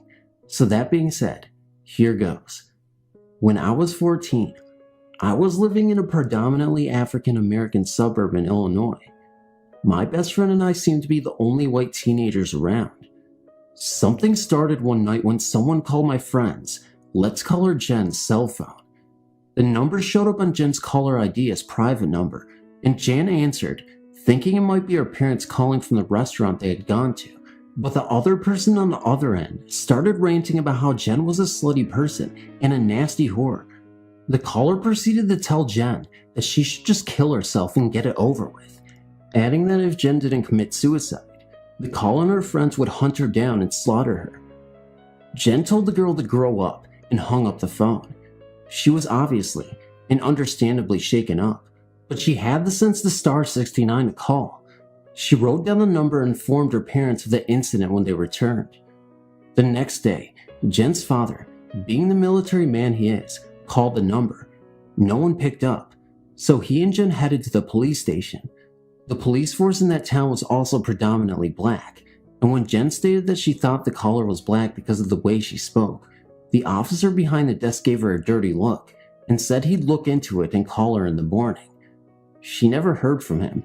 Then again, she never got another threatening phone call either.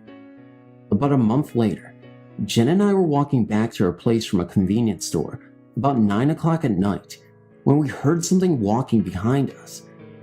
We turned around and there was this black girl following us. We didn't recognize her from anywhere, and yet she started screaming the most obscene things I've ever heard, directed at Jen.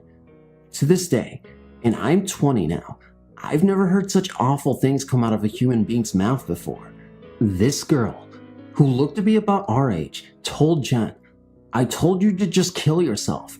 I warned you that I'd get you if you didn't." She then stabbed my best friend in the stomach and chest. I was frozen with fear and shock, but I finally jumped on the girl and started punching her with such fury and animal rage that she backed off and ran, but in the scuffle, she slit my arm pretty badly and took off. I started to chase her, intending to tackle her to the ground, not knowing if I wanted to hold her down until someone came to help or if I wanted to just kill her for hurting my best friend. But I quickly decided that Jen needed me, so I went to Jen, ripped my t-shirt off, wrapped it tightly over her wounds, and told her to hang on. I ran back to the store we had just left, in my bra, which made the most horrifying moment of my life also the most embarrassing, and begged to use the phone. I called the police and explained what had happened and where we were. Then I darted back to Jen, ignoring the blood dripping onto my jeans and the pain in my forearm. I sat there, with Jen's head in my lap, pressing the shirt against her injuries, telling her I loved her and everything would be okay, and that the police said they'd be there with the ambulance as soon as possible. It wasn't soon enough. Jen died in the ambulance. The stab wound to her chest punctured her left lung. She suffocated before even reaching the hospital. I didn't find out until the next morning. It was 2 summers later that I saw her. My family moved to New Jersey soon after the incident, thinking a change of scenery would help me forget. Wrong. Our new home was down the street from a conservation area, where I liked to go and relax on nice days. There was one specific spot that I liked. There was a neat little clearing where just enough sunlight came through the thick trees, and there was a fallen tree that I'd sit on to read or write or whatever. On the other side of the clearing, though, there was a spot I wasn't too fond of. There were 6 saplings, taller than I, forming a triangle. I never had a positive vibe from that area. It just felt wrong, not like the rest of the clearing, where I felt peaceful and relaxed. If I walked through those trees, I'd have this overwhelming urge to burst out in tears and hurt something. I never knew why until one day. I was sitting on my tree, smoking a cigarette, and reading Shakespeare when that angry, depressing feeling came over me. The feeling I only got from that triangle of young trees. I ignored it and kept reading, but it grew and grew until I felt like I'd choke on it. So I looked up at the triangle and waited. For what? I had no idea. There was a little smoke coming up from the leaves on the ground, but I wrote that off as lit cigarettes someone had thrown. Then again, since I'd been there for quite a while and hadn't seen anyone around, how could someone have thrown a cigarette in there? So I shrugged it off and kept reading.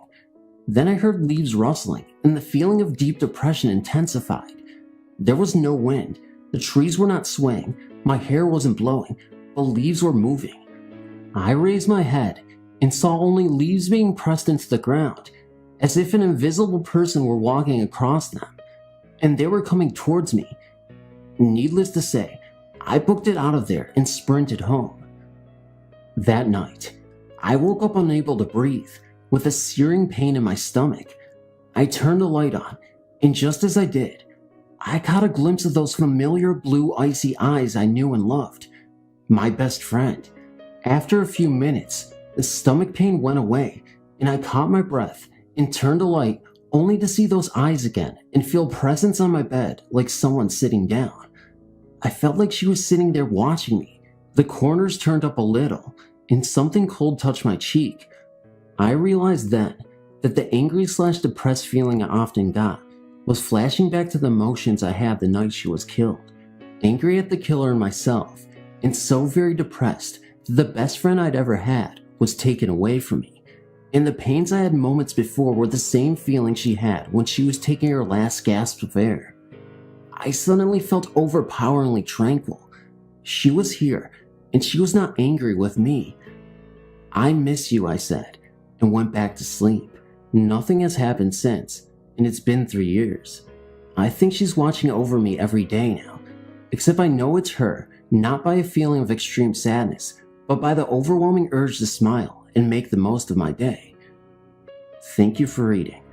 I know this was heavy-hearted, but I appreciate you sticking through to the end. Thank you so much. It happened when I was a kid, maybe 7 or 8 years old, but I remember what I saw vividly.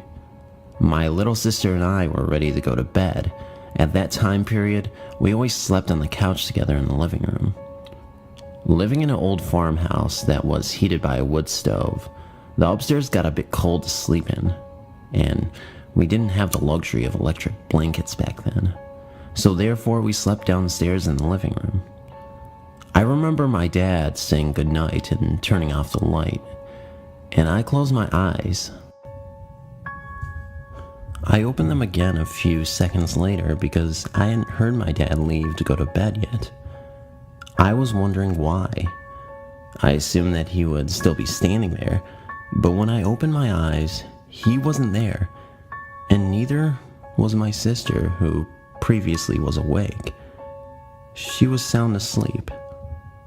Maybe I had somehow fallen asleep without noticing, but I don't think so. In our living room, there was a door with glass that led to the closed-in porch, and the door was what I could see if I looked up while I was lying on the couch. That night, I looked up and saw a glowing form of a man sitting at the table on the porch. You couldn't really see anything other than his outline, and he didn't glow brightly, just sorta dimly, as if he was made out of shapeless glowing fog. As I saw him, he turned and looked straight at me. He had no face, just the same glowing fog. I was terrified and hid my face under the blankets. I kicked my sister awake. She wasn't very happy with me. Still not looking back up, I asked her if she saw it. She said she didn't, and that I should go back to sleep. I convinced her to get up and investigate, and she got up, looked around, and found nothing. Years later, I told the story to my sister, asking if she remembered it.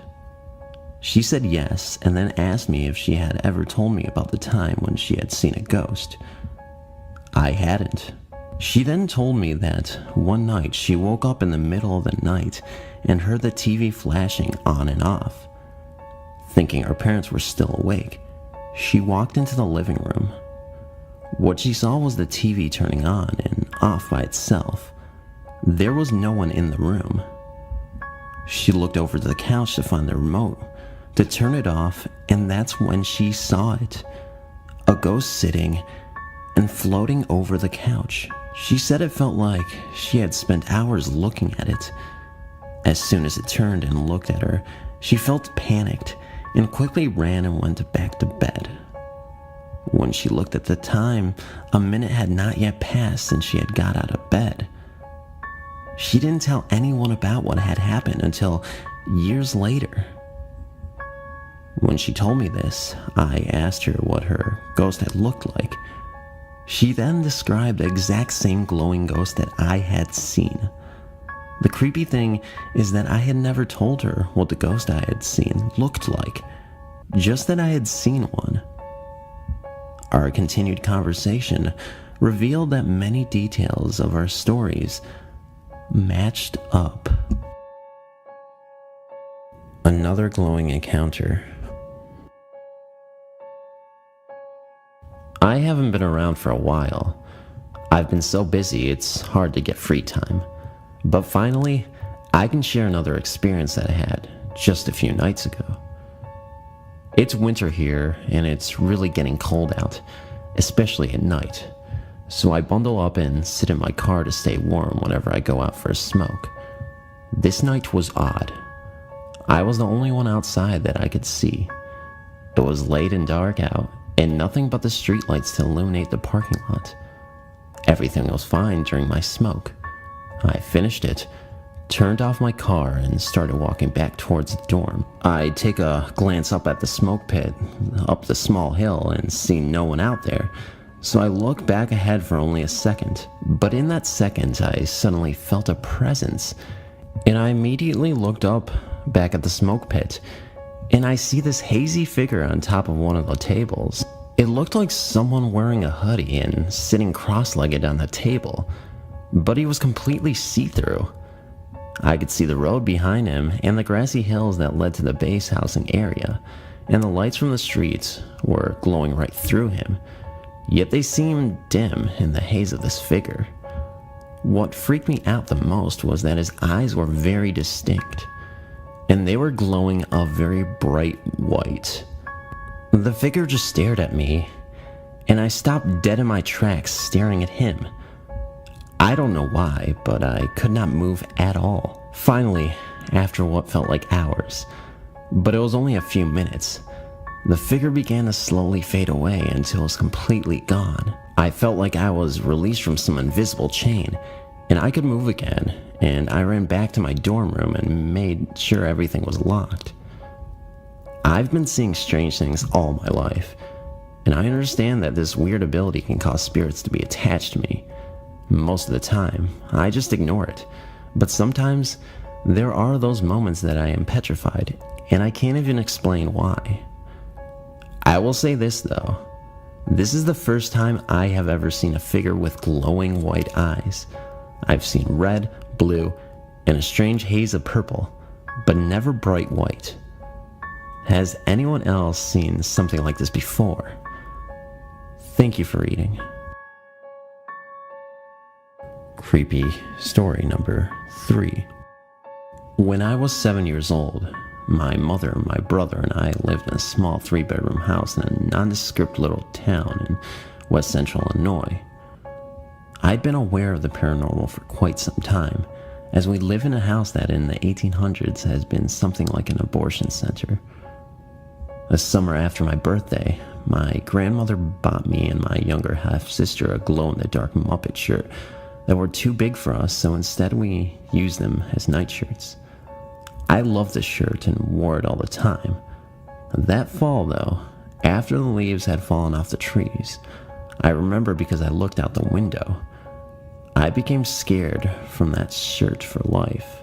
I'd fallen asleep lying in my usual spot. I had a small bedroom with a bunk bed, and I slept on the bottom bunk, my head in line with the window, but on the far side of the bed, a twin-size mattress, that is. I remember waking up mentally, realizing that Bluey, my stuffed rabbit, had fallen off the bed. I had an attachment issue to him, so it was really a big deal. Still, I didn't open my eyes because I felt as though somebody was watching me. I remember through my eyelids, a bright green light in the same color as my shirt. I figured it was just my shirt, but I still wanted to make sure, of course. I pulled the covers over my head and opened my eyes. I hadn't looked at my shirt yet, but I remember the light was definitely coming from the other side of my blankets. I looked down and was shocked, only to realize my shirt was plain white. No Muppets, no glow in the dark, just a plain white t-shirt. Without removing the covers, I took the shirt off and checked all sides of it. There was still nothing there. I pulled the shirt back on, sat up, and yanked the covers down over my head so I could see. There, sitting at the end of my bed, was a young boy, maybe 7 or 8 years old. He had pale hair and dark eyes, and honestly looked a lot like myself. We stared at each other for a few minutes. There was a smug look about him as he stared at me in a rather cool way, and I looked at him with what I'm sure horror mixed with curiosity.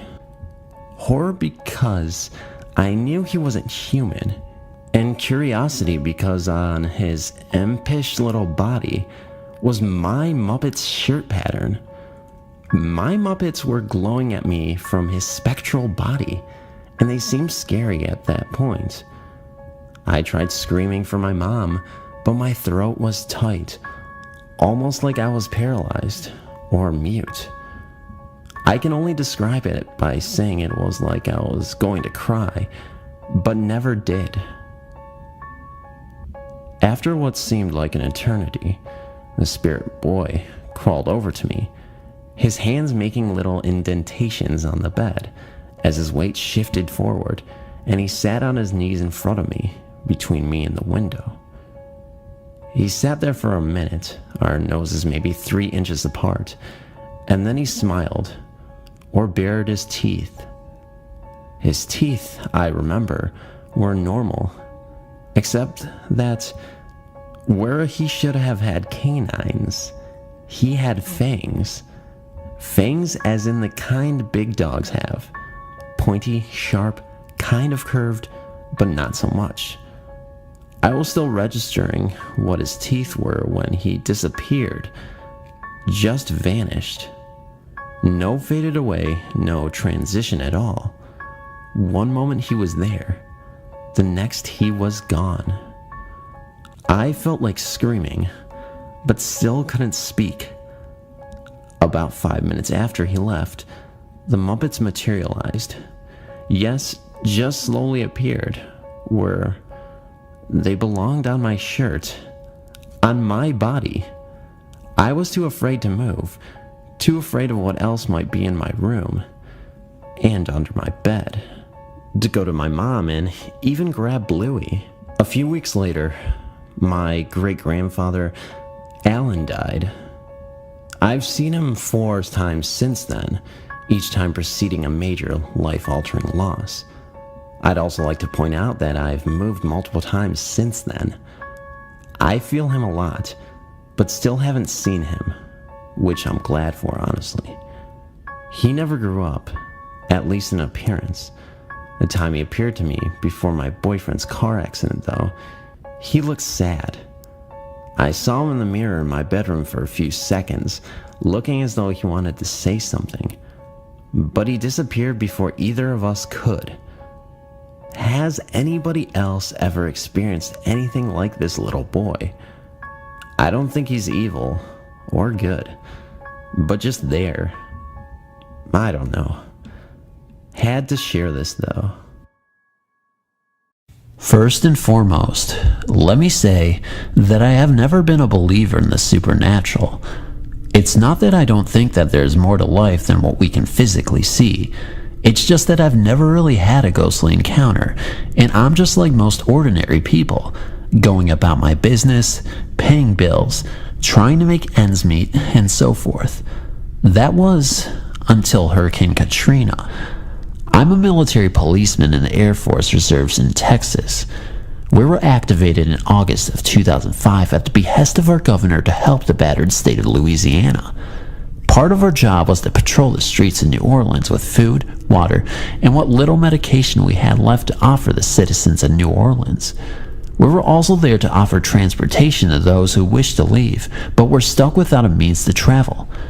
Contrary to what the then Mayor Nagin stated on TV and radio, we were not there to harass black people. We were volunteers who were trying to help fellow Americans. That being said, I remember one evening we were patrolling near the 9th Ward. Not a very nice place, even before the hurricane hit.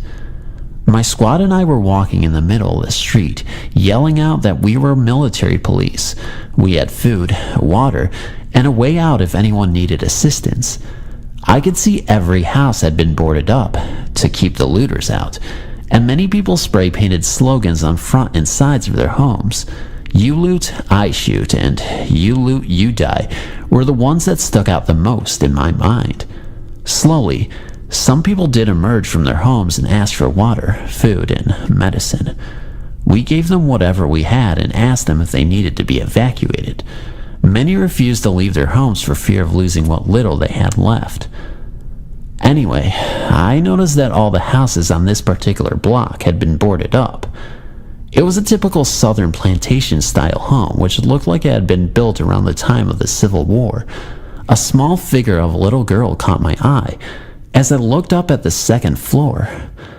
I smiled and waved at her, mainly to let her know that I was there to help and that she had nothing to fear. She seemed to smile and wave back from what I could tell. I called out to her to get her mommy or daddy, but she just stood there staring at me. It was then that a kind of cold shiver ran up my spine. I really couldn't understand why. It was my cop sense kicking in. 2 tours in Iraq and over 20 years as a sheriff deputy had developed this. So when it went off, I paid attention. Just then, an elderly man on a bike rode up on us asking if we could help evacuate his family of 7 out of New Orleans. I told him we'd be happy to help him out and asked him if he knew anything about the little girl and her family living in the old plantation home. He looked at me kind of puzzled and asked, "What girl?" I turned around and pointed to the second floor window, but she was gone. I told him that I had just seen a little girl at the window and she waved to me. His eyes widened a little and he just smiled and said, "So, you've seen her too?" He put his hand on my shoulder and said, "Son, there ain't nobody living in that house for over 100 years." I started to protest, but he just shook his head, laughed, and walked away. As he was leaving, I could have sworn I heard him say, "Some things about New Orleans are better left unsaid." I spent the first 18 years of my life living in a small Kansas town. Although there was little reason to stay, it was a great place to grow up, and I have many fond memories of exploring the nearby woods and rivers. A lot of strange things happened in and around that town, but I will only tell of one for now. This short story is about the Burns Ranch. The Burns Ranch was located about 5 miles west of town, situated at the base of a gently sloping hill, literally out in the middle of nowhere. A curving gravel road was the only way to get there, and beyond the house, this same road soon petered out into dirty ruts that faded into miles and miles of unused pasture land. The house itself was a 2-story Victorian that had to have been built in the early 1900s. It was old, but wonderfully remodeled, and a beauty to behold. A smaller, more modern guest house stood behind it, and an ancient barn nearby completed things. All of this had been in the Burns family for generations, handed down from one son to the other, until finally Richard Burns inherited it. At the time of this story, Mr. and Mrs. Burns had a newborn baby girl and a son who was about 4 years younger than me. I was a family friend, and while in my high school years, would house sit while they were all away on business trips or vacations. This was a great gig for any teenager, and I always jumped at the chance to get away from it all and spend some time alone out there. One summer, they asked me to stay at their place for a few weeks. The first week I was to be alone as usual, but the second week, their son Robert was going to be there. Although not much younger than me, they for some reason wanted me to keep an eye on him. We got along well enough, so this was all fine with me. I left for the ranch one late afternoon, just as the shadows of the day were starting to bend longer towards the east. Weaving through the curves of the road and over old, low water bridges, I finally crested a hill, made my way down to the last of the bridges, passed through a small forest, and then came out into the wide, open spaces of prairie land. About 100 yards further down the road was the house. No matter how many times I went out to the ranch, I could never fully get over the creepy feeling that would wash over me the minute the house came into view. It always seemed foreboding and spooky. The place looked haunted. One corner of the house formed a rotunda in which Robert's room was located on the second floor. As I neared the house, I could see someone standing in the shadows of his room, holding the curtain back and watching me arrive. Pulling into the driveway, I saw the curtain fall back into place, swinging slightly. It seemed that someone was home, and I wouldn't be alone that first week after all. The driveway led around the house to the back door, which everyone used when entering or exiting the house. The only time I ever saw the front door used was after dinner, when we would go out to sit on the porch and watch the sunset. I locked up the car, went through the gate of the fenced-in yard, and knocked on the door, waiting for whoever was inside to answer.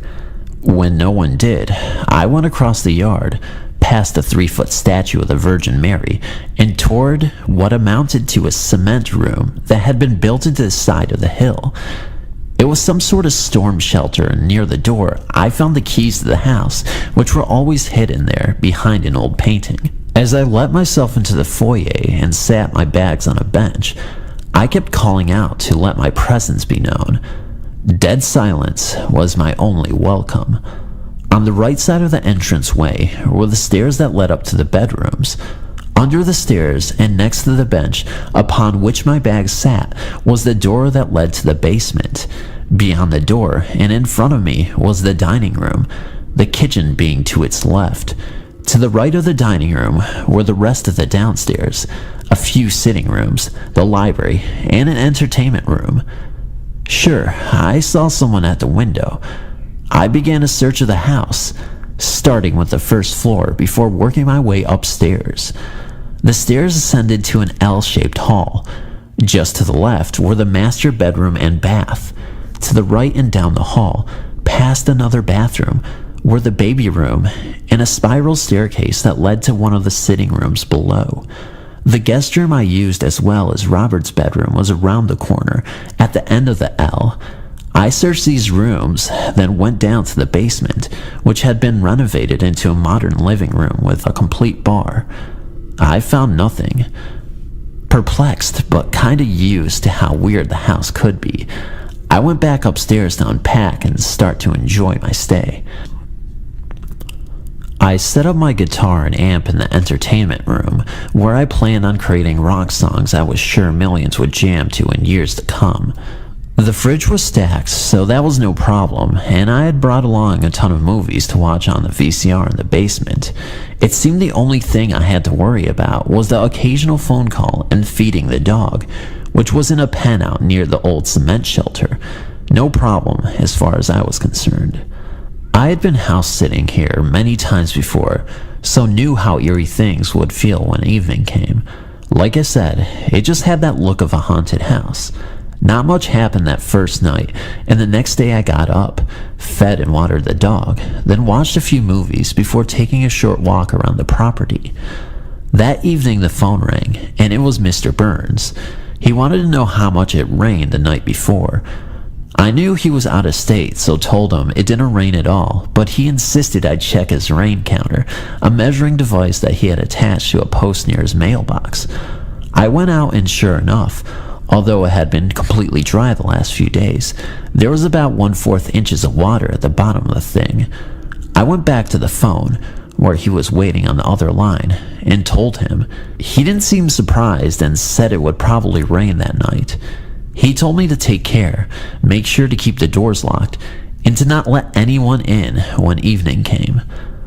I liked Mr. Burns, and he was a decent guy, but sometimes he talked like that, making little sense at all. So I agreed to do as he said and hung up the phone. About 3 hours later, evening crept up on the ranch, and with it came the first storm of the summer. This wasn't just a small shower. This was a torrent. It came down heavy for about 30 minutes, then calmed to a steady downpour. Suddenly, the phone started ringing. I would answer, but no one would be on the other end of the line. It rang like that all night, about 3 times an hour, and each time I picked up the receiver, I would be greeted with silence. No voice, no signals, nothing. Just silence. As the rain came down, I looked out the window, down toward the road that led back to town. I saw a flicker of light through the nearby forest and went to stand on the front porch to get a better look. Sure enough, there was someone down there. It seemed a vehicle had just stopped inside the forest at the low water bridge. Whoever it was had most likely been coming out to the ranch, so to make sure there was no trouble, I reluctantly slid on my bad weather clothes, went out to the shelter where I hung up the key, then made my way through the rain and mud down the road toward the light. The wind was howling and the rain pouring down in sheets, but I could still see the light shining whenever I raised my head to see where I was going. I finally got to the curve that led into the woods and towards the low water bridge, but when I made the turn, there was nothing there. By now, I was really freaked out. The bridge was flooded over, and there were no tire marks on either side of it. I could clearly see the other side of the bridge, and no one had been down it since well before the rain started. Probably not since I came down the day before. I checked around a few more minutes just to make sure no one happened to be there needing help, and then made my way back to the ranch. The phone was ringing again as I entered, but I didn't bother picking it up this time. Let it ring. I had wet clothes to get out of and weird lights to think about. I was warming up in the kitchen a few hours later when I heard a car horn go off. A steady drizzle was coming down now, and looking out the window again, I noticed the lights near the bridge were back, this time dancing around through the trees before turning up the road and coming toward the house. It was a car, and every few seconds the driver would toot the horn a few times. I got on my clothes, wrapped a still damp coat around me, and went out the back door, this time armed with a rifle. I could see nothing past the light of the porch, so went out into the storm, carrying the rifle and a small flashlight. I went towards the barn and down the soggy driveway. The horn was still honking, but I could no longer see the road due to tall brush in the fields, so the car was invisible to me, but getting louder and louder by the moment. Everything suddenly seemed to build up. The car horn got louder. I could now see the glare of the lights growing through the brush. I found myself getting tense, pointing the now cocked rifle in the general direction of whoever was coming down that road. The horn rang out one more time. The light shined just a little brighter. I finally got to the end of the drive and went out onto the road.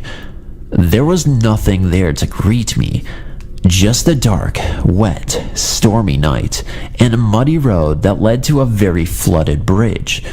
Even the rain seemed to have eased up a bit. After a few minutes of trying to figure this all out, I gave up, covering the rifle so as to keep the water off of it.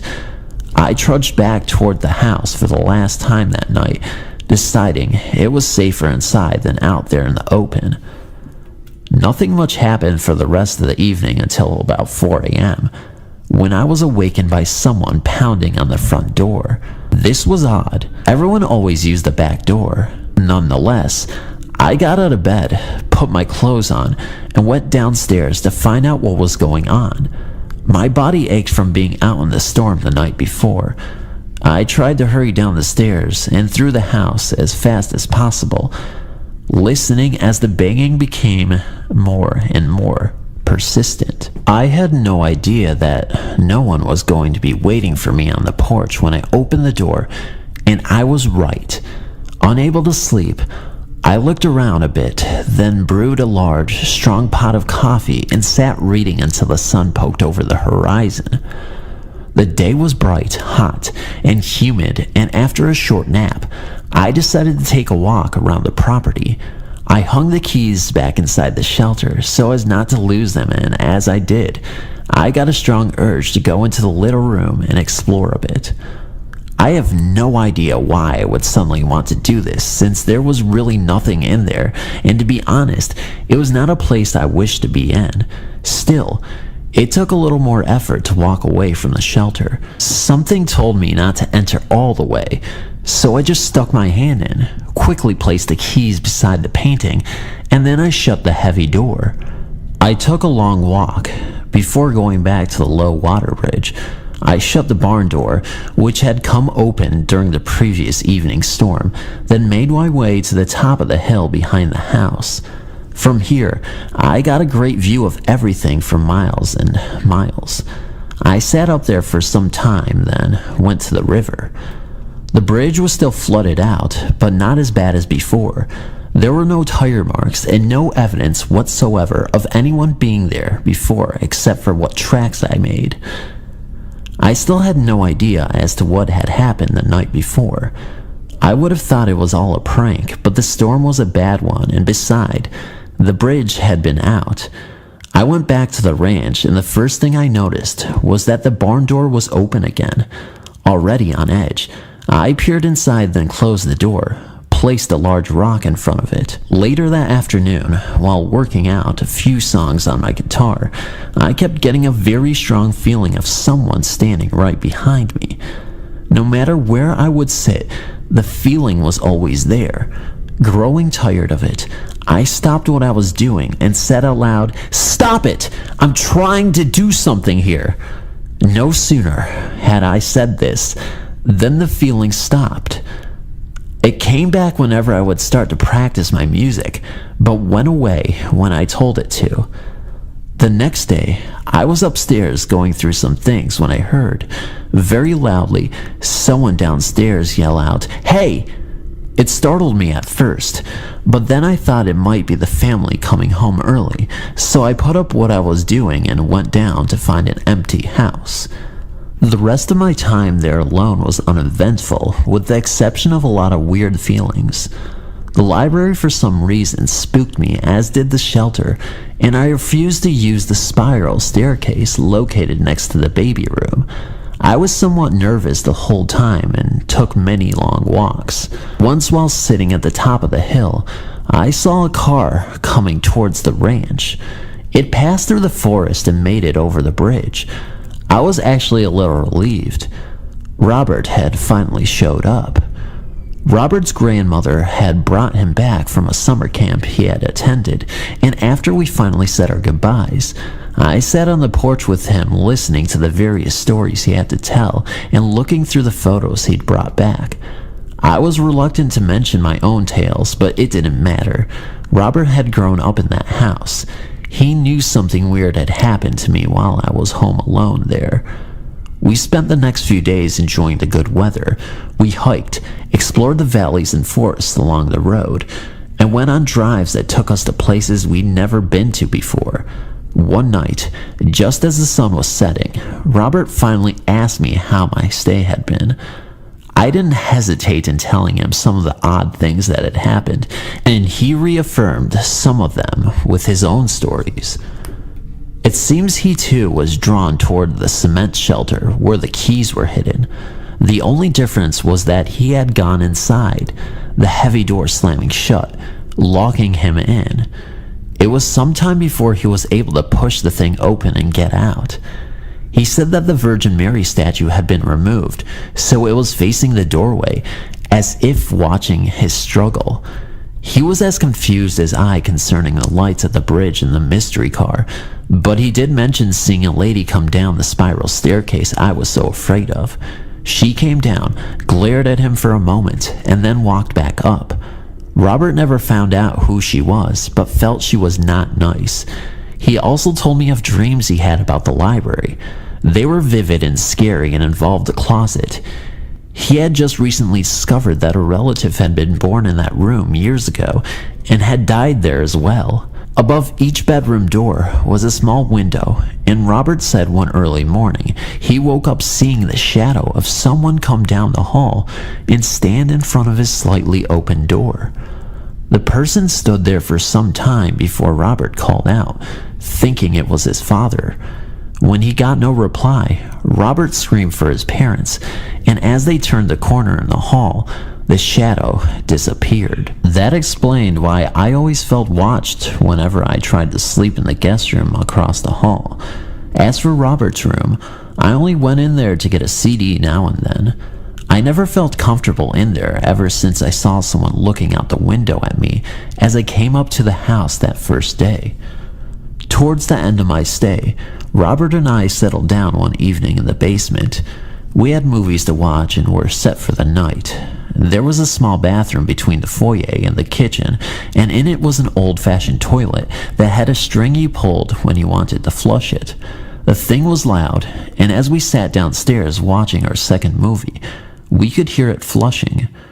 We inspected it before finally turning off the water and returning to our movies. Around 1 or 2 o'clock in the morning, we were in that zombie state just before sleep actually comes. Suddenly, we heard the back door slam shut.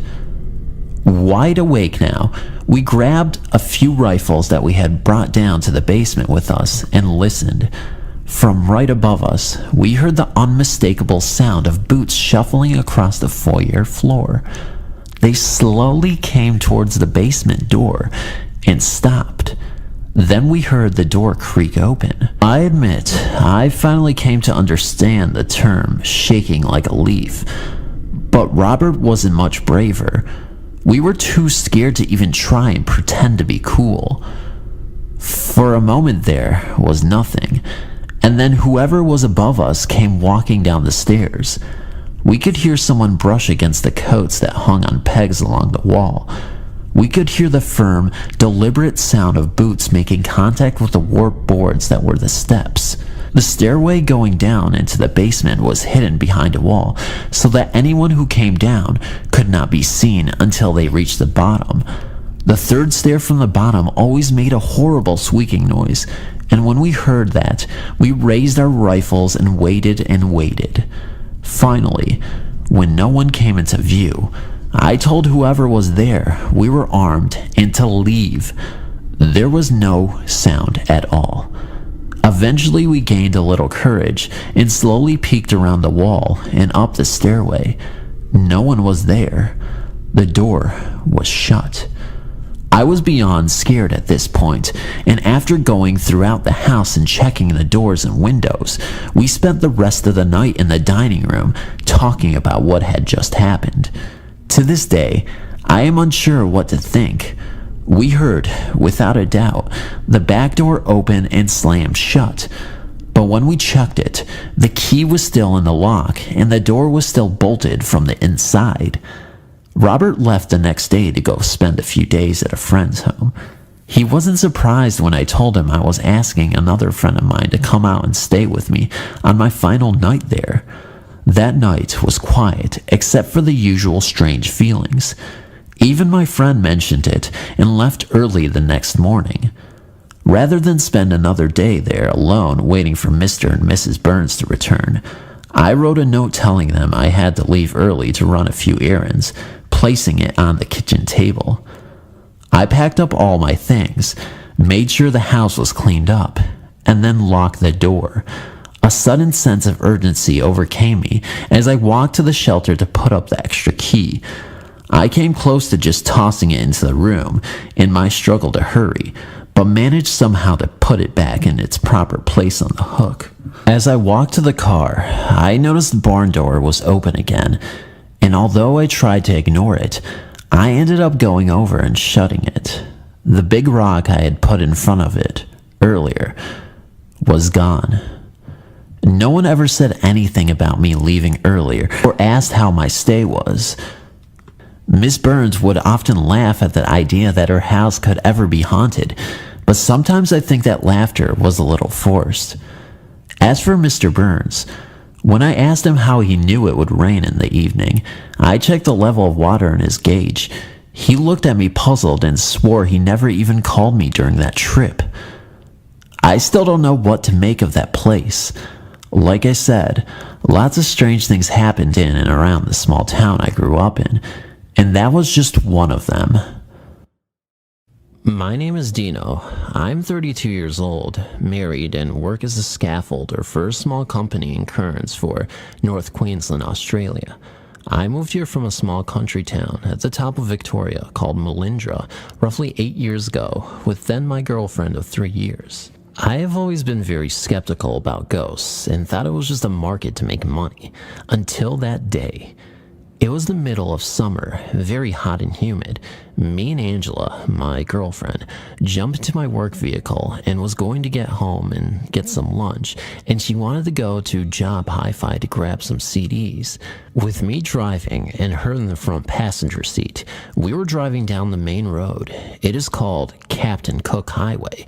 When to the left of us, on the side of the road, was a woman with dark hair and a beautiful white wedding dress. She had a very scared and troubled look on her face, and she was lifting up the bottom of her dress so it would not touch the dirty road. It looked like she had no shoes on, and it looked also as if she had her feet burnt to a crisp. Once I had driven past her, my girlfriend said, "Did you even see the woman in the wedding dress?" I replied, "Yes, let's go back and see if she is okay," as she looked really upset. So I turned around and headed back. It must have been no more than 40 seconds before we were back to where we spotted her, and she was completely gone. Now this is a highway, and there were no houses or people around, and there was only horse paddocks and a slight steep cliff, so there is nowhere to go or even hide. Me and my girlfriend were in complete shock and could not believe what we just saw. I had never told anybody this until recently, when my mate Ryan came over. We were watching Netflix, some paranormal show was on, and I felt comfortable enough to tell him. I told him, "Hey, I think me and my ex-girlfriend may have seen a ghost." He said, "Oh yeah? Where about?" And I explained that between the Carnivica roundabout and the Yorkies roundabout on the Captain Cook Highway. He looked straight at me and said it wasn't a woman in a wedding dress, was it? My skin started crawling. I stammered yes. He said he saw the same thing near Lake Placid that is roughly a couple of kilometers from where I saw her. He said he was getting dropped home late one night from a party, and he saw her walking on the side of the road. Thank you for reading my story. Back in the early 1980s, my now ex-husband, we'll call him Ed, my then 3-year-old son, and I moved into our first house. Ed started out as one-room schoolhouse. I discovered proof with the removal of layers of wallpaper, revealed old state chalkboards, and had grown into a monstrously large farmhouse-type structure due to folks adding on over the years.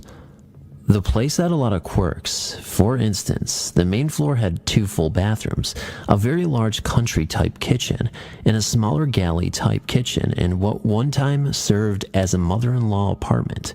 This is also where the second bathroom was. Inside that apartment was also a Murphy ironing board that folded up into the wall. What I found very odd was at some point, someone had removed the interior doors that would have shut the 2 units off from each other. As a result, you could literally do laps around the ground floor.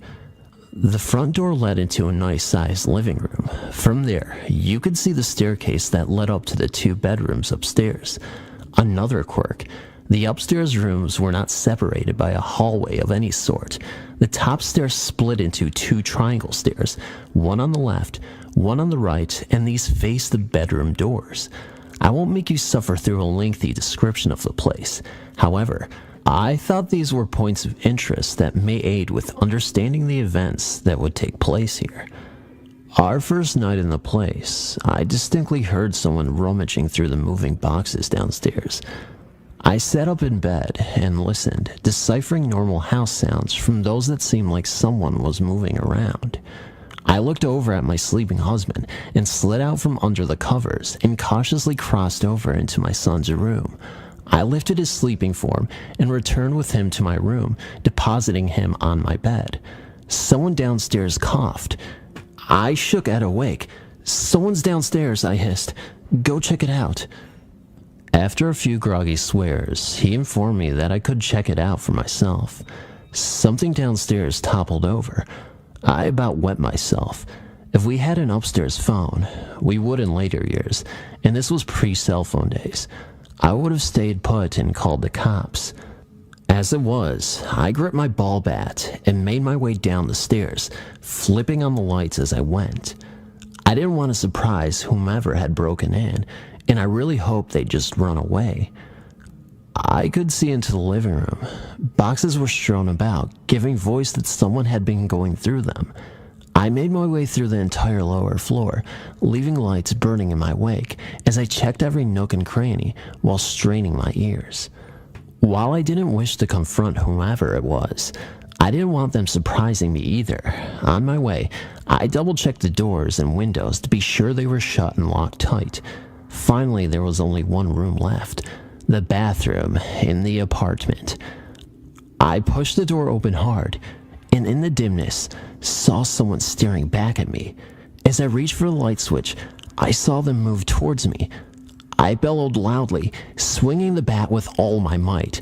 there was a tremendous crash of breaking glass as shards went flying in all directions.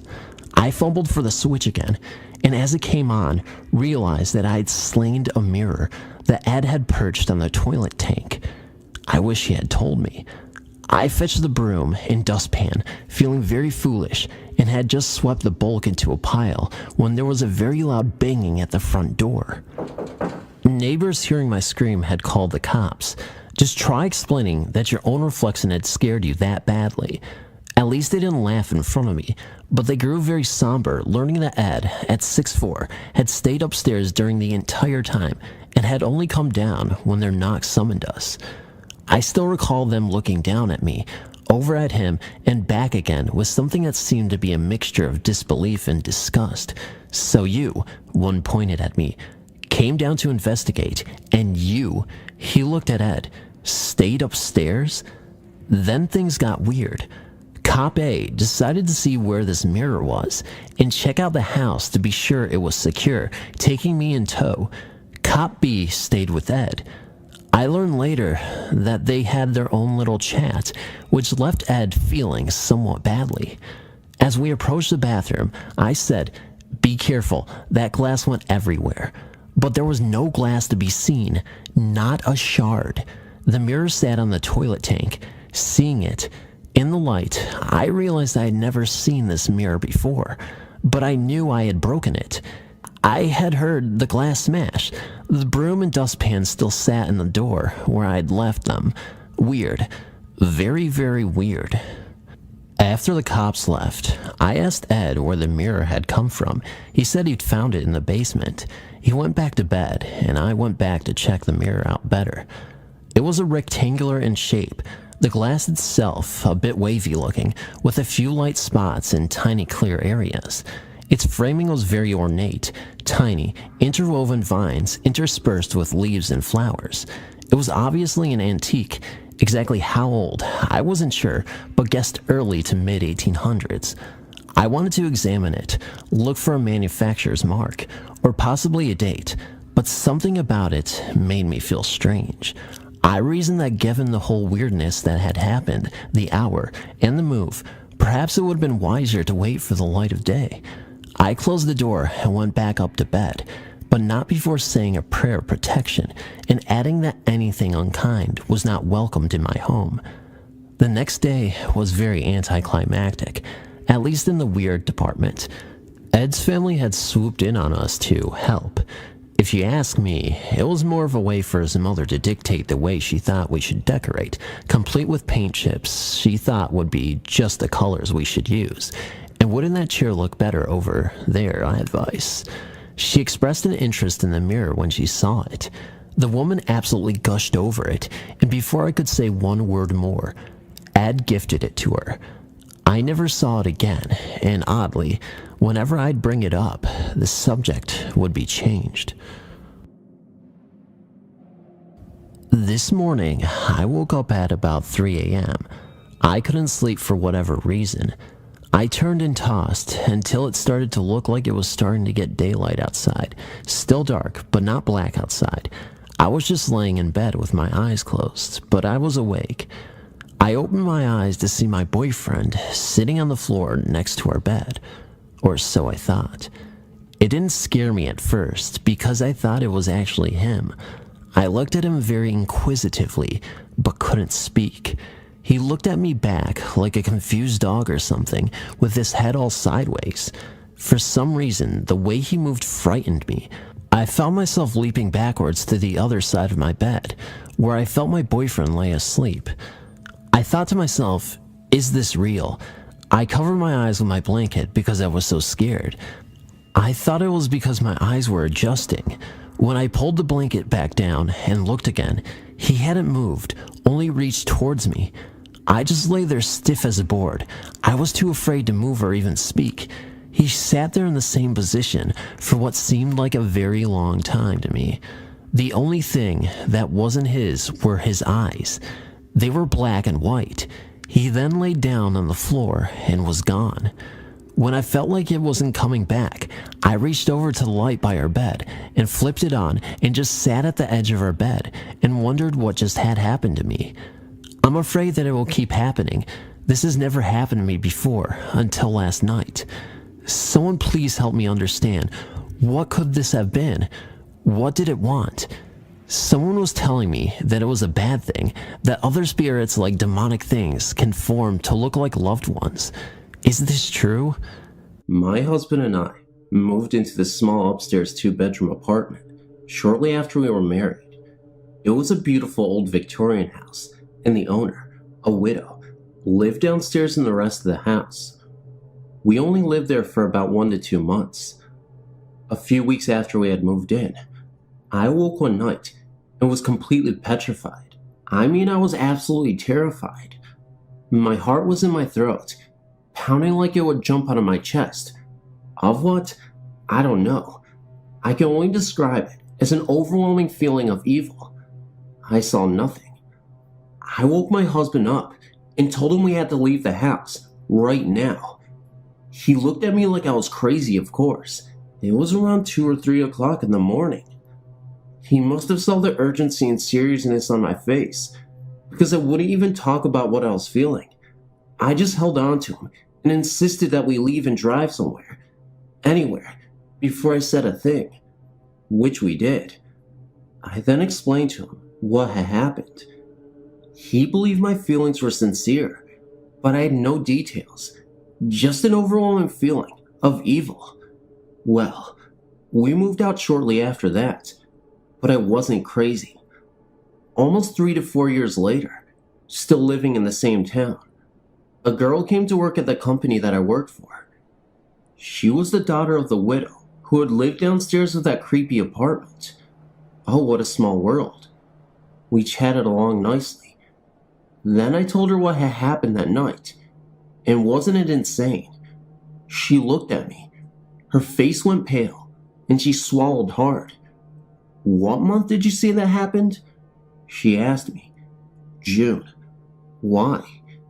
She then proceeded to tell me about her brother. Her brother had committed suicide many years earlier, in the bedroom that we slept in. It was over a girl. He had shot himself with a rifle, and it had been a June night. It still gives me the creeps when I think about it. Thanks for reading. I'm only writing now that I've moved into a new house. I've lived in 2 houses where I've had things happening. The first house I lived, things would disappear. As soon as you put it down, you would turn around and it wouldn't be there. I would be home late at night by myself, and the phone would keep ringing. When I went to answer it, no one would be there. After about a half an hour, I would usually unplug the phone. Well, one time when I did this, it still continued to ring all night long. Only once did I have the nerve to pick it up. Dead silence. The other house I had lived in, the most recent, I had a lot of things going on there. When I first moved in, I was doing some stuff around the house and decided to put some shelves into a closet that is in a bedroom in the basement. While I was hammering, I could hear someone or something knocking on the wall. This wouldn't have been so bad if I knew there could be someone on the other side, but being down in the basement, I knew it was on foundation, and after that, a lot of dirt. It just kept going knock, knock, knock, always in threes. Needless to say, I ran out of there. When I went back down the next day, it had luckily stopped and never happened again. Most of the things that ever happened in the house were usually in that room, and I unfortunately was the only one who ever had any problems. I would go down into the room, which eventually became my bedroom. It would smell cigarette smoke, as though someone had just been in there, smoking. No one in my house smokes. I could have put it off as one of the kids sneaking one, except it happened a few times when I was home alone.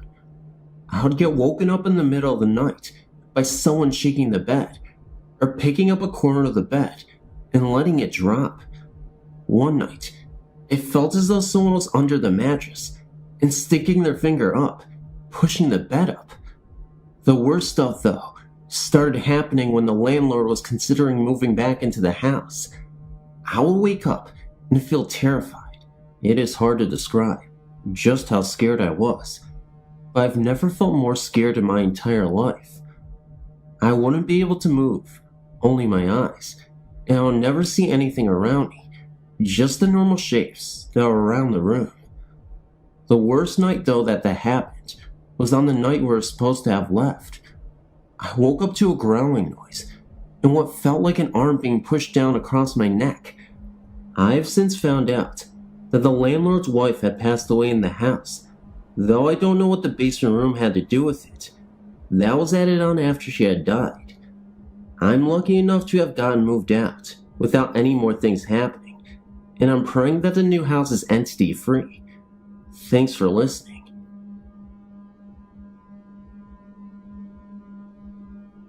I hesitate calling this a ghost story because I don't know what it was. It could have happened by normal means, but there would have been odd circumstances. About 4 or 5 years ago, I was walking down Harbor Boulevard in Costa Mesa, California. Harbor is long, and it's one of the streets that borders Disneyland. The section I was walking along was almost exclusively commercial. I passed a woman with a bruised face and a Universal Studios baseball cap with a logo in shiny silver letters, walking the other way. A few blocks later, I passed her again, going the other way. I think I may have smiled at her this time. A few blocks later, I passed her a third time, still walking the other way. I should point out that I was just walking. I never stopped to look into a store or restaurant. I was maintaining a steady pace. While I am no race walker, I have about an average walking speed. I'm not extraordinarily slow. After the third time I turned around, I don't want to exaggerate. I didn't whirl around by any means. I probably kept walking about another 10 steps, saying to myself, this is kind of weird, and maybe stop for a brief moment to think about this.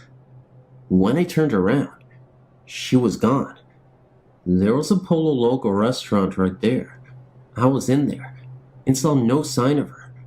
I went and looked down the nearest cross street. Again, no sign of her. As I say, I don't claim this a ghost story. I just claim this a weird event that happened to me, which is possible to explain through natural causes, but would be an odd circumstance. Yes, she could have gotten a ride, or had driven, but in that case, why would I have passed her on the sidewalk each time? Wouldn't she have driven or gotten a ride exactly where she was going, rather than half a block farther? If you have any light you could shed upon this, I would appreciate it. Thank you.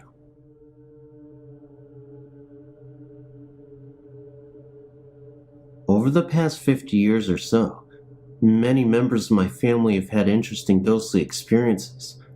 None of them have been particularly frightening though.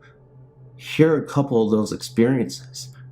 And these take place in Vancouver, British Columbia area. About 15 years ago, my grandmother was chopping cabbage up for supper one evening and accidentally cut her finger with the knife. As she was running her finger under the cold water tap, she distinctly heard a voice saying, "I've told you to be careful with knives, Kitty." The voice was that of her Aunt Neil, who had died 40 years previously.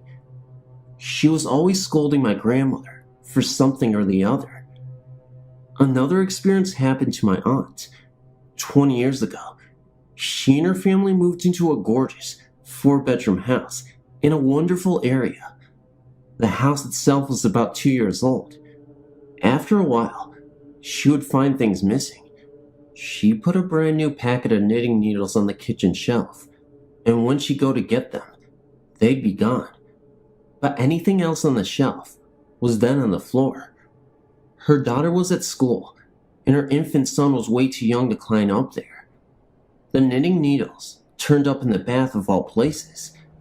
It was this moment then, when she thought there was a spirit in the house. She was even more convinced when she heard singing up in her daughter's room. She went up there and found no one. That night, my cousin refused to sleep in her room. A little while after that, Auntie went upstairs to check on the baby. As she looked in the cot where Andy was fast asleep, she swore she saw a woman's hand gently stroking his cheek. She calmly told the ghost, "He's asleep. Please don't wake him up." The ghost left. The ghost also likes to crash my aunt's parties. If guests were over, she'd come downstairs and join in. The only people who knew she was there were my aunt and my grandmother. I had only one experience with a ghost. I was babysitting one evening and was watching TV in the family room. All of a sudden, the dog perked up and started wagging its tail. I knew it was her. I said, "Come in and sit down," and continued to watch the TV. There were several other things that happened, but fortunately, the spirit was friendly and harmless. When my aunt moved out, she found out that the property where her house stood was once owned by the native Indians of the area and sold to the government in the early 1980s. My aunt thought that her ghost had darkish skin. Funny thing is that my uncle never saw or heard the ghost at all. There are many more stories to tell, but they'll come later.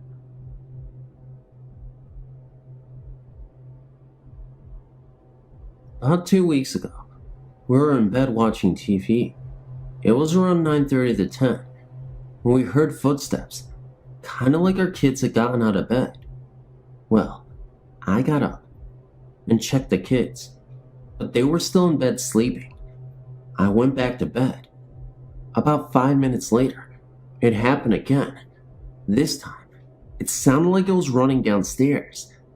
My husband grabbed his gun. I went in the kids' room, and they were still sleeping. Vince said everything was locked up, so no one was in our house. We couldn't explain what happened, so we went to sleep. 5:45 in the morning, my daughter, who was 7, came in mumbling to me until I told her to calm down. She said it felt like someone was at the end of her bed and pushed her mattress, and in doing so, she heard her springs go up, like someone was on the bed with her. She was looking for her cat, which was asleep in her room. Now, we've been in our house almost 4 years now. Our house is a brand new home of about 5 years old. I started thinking about something that has happened in our house that I mentioned to my husband. I told him, "Remember a couple of times we had been gone all day, and when we came home, I smelled a man's cologne, very strong in some places?" I also told him it wasn't his cologne. So here I was thinking that someone had been in our house. Yesterday, September 22nd, 1999, I was home by myself, watching TV downstairs. It was about 11:30 a.m., and I could have sworn my son, who is 6, was home in his room walking around, but he was at school. No one but myself was home. I went upstairs. Nothing was there. Today, September 23rd, 1999, I got home around 10:30 a.m., went upstairs, and there was a smell. I'm sorry you can't describe the smell, but all I can say is it doesn't smell good. Now, this smell tipped me off today, because we had the smell prior from today. The strange thing about it is, only happens once in a while, and it usually smells strong in the hallway, in my daughter's room upstairs. You would think a pungent smell like that would smell up the other rooms, but it never does. Every time I try to find where the smell comes from, there's never a pinpoint spot. Does anyone have any comments that they can help us with? How can we actually tell if we have some kind of paranormal activity going on in here? What we have experienced right now seems strange and definitely unnormal. Thank you.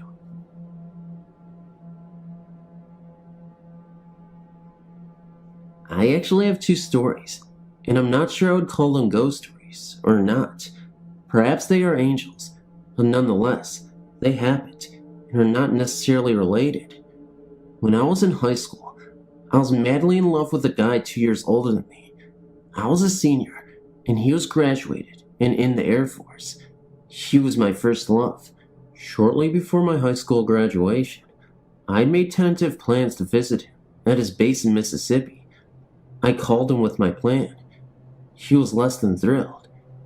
It was during this call that I found out he was seeing another girl, and we broke up. I was utterly devastated. I kept the pain to myself mostly. Nobody really knew how terribly it affected me. I was beside with myself with my heart. A couple of days after we broke up, I was in my bedroom upstairs. I heard my mother call my name from the bottom of the steps, and she sounded very strange. She said, "Come down here. You got some flowers delivered to you." I went to the kitchen, and my mother looked utterly baffled. I was convinced they were from Dan, and he wanted me back. The bouquet was huge and beautiful, with roses and exotic flowers and greens. It was obviously a very expensive arrangement. I opened the card and it said, "What the caterpillar calls the end of the world, the master calls a butterfly." Signed Anonymous. I asked everyone I knew if they sent the flowers. Nobody owned up to it. Nobody. My mom tried to call the florist. The florist said that the only thing they knew is that it came in FTD, which meant that it wasn't local. To this day, more than 15 years later, I still don't know who sent those flowers, but I somehow like to believe that they were a gift from an angel. The second story happened this past year. Both of my parents died this past year, both unexpectedly and very young. My mom died of a burst aneurysm in her heart, and my father died of complications of a heart bypass surgery. She was 59, and my father was 62. After my mom died, strange things began to happen. The first thing was the night of the first funeral home visitation. I was at that time at home, writing a letter to my mother to be placed in her casket to be buried with her. My sister and father were at my parents' house getting dressed when my sister, who was ironing in the basement, heard an extremely loud crash come from upstairs in the kitchen. It made her jump. She said she had been thinking about Mom. My dad, at the time of the large crash, was standing in the bedroom trying to decide what suit to wear. He said that he was thinking, no, I shouldn't wear that suit. Yvonne, my mom, wouldn't like that. My dad and my sister went into the kitchen. Above the kitchen sink was a window that my mom had filled with crystals and stained glass pretties that were suction cupped to the window. My mom's favorite was of a blue stained glass oval of an angel praying. It was that glass ornament that had fallen into the sink and made the crash. Those ornaments had been there for years and never fell into the sink, but they did this day. 2 days later, I had to attend a doctor's appointment. My mother and dad were leaving to meet the funeral director, and I was leaving for the doctor. I stopped and said, shoot, I don't have money for the copay, and I'm running late. I don't have time to stop at the bank. My sister gave me the money for it. On the way to the appointment, I realized that shoot, I was meeting a friend for lunch, and I still don't have any money. I thought to look in the console of my car, but I knew there would be no money there. I never have money in my car. I looked anyway, but when I opened the lid, there sat a $5 bill. Odd, but I was so glad to see it. I didn't think too much about it until later, when I thought hard about it. I didn't leave that money there. That same day, my sisters and nephews went to my uncle's pharmacy and Hallmark shop, where my mom had worked also.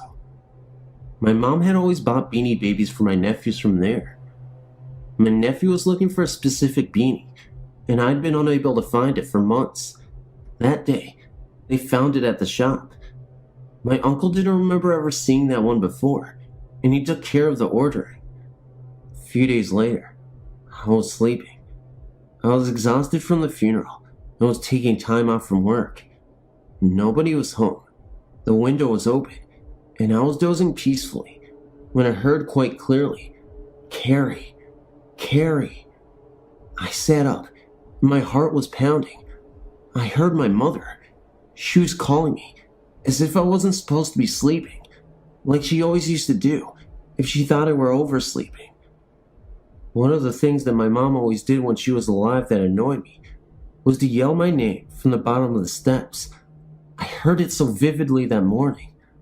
I want to say it was in my head, but it woke me up, and her voice was as clear as day. My bedroom was the entire length of the top floor of a Cape Cod house. I had my own smoke detector up there. From that day on, whenever I would get really upset about losing my mother, that silly smoke detector would beep. Beep, beep, beep, beep, beep. I changed the battery. Beep. But happened only when I was upset, or thinking of her. The crystals on the phone began to fall off regularly, where they never did before. The phone in the kitchen, which had a speakerphone function, would click on its own violation when someone was on the telephone. It happened about 5 times. That too had never done that before. Suddenly, everything just stopped. No more odd happenings. Then my father went into a coma. Several friends from out of town were staying at the house and keeping a vigil with us at the hospital. One evening, everyone was at the hospital but a friend of the family named Jenny. She had heard the stories of my mom's hauntings and the smoke detector going off. She was reading a book, alone in the house, and the smoke detector in the downstairs hallway started going crazy. Jenny got up, walked into the hallway, looked up at it and said, "Miss Harley, we aren't ready to let Don go yet. You can't have him. Is that okay?" The minute she said that, the smoke detector beeped one more time, and it never did again. It completely freaked her out. Shortly after my father died, all strange happenings ceased little by little. They do not happen anymore. I wish they would. It was almost nice thinking that my mom and or dad were hanging around and watching us. Thanks for reading. As a child growing up in this home, I've experienced things I couldn't explain. Things like the feeling of being watched, as well as the feeling of dread every time I was in the basement. My brother and I shared a rumpus room as a bedroom. In this room, we would often hear a lady screaming and a baby crying in the basement.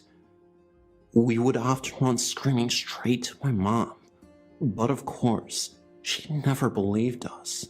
The home had a real bad vibe to it, and it also had an aura that we couldn't explain. It was almost like the house was suffocating the life out of us. You could certainly feel the negative energy permeating. It had such a profound effect on my parents that they began fighting so bad that their relationship ended in divorce. I blamed the home.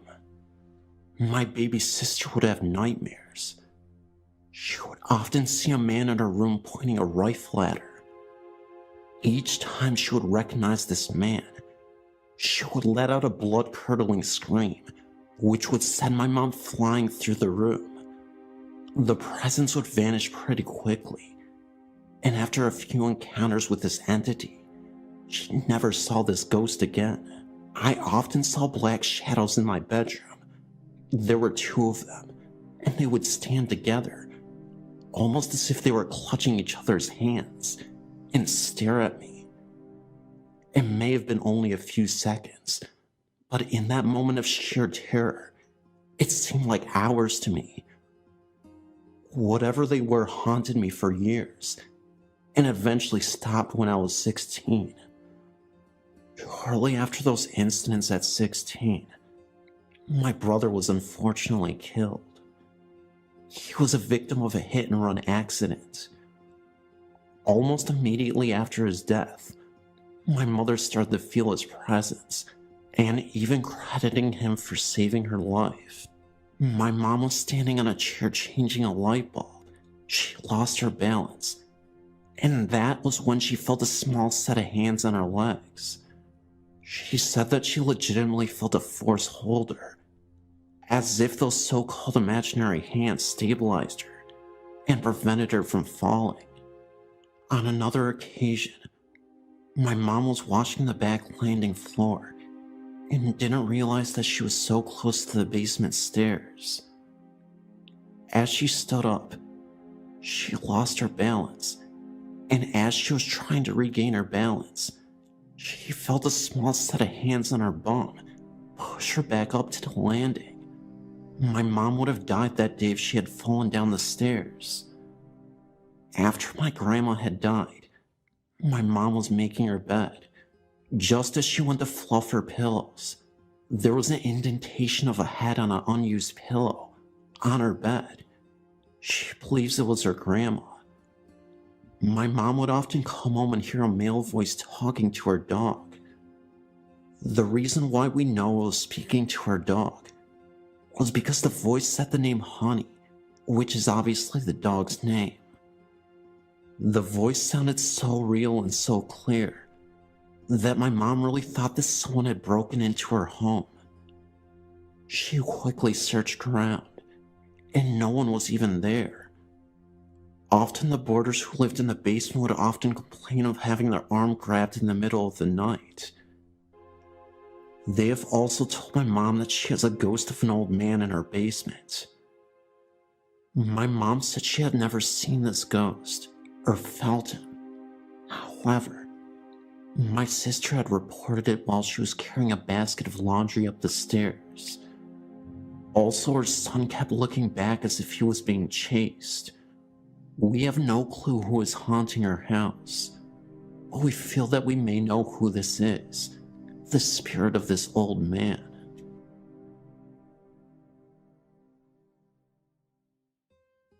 I grew up in a house in New York Mills, New York. I always thought that there was something wrong with me because of the occurrences that went on in this home. That's because, originally, I didn't attribute these supernatural hauntings to be paranormal in the slightest. I would just write them off as stress or a vivid imagination. But hey, if a bunch of other people experience some wacky experiences, then I guess there must be something wacky going on then, right? Anyways, I lived in this house the majority of my life, from the ages of 4 to 17. I always thought I heard and saw things.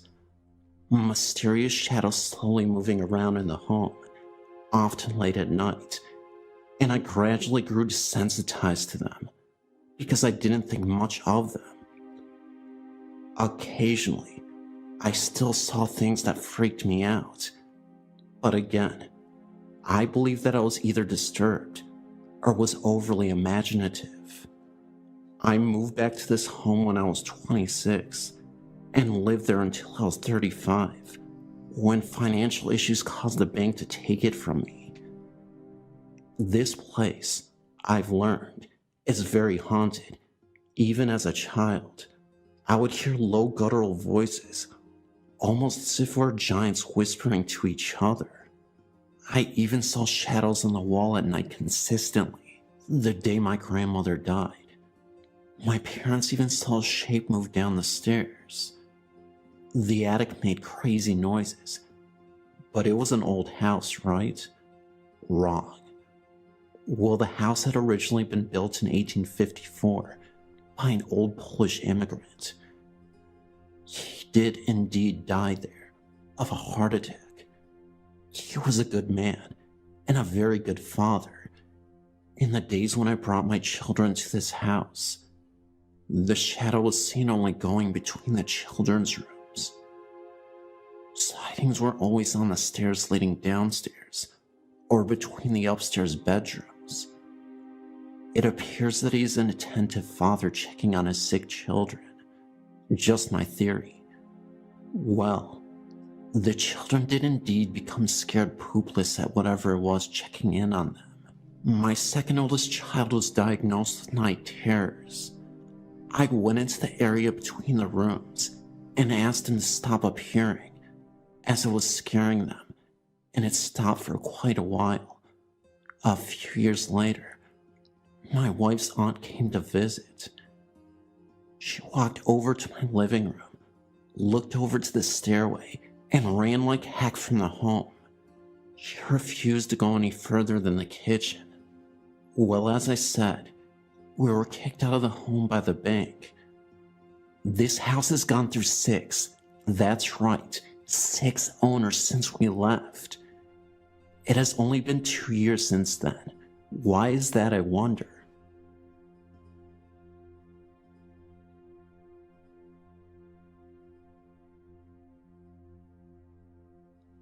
When I was 17, my mother, stepfather, and youngest sister moved into a house built around 1899.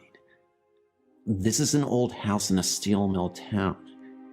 It was very dirty when we moved in, with soot in the walls from a coal furnace that used to be in the basement.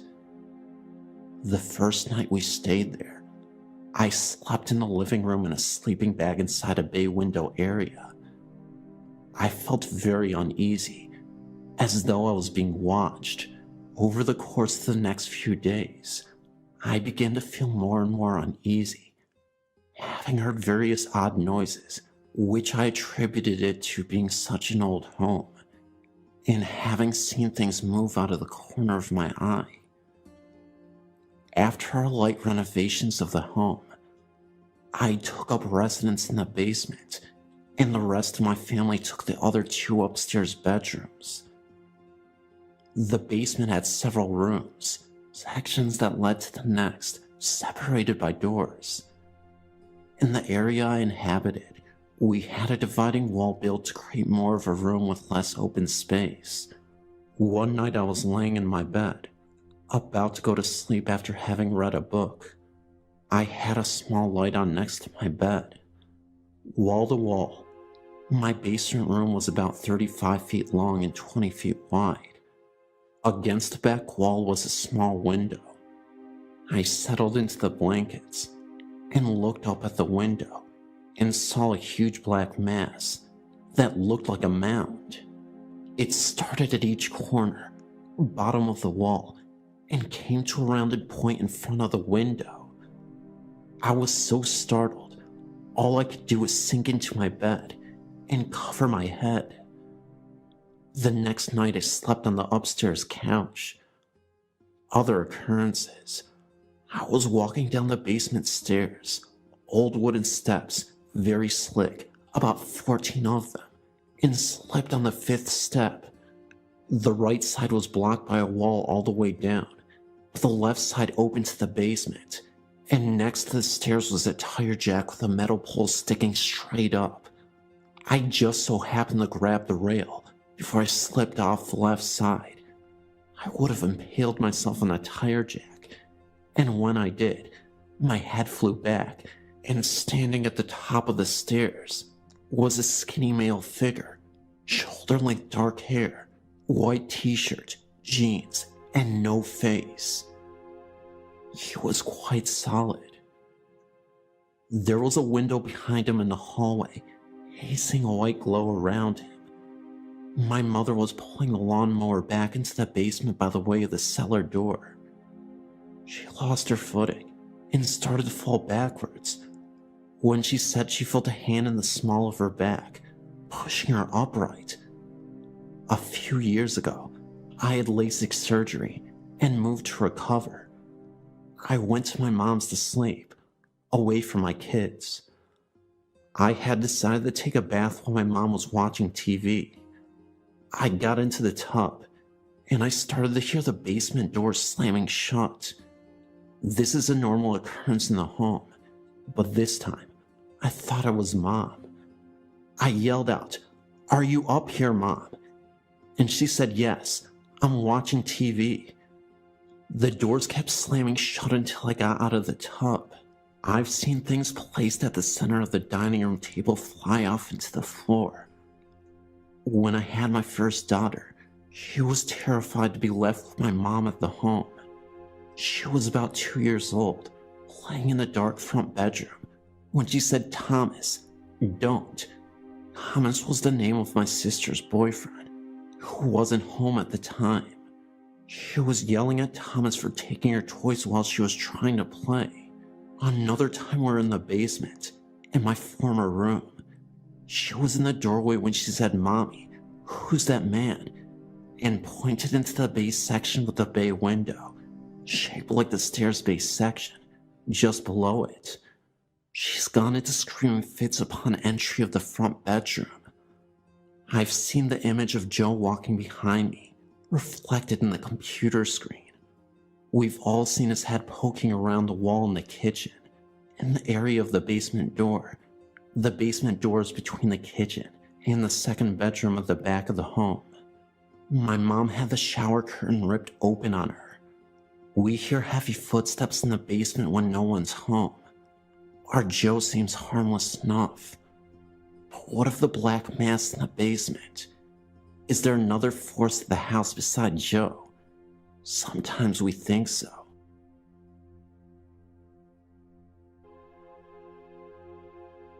When I was in my early 20s, I had one of only a few experiences with what I would consider the supernatural that truly frightened me.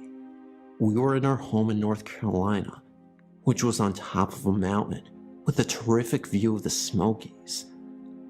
Everything about the home was warm and comfortable, except one night.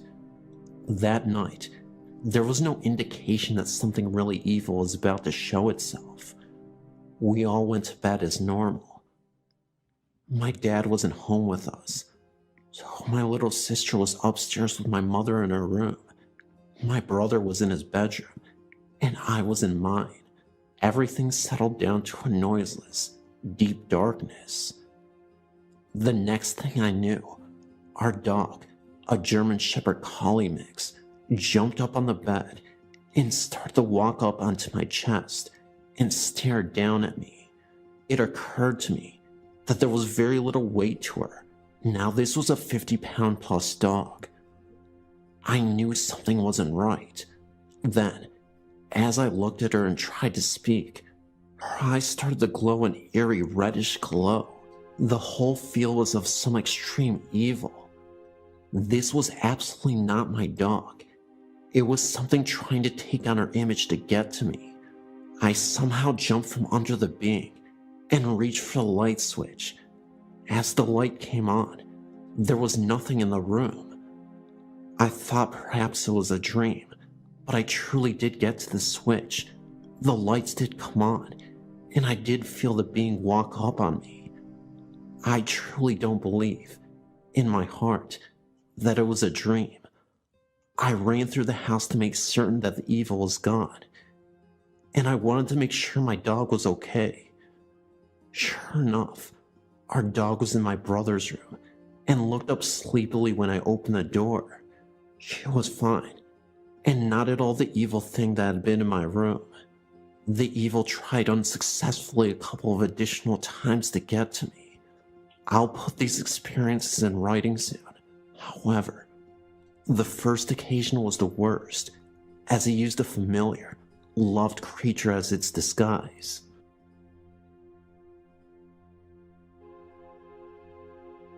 This story is about a 3-year-old girl who haunts this place. The trailer my brother has rented has been rented many times, so I don't know its history, but his 3-year-old stepdaughter will be talking to herself, so he thought. And so one day, she was crying, and her mom asked her what was wrong. She said the man grabbed her by the arm, and her mom asked her what man, and she said the one that talks to me. And so when her mom looked at her arm, she had a red ring around her arm. One day she was in the living room sitting on her knees, looking up and talking, and my brother asked her who she was talking to, and she turned around, and she said the man. Her mom took pictures of her, so when they downloaded it to the computer, and on the first picture, where she was looking up, there was a bright circle on that wall where she was looking. In the picture where she turned around, the circle moved down, and in a mirror that was all the way to the top of the wall, there was a man's head looking down at her. And when she showed it, she said, "Mommy, that's the man that talks to me, and sometimes he hurts me."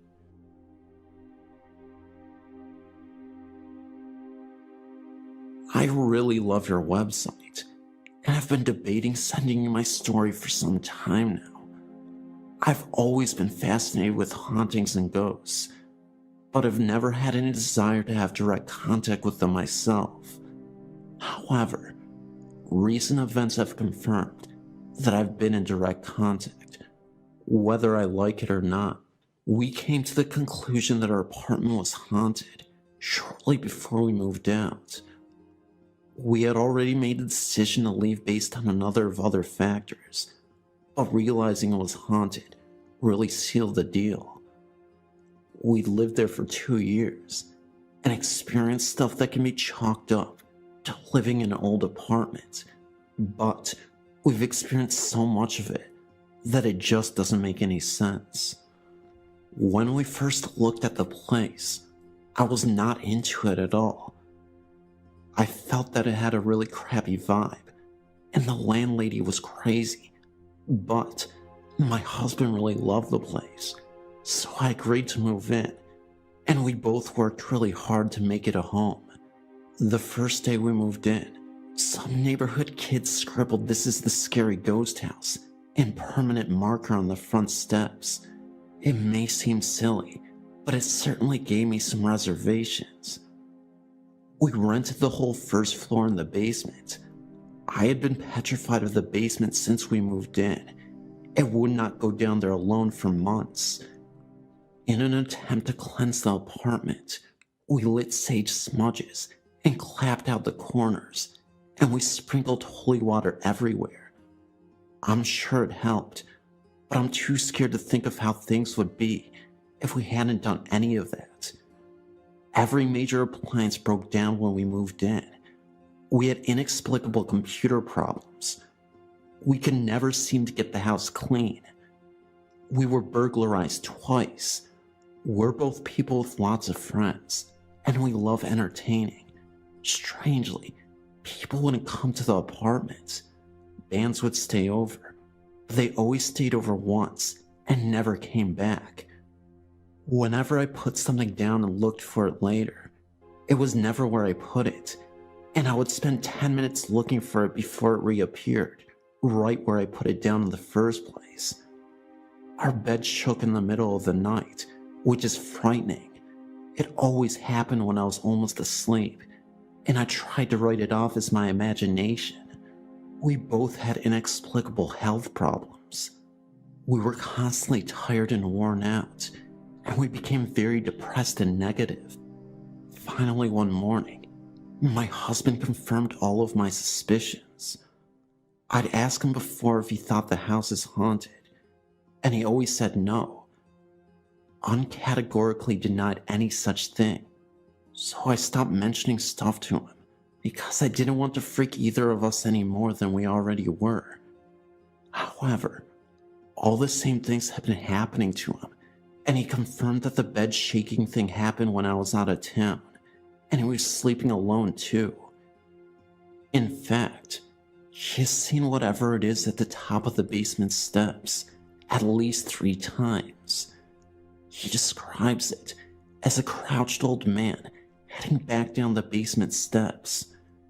He fell down the basement steps when he first moved in, and the first weekend he was home with crutches. I had to be out of town, and he was home alone. There was no way he could get around without the crutches, and when he woke up one morning, the crutches weren't in the bedroom. He found them in the living room, at the other end of the apartment. During the last summer we lived there, the upstairs apartment was unoccupied and being renovated. No one was up there. One night when we were lying in bed, we heard footsteps upstairs in the room overhead. We went up to check it out, and there was no one there. We kept our cat's water and food bowls at the top of the basement steps. The cat started waking up at 4 or 5 and would want me to stay with her while she ate. I think that whatever was in the house was harassing her when she tried to eat, and if I was there, it would leave her alone. Knowing all this confirmed and explained a lot of stuff. We felt like we were struggling to keep our heads above water. We both felt lethargic and depressed. When we would come home, We both did a full walk of the apartment and checked every room before we felt like we could settle in. My other experience that I am sure of is a much more positive one. I'm very close to my stepfather, and I was very close to his mother as well. I consider her my third grandmother. She died last year, and my stepfather was devastated. We planned to bury her ashes in the same cemetery her husband and mother are buried in. My stepfather was in a relationship with a woman for 9 years who died in his arms, and she is buried there as well. When we got to the cemetery, we discovered that a plot had not been dug for my grandmother's ashes, and my stepfather couldn't remember where they were buried, or whether or not they had headstones or flatstones. My whole family was wandering around the cemetery, reading all the headstones and trying to find out where the family was buried. Finally, I asked my grandmother's mother to help me find them. Where were they? I turned around and tripped over a buried flatstone. It was the marker for my stepfather's girlfriend who had died in his arms. All 3 graves were in a row, and they were so overgrown with grass, I doubt I would ever have found them without help.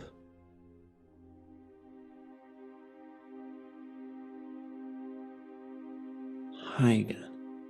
I submitted a story about the apartment I used to live in a few weeks ago, but I have another story about the house my family and I are currently living in, which is my grandmother's. I'm not sure what to make of it, but I think the house my family and I currently live in may be haunted. We've been living there for almost 2 years now. First of all, my great-grandparents, my dad's grandparents, were living there, then passed away at that house before I was born. Then, when I was 7 years old, my grandfather passed away in the same house, of cancer. I remember that, because my parents and I spent the night there, the night he died. I'm not sure, but sometimes I think the house is haunted, and other times I'm not so sure. It's been months since I've heard any noises, or felt anything unusual, but that's how it's been. Another important note, my grandma doesn't live there. She lives with her boyfriend in Castroville, a small town about 30 minutes away. She's only there for a few weeks and stays for one night, then goes back to Castroville. Anyway, a couple weeks after we moved in, my husband said he wasn't sure if it was his imagination, but he sometimes heard footsteps in the kitchen late at night, after everyone was asleep, and he was the only one up. I hadn't heard anything yet, until a few weeks after he told me that. Another thing that happened was I found a cabinet door open in the laundry room, when no one had been in there. My son couldn't have reached it, because it's too high. Then early one morning, I heard noises in the kitchen and laundry room, and footsteps too. I was really scared, too scared to investigate, so I just sat up in bed and listened. Of course, everyone else was sleeping. My husband was also awake in bed one night, while everyone was asleep, and I happened to wake up too. He asked me, "Did you see that?" I didn't see anything, so I asked him what he saw, and he said that he saw something round and black, hovering about 4 feet from the ground, in the doorway. He said that he thought it was a spider, but it was too big. Then he said after a few seconds it kind of vibrated and dashed away real fast. He dismissed it as his imagination, due to the fact that he was so tired, and so did I. A few months later, my 7-year-old son said he saw a foot shadow floating back and forth in front of his door. His door was closed, and we were still in bed, but he said he saw it through the crack under the door. I told him he was dreaming, but he said he was awake, and insisted that's what he saw. I've never seen anything directly, but occasionally I've seen a figure walk by in another room from my peripheral vision when I know I'm the only adult in the home. The figure is too tall to be my son, but a little shorter than my husband. And of course, when I look directly where I saw it, no one is around. I told a friend at work about my grandma's house, and she said let me borrow your digital camera for the evening. I took several pictures, all at night, and several orbs came out in some of the pictures. I'll have to send those if I can find them. In one of them, there's an orb that appears to have a face resembling my grandfather's. Then late one night when my husband was away at a DJ gig, I was asleep and woke to the strong feeling that I was not alone in the room. I didn't have a dream or anything. I just suddenly awoke, startled, and my heart was pounding. It felt like there was another presence in the room with me, and I scanned the room good, but I didn't see anyone. That was really, really weird, and I've never had that happen to me before. I didn't like that feeling of it at all. I felt scared. It's been months since anything out of the ordinary has happened, but recently while I was laying in bed, my kids were asleep, and my husband was at work. I kept hearing noises in the kitchen and laundry area again. It took me a while to fall asleep, and I was a little scared. I was worried someone was trying to get in the home, but was too scared to get up and look, so I took a golf club and put it next to the bed.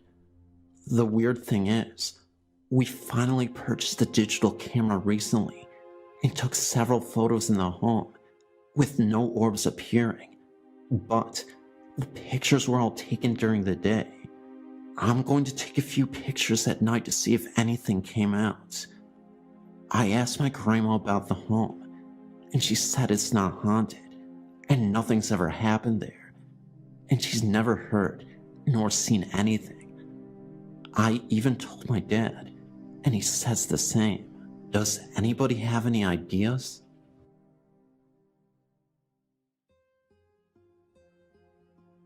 I've been looking at your website for the last couple of weeks, and I've read some of the experiences people had with the supernatural.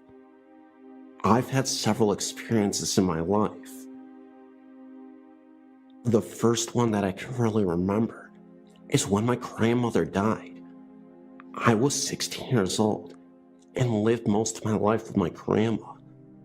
The night she passed away from cancer, I was devastated since I never got to say goodbye to her. But the night she passed, she came back to say goodbye to me. I remember being in that state between awake and asleep. I remember her coming to my bed, sitting beside me, and telling me she was perfectly fine and so happy to be with my grandpa. I told her I loved her, and she left. The second thing that happened was about 2 months after I had my third child. We moved into a beautiful home in Northwest Ohio. It had been totally remodeled, except for one room upstairs, in which we made into a toy room for the kids. My daughter, who was 2 at the time, was in that room playing when she started screaming for me. I ran up the stairs to see what was wrong with her, and she was in a corner with her hands protecting her head and screaming for the bad man to go away. I did not see a man. I picked her up and headed back downstairs, and when I was on the 3rd or 4th step down, I felt as if someone was behind me and very angry with me. Needless to say, I ran the rest of the way down. Also in that home, I was in the kitchen washing my son's bottles, and directly behind the sink was our stove. I'd placed my son in the carrier by the stove. My daughters had brought in their stuffed animals that my mother had gotten them for Easter, and laid them down beside the stove. Now, these stuffed animals were the kind that make noise, as in the duck quacked, the pig oinked, and the cow mooed. I know my son was just a little bit too young to be able to reach over his carrier and play with the toys, let alone make them talk. While I was washing his bottles, the duck started in. I thought nothing of it. I thought maybe it was just malfunctioning.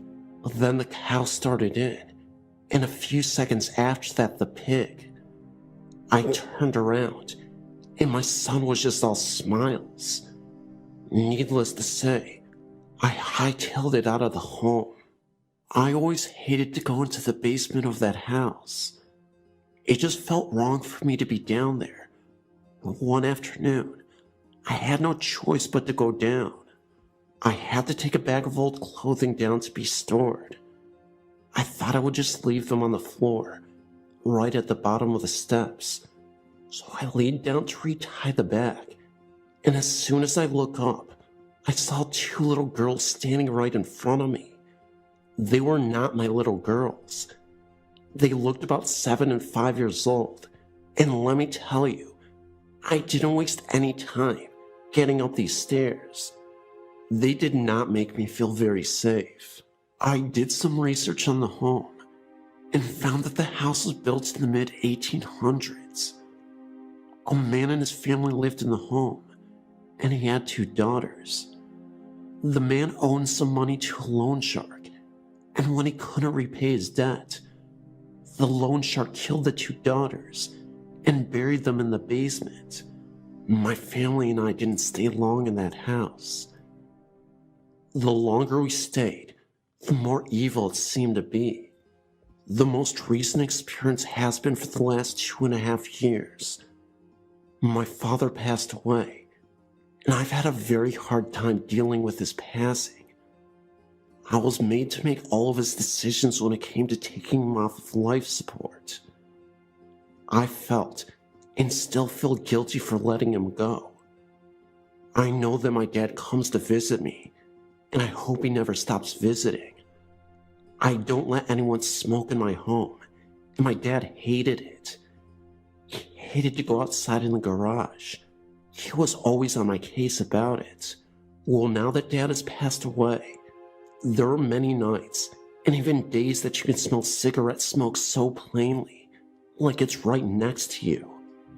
I know it's my dad, and I tell him to take it to the garage, and he does. I know that he's looking out for me and my family. I just wish he would show himself to me just one more time. Thank you so much for your website. It's a comfort knowing that I'm not alone, and definitely not crazy.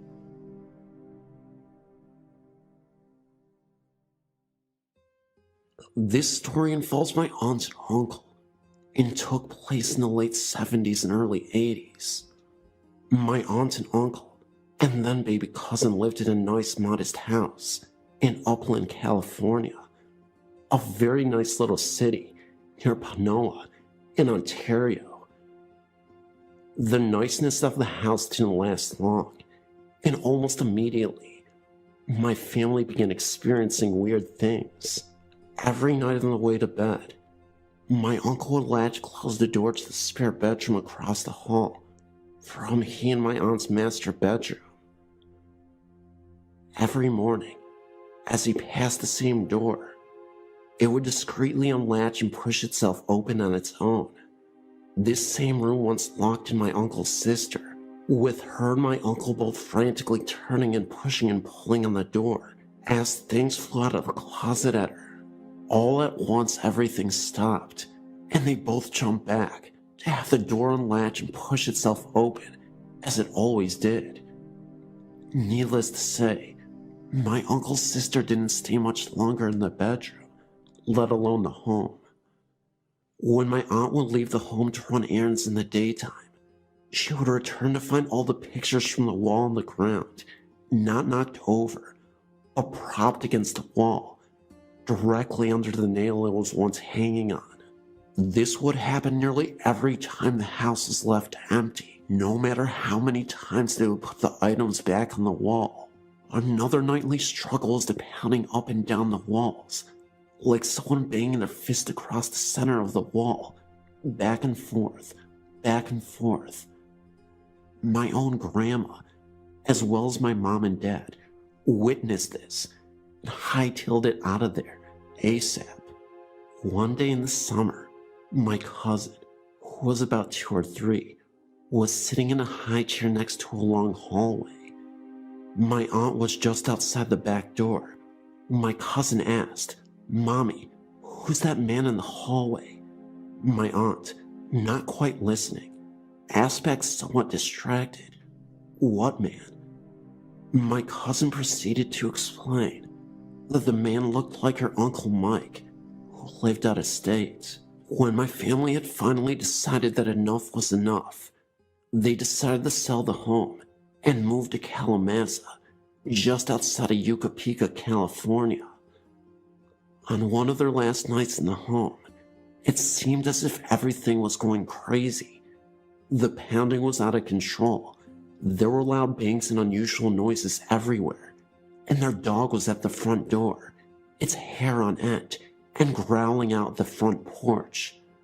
My aunt and uncle looked outside to the wraparound driveway and saw their van rocking back and forth as if people were inside jumping around.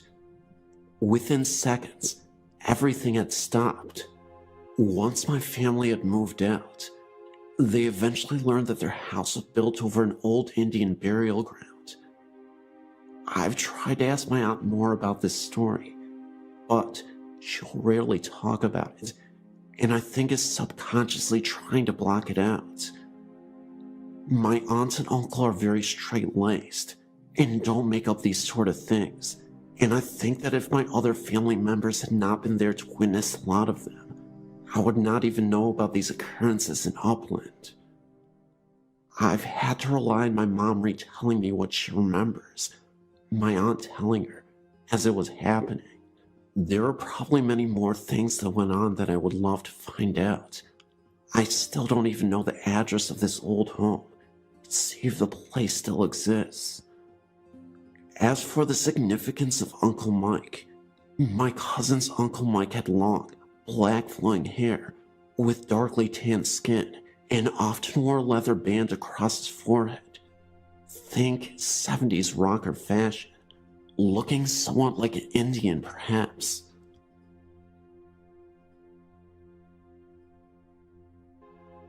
This happened quite recently. Well, a few weeks ago actually. Apart from what I think are a few cases of what I think are more likely sleep paralysis with resulting hallucinations, this is the only experience I felt that was truly, well, weird. A bit of background first. I live alone and rent an apartment in a newly built block, one of 3, of low-rise units. These were built on the grounds of an old public primary school, which is over 100+ years old.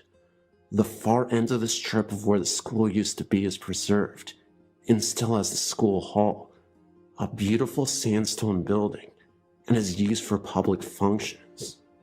My particular block is built where the playgrounds etc. used to be. I know this as I grew up in the area, and remember the school when I was a teenager, though I did not go there, and remember what it used to look like beforehand. I'm personally unaware of any hauntings in the area, nor am I unaware of the history of the site, as I've not researched it. There is a fairly modern funeral based directly across the road containing offices, a small chapel, and a large garage with several hearses. Whilst I assume bodies are prepared there, etc. there are no burials. The story. I had a very hard day at work, have been under a lot of stress. It was a Friday night, fairly late, and I eventually decided to go to bed. I had a lot of trouble sleeping, as my mind was working 100 miles per hour. You know the feeling. I simply couldn't turn it off. After staring at the ceiling for an hour, I became frustrated, and finally, I thought I'd open my mind and try to meditate. It was an effort. But after almost half an hour of this, I drifted off. Shortly after, I had an odd feeling, and I woke up and opened my eyes. I immediately noticed a web of white mist floating above me. This network of yellow-white colored mist was basically sort of like a spider web about a meter above my bed, and almost stretching across the entire room. Actually, the whole room was a bit foggy in general. I blinked, and then did a I don't think so double take, and rubbed my eyes. No sleep paralysis this time. It was still there. I tried to focus my eyes on it, and it was not easy. But what I saw was what I thought were transparent faces, outlined in the mist. The effect was very like the outline of an invisible person in smoke. One moved through on my right side and looked directly at me. The fear started to hit me now, but I tried to calm myself down and think rationally. Just hold on here. I might be seeing things just because I'm so tired and stressed, and I've just woken up too. I forced myself to be distracted and take my attention away. I shifted position in bed, closed my eyes, rubbed them, blinked them several times, and looked over at my clock radio. It was about 1:10, I think. Then looked back up, and it was still there. I then started to feel a slight vibration in my bed. Not a strong one, just like you'd feel the ground at a station as the train went past. I remember thinking, what the? And thought at first it was just my body shivering because I was cold or I had a muscle twitch. My attention on this now, I flexed my muscles a few times and then tried to hold still and feel it was still there. The bed was definitely vibrating, even a bit more pronounced now. I was getting quite frightened and not knowing what else to do, short of running out of the bedroom. I began to recite a prayer softly and also verbalize what I wanted any spirits to leave the place.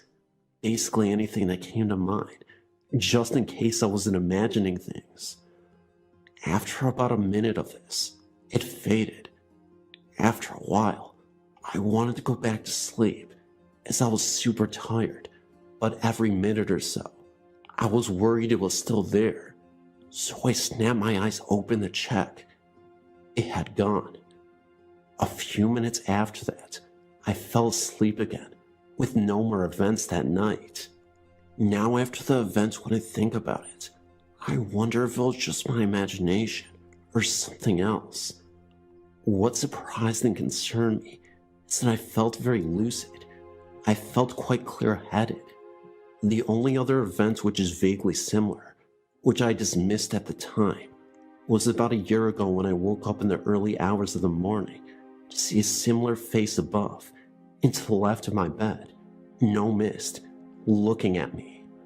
I rather sheepishly recall in the shock yelling and then punching it. Honestly, who punches a ghost? Seemed to work though. The action either jolted me out of my sleep hallucination or made whatever it was go away. I'm not sure what to make of the above event, to be honest. As a general comment in my apartment itself, I don't typically feel anything strange or a presence, and other than this, there have been no odd things going on. Plenty of unusual sounds, mind you, but I'm fairly sure these come mostly from the neighbors, etc. Usually from what I read about hauntings, they tend to be more or less repetitive, and don't just hit you like that and go away. So I'm still not 100% convinced it wasn't a half dream. But still, what a freak out.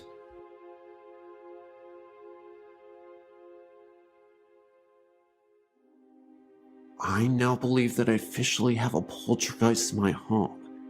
At first, my live-in boyfriend thought I was nuts. Now, he believes it too. The first day I moved in, I was doing laundry in the basement. My cats both began acting strangely and circled me whenever I was in the basement. I thought they were just hungry and trying to get my attention. But when I waited out to go upstairs, I had this terrible feeling that someone was standing behind me. staring right through me.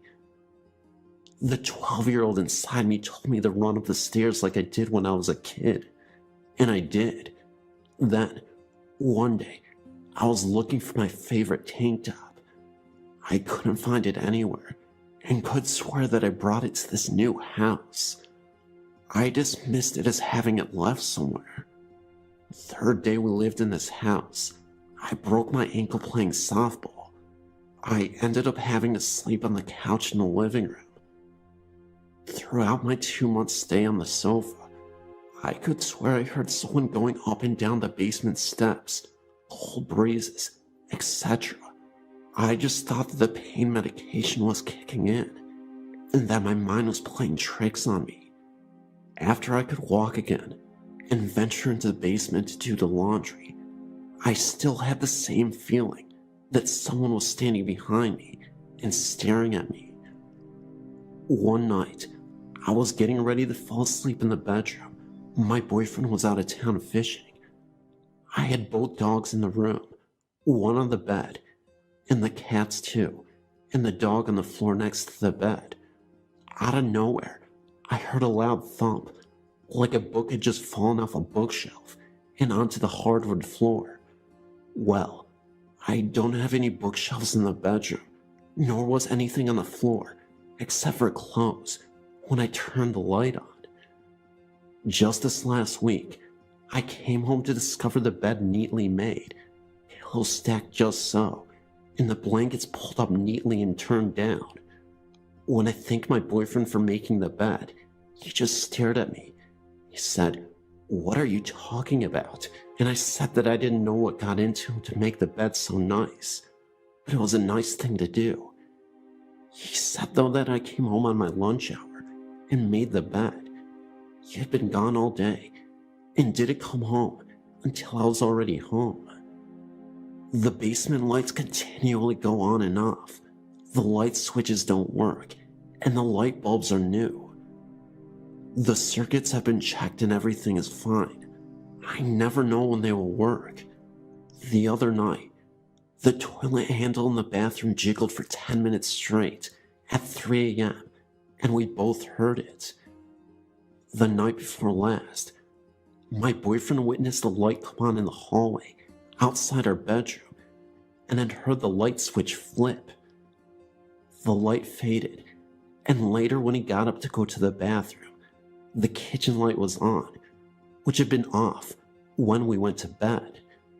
Last night, I saw a light come into our bedroom from the hallway and then fade. I also heard a very loud thump at the foot of my bed. When I got up, only my tennis shoes were in the floor, hardwood floor, and nothing else had fallen off or was out of place. It was so loud, I physically jumped when I heard it. My boyfriend was sound asleep. I am convinced that someone or something is totally screwing with me. This is a very personal story to my family, but I think your readers might find it as fascinating as I do. My mother grew up in an infamous mental institution in Massachusetts, now closed, and I won't name the facility for privacy's sake. She was placed in state custody in 1948 at 6 years old because my grandmother, a Portuguese gypsy immigrant and closet psychotic, claimed she was mentally disturbed. In actuality, my grandmother was just not capable of raising her, so she successfully pawned her off on the state. My mother was not only a beautiful and innocent child, but was totally mentally capable and 100% sane. In those days, there was no system in place to accurately assessing a child's medical condition. They simply took the parents' word for it. After living at various orphanages and state facilities, she ended up at this institution just outside of Boston. The place is notorious for paranormal activity, even on the outer grounds where some of the buildings once stood. She was about 12 when she got there. She said said that there were many physically and mentally incapacitated young people there, and the stories she told us about the school or institution were both heartbreaking and terrifying. There were mental abuses, deprivations, beatings, medical experiments on patients, and cruel punishments galore. So-called professional care was barbaric, and even the terminology was outdated. My mother's own records, which I've seen myself, showed her mental assessment as moron, even though she said she was never really tested by any mental health professional.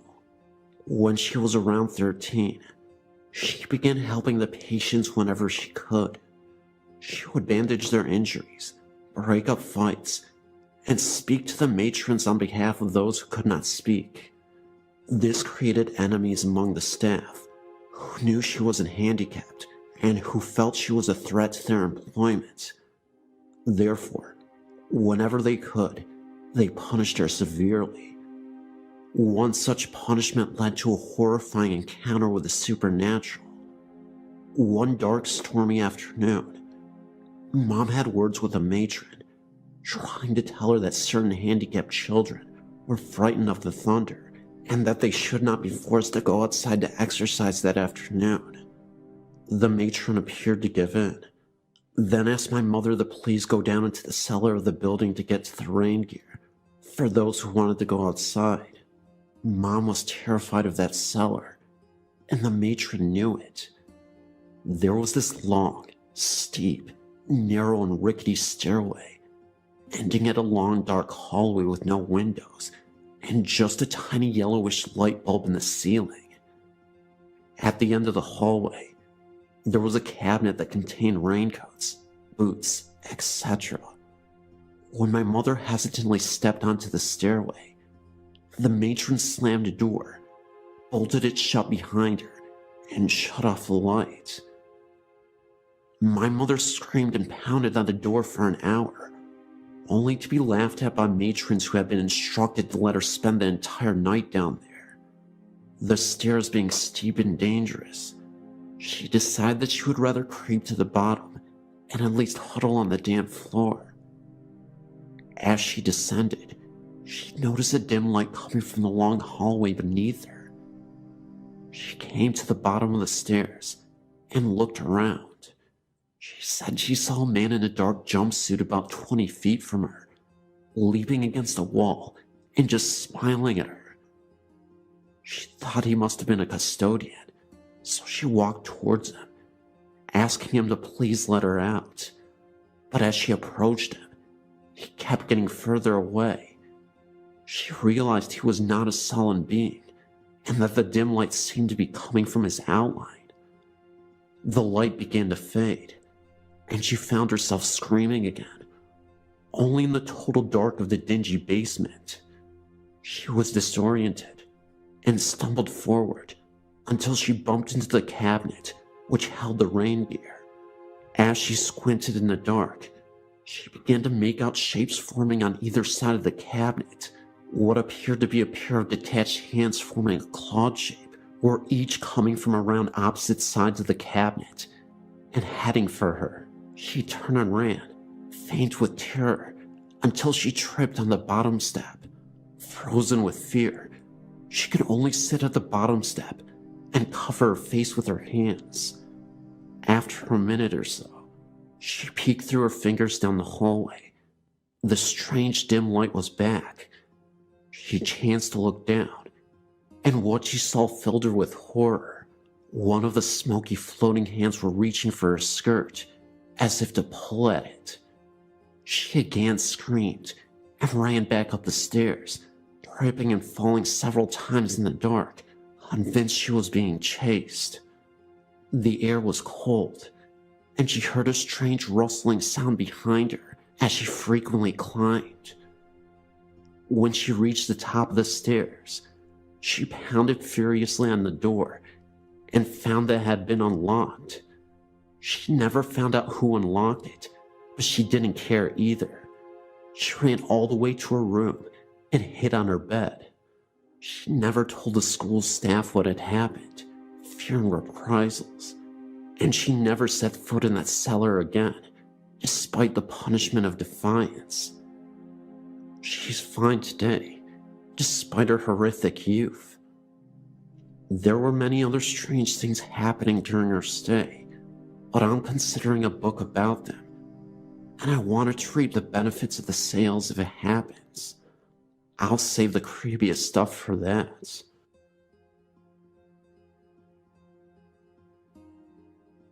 I've had many paranormal experiences since I was a young child. At the age of 4, my mother and grandmother would visit the graves of my father and grandfather, staying all day. I would play with the little girl there, while my grandmother and mother sat and talked. They believed I had an imaginary playmate. Both are now dead themselves. I decided to check the records of the cemetery, and had little trouble since it is a small place. I found one girl that could have been the one that I played with. Her name was Mary Jane Walker, and she died in 1866, at the age of 9 years of age. My husband and I decided to see if we could find the girl's grave.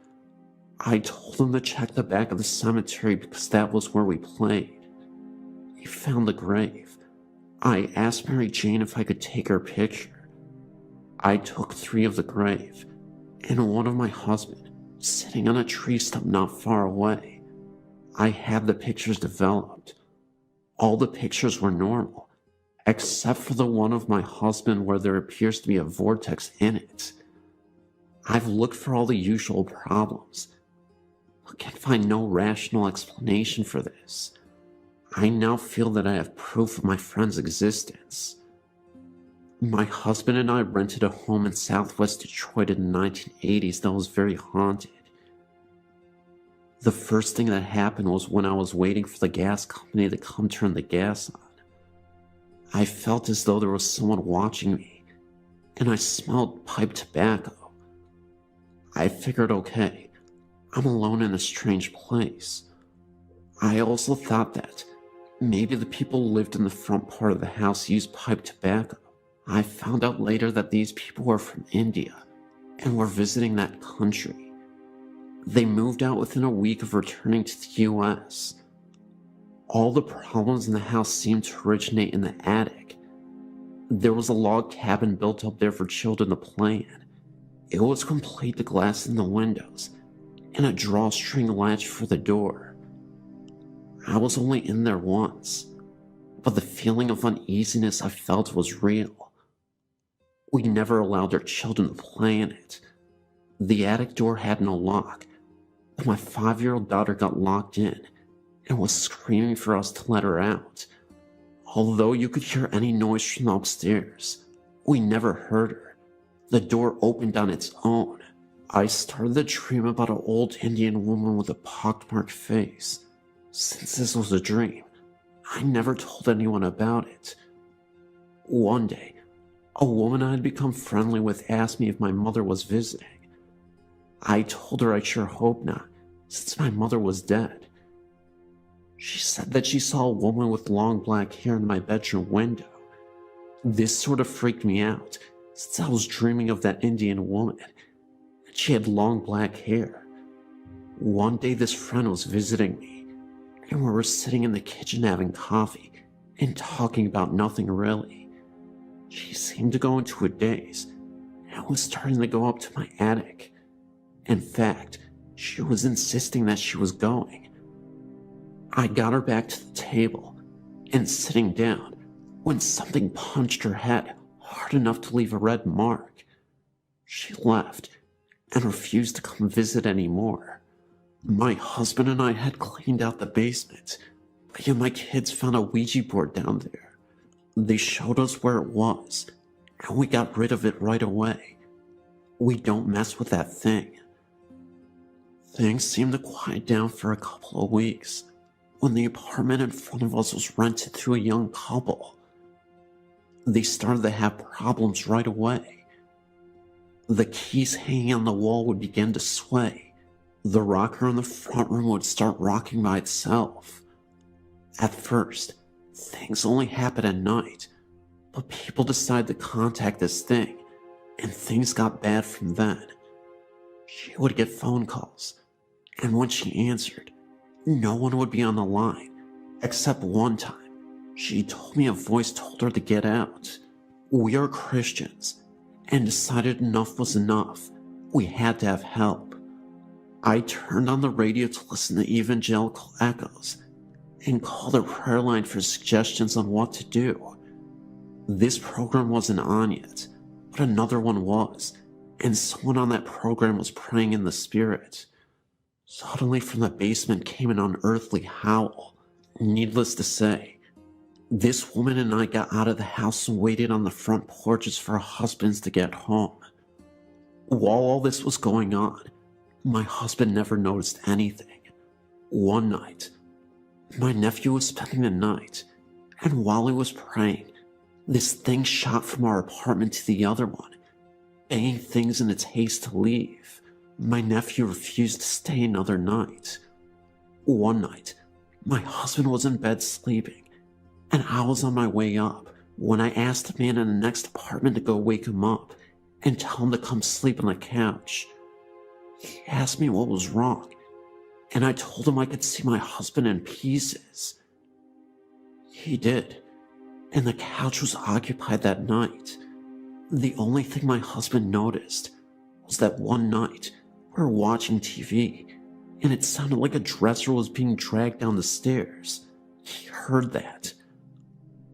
We moved from there, and the next place was no better. Whatever was there caused arguments. My nephew and his then girlfriend were constantly fighting, and it got so bad that my husband and I started fighting as well. This was something we normally didn't do. We had the normal arguments that married people usually have, but this was getting serious. Even one of my children was being affected by this thing. It was appearing to her as a little girl talking to her. At first it was nice to her, but as time went on, it was starting to get mean. We had bought this one house, and it might sound silly, but the best thing that ever happened was that an arsonist burned us out, and we had to move.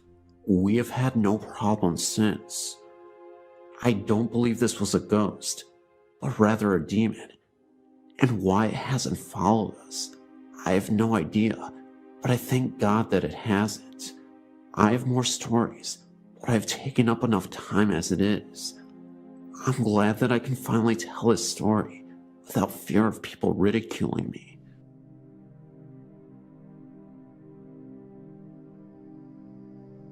There's a place in Smithfield, Virginia called Bacon's Castle. It's not really a castle, just a gigantic plantation home. They give tours there on a daily basis.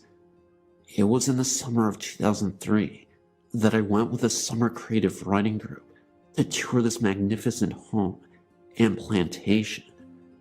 As we toured the home, the tour guide told us all of the kinds of stories of happenings and how the house was shifted from family to family.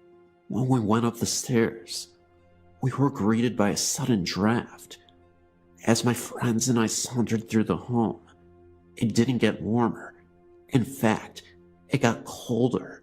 The best part was when we reached the room where the woman and her husband would have stayed. There was also a small cradle in the center of the room. The tour guide spoke of a woman during the Civil War who stayed in the room for months after her baby was born because something went wrong with the birth, and the child was terribly sick. When the child died, the woman wouldn't leave the cradle. She remained there, convinced she had to rock her to sleep. She wouldn't eat or sleep, and eventually, she too died. As I stared into the room, I didn't notice anything. My friend Crystal had asked me if I felt a breeze. When I said I didn't, she said she didn't either, and pointed at the cradle, which was swaying back and forth noticeably.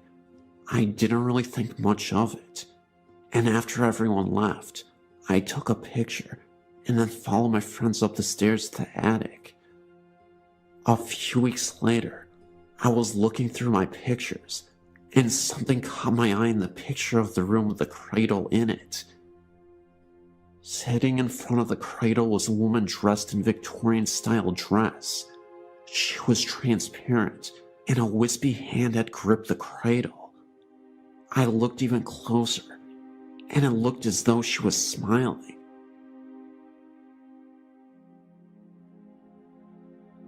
Hello, my name is Ray, and I would like to share with you the experiences that happened to my small family in 1996.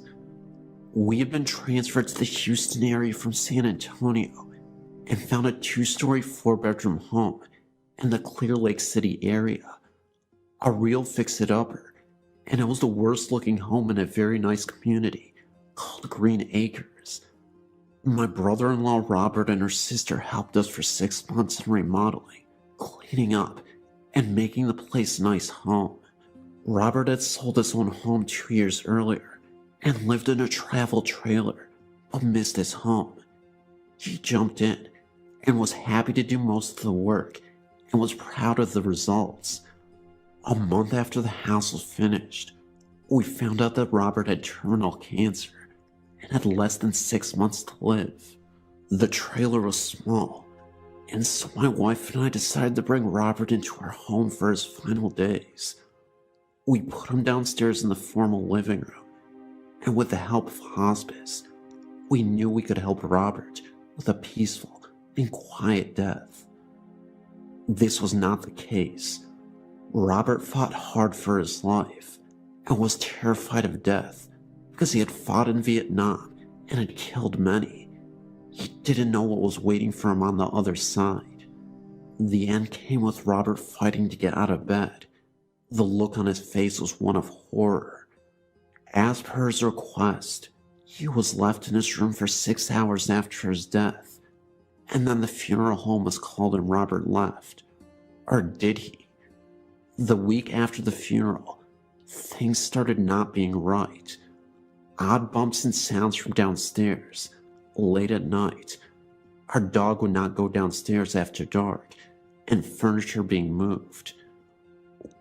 One morning, the living room sofa was standing on end with all the cushions still in place. Dining room chairs would be taken and lined along the living room wall, and mirrors would vibrate. We called the hospice minister to the house, and he blessed every room, but Robert still didn't leave. We did. The house stood vacant for a while, and new people moved in, but their stay was short. Neighbors say 2 families came and left. It has been 8 years now, and just a while back I was in the area and went by the home. It sits vacant again with a sale sign in the front yard, standing in front of the window of the room in which Robert died. As I stood there, remembering our last few months at home, a chill ran down my back, and I quickly got into my car to drive away.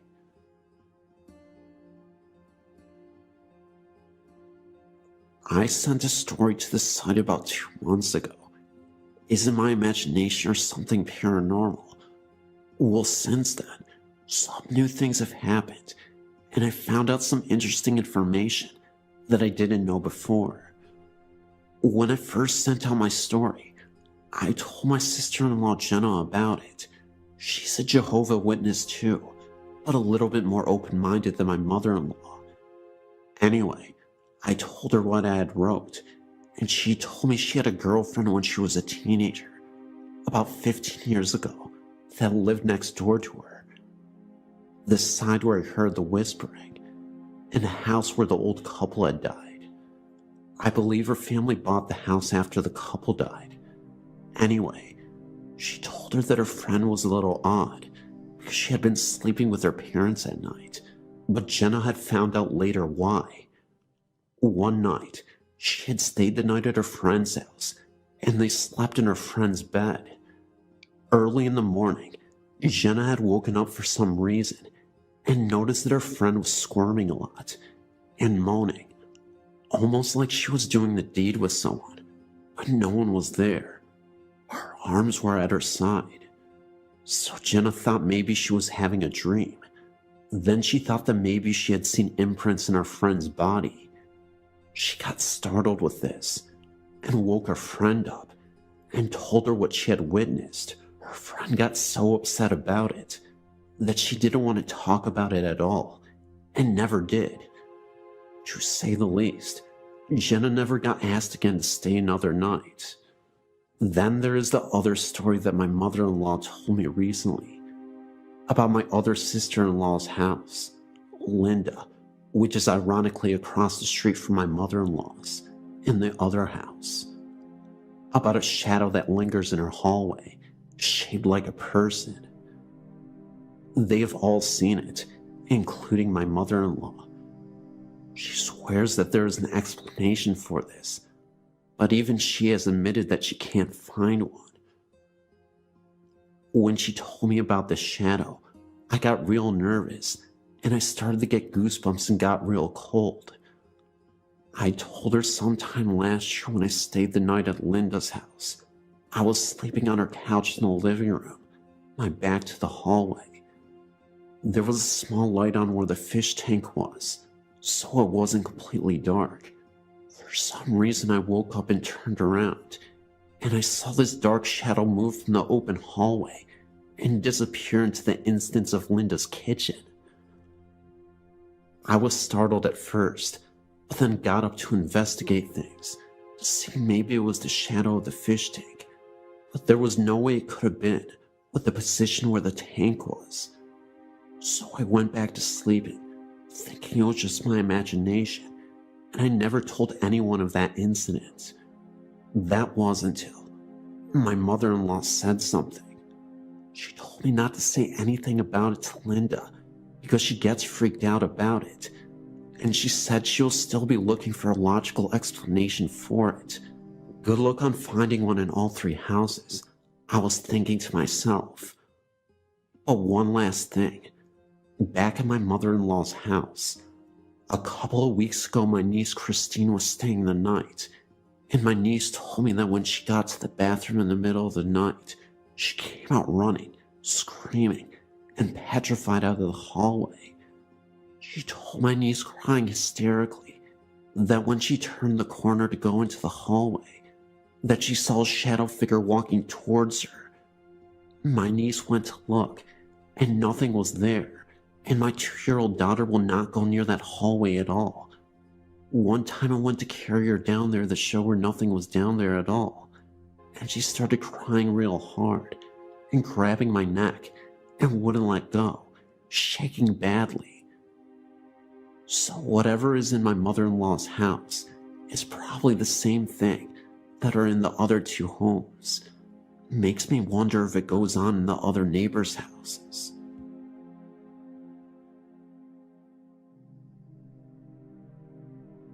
I was doing some just for fun ghost hunting with a couple of my friends one night in a cemetery on an old gravel road. 2 of my friends were out in the cemetery looking around, and my other friend decided to stay in the car. As the 2 guys were out in the far corner of the cemetery, I looked to the center of the graveyard and seen something that made me lose my breath for a few seconds.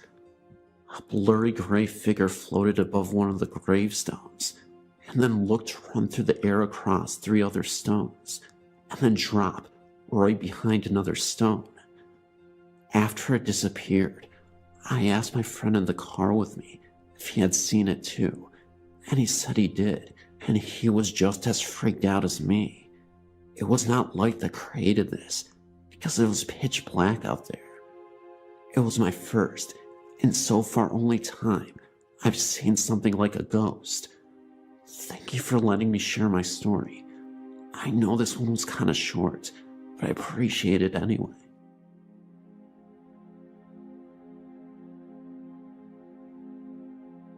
Hi, my name is Louise, and I live in Oxfordshire, England.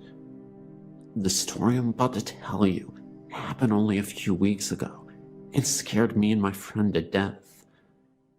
It was about 9:30 on a Sunday night, and I was bored, so I decided to call my friend Heather.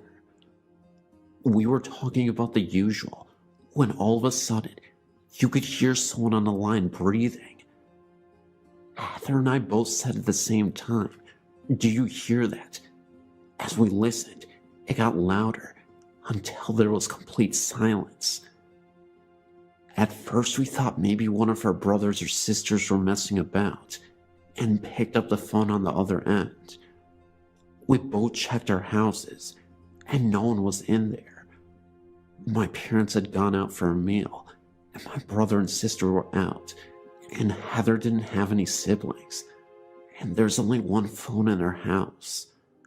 Anyways, we forgot about it, and after about 10 minutes of talking, we heard it again, and this time, the voice said, "Help, I'm close."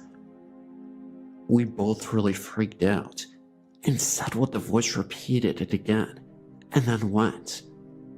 I told Heather that I would phone her later, and about an hour later, I phoned back, and we didn't hear anything for a while until the shriek came from the phone, from what sounded like a girl.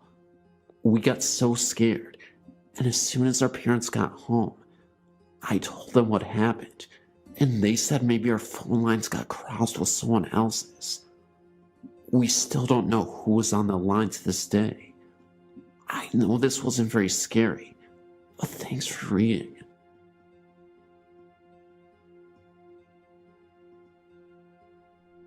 Well, I've been a ghost hunter for quite some time now. I've submitted a few areas under the California section of the haunted places. I recently moved to Arkansas and bought a home in April. 3-in-1 rock house with a huge pond on 1.6 acres in Boonville, Arkansas. I fell in love with this house as soon as I saw that it said "For Sale by Owner" sign right in front of it. I called the number and they were selling it for $48,000.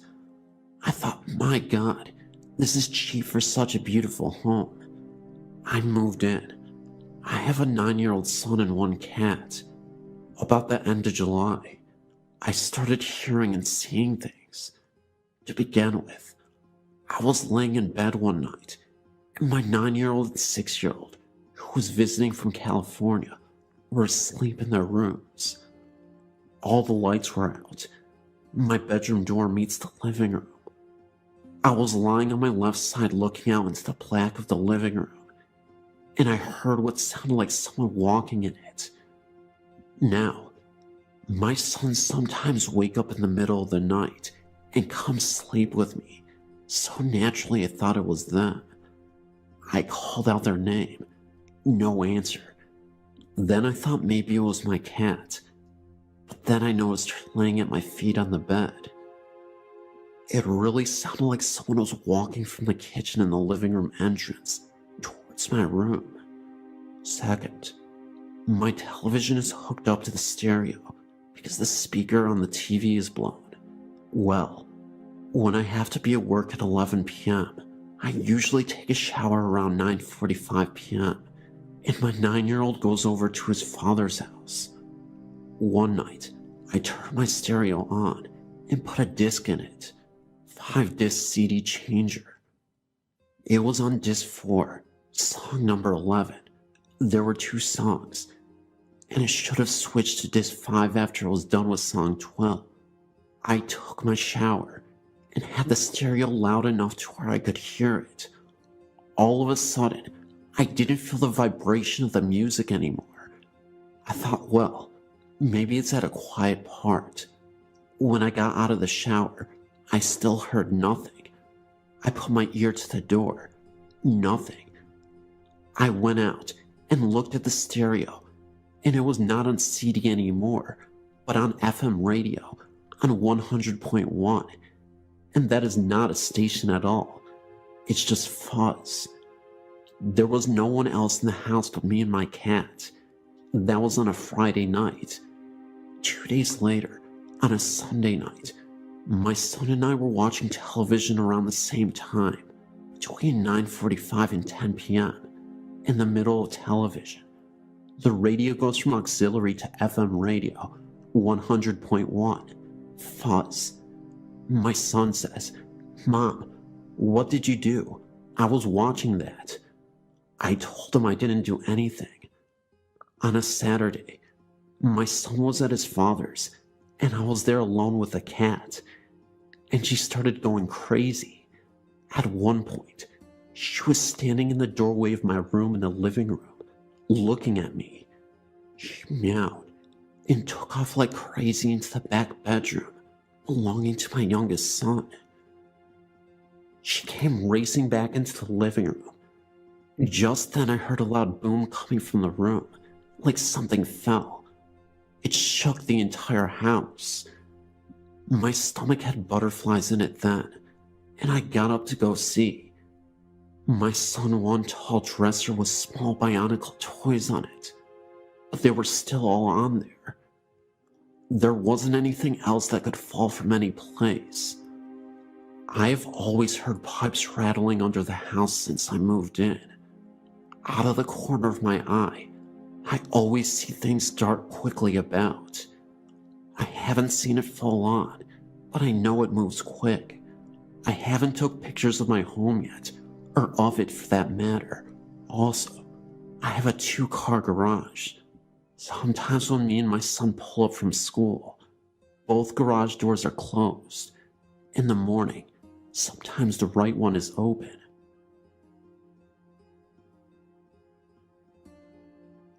I've never really been a great believer, but for the past 8 or so years, since me and my mom moved from our old flat to our new house, I've experienced numerous experiences.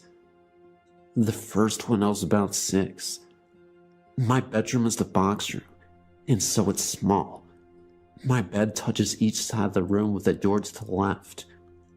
I was laying in bed waiting for my grandma, who was babysitting, to bring me water.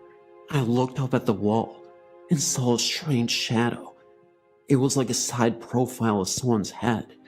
I could see the nose, mouth, and hair clearly. It could have been my own shadow, since the only light came from the ceiling, and I was lying down in bed. I watched it for a few seconds, then it seemed to fade before my eyes. I thought it was just because I was tired, and so I ignored it. I had no further experiences until 7 years later, in 2003. I was laying in bed once again, the light off about 12 o'clock at night. I was really tired and was trying to fall asleep. My bedroom had been rearranged so that the door was opposite my bed, and one side of my bed was pushed against the wall. I had my back to the wall and was staring into the darkness when I felt a cold breeze on the back of my neck.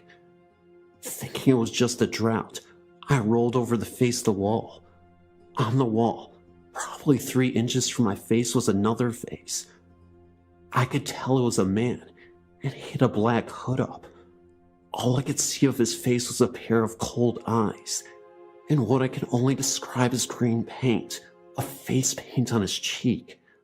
I closed my eyes for a few seconds, thinking I was just seeing things, and when I opened them again, the face was still there. I don't know how long I stared at it, but in the end, I fell asleep, and in the morning, could find no trace of what was there the night before. These sightings carried on for weeks, always appearing on the wall at night. I didn't tell my mom about the face, but asked if I could move my bed back to the original place. We moved it, and I slept peacefully that night. The following night I went to bed about 2 o'clock, since I'd been up watching a movie on television. I got in bed as usual, and rolled over to face the radiator, like I'd done for years, but the face was there again. This time, however, it was more vivid and real. It seemed to be sneering in the dark, and more threatening than before. I rolled over so my back was to the wall, but I could feel the cold breeze that I had felt the last few weeks whenever the face appeared. I pulled the covers around me, refusing to look back at the face. The incidents got less frequent over the weeks, and I believed that the face was going. One night, I was sat at my computer in the corner of my living room. I have a cockatiel whose cage is right next to the computer desk, who was asleep, and my mom was in the kitchen making a drink. I didn't really notice anything until I heard my bird start to hiss and back away into the corner of the cage. Wondering what frightened him, I heard a scraping noise. I looked to the side of the computer to see my glass moving towards the edge of the desk. There was no way it could be moving because of our house being set on a rise, because it is where it should be sliding the other way. I lifted my hand to stop the glass from falling off the desk. When I touched it, the glass was cold, even though I hadn't had a cold drink in it. The strangest thing was when I went to push the glass back, I couldn't. Something was trying to push the glass. I had to shove it quite hard before I could get the glass to move.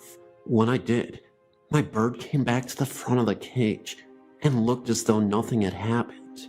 I had gone to bed earlier than my mom that night and must have been asleep when she came up. Once again, the face was there, but this time, the presence was really strong. My bedroom was icy cold when it normally is the hottest room in the house. Almost 1 o'clock, I wake up shivering and could feel something gripping my arm, but as I come to, it released its grip. I rolled over to see the face once again, but it looked different. The smirk had gone, and it looked more angry than anything else. I didn't sleep that night, and I couldn't sleep in the room, so I spent the night sat on my sofa with the lights on downstairs. When my mom came down in the morning, she was shocked to see me up, but I just said I had woken up early and came down. I didn't want her to know. Later that afternoon, we were having dinner when she asked if I had a nightmare last night. I couldn't recall anything but the face and cold hand, so I asked why. She said she had heard me talking in my sleep, which I had never done before that. She said I was telling someone to get away and don't touch me over and over. Then after about 5 minutes, I was quieter and mumbling things like, "Why are you doing this?" and "just go away." When I asked her what time, she said it was about 12:30, just before I woke up with a hand gripping my arm. I haven't seen the face or had any strange experiences since that night, and I'm not quite sure what happened after. I don't know if I did something to make it all go away, and that was why the man's face looks so angry, but I'm glad they're gone. I still expect to see the face every night, but so far I haven't. I finally told my mom about it all, and she asked if I wanted to have the house blessed, but I said no. Although the scary face did no harm to anyone, and it's gone now anyway. My story happened about 2 years ago over a period of 8 months, and I'm so glad I no longer live in the same house. We moved to our current house because we had to, but the happenings in our house just encouraged us even more. As I'm trying to write this, I've just remembered something else that happened when I was 14 years old. My parents split up when I was 14, and my sisters were both 11 and 9. I'd always believed that negative energy could cause occurrences, and so it was no surprise to me when things went a bit strange in our house. First thing that happened was that the TV in my chest of drawers would shake from side to side, which was just not possible. I put it down to reverberations elsewhere in the house, but this was not the case. Second, after returning home one night, I came home and went straight into my room without turning a light on. However, I could see from the light coming in from the hallway. The picture I had on my wall came flying off the wall sideways and hit the door side on, and to this day, there is still a massive dent where it made contact. My younger sister also claimed to have seen the figure of a young girl standing beside her bed one morning. However, I was quick to dismiss it, as I felt as though if I acknowledged it, it would become real. Nothing else happened until 6 years later. We were in our new flat. My mom, me and two sisters, and everything was totally normal. Up until I'd say about 1 month of being there. Can't really remember the exact order of events, except that last and final one. My sister Jane had told my mom that she had been in bed the night before and had the feeling of someone pushing the covers down at either side of her, like almost trapping her in the bed, but she put it down to being really tired. My mom, being the world's biggest skeptic, said she was havering and to get a grip on reality and to not mention it to her younger sister Gemma, as it would freak her out. She did not tell me also until after a few things happened. A couple of days later, my younger sister Gemma comes to my mom with identical story and automatically assumes they are both in on it and are trying to wind her up, but when both are confronted, denied all knowledge, and my mom began to think along the lines that they may be telling the truth. By now, I know about the whole thing, and so as you can imagine, I'm slightly apprehensive about going to sleep at night. I was in my bed one night, and I had a room of my own, so I was last up in the house, and I think I was reading a book or something. My cat Hajma was laying on the bed, next to my thigh, and leaning on it. I was the only one who allowed him to sleep in my room, because I always felt safer with him there. I heard a noise outside my room, nothing you could really put a name to, and I started to read again, and I looked at Hamish. The next part is a little weird, but I swear it happened. Hamish was lifted 6 inches straight up in the air, still in his curled up position. I freaked. The cat meowed really loudly and ran from the room. I then went into my mom's room because I was slightly petrified. Now, my mom was sure something was happening, yet nothing had happened to her. I was now beginning to think that maybe it was negative energy, again, because this house move had been a result of the breaking up of my parents, and my mom really didn't want to live in the house, and she was miserable, and we were in turn miserable because she was. So 2 months passed with nothing happening, until my sisters and I went to Ireland with my dad on holiday, and left my mom in this house on her own for a week. I phoned my mom whilst we were away, and she seemed on edge, but wouldn't say what was wrong, so that she didn't spoil our holiday, but I had a feeling it was about the house. When we got back, she told me that one night she had went to sleep, and she always kept the bedroom door shut, and the way the doors are, you can't just push them to get in. You have to physically turn the handle, which was good, because it meant my mom could keep the cat out. She said she was just drifting off to sleep, and she felt the bottom corner of the bed being depressed, as if someone had just sat on it. She thought at first it was the cat, and had gotten to the room, but when she put the light on the door, it was still completely closed. She then put it down to her imagination, and tried to fall back asleep. Then she felt the same feeling of the covers being pushed down, at either side of her, and she also felt a pressure on her chest, like someone was sitting on it. She tried to sit up but couldn't, and she also couldn't reach the bedside lamp, and the next thing she knew, something hit her really hard in the face, full force, and the chest pressure released instantly. She couldn't sleep again, and that night, she spent the night in my grand's house. We came back from holiday, and I then had to spend the last 9 months sleeping in the same room as my mom, as she was too scared. She was so convinced of something bad in the house that she went as far as to go to the library to check what was on the land previously, as these flats had been up for about 3 years. The library couldn't help, as they had no files. My mom gave up, until my sister met a lady at the bottom of her street who spoke to her unexpectedly and said that she had lived in the area all her life and knew we were new. My sister took the opportunity to ask if she knew what was there before the flats had been. She claimed that the car park to the flats had been once completely sealed with a wrought iron fence over 6 feet high that you could not see through, and the home beyond the fence was that of a scandalized counselor, and there was a lot of mystery surrounding his death. We have since found out that this was true, but there's virtually no information on the counselor or the land on which he lived. Now, Needless to say, my mom is not a skeptic, and nothing has happened in our new house. I used to be a police officer for the city of San Benito, Texas. One night, my shift was working 11 to 7, graveyard shift, when I heard one of my fellow officers call out over the police radio at about 2 or 3 a.m. that he was going to check out what appeared to be a fire within the fenced area of the Old City Cemetery, which is located on Old Sam Houston Street.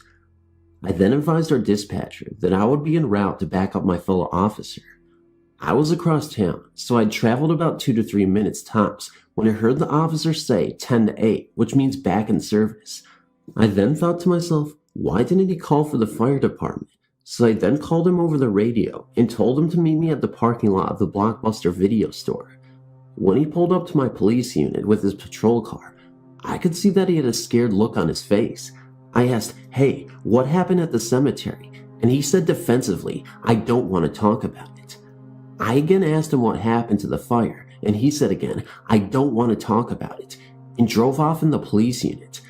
I thought to myself that I would give him the chance to clear his thoughts from his head, so I waited to the end of the shift to ask him what had happened. He told me that he was patrolling on North Sam Houston Street when he saw a small fire in the Old City Cemetery. He then stated he went around the railroad tracks at Old Sam Houston Street. Since it was around one of the holidays when they sell fireworks, he thought someone might have set off the fireworks and it had landed in the cemetery, causing a grass fire. He then called the dispatcher over the police radio and advised her that he was going to check out the fire. He said he told me he exited the patrol unit and walked into the city cemetery towards the fire. He said that the flame from the small fire was about 8 to 9 feet high. He then told me he noticed as he was walking towards the fire that the closer he got to the area of the flame, the smaller it was getting.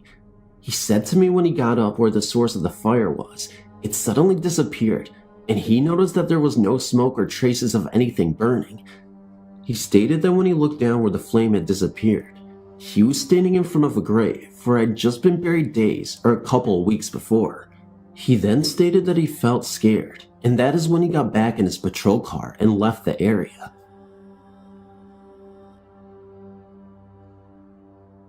This occurrence is my one and only paranormal experience. I'd love to have more. For the past year, I've had a part-time job working for an ambulance company. This company is one of the few running combination funeral home EMS services in the region. One day, I was sitting in the ambulance bay, resting between calls. The ambulance bay is in the same building as the embalming and body preparation area. I was in a meditative state, but had my eyes open. Out of the corner of my eye, I observed a girl about 9 years old walk through the back wall of the ambulance bay towards me. I remained motionless, and when she arrived at my side, she smiled and blew a puff of air onto my cheek. I could distinctly feel the breath, and at this point, I realized that day I was not daydreaming. The child was dressed in a slate blue jumper with a white blouse. The outfit she wore could have placed her anywhere from the late 19th century to the middle of the 20th century. It looked like a school uniform. She was slender, with mousy brown hair and dark eyes. After blowing on my cheek, she smiled and walked past where I was sitting and disappeared through an exterior wall just to the left of a door. Later, I asked some of the other paramedics if this apparition was familiar to them. It was not.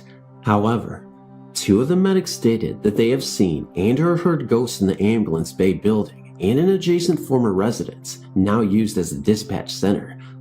Although I've tried sitting in the same place and being quiet and meditative, I've failed to see the little girl again, but I will keep trying. There was no fear involved with the paranormal event, only a sense of love and gentleness. Thanks for reading.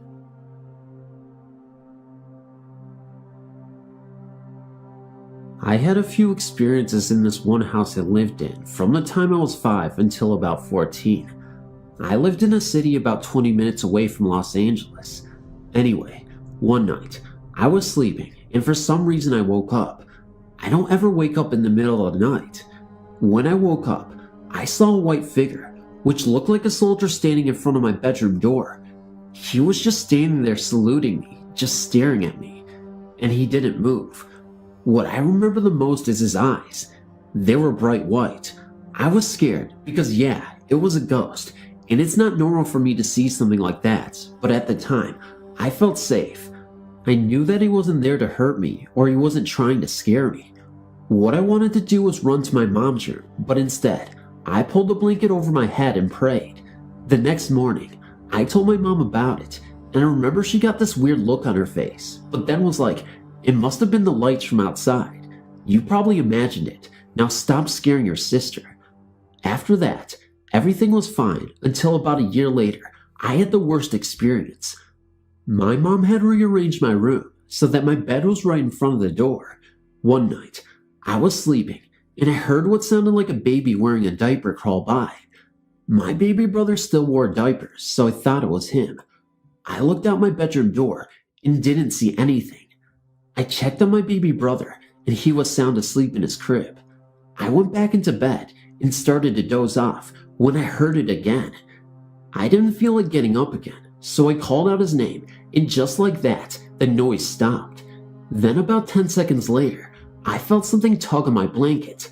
Now remember, my bed was right in front of my door, so if my brother came in, I would have seen him. I grabbed onto my blanket, but whatever was tugging started pulling on it harder. I was so scared, but I wasn't about to let whatever was pulling me on my blanket take it. That's my favorite blanket, so I laid on top of it. Then the tugging stopped. I guess I passed out because I woke up again on top of my blanket. Something had woke me up. I didn't know what though. Anyway, I had long hair and it was hanging off of my bed because of the way I was laying. All of a sudden, I felt like something was pulling my hair very gently though. Then all of a sudden, it felt like someone had started at the top of my head and put their fingers through my hair, but it didn't feel like fingers because it scratched my head. It was sharp. I know I was not imagining it either because my head jerked back since I had a lot of tangles to my hair. That was it. I ran so fast out of my room. I ran into my parents' room crying hysterically. It took them a while to calm me down. When they finally did, I told them what happened. Again, my mom told me it was my imagination. I was not imagining it. Well, I slept on their room floor for about 6 months after that. There was no way I was going to sleep in that room. That was the last time anything bad happened like that. I remember I was always freezing in my room. The rest of the house would be hot, but as soon as you would go into my room, you were freezing. No matter what time of the year it was. One day, me, my mom, my brother and sister came back from my aunt's. I was the first to walk in. My mom was right behind me, and bro and sis were still getting out of the car. It was dark in the house, so I was walking to go put the light on, when out of nowhere, this bright white ballish figure flew straight from the kitchen into my room. My mom saw it too, because I looked at her, and all she said was, "Don't say anything." We finally moved when I was about 14. One day, my mom and I were talking about that house, and I brought up that soldier I'd seen. That's when she finally told me what happened. The street we lived on had this one gang. They were always doing drive-by shootings, fights, and cops everywhere. Anyway, a year we both moved in, I guess there had been a little shootouts between the gangsters and the cops.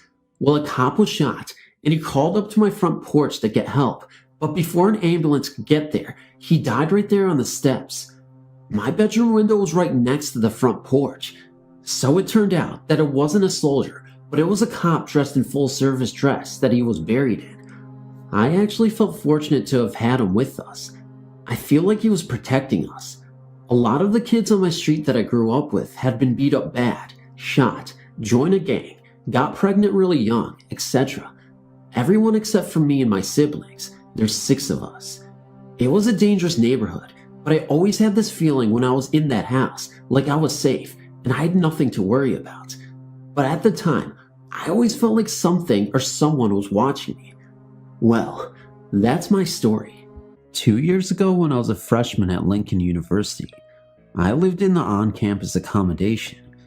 It's a fairly standard, boring accommodation and relatively new in terms of when it was built. Basically nothing extraordinary. Anyway, our flat was a bit of a weird one. I was the girl at university whose boyfriend casually moved into the flat, and I was very glad of it towards the end. I don't really remember exactly what the first thing that happened was, but there was always sounds like someone was walking above our rooms. We were the top floor apartment, hence why that's so odd. And the sound of keys, like the old-fashioned big set of keys maintenance would have had, even though our flats had FOB keys and a universal key, so the maintenance man only ever had 2 keys. The sound of our front door of our flat opening, and then no one coming or going, etc. Little things like that. But the weirder things I do remember. I was incredibly ill for about a week, literally couldn't get out of bed most days, and so I slept a lot. And I remember waking up at 10 a.m. to a text from my flatmate asking me to be quiet, as she could hear me laughing and shouting with my boyfriend, having the best time of our lives. I was the middle room, she had the one next to the living room, and my flatmates, let's just say, were not the most social type, wouldn't have been in the living room. She was adamant she heard me, and was a little shaken by this. A couple of nights later was November 5th, and I was still so ill. It was 9 p.m., and I could just hear the same Linkin Park songs on repeat my flatmate always listened to, and the distinctive sound of her less than pleasant fake laugh. As I picked up my phone to text her and asked her to keep it down as I was so ill, I got a Snapchat from her. She wasn't in her room, but out watching fireworks. I swear, as soon as I saw the Snapchat, all sounds just stopped. Fast forward to December 30th, and everyone in the flat had gone home for Christmas. Before I go on, I must point out no one has a key to each other's rooms, and I mean no one. I had a job, and so had to commute to work over the holidays, and was going to stay in the flat for one night to avoid the train. The second I opened the door into my room, I felt like I'd walked into a fog and my heart sank. The posters on my wall were all off and lying on the floor. Okay, they could have just fallen. The bunting, which had been pinned and hammered into the wall, was laying on a line on my bed. My shoes were out in pairs from under my bed, and my notice board where I kept my earrings hung in pairs. Clearly I'm very studious. The pairs were all jumbled up. My alarm clock was 2 meters away from where I kept it, with the alarm set 3 hours wrong, and the time set wrong too. Needless to say, I turned off the lights and I left. I sat at the train station for an hour before the next train home, and as the train went past the apartment, the train line runs through the unit, I saw our living room light on. I immediately texted all my flatmates, and each said they were in their respective home cities. My boyfriend came back with me when I needed to come back for good, as the rest of the flat wouldn't be returning for a few weeks. I went on a night out with my friends back home, and so left him in my flat alone. He swears he heard my other flatmates talking about him, walking to each other's rooms, playing music, and generally slamming doors. He walked to the kitchen and saw one of their doors slightly ajar, and so I texted him apologizing for him being there and explaining where I was. Her reply, "That's okay. I'm not back until next Tuesday." So we went to recheck her door, and it was locked. Rather than a bathroom, we all had ensuite wet rooms, which often wouldn't dry as the door closed, and the extractor fan was permanently broken. My clever way of solving this was to hang the shower curtain over the door to keep the door from closing. This always worked. Yet on numerous nights, both me and my boyfriend could hear the sounds of someone picking up the shower curtain and moving it as though the door shouldn't be open. Every time I had a shower, my boyfriend would swear he heard me talking to him and ignoring him at the same time. It was all very odd. Now, don't get me wrong. I know you're probably thinking that university, first year, alcohol was probably involved. And yes, I did drink and go out numerous times staying there.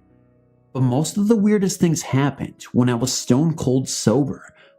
I've even omitted stories from when I was intoxicated, as I just can't be sure they were real.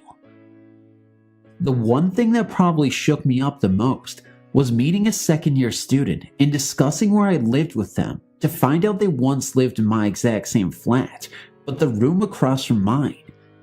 I still think the most unnerving thing was having the same experiences I've described, being asked of me as a "have you heard the keys?" or someone walking above you, or had things move, just a few weeks before I was set to move out permanently. The whole thing still rattles me, and though we don't really always get along, as my flatmates and we rarely agreed on anything, we all agree that we more than likely did live in a haunted apartment, and that the guy in room 1 cannot hold his drink.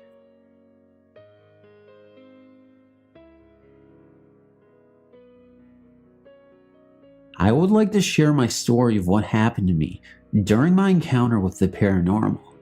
I always knock on wood when I say, please show me a sign that everything is going to be okay. And that's where my story begins. My husband, my son age 3 and daughter age 1 and myself lived 1.5 miles in the woods. This was many years ago. My son is 16 now and my daughter is 12. I became sick and had a few financial issues I was concerned about. One day, I just said out loud, please show me a sign that everything will be okay. 2 days go by, and my husband and myself are watching TV around 11 o'clock. That is when I believe it all began. Our microwave that we had for a while made a noise, and the numbers were pushed to the start microwave at 5 minutes. We turn our heads to see the numbers going down, 459, 458, 457, and it keeps going. We stop it. I said, maybe that was my sign that everything was going to be alright. I highly believed in the paranormal, in angels and spirits, so I brushed it off and we finished watching our show. The very next night, around the same time at night, we heard a faint knock at the front door. Mind you, our closest neighbor was 1.5 miles away. Who was knocking at our door at 11 o'clock at night? My husband gets up and opens the door, and no one was there. He walked outside, all around the house, and no one was outside. Our kids was sleeping during these two events. It began happening more and more. Weird noises, lights turning on and off, and then I seen it for the very first time. I was taking a shower in a stand-up shower.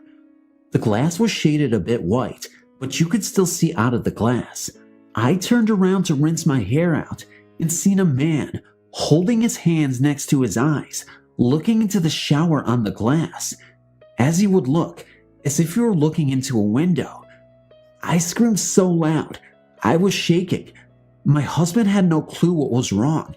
He came running in, and I told him what happened, and I stood there with the shower door open and asked him to stand there and let me get the soap out of my hair.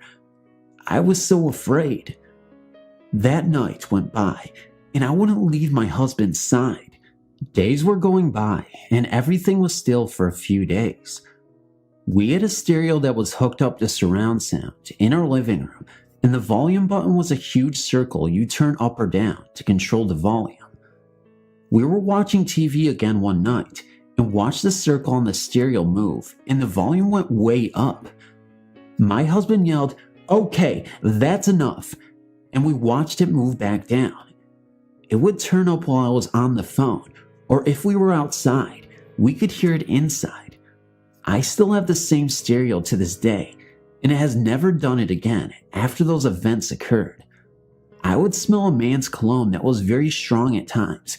It would come for a few seconds and then go. So I went to look and make sure one of my little ones didn't break a bottle of my husband's cologne somewhere, but nothing. Time kept going by, and again, one night, while we were sleeping, I woke up to use the restroom to see a shadow standing by my husband's knees on his side of the bed. I was so scared, I pulled the blanket up over my eyes and prayed for whatever it was to go away. It seemed as time would go by, things were becoming more of an issue. I would feel cold touches on my back, and no one was there. I was so afraid during the days I would go visit my mother when my husband was working, because I didn't want to be left at home alone with the kids and whatever it was at my house. I got Bibles and opened a Bible in each room and had it laying there and would read a verse each day. Then it seemed as time went by, it was slowly beginning to stop. I'd asked for whatever was there to please leave. It finally stopped, and things were going back to normal, and I did research on the land to see if something was wrong with their property. Coming across a ton of research, I found out that in the back part of our marked land, a man was killed in a hunting accident. I froze and could not believe it. So, to this day I say, if you do not believe, you have not had it happen to you. After 4 years, I ended up having another child. He was 4 years old and my mother passed away. My mother believed in the paranormal very much so and was just as interested in it as I was. My family was totally lost without her, so my family moved in with my father into the house that I grew up in and my mother passed away in. I remember having a conversation with my mom saying to her, if something happens to you, please let me know you're okay. She was very sick and was on dialysis and wasn't doing very well. She laughed and told me she would. She passed away on a Monday, and I believe I got my first sign from her on a Wednesday. I was at the doctor's and received a ticket with the number 21 on it. That was the day she passed away. Leaving the doctor's, her song was on the car on the radio, and I came to a red light and the car in front of me had a sticker on it that said, "In memory of Mom." Right then and there, I cried and knew she was okay. What were the chances of me being behind that car at that moment? Very odd. We are living in my parents' house to this day. My father moved into a smaller house, and odd things started happening here. I would see a shadow walking up and down the hall. I would see a shadow in the kitchen, and see it in all the spots she would be when she was here. My little one grew up and was 3 years old when he started to tell me he was seeing May in the house. That was what my other two kids called my mom when she was here. He didn't know who she was. He was only 4 months old when she passed. He's 8 years old now and still sees her and tells me what she says. He has validated things that only my mother and myself knew. So I knew my little one was seeing her. I believed it. So I tell him not to be afraid of her. She is here to visit, to look after him and his brother and sister. There are many, many more stories I can share about my child when it comes to our house now, but I can share that at another time. I used to be afraid, but I'm much better now. I have an angel looking over my family.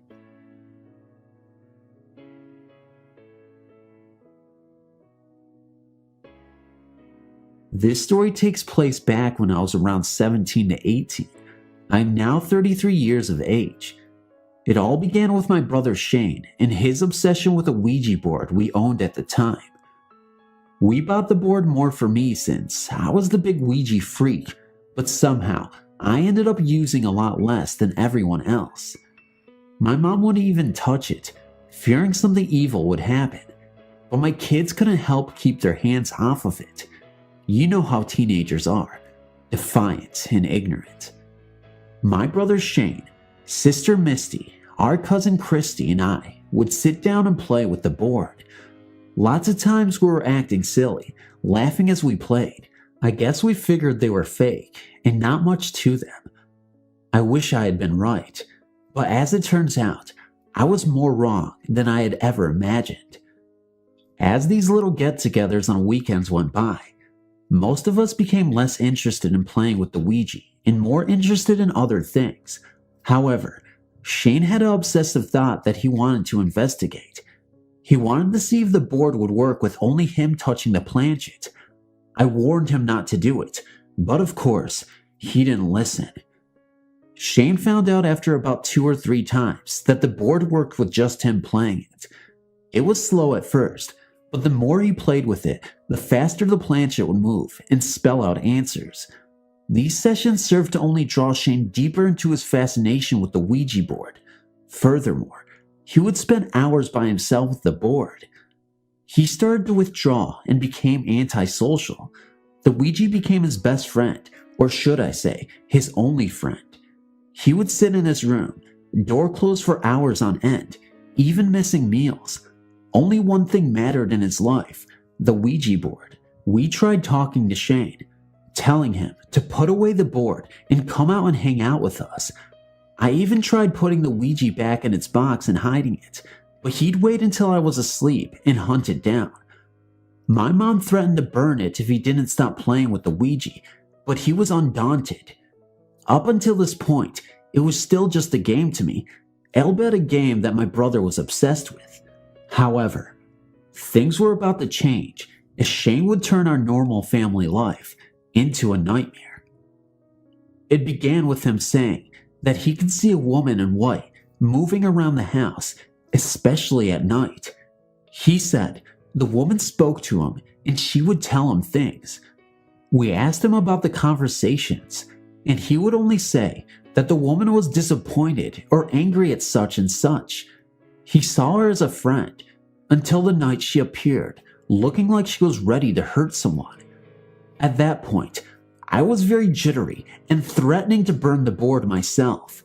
Whatever spirit Shane was talking to from the Ouija was obviously playing with his head and starting to show itself in our home. The problems began to escalate on the night my brother told me that he had dreams of killing us and was contemplating actually following through with it. I told my mom and we started locking our bedroom doors at night. It was then when we heard the knocking began. We started hearing knocking on the windows and doors late at night. It was as if someone was beating the heck out of the front door. I started praying until it would stop. The next time, the Ouija spirit appeared as a man. It began with a faint whistling, like someone whistling a song. Of course, we all checked with each other, and nobody in the house was whistling. At night, it would get louder and louder. I could now distinguish that it was definitely a man. In fact, we began to call him Mr. Whistleman. We had told a few close friends, but no one really believed us. That is, until the night my friend Jill was over and experienced what we had been dealing with. Jill was so freaked out that she made me sit up all night with her until her dad could pick her up the next morning. We couldn't get away from Mr. Whistleman, as he even followed us on vacation. As I discussed the problems with Shane and what I thought was a safe haven, it was Mr. Whistleman who heard us talking about him, and suddenly we'd hear all the whistling. Our nerves were constantly on edge at home, and the tension was so thick that even a sword couldn't have cut it. The constant knocking, as well as the whistling and Shane's weird moods, were wearing on the rest of my family. My mother and I decided that we had enough and were positive that the root of the problem was the Ouija board. We agreed that it felt as though the problems were escalating and as soon as it would be an all-out war, but at the moment, neither of us saw any light at the end of the tunnel. Strangely enough, it was soon after that discussion that the Ouija board spirit turned into some sort of poltergeist. On one occasion, my sister ran screaming from a back bedroom, saying something tried sitting on the bed. She had been in there napping when she heard what she insisted was the sound of heavy cloven feet coming towards the bed. Then, she felt as if someone or something was sitting down and putting pressure on her. Needless to say, she was terrified. My mom was scared too, and I didn't help matters as I went into panic mode. This thing had already gone after Shane and Misty. Now I was convinced that I was next. In fact, I didn't have to wait too long to find out. It was after midnight of the following night, and everyone was asleep. I suddenly awoke from a nightmare to see my brother sitting on his bed looking at me. I asked him what he was doing, and he said he awoke to see a black shadow with its arms pointed towards me. Apparently, it was then when the shadow noticed him and vanished. So many questions raced through my mind as I struggled to make sense of it all. What was this thing? Why was it after me and my family? Was this ever going to end? It felt as if the spirit was playing with us, like we were its personal toys. It would appear without warning and take on various forms. It was constantly rummaging through the house, unnerving us with all the noise, especially at night. We were exhausted from lack of sleep and always on alert, wondering when and where the next appearance would be. Then came the night it talked to us. More specifically, it spoke directly to me. I'd been talking to Shane, just making conversation, and we got into a disagreement. Suddenly, I heard a voice, plain as day, angrily growl at me. "Leave him alone," it said. It was as plain as if another person had been standing right there with us. My biggest fear was that this entity would possess my brother, but had other prey in mind. My sister Misty was the target now. One night, my sister hadn't been feeling too good. She went to lie down on the couch, and it seemed like she was sick. Suddenly, she made an odd request. She wanted me to remove my Bible from the couch before she would lie down. I asked why, and she said she had the urge to throw it or rip out pages. Well, I felt an urge of my own as I grabbed the Bible and put it against her forehead. Misty started screaming and cursing. Foam was coming out of her mouth, and she threatened to kill. She used language I'd never heard come out of her mouth before, profane and blasphemous things. My mom held her while I held the Bible to her head and prayed out loud. After what seemed an eternity, she finally began to subside. Afterwards, she was completely confused as she asked what we were doing to her. We knew we had to do something immediately, so we ran out into the middle of the street. It was well after midnight as we tried to find someone with a phone. We were all worn out and scared, and definitely not wanting to go back into the house. My dad wanted to take us all and just leave, but we were afraid the thing would just follow us wherever we went.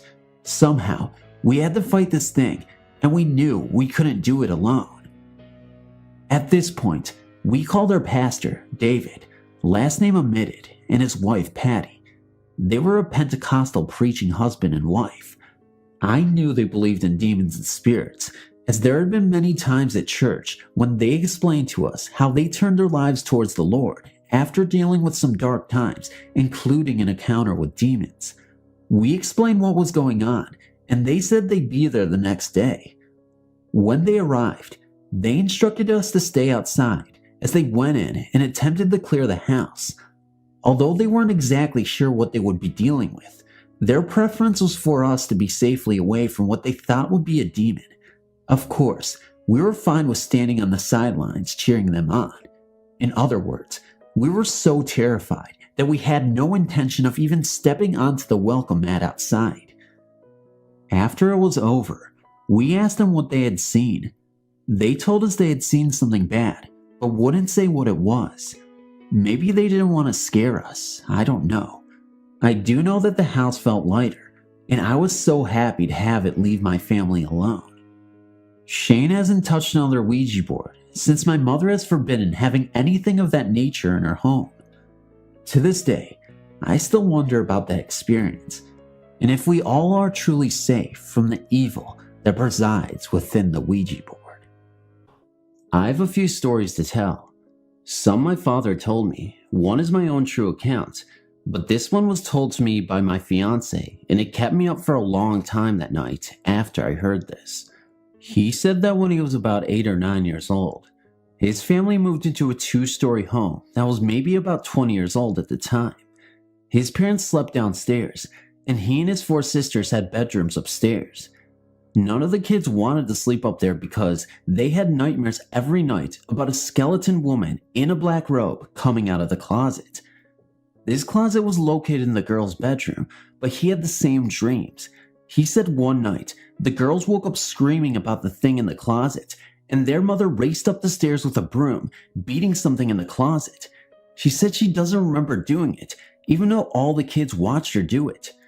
One night, not long after, Charles awoke from a deep sleep because he knew something was in the room with him. He tried to yell for his mom and dad, but he couldn't make a sound. He had his knees up to his chin with the covers pulled around him, trying not to breathe. Then something pulled his toe, and then bit it. The covers were shuffling like someone was trying to get in bed with him. He screamed and bolted from the bed. He ran downstairs and spent the rest of the night in his parents' bedroom. even though his toe hurt for days, there was no bite mark or redness at all. The girls were also having a hard time staying in their rooms. They were so frightened that they spent the whole summer at their grandmother's house. Charles refused to stay one more night in his room, so he started sleeping on the couch. The couch was located off to the side of the staircase. He thought he would be safer if he was downstairs until one night. He was about ready to doze off when he heard something chewing the carpet on the stairs. Then the chewing speeded up so fast that he could feel the vibration from the staircase. Once again, he was too scared to utter a sound, so he lay there, heart pounding, hoping his parents could hear it. They did and called up to him, "Charles, what are you doing out there?" Then, all of a sudden, it stopped. "Mom, hurry, something's eating the carpet." His mother and dad got up, and when they turned on the light, they could see where something had ripped up the threads on the carpet. Each step was almost bare, and the ripped up carpet was nowhere to be found. His dad searched the whole house looking for an animal that may have gotten into the house, but there was no way an animal could have done that in such a short time, and at that speed. They made Charles go back to sleep on the couch. He didn't want to, but finally, after some time, he was getting sleepy. Almost asleep, he suddenly was wide awake. A cold, dead line went down his back. Even though he couldn't see it, he knew it was the skeleton woman running her bony finger all the way down his spine. He thought that he was going to die. He said he wanted to die because he wouldn't be afraid anymore. He made it through that night and ended up going to his grandma's house too. His parents said they were going to try sleeping upstairs, but it didn't last long. After about 3 months, they moved away. His mom and dad do not like to talk about the house. The only thing they will say is they always had a bad feeling when they were in the house. His sisters also confirm his stories and swear something was in that closet, and if they would have stayed there any longer, it would have gotten them all. The house remained empty for about 3 years before it was sold. I would love to do some research on this house and find out what happened, and I wonder if the next tenant had a problem.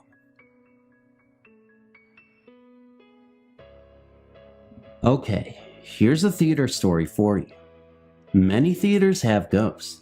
There's so many ghosts that most actors don't even bother to ask if another actor's theater has a ghost, but rather, who is their ghost and how did they get it? My college has the ghost of a former student who used to spend a great deal of time in the theater, even sleeping in the green room from time to time. One day the student, Bill, died in an accident, but he returned to the theater. He's a very nice ghost who will only show up when a show is going well and the cast gets along. One day, when the stage was completely clear of a set, I was on stage with 2 of my friends. One was singing a song from the Brady Bunch when suddenly a nail, one that was in perfect shape and has never been hammered, fell from above us and landed right next to our foot. It has always been common around the theater to have Bill's name always up on the call board with his peg in the in spot. One day, a new member erased his name. My friend and I noticed when we came in the next day, so we rewrote it and moved the peg back in before proceeding to the dressing rooms. We were the only people there that day. We commented on some makeup we had forgotten to buy as we settled into our usual spaces in the dressing room and checked to make sure the drawers were empty and clean, which they were. The next day, when we came in, my friend was going to put a box with her jewelry in her drawer and noticed a plain brown bag in it. During the run of that show, there was a long period of time where I had to stand with my back leaning on the railing of a staircase. Even though every member was out on stage in front of me, there were 2 or 3 nights when I would feel the staircase shake as if someone were running up and down it behind me. And one night, while this was happening, the sounds of someone walking on it were heard by several of the cast members, but none of the audience members. The green room is often freezing, but is warmed up whenever someone asked Bill if he would mind leaving us alone so we would catch a nap before our next show or class. Many people, and myself included, have been warm 1 minute and then suddenly freezing cold while the next person next to them remains warm. When this happens, you can walk around as much as you want and you would still be freezing. A few times, people who have been standing next to each other have both been freezing on only half their bodies. Bill has also been seen several times by different people. The director, who was his teacher when Bill was a student, has seen him several times, as well as an ex-technical director and several students. One time, when the TD and a student were working late on a set, a man in a plaid shirt and overalls appeared in the room, even though all the outside doors were locked at the time. They called out to him, but he didn't turn around, so they walked over to him, and he vanished before they could get to him. During one of the rehearsals for a play, another friend and I were sitting in an aisle and talking when a movement in the light booth caught my attention. Since no one was supposed to be up there, I glanced up at the booth and saw a man in a plaid shirt leaning over the ledge of the open window, watching the rehearsal. I motioned to my friend, who also saw the man. When we looked back again, the booth was vacant and the window closed. Thinking the door was unlocked and maybe someone had gotten up in there, we told one of the boys, well actually men, they're in their 20s, to check to see, but they returned a short time later because the door to the booth was locked and the TD had gone home long ago, and the TD was the only person other than the director running rehearsal who had a key. Another time, during an outside show, the boy running lights from the light booth in the theater heard a sound level with the booth, several feet above the floor of the theater, and when he opened the window to the theater, he saw a flashing light in the air and no one in the building. There are many more stories, ranging from objects being hidden and reappearing to the lights going out during performances for unknown reasons. Thank you for reading.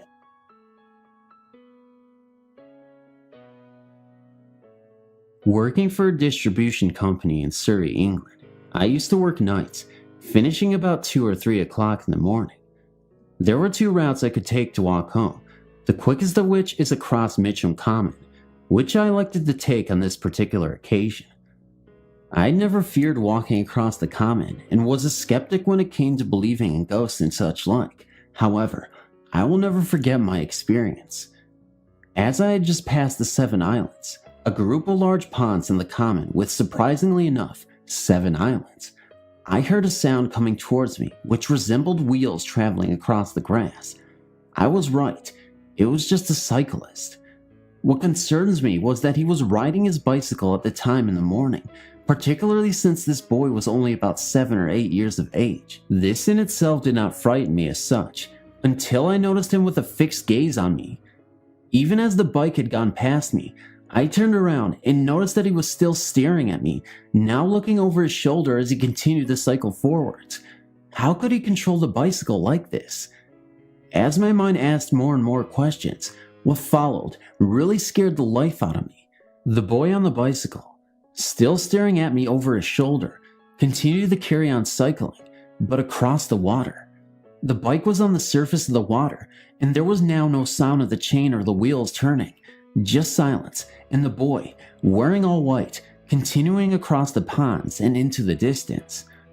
I ran home and could not stop thinking about this incident for weeks. My mind started working overtime. Had a young boy drowned there? Perhaps after cycling on ice which had broken? I never did research this for fear of what I might discover. When I was just 7 years old, we moved into the house on the corner of Elm and 3rd Street. It was a rather large Victorian home, built in the 1830s by the first undertaker in the town, and it was also the second oldest building in town. From the outside, it seemed kind of small, but once you were inside, there was an endless possibility of rooms to explore, both upstairs and down. Across the street was the oldest graveyard in town, and the oldest church, the stately Primitive Baptist Church, built in the 1850s. The second we stepped inside our new home, bags in hand and marveling at the beautiful rooms, I began to notice a really strange feeling. Everywhere we went was as if someone was behind me, curiously inspecting their weird new guests. It didn't seem unfriendly, so I just tried to let it pass, but the presence got stronger and stronger as we mounted the steps to the 2nd floor. I noticed the odd presence the most in the master bedroom, the room that had once housed a large pool table, and a little girl's bedroom.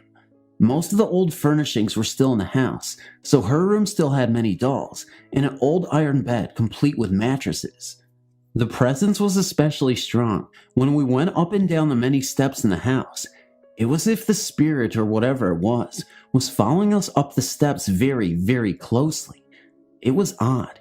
It was like I was the only one that could feel it, as my mother and sister continued to jabber aimlessly and drag me in and out of every room they happened upon. When we came back the second day, it was just me and my mother, and I begged to be able to stay downstairs so I wouldn't have to encounter the strange things upstairs. She agreed, but thought I was making this whole thing up since I was so little. I stayed downstairs in the living room, which seemed alright. However, when I sat in the large picture window that overlooked the garden, I began to feel it again. This time, it was stronger than before.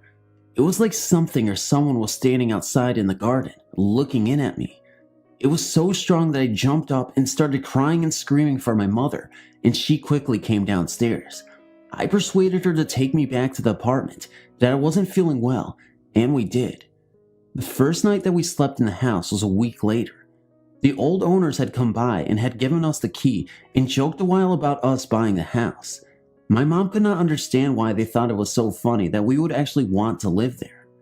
That night, I was awakened by the sound of footsteps coming up the steps next to my room. I jumped out of bed. Since my mom worked all night, I thought it might be her coming home from work, so I ran out into the landing to give her a surprise hug. The footsteps continued closer and closer, but no one was there. I turned on the light to get a better look, and still, no one. I screamed and ran into my sister's room, which just happened to be the master bedroom where I felt some very strong presences in the first day we visited the house. She was sitting up in bed, shivering, and I said, "Did you hear that?" She replied, "Yes, yes, yes." She told me that before the footsteps had started, she had been awakened by the sound of something or someone going through her algebra homework and throwing her books to the floor. Each time she had gotten up and turned on the light, it had stopped, and when she turned off the light and tried to go to sleep, it had started again. We huddled together the rest of the night and didn't say anything to Mom in the morning. The next week or so, my sister got a job, and I was alone in the house almost all day. I was in her room, taking a nap, and all I had to cover up with was some old sweaters and clothes she had carelessly left on her bed. Since we had not unpacked all of our things, I pulled all of the clothes over me and was getting very comfortable when an hour or so later, I was awakened by a strange presence. I didn't even open my eyes immediately since I was very frightened, and this time it was stronger than ever. When I did have the guts to open my eyes, there she was. There was a woman dressed all in white, and it looked like a nightgown from the 1800s. She was leaning very, very close to me, right over me, and she was smiling. I was staring transfixed and paralyzed with fear. It was clear that she meant no harm, but I was scared stiff. I closed my eyes and silently tried to will her away and prayed to every god that I could think of, hoping that it would work. When I opened my eyes, she was gone, but I could still feel her in the room. Even to this day, we still get visits from this woman. We went to the cemetery next door and found the graves of the original owners and found out that her name is Viola Baumgartner. We can hear voices in the house sometimes, and we cannot understand what they are saying. We think this is because the people who built the house were German. While remodeling, we found empty beer bottles in the walls and a pair of suspenders. They were very old and rotten. We took them to my stepdad, who had lived in Germany for a few years, and he said that they indeed looked German in origin. There's more than one ghost in the house. There are two male spirits. One is an old man in a gray shirt, and the other is a young man with black hair and a black beard. They are very active and visible. They often follow me around the house, down the steps, and into the kitchen. At night they slam doors and walk up and down the steps. They are not malevolent or mean in any way. They seem genuinely curious about us and show no signs of trying to hurt anyone. We have no problems with them. After all, this is their house. They built it, so why not let them stay? This is all true, mind you, and this still happens to this day. When my parents moved to the apartment my mother still lives in today, I noticed that it had some quirks. You see, the apartment has a few mischievous occupants I call gremlins. They tend to take items for a while and then relocate them later on. I will explain. One day, my mom left $20 in the front pocket of her jeans. She realized sometime later that she needed to run to the store, so she went back to her room to get the money. After a few minutes, she called out to me, saying that she needed help. She couldn't find the money, so she asked me to look in the pocket. I didn't find it either. I searched quite a few times before I turned to her and asked if she was mistaken. Had she taken out the money before? Was she wearing a different pair of jeans? Was she sure she placed the money in her jeans and not in a jacket? And she replied no to each question. All right, Mom, you know how this house is. We'll wait for about 20 minutes and look again. Mom did, as I suggested, opting to read a book in the kitchen for a while. After about an hour, she went back to check. Where was the money? Where did she find it? In the same pocket I had checked at least 6 times 30 minutes before. She is not the only victim to these little practical jokers.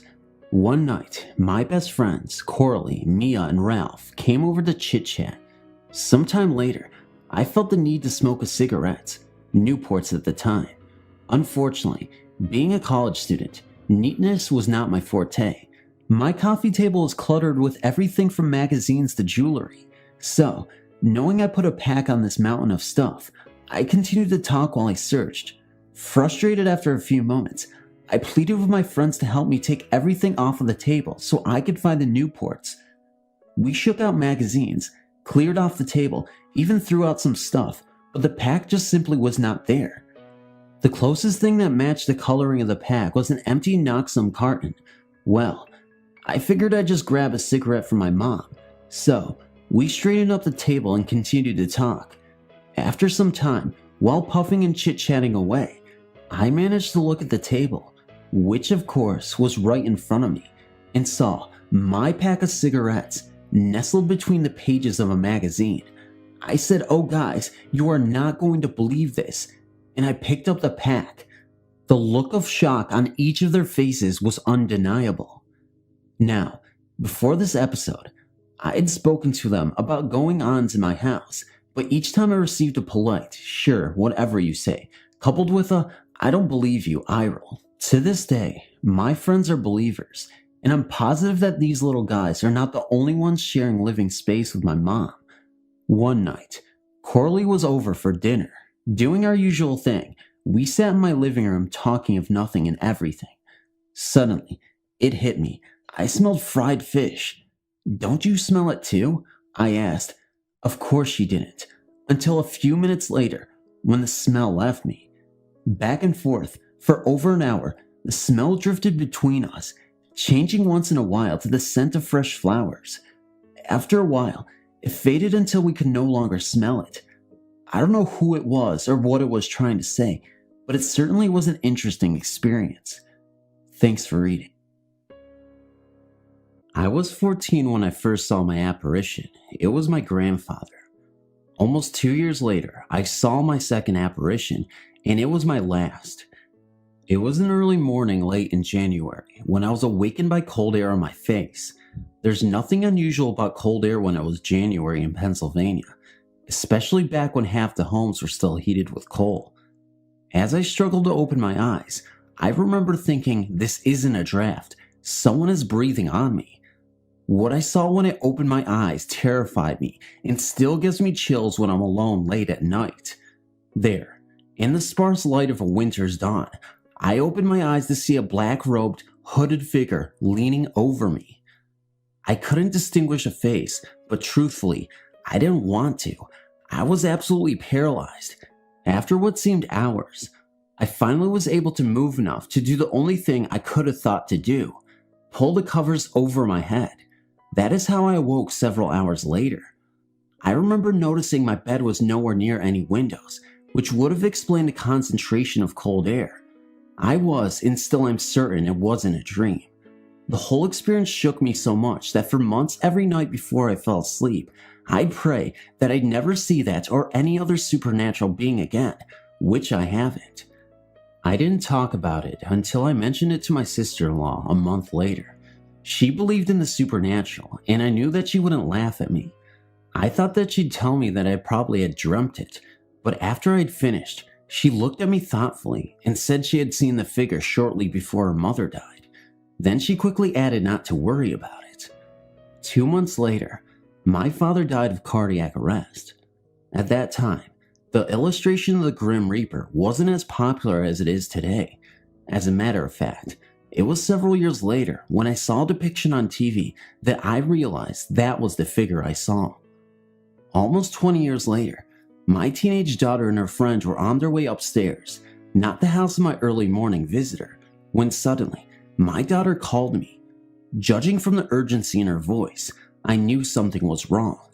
Her friend stood at the top of our open staircase, staring down in horror. The story was, as she followed my daughter to her room, she felt compelled to look behind her.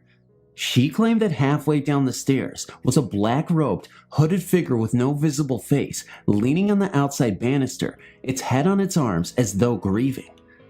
Hiding my panic, I tried to calm her. After she went home, I questioned my daughter whether she had told her friend about my experience. She swore up and down she hadn't, and I know I had never told the girl. Less than a week later, her grandmother died. Whatever it is, I don't care to see it again. As I said, that was the last thing I've seen, but, and this will get a big laugh, I've heard voices and unexplainable noises. But that's another story. Thanks for reading. This is a true story that my mother told me a long time ago, and is one she would like to forget. My mom and a couple of my aunts decided to take a well-deserved, or so they say, holiday, and arranged to stay in a supposedly beautiful cottage. But when they arrived, they knew something was wrong. It was as if the house was the very definition of gloom. The old building towered in front of them, giving off a sense of darkness despite the warm, sunny summer day. No one spoke, all stunned. My mom led the way inside, the beginning of a day of terror. Later that day, one of my aunts came in after a shopping trip to the local village. When she looked a little bewildered, she said that the local people had ignored her when they heard where they were staying, except for one woman who had begged them to leave the house. There was one bedroom in the house that led the way to the bathroom, so like it or not, everyone had to pass through it to get to the toilet. When my mom went into the room, the hairs on the back of her neck stood on end, and right from the second the door was opened, she could feel the coldness of the room, more like an uneasiness lingering in the air, but showing itself by chilling the bedroom. Everyone was scared and decided to leave the next morning. That night, as silence once again filled the cottage and the lights were turned off, one of my aunts began to scream as her bed began to shake violently and would lift up and slam down. It stopped suddenly.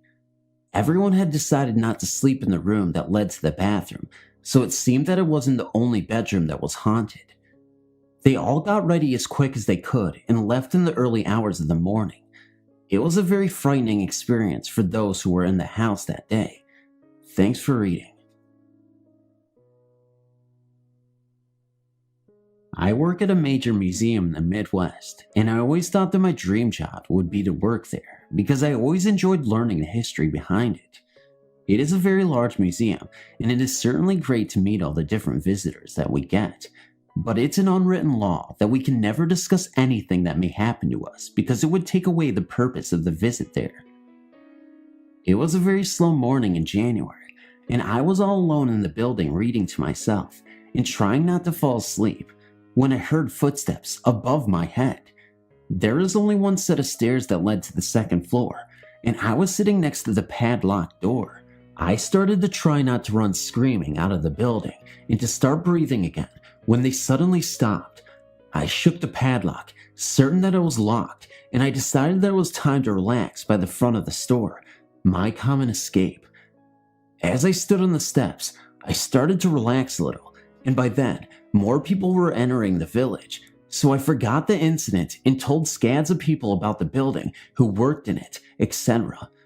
When around noon, as I was locking up for lunch, I heard them running up and down the stairs behind the door again. This time I just slammed the door and ran next to the other building I was relieving the workers in. I didn't think that the footsteps would follow me. I mean, it is a completely separate building in a different time period. I was wrong. I told the ladies in the other building that they had an hour break, and then I described what had happened to me. They spent the next 20 minutes trying to coax anything that may have haunted the building to appear so they could see it themselves. Well, nothing happened. I was extremely freaked out, and then they went to lunch. As expected, nothing happened for another few minutes, and just as the adrenaline in my body was settled down to normal, I heard them again. All I could think was, they're here. So now, I was sitting across from another set of stairs that again led to the second floor of the house, but these stairs had a velvet rope across them because of fire codes, so no one could go upstairs. So, I'm staring at these inaccessible stairs, watching the window curtains sway. There's no heat in any of these buildings, so it couldn't have been a register or a door. They were all closed. I felt as if I were going to have a heart attack and die. I started to feel faint from fear when a family came in and asked me to show them the house. I did, and they quickly left, but I did have enough presence of mind to notice that when they were in the house, the curtains stopped swaying and the footsteps stopped. I also had asked if anyone in the groups had had a child escape and run upstairs.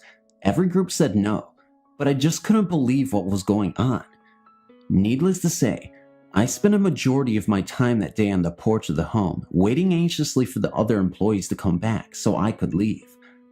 I don't work in that division of the museum anymore, but I did work those buildings several more times, and the footsteps never happened again. I wonder why they decided to on that particular day.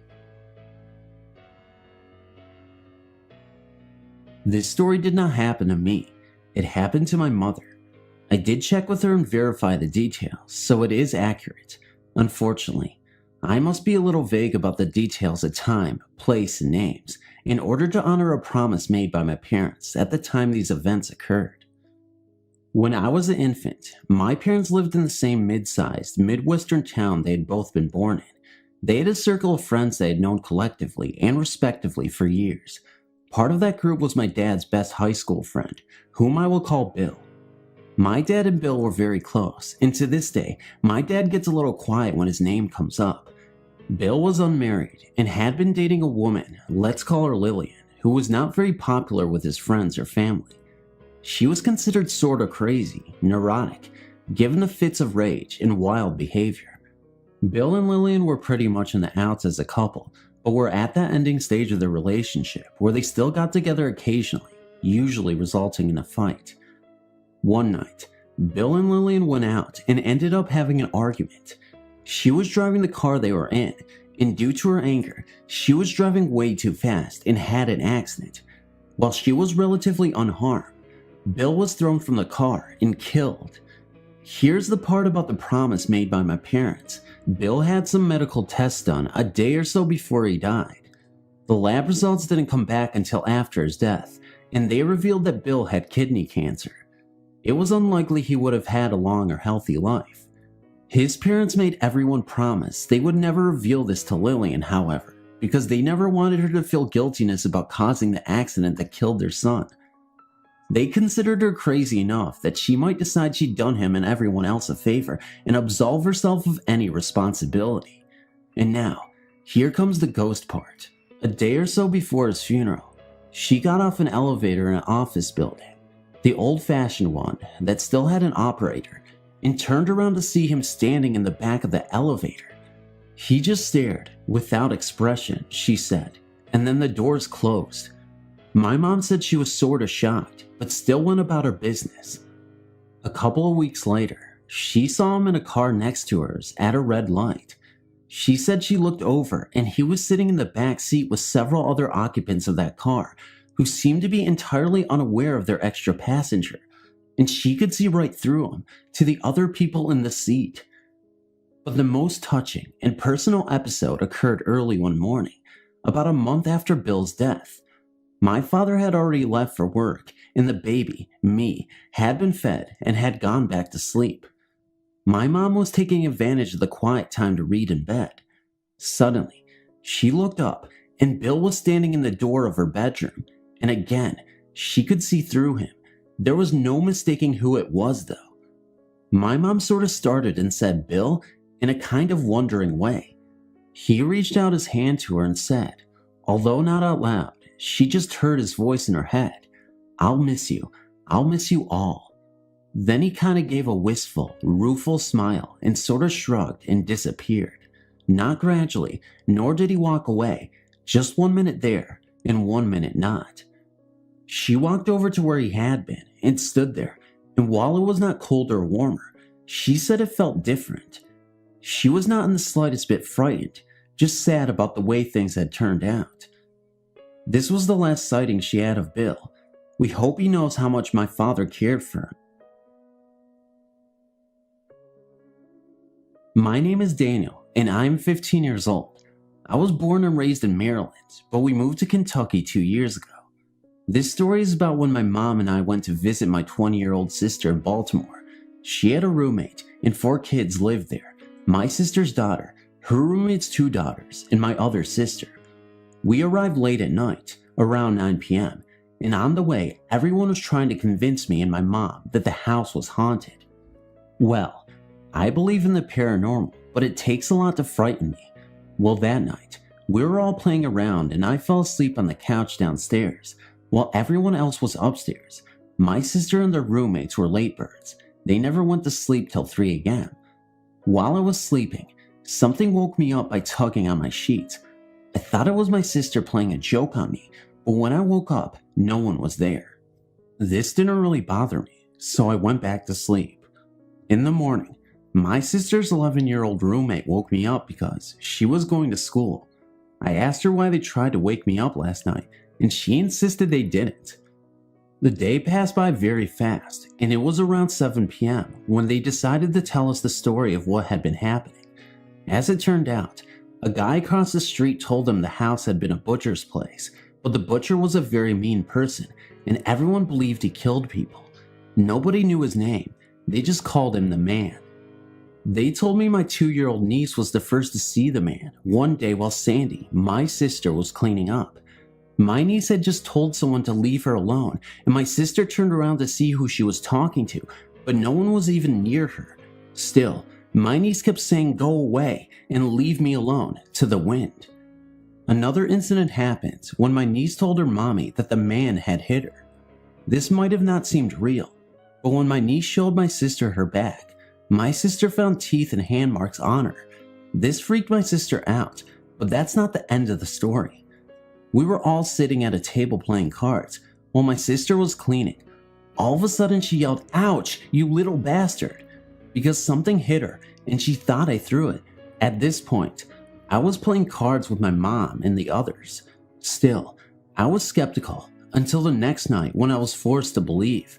I was alone and my family went out. I didn't feel like going, which was a big mistake that I've regretted ever since. Everyone was supposed to return, but they never did that night. I was watching television when something fell in the kitchen. I thought the cat had broken something, so I went in to see what happened, but found nothing broken. But I did see someone run upstairs, thinking someone stayed behind. I followed them, or it.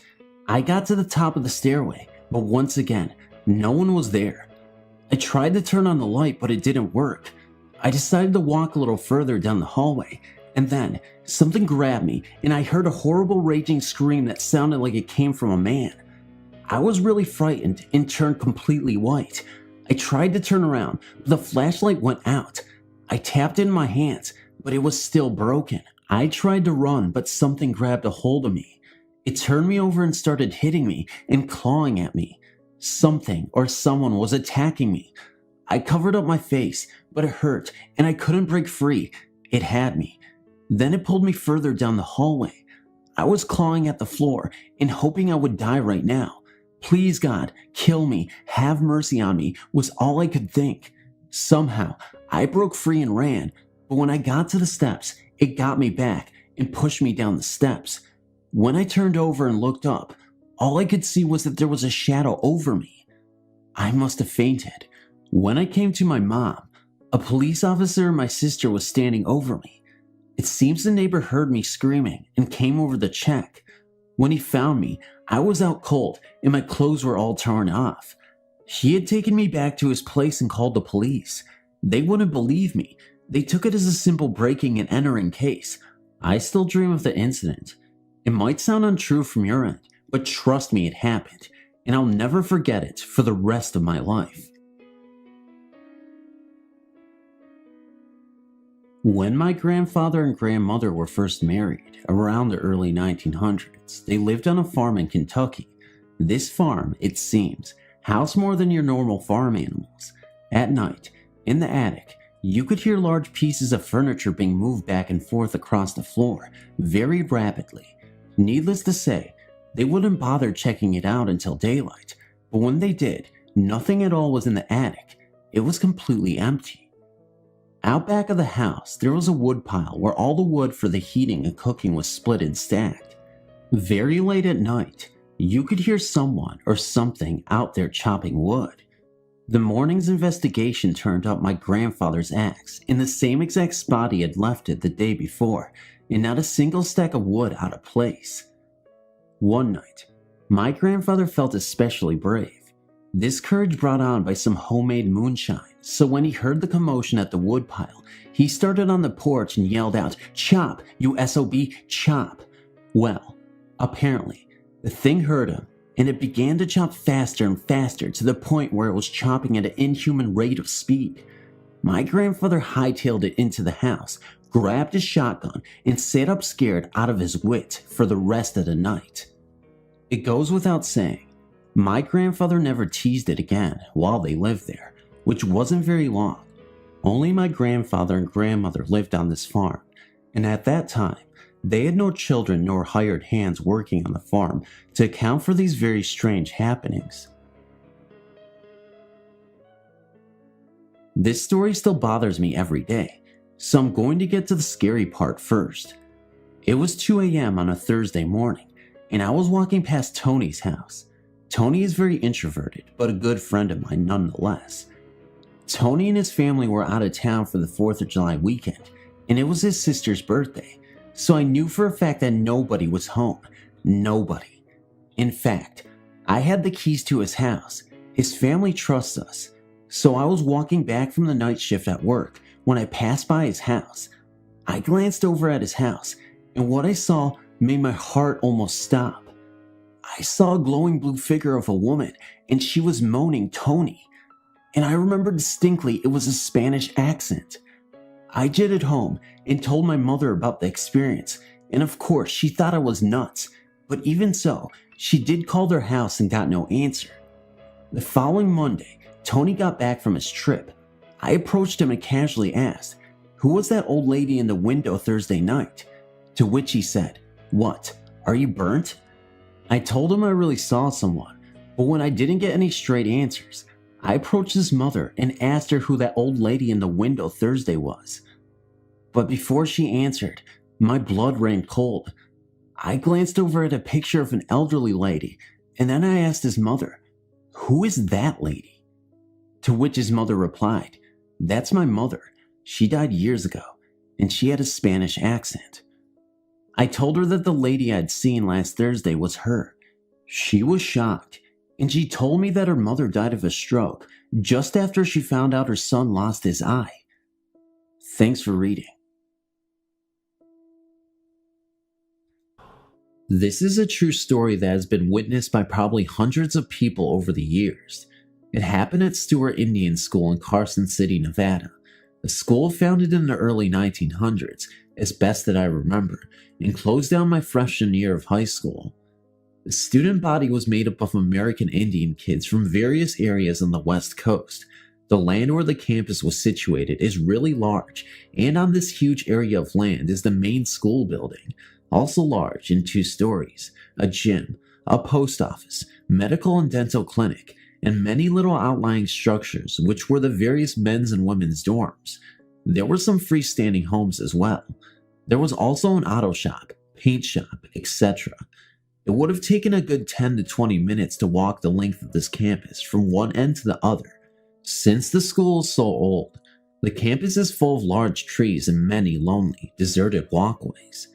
There is more than one spooky story, but this is one I will never forget. Since the guys and gals that attended Stewart Indian School had to move away from home and live in the dorms, there were, of course, great love affairs, and well, sometimes we all know how those can turn out. This story involves a young couple who were in a really intense relationship. They had been dating and depended on each other for just about everything. I'm not sure when this all occurred, since this is a haunting that has gone on for years. Eventually, the girl got pregnant and told her boyfriend. They were both really scared and were afraid to let anyone know, since they would both be sent home, back to their own reservations, and they would be split up, so they just kept quiet about it. After a while, it got to be too much for the boy involved, and he started seeing another girl on campus. Since his girlfriend had thought he would marry her and they would raise the baby together, this new development devastated her. She went into a deep depression, and since she was pregnant, she didn't have much time until all was found out. The girl had a lot to worry about. She only had dated this one person, and to top it off, she had thin skin. Unfortunately, she couldn't face it and hung herself from a rafter in the gym. She was found there by some of the students and faculty who cut her down. A few weeks later, the first sightings of the Peanut Lady started to occur. The reason they call her the Peanut Lady is because her skin was scarred from her acne and had the appearance of a peanut shell. The Peanut Lady is usually seen walking along the cement pathways around campus, but you will only see her if you are alone. She has been seen both during the day and night. Many times, people would see her from behind, her long black hair hanging down, but when she would turn around, she wouldn't have a face. Pretty soon, things took a turn for the worst. People who saw the Peanut Lady started to have misfortunes befall them not long afterwards. People who viewed her ended up having a car accident or getting into some kind of other trouble.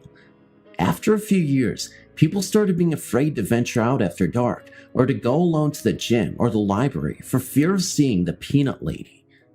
Anyone who ever attended Stewart Indian School has heard the stories, and some report seeing her walking in the dorm hallways or walking around the campus. Some have even reported seeing her hanging from the ceiling in the gym. The only thing they all had in common is right after seeing the Peanut Lady, they all had something bad happen to them, usually involving bodily injury.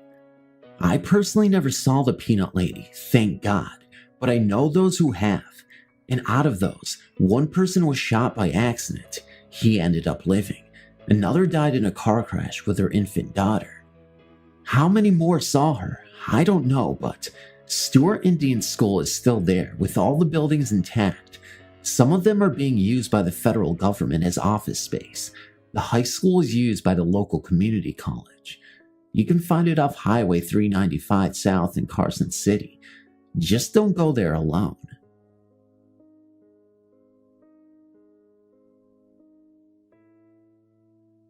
There is a door that separates this world from the next.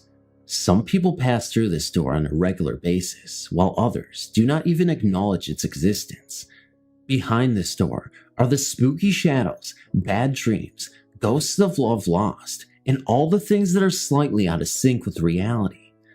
I've been through this door many times in my life, especially when I was a child. I would like to share with you, the readers of ghost stories, a trilogy of my experience on the other side of this door. My first journey through the door was when I was a very young child. I used to have a reoccurring dream in which an old lady was sitting in an old Victorian-style chair, the ones upholstered in velvet and patterned in ornamental wood carvings. The old lady, in the dream, was eating a bowl of chicken soup. She would stare at me with the most benevolent look between bites. For some reason, the aroma of the chicken soup was very offensive to me, and I would always wake up crying. I've never understood this because chicken soup is one of my favorite foods. It was like viewing my dream in a moment of frozen time. She was eating the bowl of soup just like in the dream. Instantly, I became a goose. My body was covered from head to toe with goosebumps. Of course, I asked my grandmother who the person was in the picture. She replied, "That was your great-grandmother." The next thing she told me never really hit me until I was a few years older. The picture was taken by my mother when she was pregnant with me, and that my great-grandmother had died just a few weeks before I was born. I never knew my great-grandmother in my daily life, but somehow, in my dreams, she made herself known to me. So I asked myself, did I see my great-grandmother from the womb, or was it her way of introducing herself from behind the door? This next story involves my younger brother, Bill, and my grandfather. Bill, my impish little brother, created a new chapter in the haunted legacy of my family. My grandmother and brother were very close. In fact, they were together almost all the time while my grandfather was healthy. I was overwhelmed with jealousy.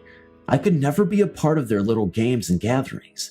My brother could sense my anguish and would taunt and tease me by saying things like, "Papa doesn't like you and he loves me." Oh, how I wanted to beat the shit out of that guy. Fortunately for him, I never did. Then one day, my mother had to take Bill to the doctor, and I was alone with my grandfather. I was very angry at him and wouldn't talk to him. I guess I wanted him to reach out to me, or maybe I was just being the child that I was. Anyway, he finally won me over. He sat me on his knee and gave me a good talking to. He said, "Sonny, I know you think that I don't love you, but there's something I must tell you.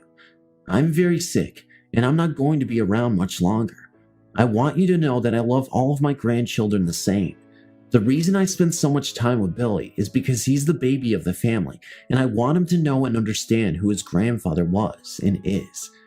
He really didn't have much more to say because, even though I was only 11, I felt like I could sit on the edge of a dime and swing my feet.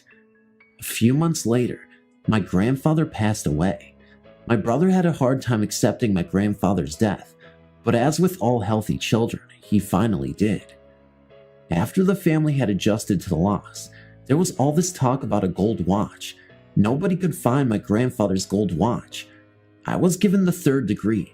My mother was questioned, and one of my aunts was accused of taking his watch for a keepsake. The only one not questioned was Bill. Then one day, my grandmother was cleaning our room. She picked up a pair of Bill's trousers, and out came the watch. She immediately questioned him about it. All my brother would say was that Papa gave him the watch last week. My grandmother just about beat him to death, but he never would change his story, even until this day. My grandmother was about to have a nervous breakdown because she could not believe Bill. That is, my grandfather had been dead for well over a month. So, how did he get it? It was locked up in their little metal box they had kept important papers and stuff in. Did my grandfather briefly walk through that door to give his little favorite grandson his most prized possession? Not sure. This last story involves my brother and grandfather. Not long after the watch incident, something else happened that truly made me a believer in ghosts. We all were getting ready to eat supper one night, and my brother Bill was playing near the dining room door. I was watching him, not really caring one way or the other of what he was doing. Suddenly, I saw his face literally glow with delight. He opened the door, and the cold January air rushed into the room. My grandmother yelled, "William, close that door now." "I can't, Grandma. Papa is coming up the porch, and I have to let him in."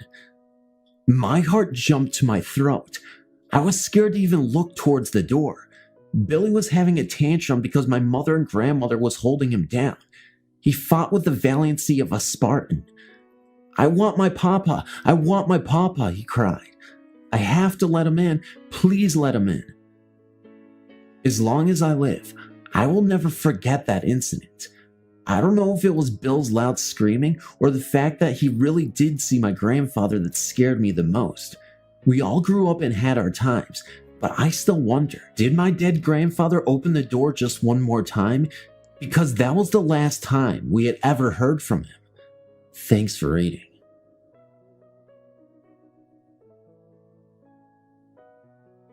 As I've mentioned in previous posts, this area of the country is remote, has a troubled past and present, and is in general a hotspot for spirit activity. The history of Pine Ridge is loaded with superstition and hauntings. Let's start on the road to Pine Ridge, and I will begin a story that you will never forget. Anyone who grew up in Pine Ridge during the 60s and 70s knows better than to pick up hitchhikers on the way home. One of the most heavily trafficked roads in the area is between Rapid City and Pine Ridge. The trip usually takes about an hour one way, and much of the trip is over large, desolate areas. Oftentimes, as people were on the way back to Pine Ridge, they would spot a solitary hitchhiker trying to catch a ride back to the res. Now, everybody knew that there was a devil who used to try and catch rides. Many people spoke of seeing hitchhikers, but they wouldn't pick them up. But every once in a while, someone would let their guard down and pull over. One evening, a group of friends from Pine Ridge were on their way back from Rapid City.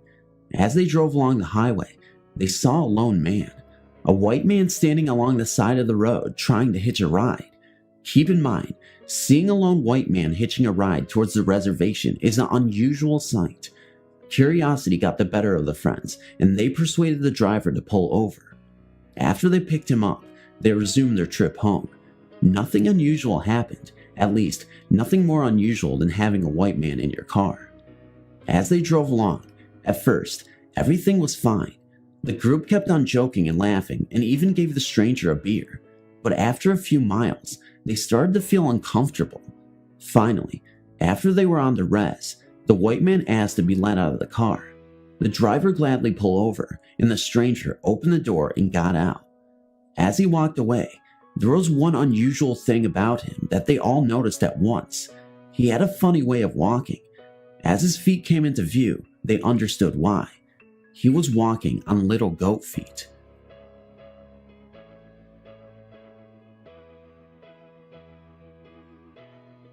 This story occurs in a movie theater in Savannah, Georgia, where myself and Patricia worked. This theater was built on the land of an old plantation, so it seems fitting that it should be haunted, and so it is. I was working as a ticket seller and Trisha was working as a projectionist. Each night, when the last movies were started, my shift was basically finished, and so I would usually clock out and go up to the projection booth to keep Trisha company, seeing as how she had to stay until the movies were done. The booth is very long to accommodate 10 projections. Also, it tended to be very dark. We'd mostly sit up there and talk, roleplay, and basically goof around.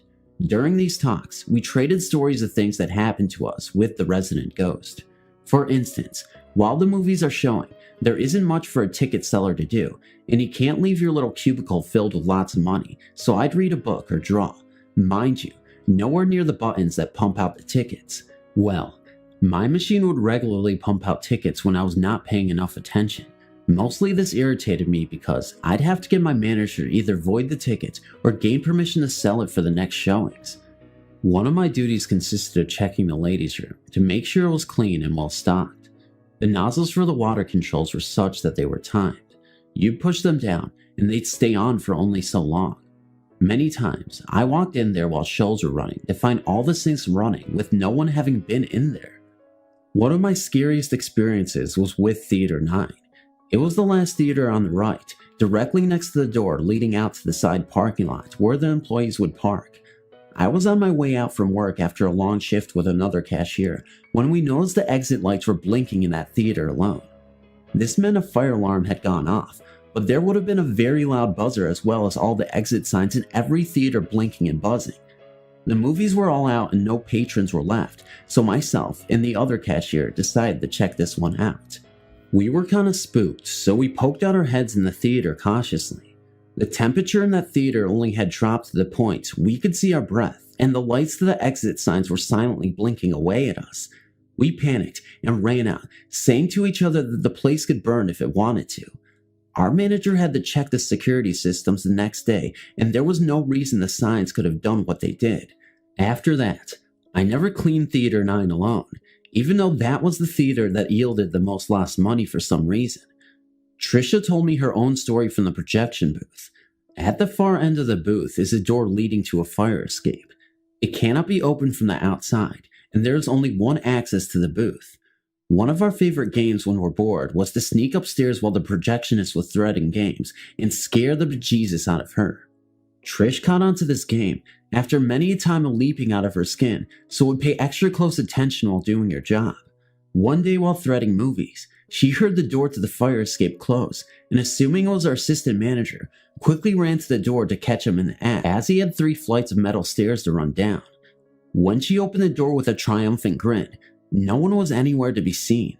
Needless to say, She called down to the office, which is in the center of the building, nowhere near the fire escape, and he was in there counting my money drawer for the day where we had been for the past 15 minutes. After that, Trisha took a short break. So those are my movie theater stories. I have some stories from when I worked at a professional dinner theater that I may submit to you at a later date.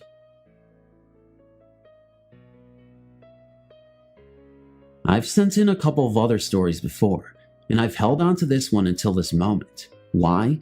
Because until we recently moved, and the fact that we still lived in the house where this happened, but now I can share it. The house we used to live in here in Pilot Mountain, Mount Pilot to Andy Griffith fans, was a split level. We remodeled it and enclosed the garage to make it a family room. When we did, I moved from the upstairs bedroom to the basement into a little mini apartment. From there, I could hear everything going on in the upstairs bedrooms. I could even tell where the walls dividing the rooms were because no one walked in that area and there were no footsteps. My dad often tried to convince us that something or someone was in the house. We just thought he was trying to scare us and laughed about it.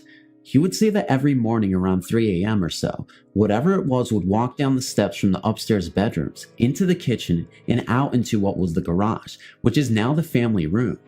He knew this because his favorite sleeping spot was in a recliner that was located in the family room, and he would witness it every morning around 3 a.m. So, I called it the 3 a.m. ghost, laughingly. But, one night, I witnessed it firsthand. It wasn't anywhere near 3 a.m. though. It was about 11 p.m. My dad had a job that forced him to work screwy hours, sometimes late at night, and this was one of them. My mom, my little sister, who was just a baby at the time, and myself were in the family room watching TV. My eyes got so heavy, so I decided to call it a night. I said goodnight to everybody and went to bed. I had no more than crawled under the covers when I heard footsteps pacing upstairs. I assumed it to be Mom putting my sister to bed, but the pacing footsteps continued. Then, I noticed something. The footsteps were coming from right where the wall was. Whatever it was passing from one bedroom to the next by going through the wall. It had to because the only doors in the two rooms were the closet doors, and the closets were not connected, and the entrance doors, which were on different walls at 90-degree angles from one another. I jumped from bed, threw on some clothes, and ran up to the family room where Mom sat engrossed in an episode of ER. My sister was on the couch beside her, asleep. I asked Mom if she had been upstairs. She said no. She hadn't moved in 30 minutes or more. So, with my heart pounding like a snare drum, I crept up the steps, still hearing the footsteps, now accompanied by a slow, heavy breathing sound. When I reached the top of the stairs, it stopped, and I never heard it again. My grandfather had died some time before. He was a good Christian man, adored by everyone. His loss hurt us all deeply, but none deeper than my mother. She loved her father more than anything that there ever was on this planet. He had a tendency to breathe slow and heavy. Thus, my mom thoroughly believes that the 3 a.m. ghost was her father, who looked after Mom in life like he did none of his other children, and now he is looking out for her in death. I hope to have some more tales in the coming weeks, and believe me, they're as scary as can be. Please stay tuned, and thank you for my read. When I was about 17, my mom would sometimes drag me along on her religious activities, and it just so happened that on this particular day, she took me to a house blessing where a little girl was having dreams about some doll chasing her. Anyways, we all get there and pray as the priest is blessing the house, going from room to room. Finally, when he's done, we all go outside to the garage, and it's here where the owner of the house brings out some stuff he found in the garage that was left by the previous owners. He pulls out this black leather-bound book and a small bottle made into a doll, and it's when he shows everyone the doll that the little girl screams that it was the same doll that was chasing her in her dreams. At this point, I'm getting a little freaked out, but think that maybe she's a little brat and just wanted to scare everyone. So then, the priest examines the doll in the book, and the book turns out to be the book of satanic rituals of something of the like. Well, they place the book on the sidewalk at the top of the cul-de-sac and try to burn it, and this is where I got scared. Finally, everyone made a circle around the book, and started praying while 4 people went and lit one corner of the book. And finally, the fire caught and the book started to burn, but very slowly. In an effort to make the book burn more quickly, the owner of the house poured some gasoline on the book. Yeah, I was standing back at this point, and when the gasoline hit the book, there was a flash of flame rising, and the gas was repelled all around the book, and where the gas fell, small flames rose. This made all the hair on my back of my neck stand on end. The book finally burned after much prayer. I am currently 14 years old, 2009, and I've been told by many psychologists that I am an indigo child. Up until now, I still see angels, sometimes, but not as frequently as I once did. Many people believe that all children have this ability to see angels, but many forget these angel encounters or choose to close that connection. I've been seeing angels, I believe, since I was about 6. I do not have pictures. I will not take pictures. All I have are memories and experiences. If you choose not to believe them, then it's fine with me. I used to see 3 angels. This boy with a white glowing robe, with a green bag tied to his waist. He carried a sword strapped to his waist and wore a crown with leaves. I believe he is a healer. I also remember a girl with an apple in her hand, glowing, also like her brother. And last, but certainly not least, a baby with light brown curly hair. My parents used to tell me that they weren't real, that they were imaginary friends like every other 4-year-olds have. But when I turned 7, they realized that the time for imaginary friends was long past. I barely recall what the angels used to say to me or the reasons why they were there. I never asked. The oldest boy angel told me that they were my guardian angels, and they would always be there and would appear in my biggest moment of need. I know that even though the boy was the oldest, the girl would be running errands for other angels. I know this might sound stupid, but for God too. The angels were always there for me as they protected me and talked to me. If I asked questions, they would respond. I remember one night I had asked them if my grandma was going to be alright, because she had been with a cold for 2 weeks and she wasn't getting any better. Then I asked them what heaven was like. They told me my grandma will live many more years, and that they would ask God to take her when it was absolutely necessary. I recall they tried to describe it the best way possible, and when I told them I still didn't understand, they said they could show me, but I declined. They guided me and they scolded me when I did something bad. I truly love them. One day, they told me I couldn't be with them that much anymore, and they would have to reduce their visits to a minimum, and that I could not see them that much, maybe twice a year. I cried a lot. I cried for 2 whole days straight, but at the time, I thought I had done something wrong, and they were being punished because of me. Until most recently, I realized that as angels they have other duties to perform, other people to take care of, being the highest position of angels. I have a gift of not only being able to see angels, but to be able to see things that will happen. When I was in 1st grade, I drew a picture of 2 burning buildings. 3 days later, 9/11 happened. My grandpa had been diagnosed with cancer, and one night, I dreamt exactly how he was going to die. The next day, my father told me my grandpa had passed away at night. I believe the angels left me this gift because I was meant to help other people. Thanks for reading.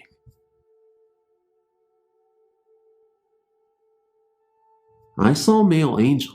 He was very handsome with light brown curly hair, blue eyes, and was very tall and slightly muscular. He has his arms crossed in front of him, wearing a white with gold robe. He didn't have the prototypical angel wings, but he did, however, have a white light surrounding him. He was looking at me with a very concerned look on his face as he sat there in unbearable pain. I started to pray again, thanking God for listening to me and sending his angel to help me. I opened my eyes and my angel had disappeared. A few more hours passed and I was not getting any better. I woke my husband and I was rushed to the hospital. After being there for several hours, I was told I needed emergency surgery to remove my appendix. I was told my appendix was now infused with my ovaries, and if I didn't get any surgery right away, I was not going to make it. I was so scared because this was my first surgery, not knowing what to expect. When I was being put to sleep, I saw a bright white light and a peaceful voice telling me to go into the light and not to be afraid. I felt myself go, and it all happened so fast, and before I knew it, I was on the other side. I felt an immediate sense of peace and felt welcomed. I was now standing in the most beautiful place I'd ever been to, a garden full of numerous flowers and children playing all over. I saw Jesus get up from the ground, smiling at me as he was playing with children. His smile was very inviting and filled with lots of love. I noticed he was pointing to my right side, so I looked, and I saw my most beloved brother standing there smiling at me. I immediately was so happy to see him again that I ran to him and jumped at him as I hugged him. I hugged him, not wanting to let go. My brother had passed away in October 1999, just a few days after my first daughter was born. His death was very unexpected. He was my only brother, and I had wished that I could see him one more time. Here I was finally having the opportunity to see him again. He looked his best and was extremely happy. My brother told me he wanted me to stop crying over him because he was fine. He showed me around so I could be assured. I don't remember much of what I saw. However, I do remember seeing more angels and children. This place was not like anywhere here on Earth. I just don't have the right words to describe it. It was just amazing. I know I didn't want to leave. However, I was told it was not my time and that the only reason I had the opportunity to have the experience is to see the other side was because I was grieving my brother's death to the point that I was not the same. Since this experience, I've not cried over my brother as much as I used to. I do miss him terribly, but I know he's doing very well, in good hands and accepted with abundant love. I take this experience with me on a daily basis and tell others about it. I want people to know that there is life after death, definitely a heaven, God and Jesus, that look over and love each other and every one of us and the angels that are real. We are simply never alone. Thanks for reading. Well, I will try and explain this the best I can. I've not told a soul about this but my wife and my mother. It happened when I was around 14 years of age, in Kentucky, around 1990. It was summertime, around 10 in the evening. I went upstairs to go to bed. The room had 2 big windows and a real bright street lamp right outside, so I pulled the vinyl blinds down and then drew the drawstring to close the cloth curtains. It was so dark, I stubbed my toe getting in bed. I couldn't see my hand in front of my face. I eventually fell asleep, but have no idea how long it took. I awakened for some reason and quickly realized the entire room was lit up. I raised my head up, and lo and behold, at the bottom of the edge of my right side of the bed, I saw a person standing there. He was glowing. Yes, glowing a yellowish gold. I've never been religious, so what I saw confuses me to no end. I wanted to scream but couldn't, as I was so freaked out. I looked down and saw the person had sandals on. They were glowing so brightly. It was hard to even tell how many toes he had. It was so bright, it almost blurred them together, and the robe was glowing very bright, starting maybe 4 inches above the ankle. I was eyeballing him to no end, all the way to his head. I saw a face so bright, I could not tell whether his skin color was white or black. I had no idea what race he was. He had a thing on his head that looked to be a wire, or maybe thorns. Yeah, I know it sounds a little like Jesus, right? All of a sudden, he reached his arm up in slow motion and pointed his index finger at me and said my name. Then he said, "I am going to get you." The voice echoed in my head like a megaphone does. I thought it was a gunner. I said, "No, not today," and jumped out of bed, waking up my mother and brother downstairs. The next morning, I told them this exact same story I am telling all of you. They said that I was speaking gibberish that night. I said, "What are you talking about?" They said I spoke flat gibberish, sort of mumbling. So I have no idea if it was an angel or not, but it scared me to death because it said I'm going to get you. Thanks for reading. As an older man of 52, I moved with my family to Colorado in the autumn of 1998. I was immediately hired at a furniture rental store and was grateful to find a job so easily. Unfortunately, winter came a little too quickly that year. With my inexperience in dealing with such severely cold weather, I'd only lived in the tropics, coupled with the travails of starting a career all over again. I found it very hard to adjust to a new country, new people, and a new lifestyle that was clearly lower in standing to what I'd been used to. The store manager had me clear the back area of numerous huge cartons and sweep the yard up. It wasn't a difficult task until a storm suddenly blew into a point where I couldn't see 5 feet in front of me, but the place needed to be cleared for a delivery that was due to come. I was frozen cold, wet, frustrated, and feeling sorry for myself to the point that I somewhat bitterly said a short complaining prayer between tears to my guardian angel asking for his help. As I looked up, I saw this strange old man who seemed very much like a homeless hobo appear out of the swirling snow. To this day, I cannot even remember what he really looked like, despite being pretty good at memorizing and remembering faces. I told the man to come in out of the storm where I could get him a cup of coffee. He simply replied, "You shouldn't be doing this. Why don't you go in and let me finish this for you?" Something in his demeanor made me obey him meekly. After about 5 minutes, the manager saw me and asked if I finished the backyard. I muttered a reply and guiltily went back to resume my chore. To my complete surprise, everything was clean out back. More than 75 huge cartons were neatly stacked on the side. The yard was swept of debris, and the mysterious man was nowhere to be found. It was impossible for anyone to accomplish what he did in 5 minutes. The backyard was fenced in and backed up to a mountain covered in snow. Where did he come from? Where did he go? Who was he? I never found out and never saw him again. I'm convinced he was my guardian angel, who came in to reply to my prayer request. This experience happened to me back when I was in my mid-20s, in the mid-70s. At the time, I was working for a finance company. My boss needed me to go downtown to the federal courthouse to file some legal documents. This took place in my hometown of Philadelphia. For anyone familiar with the area, I was around 6th and Market Streets. Parking is very bad around the courthouse, and I was forced to park a couple of blocks away. As I started to walk towards the courthouse, I had to go down a small side street. The street was narrow and one way to any traffic. This was an old dilapidated area with old buildings and storefronts. The storefronts had recessed entryways, so you could not see into them until you actually passed them. I should also mention that all the storefronts were closed, no occupants. The other side of the street was an open field bordered by cement posts and steel cable to keep cars out of the field. It was a winter day, very cold, and I was walking briskly down the street, not paying much attention to the alcoves of the storefront. I was dressed nicely, suit and tie, and carrying a briefcase. I guess I looked like I had money, though truth is, I did not. As I passed by one storefront, I suddenly was attacked by 3 guys. They beat me pretty good and were demanding my money. I was hit over the head, punched in the stomach, and kneed in the groin. Needless to say, I was bloody, hurting, and scared. They took my wallet and got mad because I only had about $10. Then they figured my briefcase had something of value in it and tried to open it, but I had locked it. Demanding the key, they hit me until I gave them my keys. After finding nothing but papers in the case, one got so mad he took his knife and told me I was going to die for making them work so hard and not get anything for it.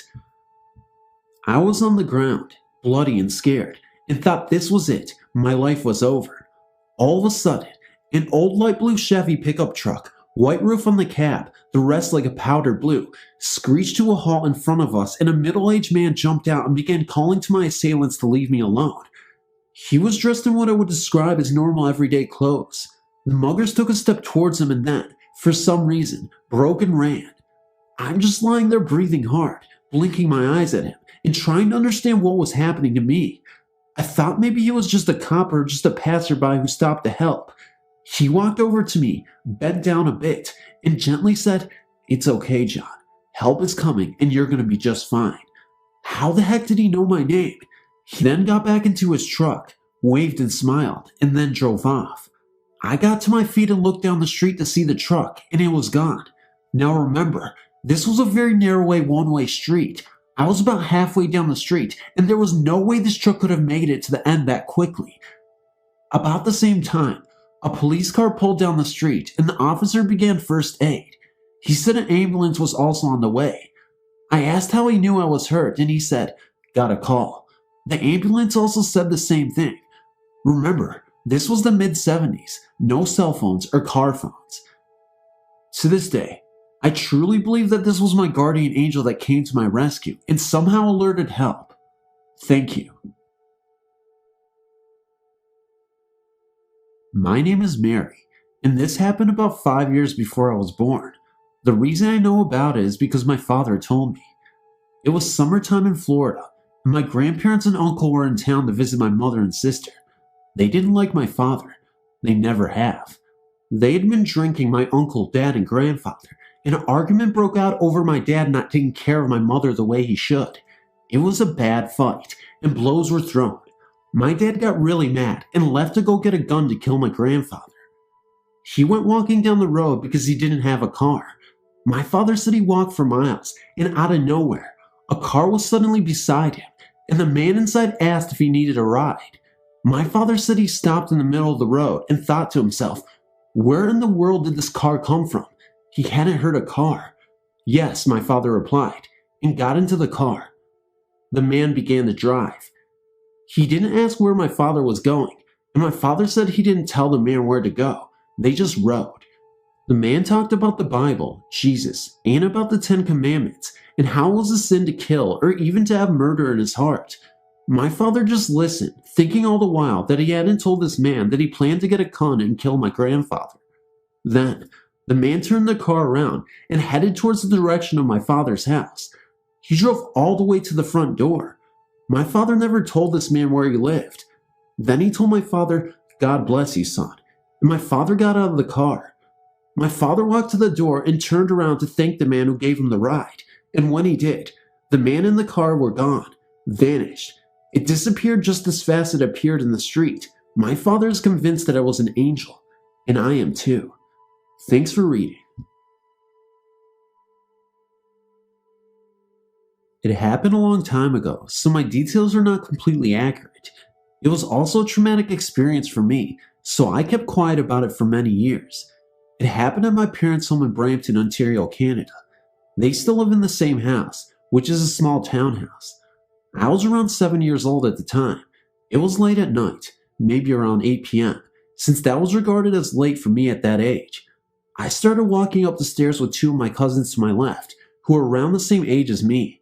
I think I made it up 1 or 2 stairs before I noticed a woman standing at the top of the stairs.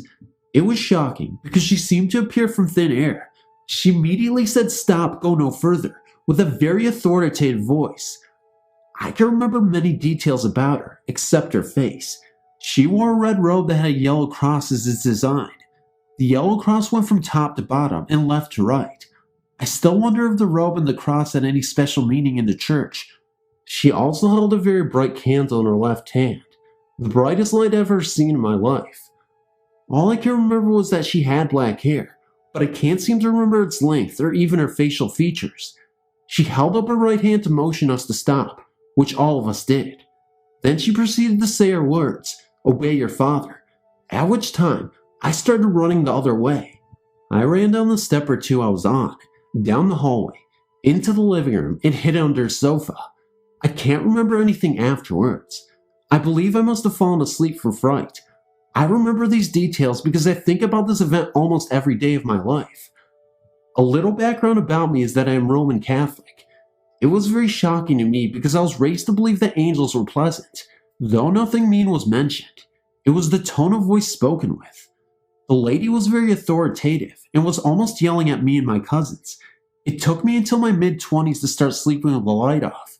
I'm currently 35, and sometimes when I'm alone, I still leave the light on. It also kind of messed up my sense of reality. Up to my mid-20s, I kept wondering what in the world is real. In some cases, I was scared that this lady would appear to me again from thin air. The weird thing about the whole experience is that I have not spoken with my cousins about the experience. I've been tempted to, but with my cousin's condition, I've decided not to. One of my cousins, who also witnessed this, still suffers from depression. In her mid-teens, she tried to take her own life by cutting her wrists. I think she is still on medication to this date. The only reason I think she knows she remembers this incident was that she told other relatives on her account, seeing a lady at the top of the stairs in my parents' home, and refuses to go to my parents' home. I only heard about her story a few years ago from my sister, whom heard it from her, or someone that she told. I still question, who was this lady? Was she an angel? Why did she appear to me and my cousins? What was she trying to say? What do the words "obey your father" mean? Did this really happen? The only question I believe I can answer is that it really did happen. What are the chances we came up with the same accounts when we have mentioned it to other relatives? It was actually my sister who put it together. telling me and my cousin said the same story. I would be very willing to take a lie detector test, and I know I would easily pass it with flying colors. In my religion, I was taught that it was a blessing to see an angel. For a large portion of my life, I believed the opposite and wished I'd never seen her. This is the first time I have mentioned the event in detail. I must say, it is very refreshing to share my experience. I believe I will see the cousin I mentioned in the next few months. At that time, I plan on drawing a picture of what I'd seen and show it to her. I'm curious what her reaction will be. I just hope I can't trigger her depression. It would be nice to finally ask her about her account of the event. Thanks for reading.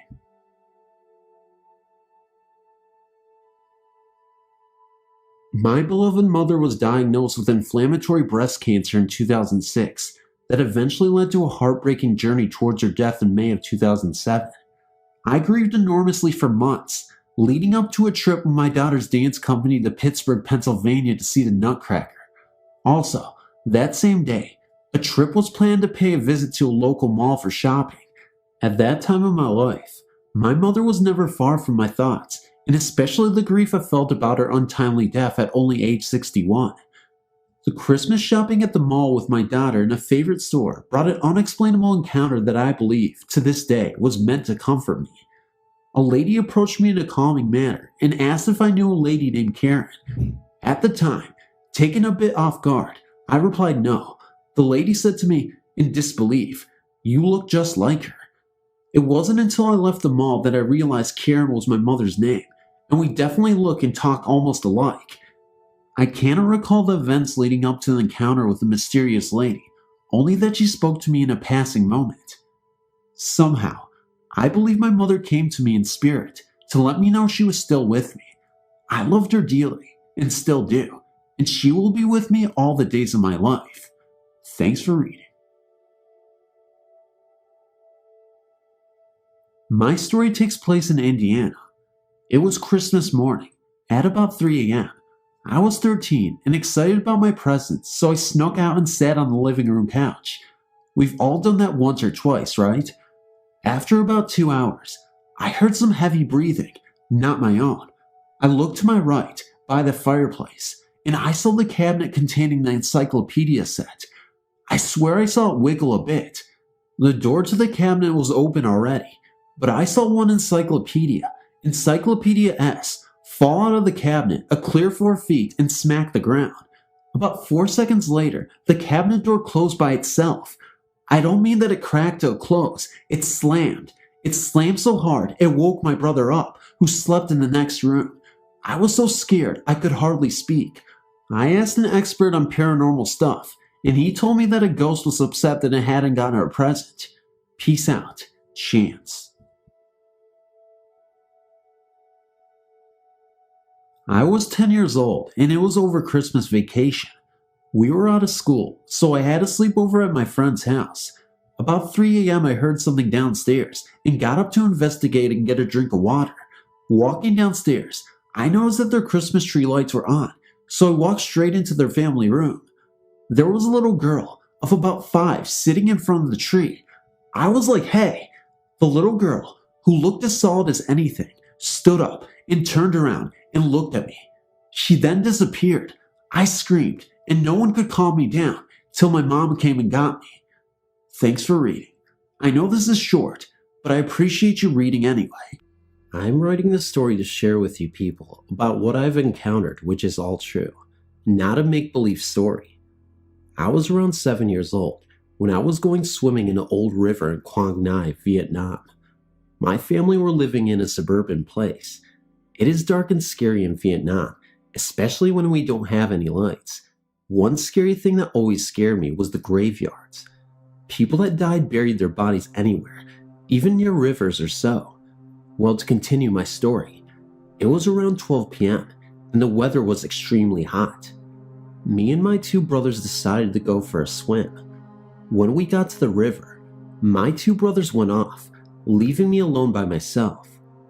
Seeing my 2 brothers having fun, I started to go forward to them. As I was walking, I felt something really abnormal. It was the sands. The sands was moving down as I take each steps. After realizing that I was scared, I decided to go back. As I turned my body around, something, or a hand I would say, grabbed my leg. It started to pull me down. First, I thought it was just the sands, but then I can feel the fingers and the feeling of the hands. Then I started to go down. I tried to scream, but I just couldn't. When my head was almost covered with water, my older brother came to me, and all of a sudden, the hands let me go and I was up again. I was so lucky that day that my brother saved me. I told him about the incident, but he told me it might be the sands, and trust me, it wasn't. I kid you not, I could feel the hand. But this wasn't the end yet. Several days after the incident, a neighbor's daughter went to swim in the same river that I did up in north. One time, one of the sisters went up north there, and the sister swam, and something pulled her down. The other sister couldn't do anything.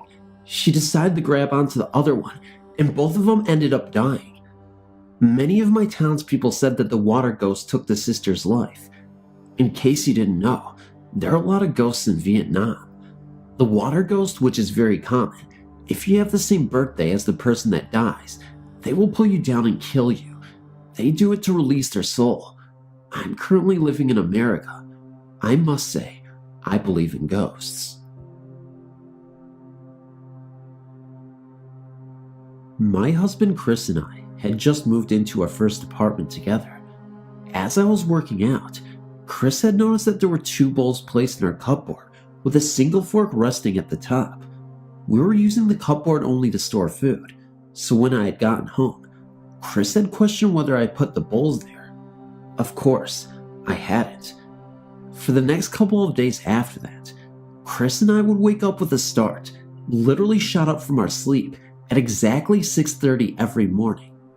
What made this even more unusual was that the fact that both of us didn't even wake up until 10 a.m. for work.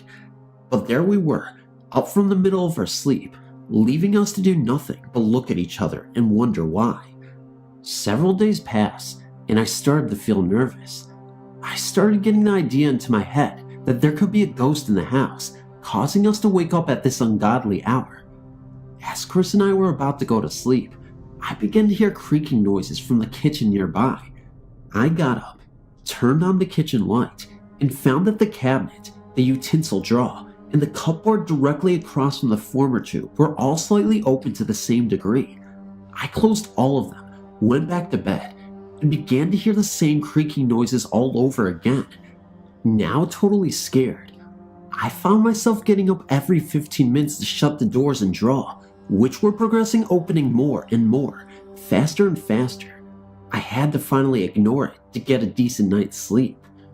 One morning, I was awoken by a man's voice saying, "Who are you?"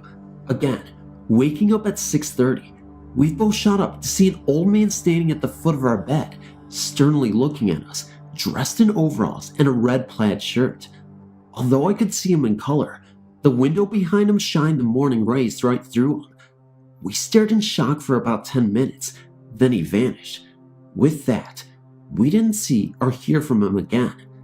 The little old lady downstairs, our landlady, showed us her family pictures about a month after the hauntings ended. Chris and I both agreed that the man we saw was her husband, who had built the house himself and died about 10 years ago. We've never told our landlady, but we think that her husband was just making sure that we wouldn't harm his wife.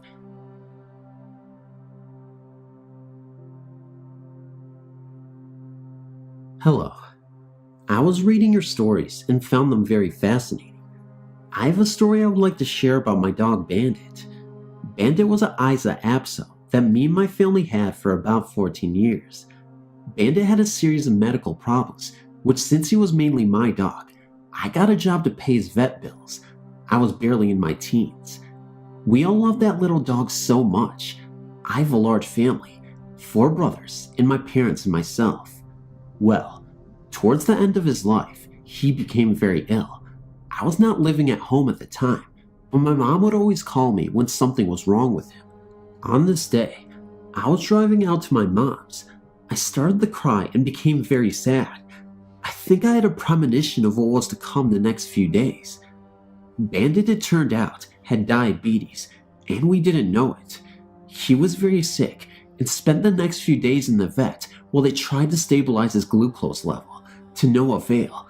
He wouldn't eat. He was very weak. He kept getting fevers. There was no hope. We had to make the decision to put him to sleep. I must say that was the single most difficult decision I ever had to make. I was devastated. My mom called my brothers at their jobs, and everyone was there at that vet that day, except my dad. He was working. We spent a little time with him in the room before they took him back to give him the shot. That dog was smart. I could swear the little guy knew something was up. Finally, they took him back, and 2 of my brothers went back there with him. They came back out crying, and I knew I was done. I was completely devastated. That was my baby. But strangely, on the way home, I felt a sense of relief, like he wasn't in pain or suffering anymore. Like any crazy pet owner, I had him privately cremated at a cemetery, and to this day, his ashes are at my mom's. But in the weeks to come after we put him to sleep, my little brother, who still lived at home, could swear he'd hear Bandit at night. Sometimes when Bandit would get restless, he would kind of whimper, like he wanted someone to pay attention to him. That's what my brother would hear. Then my brother would call out his name, which is what he used to do when Bandit was alive, and it would stop.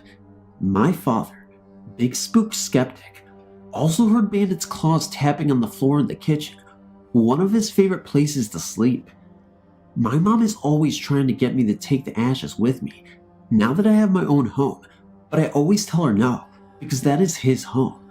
I don't know about anyone else, but I firmly believe that if an animal is treated and loved like one of the family, that they develop a soul, and maybe, just maybe, they are waiting for us in heaven.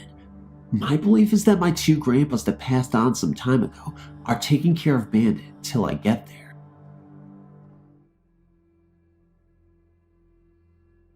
I've lived in my house for 10 years now, and I moved here when I was 4 years old. Our house is 101 years old now, and it was built in October 1898. My first experience with my great-grandmother was the night we moved in. I was sleeping, and I saw the figure of a beautiful woman dressed in a ball gown that was probably dated in the 1800s. She walked over to my bed and looked at me sternly. What happened after that, I do not know. When I woke in the morning, my clothes were tattered and torn, and I had scratches and bruises all over me. My mom was terrified too, because the ghost had visited her also. She says the figure just stared at her for a long time, until my mom became so frightened that she had to turn on the light.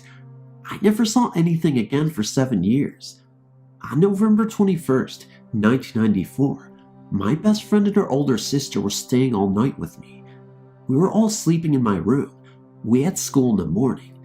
My room gets so cold in the winter because there is no way of heat getting up there, so I had a little portable plug and heater in my room. At about 4 a.m., they woke up and saw the knob on my heater turning on its own and the shadow of an old woman on my blinds. They tried to wake me, but I was in such of a deep sleep they thought I was comatose. Things have gotten a lot crazier since then.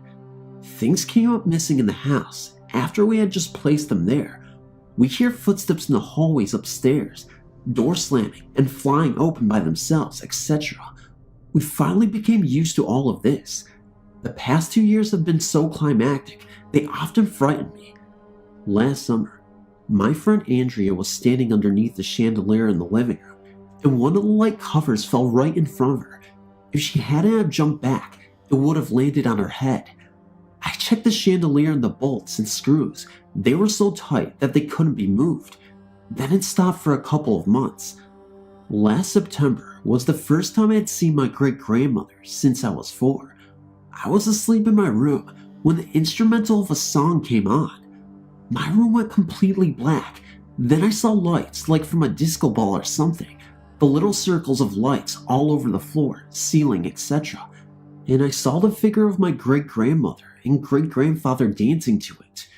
When the song was over, they disappeared, and my normal lighting returned. Then last December, I had a party. 3 of my friends were sleeping in the extra room upstairs, while me, My boyfriend and another friend were sleeping in my room. My friends were in the extra room talking when the door started swaying back and forth. They checked the windows, which were shut tightly and locked, as well as all the other windows upstairs. Then the room went completely pitch black, and an elderly woman appeared and began talking to them. She told them to be very careful what they say in the house, and to be quiet so they wouldn't awaken him. She also said that she's been protecting all of us for years from him. Then she disappeared, and everything returned to normal. My most recent experiences were last night and right now. Last night, I was laying awake when the song Living Dead Girl by Rob Zombie came on TV. All of a sudden, the volume went all the way up. I have no remote to my TV, so I couldn't have actually turned it up. My TV is on one side of my room, and my bed is on the other. When the song was over, the volume returned to where I had it. As I'm typing this every time I mention him, whoever he may be, I get a very cold chill, and the hair on my neck and back stands up. My cat's tail gets real puffy, and his hair stands on his back. Then I hear people arguing in the hallway upstairs. I'm home alone. Then it's all over, and I feel safe. I just wish I could talk to my great-grandmother and thank her for protecting me, my family, and friends. I'm glad to have her around, even though she scared me from time to time.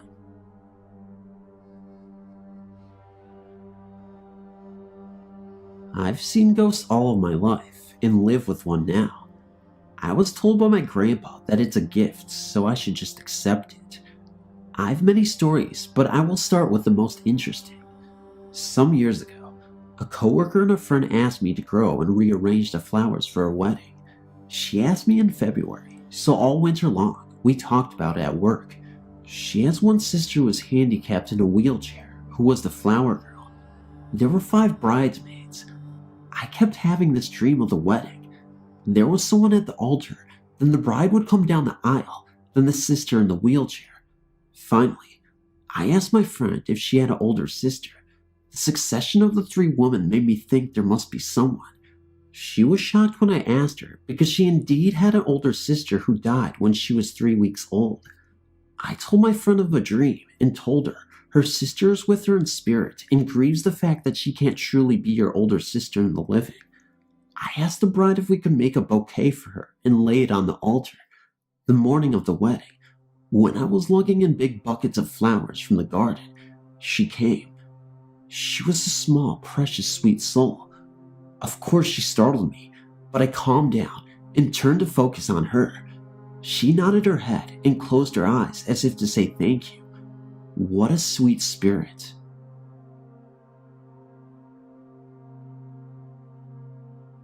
My name is John, and I'm 22 years old. I'm currently living in California in the home I grew up in.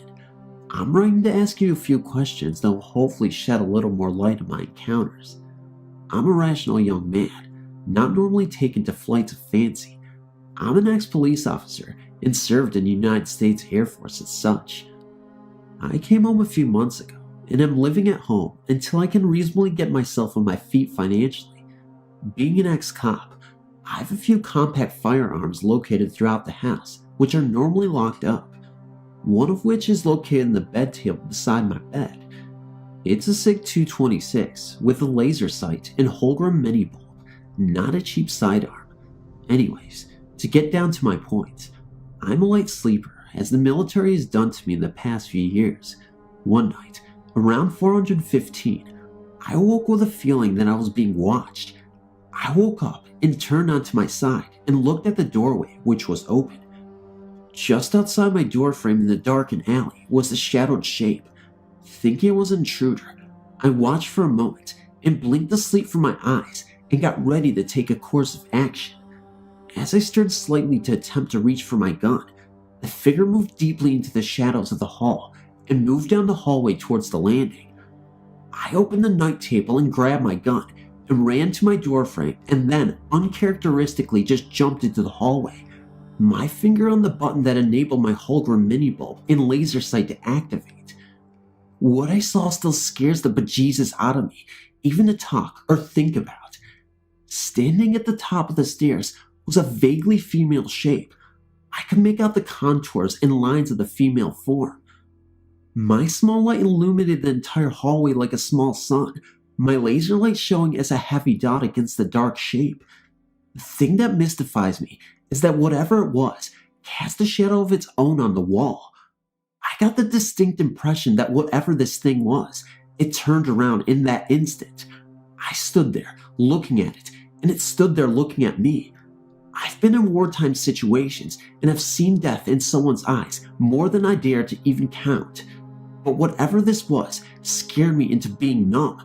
Whatever this thing was, it slowly started walking towards me, and I raised my gun and drew down on whatever approached me. It seemed to almost pause for a moment, then seemed to almost blur and rushed at me and through me, and then was gone, as the only thing behind me was the hallway towel closet. I dropped my gun, unable to keep from shaking in pure terror, which is what I am now. I woke my parents, and my father proceeded to grumble at me with some very colorful expletives about being woken for a ghost, and walked out to the hallway, grabbed up my gun, and did a walkthrough of the house, and found everything secured and in proper order. When this thing walked through me, I didn't feel the coldness that I've read about on your page. I felt warmth, almost like a warm body, then it was gone. That's my question. Am I imagining all of this? Why the warmth? Is that unusual? Even now, I'm scared stiff and always close my door and lock it at night, and normally don't sleep until about 3 a.m. as I'm terrified of what could be outside in the hallway.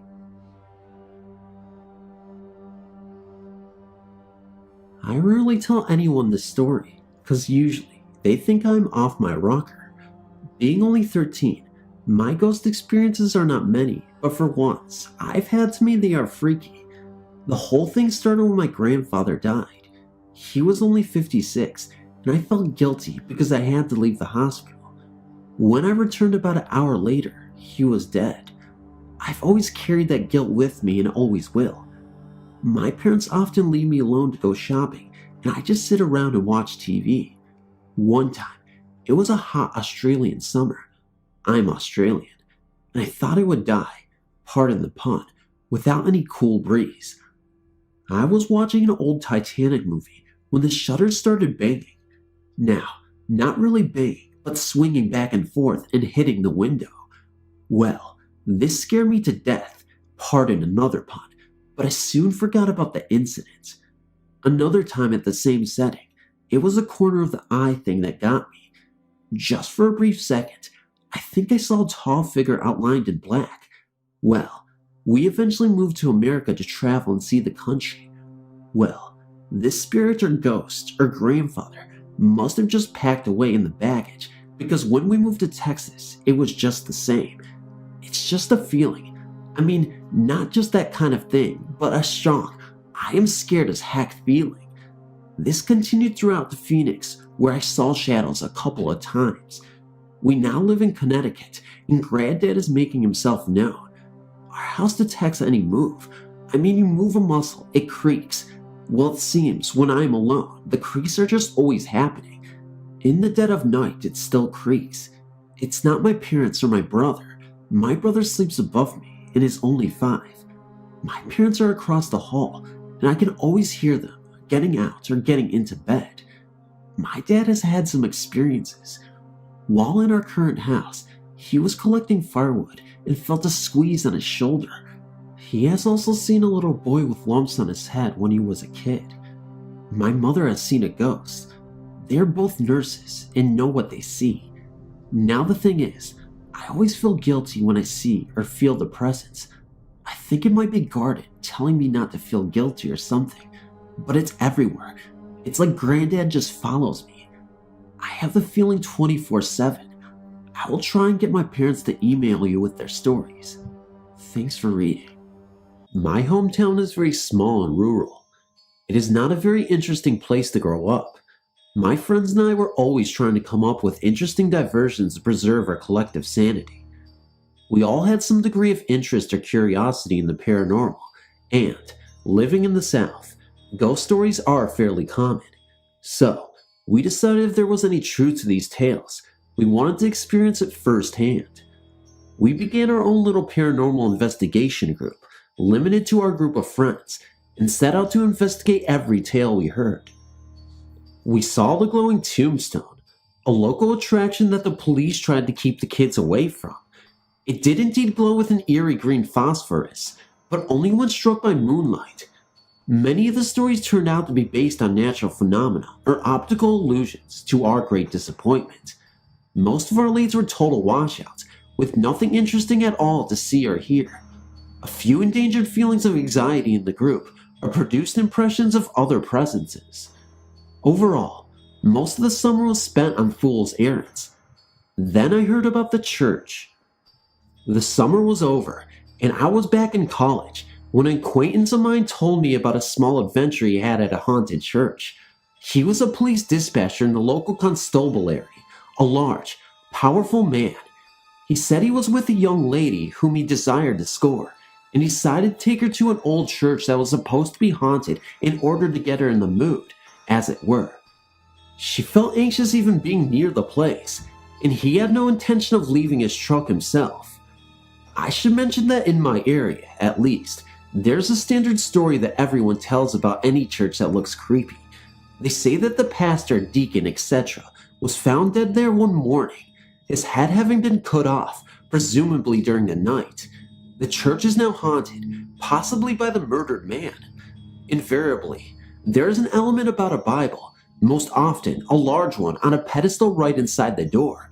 Supposedly, one cannot pick it up, or perhaps one can pick it up, but not approach the podium with it, as it becomes increasingly heavy, or it bleeds, or it's always at the same page, whatever.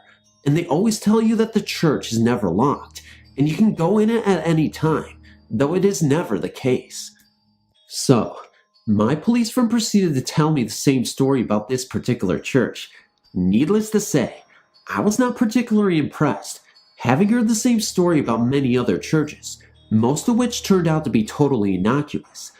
But, in my pursuit of the strange and interesting, I persuaded him to take me there anyway. Another guy I knew decided to come along, and he brought his girlfriend.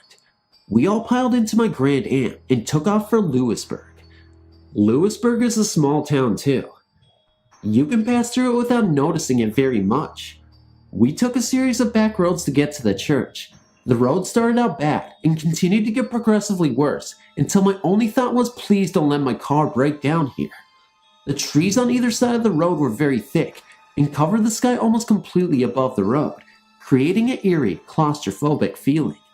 Suddenly, we went around a curve and the church was before us. There was a small gravel area on the right side of the road in front of the church. Wrought iron gates opened into a small path that led to the church, perhaps 80 feet from the gravel area.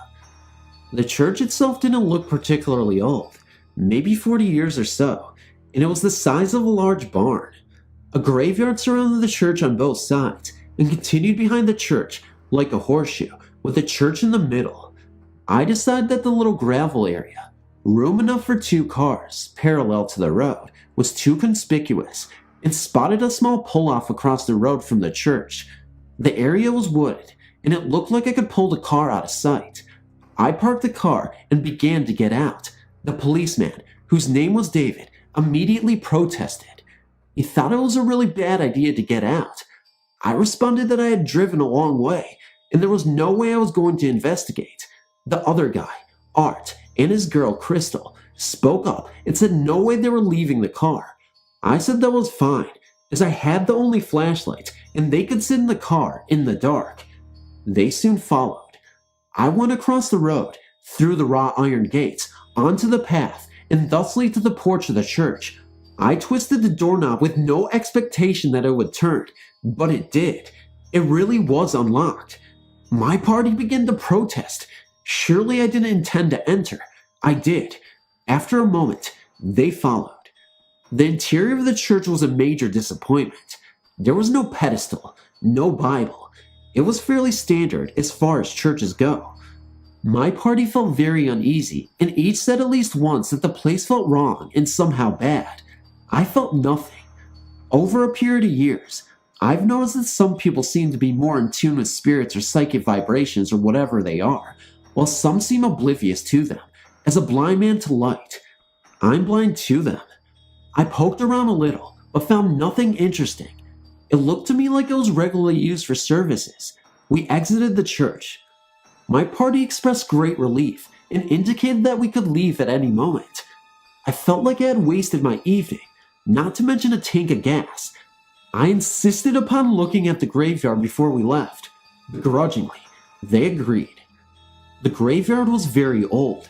A very few of the stones were from the past 20 years or so, with mostly being early 1990s. Some of the stones were too old and worn to be read at all, basically just irregular granite nubs. A few of the graves were weird, with tiny wrought iron fences around the grave and stone, to a height of about 3 feet. Finally, it seemed that I had exhausted all the possibilities the place had to offer, so I agreed to leave. Everyone but me was very glad to go, and expressed great unease at being there.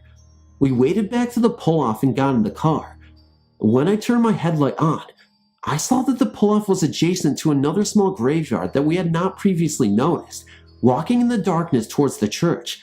I insisted we look at it before leaving. This area had much stranger graves than the other, larger ones surrounding the church. Some of the graves were nothing more than the piles of stones, and one was encircled by a small barbed wire fence. My party was huddled together in fear and begged that we leave. They said that they felt evil presences. I was prepared to agree, once again to leave, when I spotted a small path that led into the forest. I told them we could leave after checking out the path. They all said no way are we going down that path. I said that was fine with me. They could wait on me there, and set off down the path. The path led to a clearing of 150 feet or so in diameter. I'm a poor judge of distance in the woods. The trees made an abrupt wall around it. It seemed odd and pretty creepy. I was walking into the clearing with my flashlight pointed straight ahead, scanning the area for anything interesting. I would hear that David, Art, and Crystal were following, perhaps 75 feet behind me. Suddenly, both my eyes and my flashlight found a huge beast before me. It was the size of a very large man, on all fours. Its body was covered with silver or gray hair. It seemed to be gnawing at or smelling of something on the ground. The instant my light hit it, it raised its head and looked directly at me. I remember the impression of a snout and pointed ears towards the top of the head. Its eyes, however, were human. By that I mean that they did not reflect the beam of my flashlight like a dog or cat, or any night animal for that matter. They looked like the eyes of a man. This beast was about 20 feet in front of me. There was a gravestone in front of it, and slightly to the left. Another was behind, and to the right of it. It looked at me for maybe a second. I was completely frozen. No thought entered my mind, no emotion. I was blank. Then the creature stood up. It looked about 8 or 9 feet tall, and very, very big. Not fat, but it was muscular. It turned towards the forest behind us, and ran into the trees. It moved so fast, I have no words to adequately describe it. It was very nimble, especially for a creature so big. My mind began to thaw out. I'd seen, or at least I thought I saw, the beast for around 3 seconds. It is hard to say, as the entire encounter was in that slow molasses perception, usually reserved for automobile accidents. It seemed like several minutes. My first reaction was that I had imagined, hallucinated, or otherwise conjured the image. I realized that I heard, and could still hear, the beast making its way through the forest. I could hear the leaves crackling and twigs snapping as something large made its way rapidly away from my position. David came running up beside me. I wonder if he had seen it for an instant. Then I heard what he was yelling at me as he ran up. "Did you see that fucking thing? Did you see it? Jesus, it was huge!" I asked him to describe what he saw. He described the creature perfectly. I looked out into the forest, shining my light around pointlessly. For some reason, my instinct was to pursue the creature. David physically dragged me back to the path, not bothering to try to dissuade me verbally. Art and Crystal were back at the edge of the path. Crystal was sobbing uncontrollably, and Art was on the verge of tears, panic evident in his voice. They both denied they had seen anything. We got into the car, and as I started it up, I felt fear for the first time in the evening. We tore off and aimed home. David asked Art and Crystal how they could have missed seeing the beast. Art burst into tears and screamed, "How the hell could I have not seen it?" David proceeded to grill them for details, their terrified description matching David's, in my own memory, perfectly. Later at my apartment, I related the story to my roommate. He thoughtfully puffed his cigarette for a moment, then asked me, "What would you have done if the creature had run towards you?" My blood felt like ice then. For some reason, it had not occurred to me how easily the powerful beast could have ripped me to shreds. Its speed was such that its prey would have little time for action before meeting its demise. A few days later, I saw a friend of mine on campus. We had lunch, and I told him my story. I did not tell him where I was, or the name of the church. He said he knew of a place that sounded similar, which was haunted. He said it was in Lewisburg, and proceeded to name the church. I was astounded. He said that people in that area knew about the church and the graveyard. He said the graveyard was very, very old, and that some Native Americans were buried there. The graveyard was there before the church, or the road. Both were built on top of it. My mind raced, and I immediately realized that the small graveyard was pretty obviously a part of the larger, horseshoe-shaped one. I asked him if they had moved the graves, or just the stones. He said that he didn't know, but that there was no record of them having been moved. He said that he had been there several times himself, and that was, in his opinion, definitely haunted. Another friend was more interested in the creature itself, and said that he had once seen one himself, and that they were known to live in an area that he had described, which included the area in which the church was located. He described old logging roads that cut into a large section of virgin forest nearby. He said that teenagers used to park on the logging roads to make out, and that one of his friends had a terrifying experience there. This guy was with his girlfriend, in a pickup truck, doing the deed. The truck suddenly began to bounce up and down, the back end striking the ground. They stopped what they were doing and looked around in alarm. In the truck bed was a large brown beast that sounded much like the creature I had seen. It was jumping up and down in the bed, its arms dangling like a gorilla. They both began screaming in terror, incapable of action. The beast seemed to grow bored of the game in a minute or two and leaped out of the truck bed. It darted across the road and into the forest at amazing speed. The pair left the area post-haste. I've personally visited this church on several or so occasions, and I've never failed to experience supernatural occurrences of some kind. I would like to hear from anyone who has seen or heard of any similar creatures. I recognize that this story does not fit the traditional category of haunting, but many of the other things I've seen and heard there do. This story has become overlong, and I will end it, but if anyone seems interested, I will post follow-up articles detailing my further experiences at the church. I've deliberately omitted the name or exact location of the church, as the police are already upset that I and my friends visited it. We have spoken with them several times. They realize that we mean no harm, and are not damaging any property in any way. The land is public property, and they have acknowledged that they have no actual right to prevent us from going there. I wonder if the police are aware of what's going on there. I suspect they do. Thank you for reading.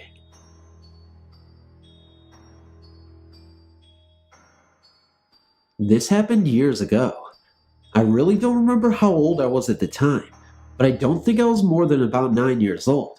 That would put this time as somewhere during the summer of 1984. My grandparents, my mom's parents, lived out in the country about 15 minutes drive from home. I was spending the weekend with my grandparents. The story that follows occurred on the Friday night of that weekend. It was after dark. I was on the couch, turned around, and sitting on my knees, looking out a large picture window. I was waiting on Grandpa to get home from work. Grandma and I were the only two people in there at the time. As I waited, a dense fog began to form. The fog began to grow thicker as time passed. Grandma was getting a bit worried.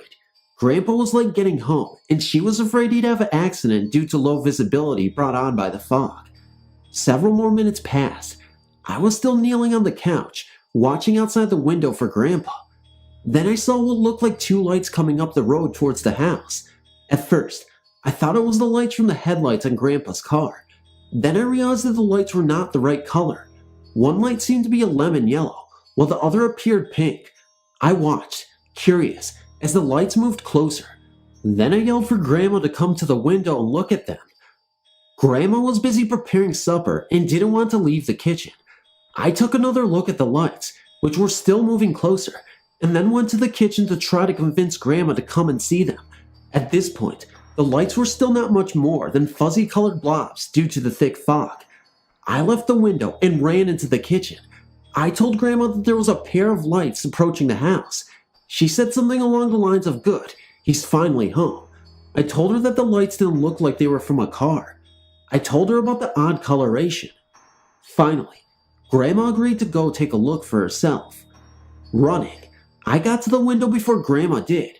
I resumed my former kneeling position on the couch before really looking out the window. The light was still there, closer than before. They were just starting to take on a more definitive shape, like something was emerging from the fog. Grandma leaned over for a closer look at the solidifying shapes. I turned her, asking what the lights were. She didn't know and was beginning to act a bit scared by the sight. I turned back to the window. The strange lights were almost to the house by that point. Thinking back now, I realized just how bright they must have been to have been visible at first. Then, the lights finally took on a more tangible shape. This is the part that really makes me doubt what we thought we saw. What we saw looked to be two cows, both bulls, dancing along the road on their hind legs. No, this is not a joke.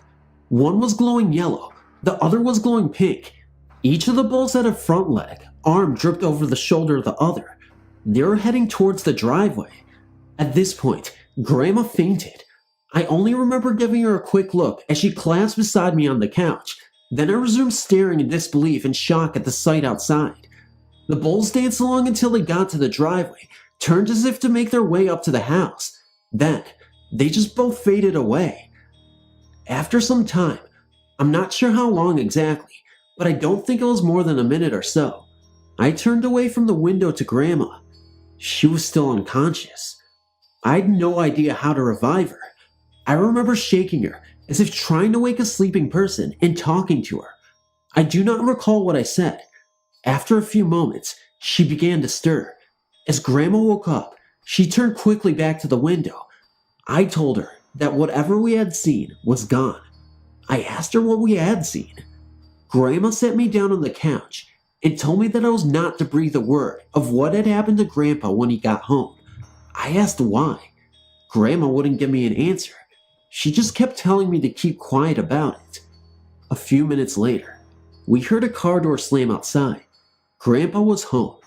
Again, Grandma warned me not to say a word to Grandpa about what just happened. Naturally, the moment Grandpa entered the house, I ran straight to him and told him everything that happened. Grandpa spared only a second to ask Grandma if she was okay. The moment she said yes, Grandpa retrieved a shotgun and went outside. Grandma began to scold me very loudly for disobeying her orders. Several minutes later, Grandpa came back in. He had found nothing. To this day, neither of them will discuss what happened that evening. If that had been the end of the matter, I would have convinced myself years and years ago that both Grandma and I had simply been hallucinating. In fact, not too long after the incident, I'd convinced myself of that. Several years after seeing the bulls at my grandparents' house, a friend of mine who I grew up with came to me one day with a story. I'll call this girl A. Both she and I were about 12 when she told me this. When I lived in Ohio, this girl's grandparents lived directly behind us. A lived mostly with her grandparents during the summer months. Only a one-lane alley separated our two yards. Across this girl's grandparents' yard was the railroad bed I've posted about a few times in the past. On the other side of the railroad bed was a small farm. We lived at the very edge of the town. A came to me one day, saying that she had something very strange the previous night happen to her. I asked her what she'd seen. A made a long speech about how I'd think she was crazy if she told me. I pointed out that she'd already brought up the subject, obviously. She wanted to tell me. A agreed. She said that late the night before, she had been unable to sleep and had been looking out of her bedroom window. It began to get foggy. In the fog, A claimed to have seen two glowing lights moving across the pasture back at the farm. One light was yellow, the other pink. Please keep in mind that I had not told anyone about what Grandma and I had seen at this point. A said that, as the lights got closer to the railroad bed, They began to take on solid shapes. At that point, I was starting to get cold chills. A said that she must have been seeing things and that she wouldn't waste time telling me the rest of her story. I insisted that she did. After a few minutes, A said, almost in tears, that the lights took on the shapes of cows, bulls. Each bull had a front leg draped over the shoulders of the other. Both appeared to be dancing along their hind legs. They were moving towards the railroad bed, towards A's grandparents' house. A said that at that point, she had turned away from her window and hid under the blankets until morning. After A told me her story, I told her my own, very similar one. As far as I know, A never saw the bulls again after that night. If not for A's story, I would have long since come to believe that what Grandma and I had seen was a hallucination brought on by the dense fog and car headlights or something like that. A's story makes me think again. I don't know what we saw, but I do know that we saw something. Anyone have any ideas? Thank you. This will be the second story that I've sent you. My mom told me this story and said that she was about 10 or 11 during the time of this experience. She said she was sleeping in her bed one night, and she woke up at about 1 in the morning. She looked up and saw a white shadow floating next to her bed that had big eyes. She said its head looked a little swollen, and it looked like it was trying to say something. Got really scared, and tried to scream to wake her mom. She was so scared that she couldn't even make a noise. She never told her mom about it because she was so afraid that her brothers would tease her. But a week later, she said she heard her brother, my Uncle Kevin, say that he saw a white figure with a swollen head.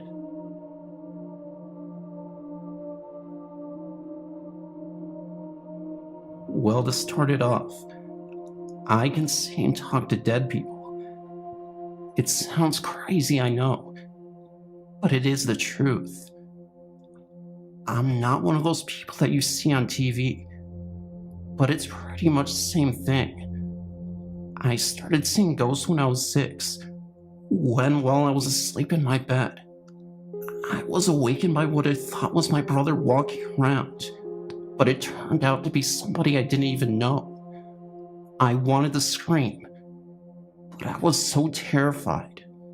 At first, he didn't even notice me. Then he saw me, looked surprised, and then disappeared. I saw footprints just appear on the floor, heading inside my closet. I've been scared of my closet ever since. I couldn't see who it was because it was so dark, but the next day I found out that it was a kid. While walking upstairs to eat breakfast, I saw him sitting on the steps and frowning at me. I noticed him, stopped, and I really wanted to scream. I was just about to let one out when he put his fingers to his lips, signaling me to be quiet. I didn't want to scare him away, so I didn't yell. I smiled. He smiled back. I then blinked, and he vanished. At this point, I thought I was going crazy. I went upstairs, ate my cereal with my family, all the while he watched. I tried to shrug it off when a vase he was sitting next to fell off and broke. Then I was staring wild-eyed at him. He frowned and disappeared again. I later was walking down my basement when I heard some crying. I thought it could be my brother because he was frustrated that he couldn't beat a video game. He always cried when he couldn't win. But when I got down there, the TV and the lights were off. I was again terrified, but I peeked around the corner, and nothing was there. All I heard was crying, but it was getting louder. I was turning around to run. When I saw him right there in front of me, I fell on the ground and screamed. He cried even more at this. I could hear my parents asking if everything was all right while they were making their way downstairs. I looked at him, and he vanished once again. The crying stopped as my parents came in a little crawl space that was called the toy room. They looked at me stunned, still staring at where the little ghost used to be. They asked if I hurt myself or something. And I just said no. I just tripped. They then inspected my body, really see if I was just toughing out some scrape. My mom looked at my dad and then shrugged. My dad's next reply scared me so bad, to the point I peed my pants. Well, then why were you crying then? Well, after a few more meetings, I found out that he was a ghost. Yes, I didn't know before. After a while, we became friends, but he never spoke, just helped us out, and played with our toys. Like once, before we even went to our grandparents' house, we had to clean the basement. It took hours, but we finally did it. Then we went to my grandma's. When we came home, my brother and I went to the basement, and we played video games. It was a mess. We groaned, and I screamed, "Sam!" We named him Little Black Sambo because of his color. Not to be racist, for those of you who are easily offended. While my brother went to the bathroom, he appeared, at first smiling, but then frowned. Seeing how distressed I was, I looked him straight in the eye and said, "Help us clean, or clean it yourself." I stormed upstairs to get my mom so she could help us. We were just heading downstairs when I heard my brother scream. I ran out to figure out what Sam had done. When I got in there, I saw my brother shaking, his eyes fully open, looking to and fro. I looked into the room and gasped myself. It was perfectly clean. My mom got down there and said, "What mess." It was 6 years that I had known him. He was mine and the family's best friend. It was almost as if he was a part of the family. My life was going good. I was starting 7th grade. I had lots of friends. What more could I ask for? I've decided that we were moving. I'll never forget that day. The day my mom decided to move. She had wanted to move before, but never actually did. We've even had a for sale sign in our front yard before, but it was taken down only a few days after, because my mom didn't want to leave the home she raised her children in. Now she was serious. The sign went up almost immediately, and she started looking at houses. At first I thought it was cool. I mean, the house we were in was good, but we didn't live in the best neighborhood in the world, which was exactly why my mom wanted to move. It was a long time before someone decided to buy our house for $200,000 in cash. We moved out in a week. My father took his offer, and we started packing immediately. I was so sad to leave this home. I had so many memories there, but I had to move on. While I was packing my things, Sam appeared beside my bed, but he wasn't smiling this time. He was frowning. Then he vanished.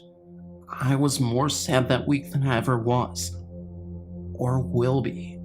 I had known Sam for 6 years. 6 years. It was like leaving a little brother to me.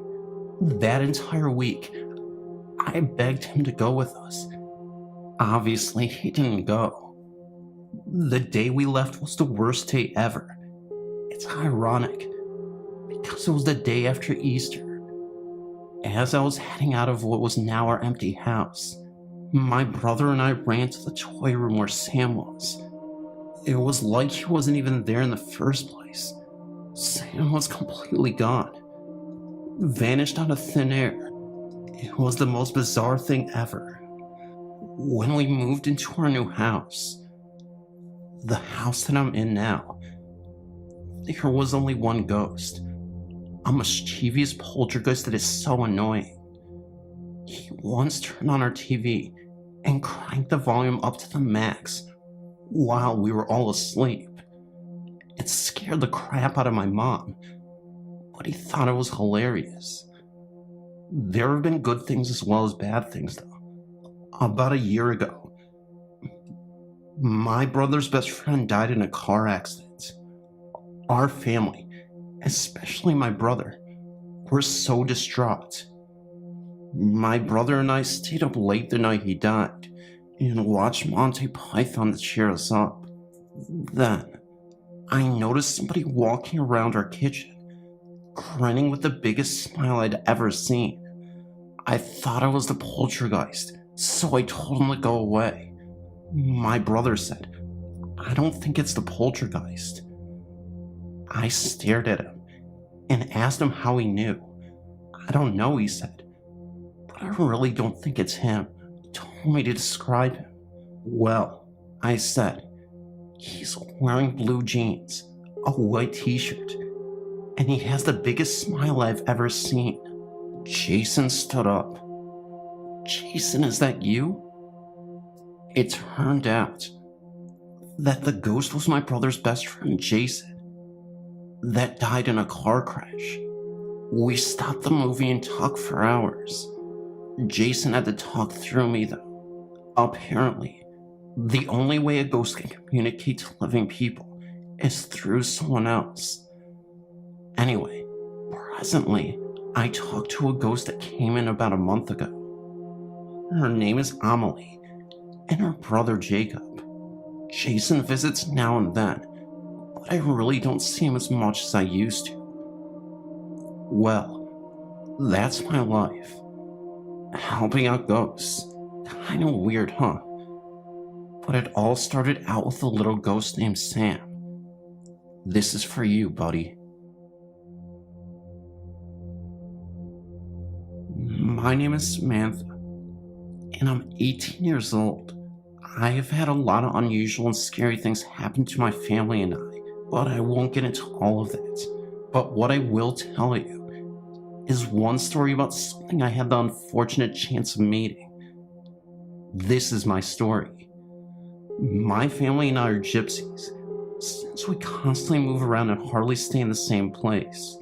Mostly because of my dad, God rest his soul, wanted us to see the world. We lived in 17 different towns and cities altogether, but we sort of gave up on that since he died 7 years ago, and we moved a couple years later to Timmins, Ontario, which is located in northern Canada, which is only an hour and a half away from where we used to live.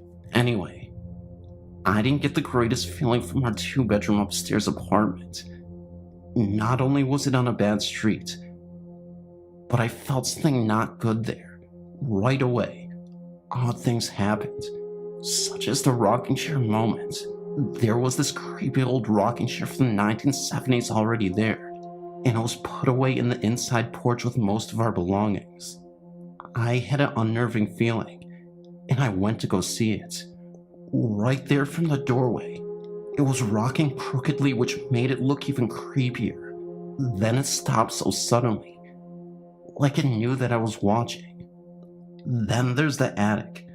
I always hear something walking around up there, and a loud thump, like it was jumping up and down. It was very cold up there, and I always avoided it. My mom even put a lock on the attic door, just in case. That was what she said. I didn't even know what that meant. I remember one night I was home alone waiting for my mom and sister to come home. I did not feel safe, even with all the lights on. I couldn't even sleep until they were home. I was in my room waiting on my bed. Then I heard the door open and someone walking around. I thought it was Mom, so I went to go look, and she wasn't there. The door was open, and I was alone.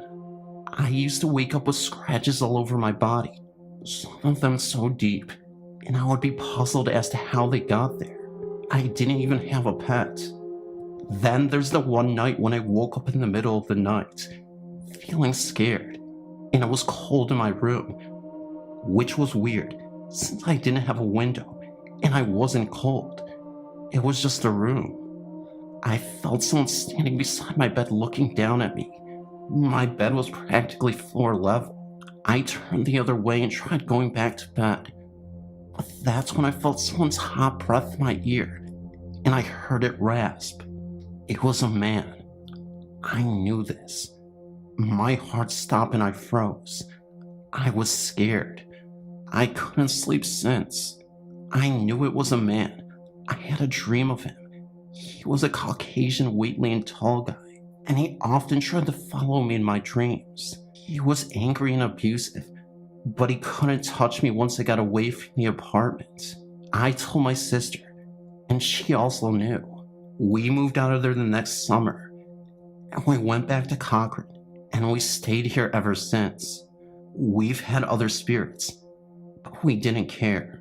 We were back to something familiar, and that was okay. I lived in a town in my hometown of Glendale, Arizona. It was on 59th Avenue in Peoria, less than a mile from 3 cemeteries and a dilapidated old barn house. Lots of creepy surroundings. My experiences aren't that riveting.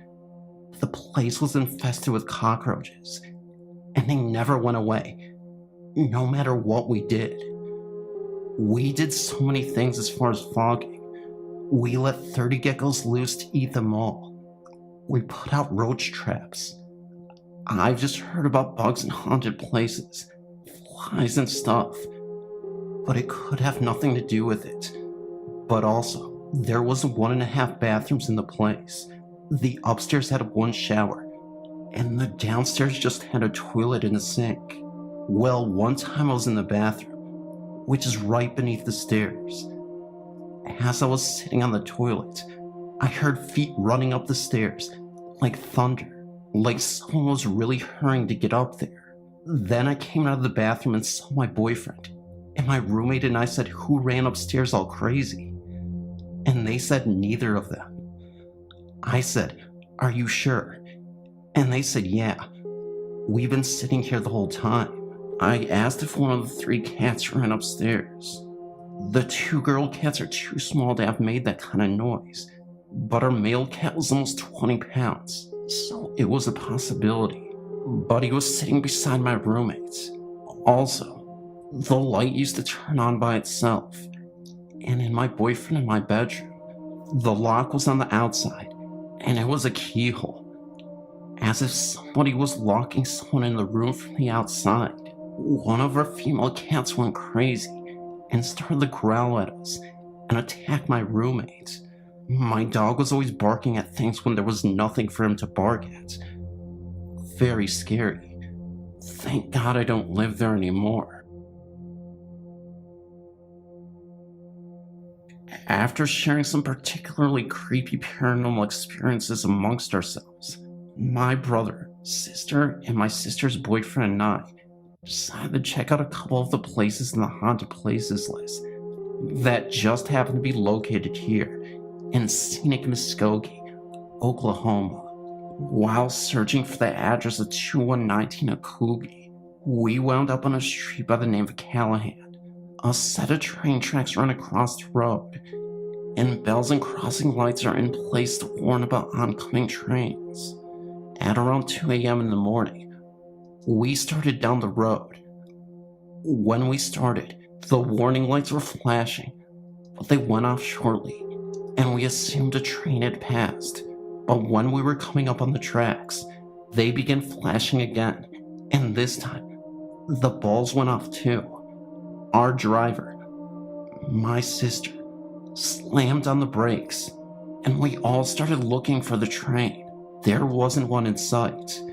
Lights went off for a few seconds later, so we just sat and waited, unsure of whether or not to continue across the tracks. Then the lights went off again. My sister sped in reverse to get away from the tracks. She was so freaked out. Her boyfriend finally talked her into going across the tracks, and when he did, my brother and I, felt extremely panicked. After that, we finally found her address, which is now an abandoned parking lot.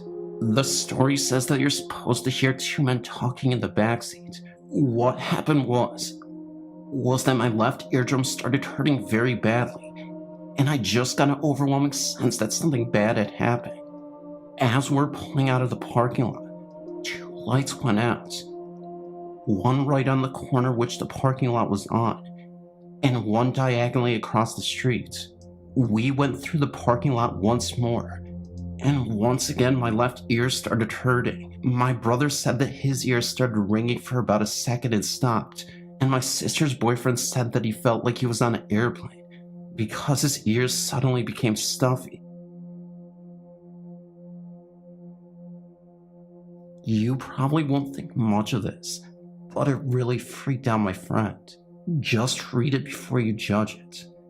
It started with my friend's mom. His mom used to be a cleaner, you see, and she and her friend were cleaning this house when something happened. First, his mom and her friend were cleaning upstairs. They could always smell something really horrid downstairs, but whenever they went down, there was nothing there. This happened quite a few times. Then one day, my friend's mom was cleaning the wall when she felt something push her really hard on her shoulder. She was then off with shock. Her friend who cleaned with her didn't think it was true, but the next day it appeared to her as well. When my mom's friend was better, her and her friend went to the house next door, which was haunted, and they told the woman who lived there. This one, called Vanessa, went into the house, and as soon as she stepped upstairs, the smell stopped. It was almost as if she scared the ghost or thing off.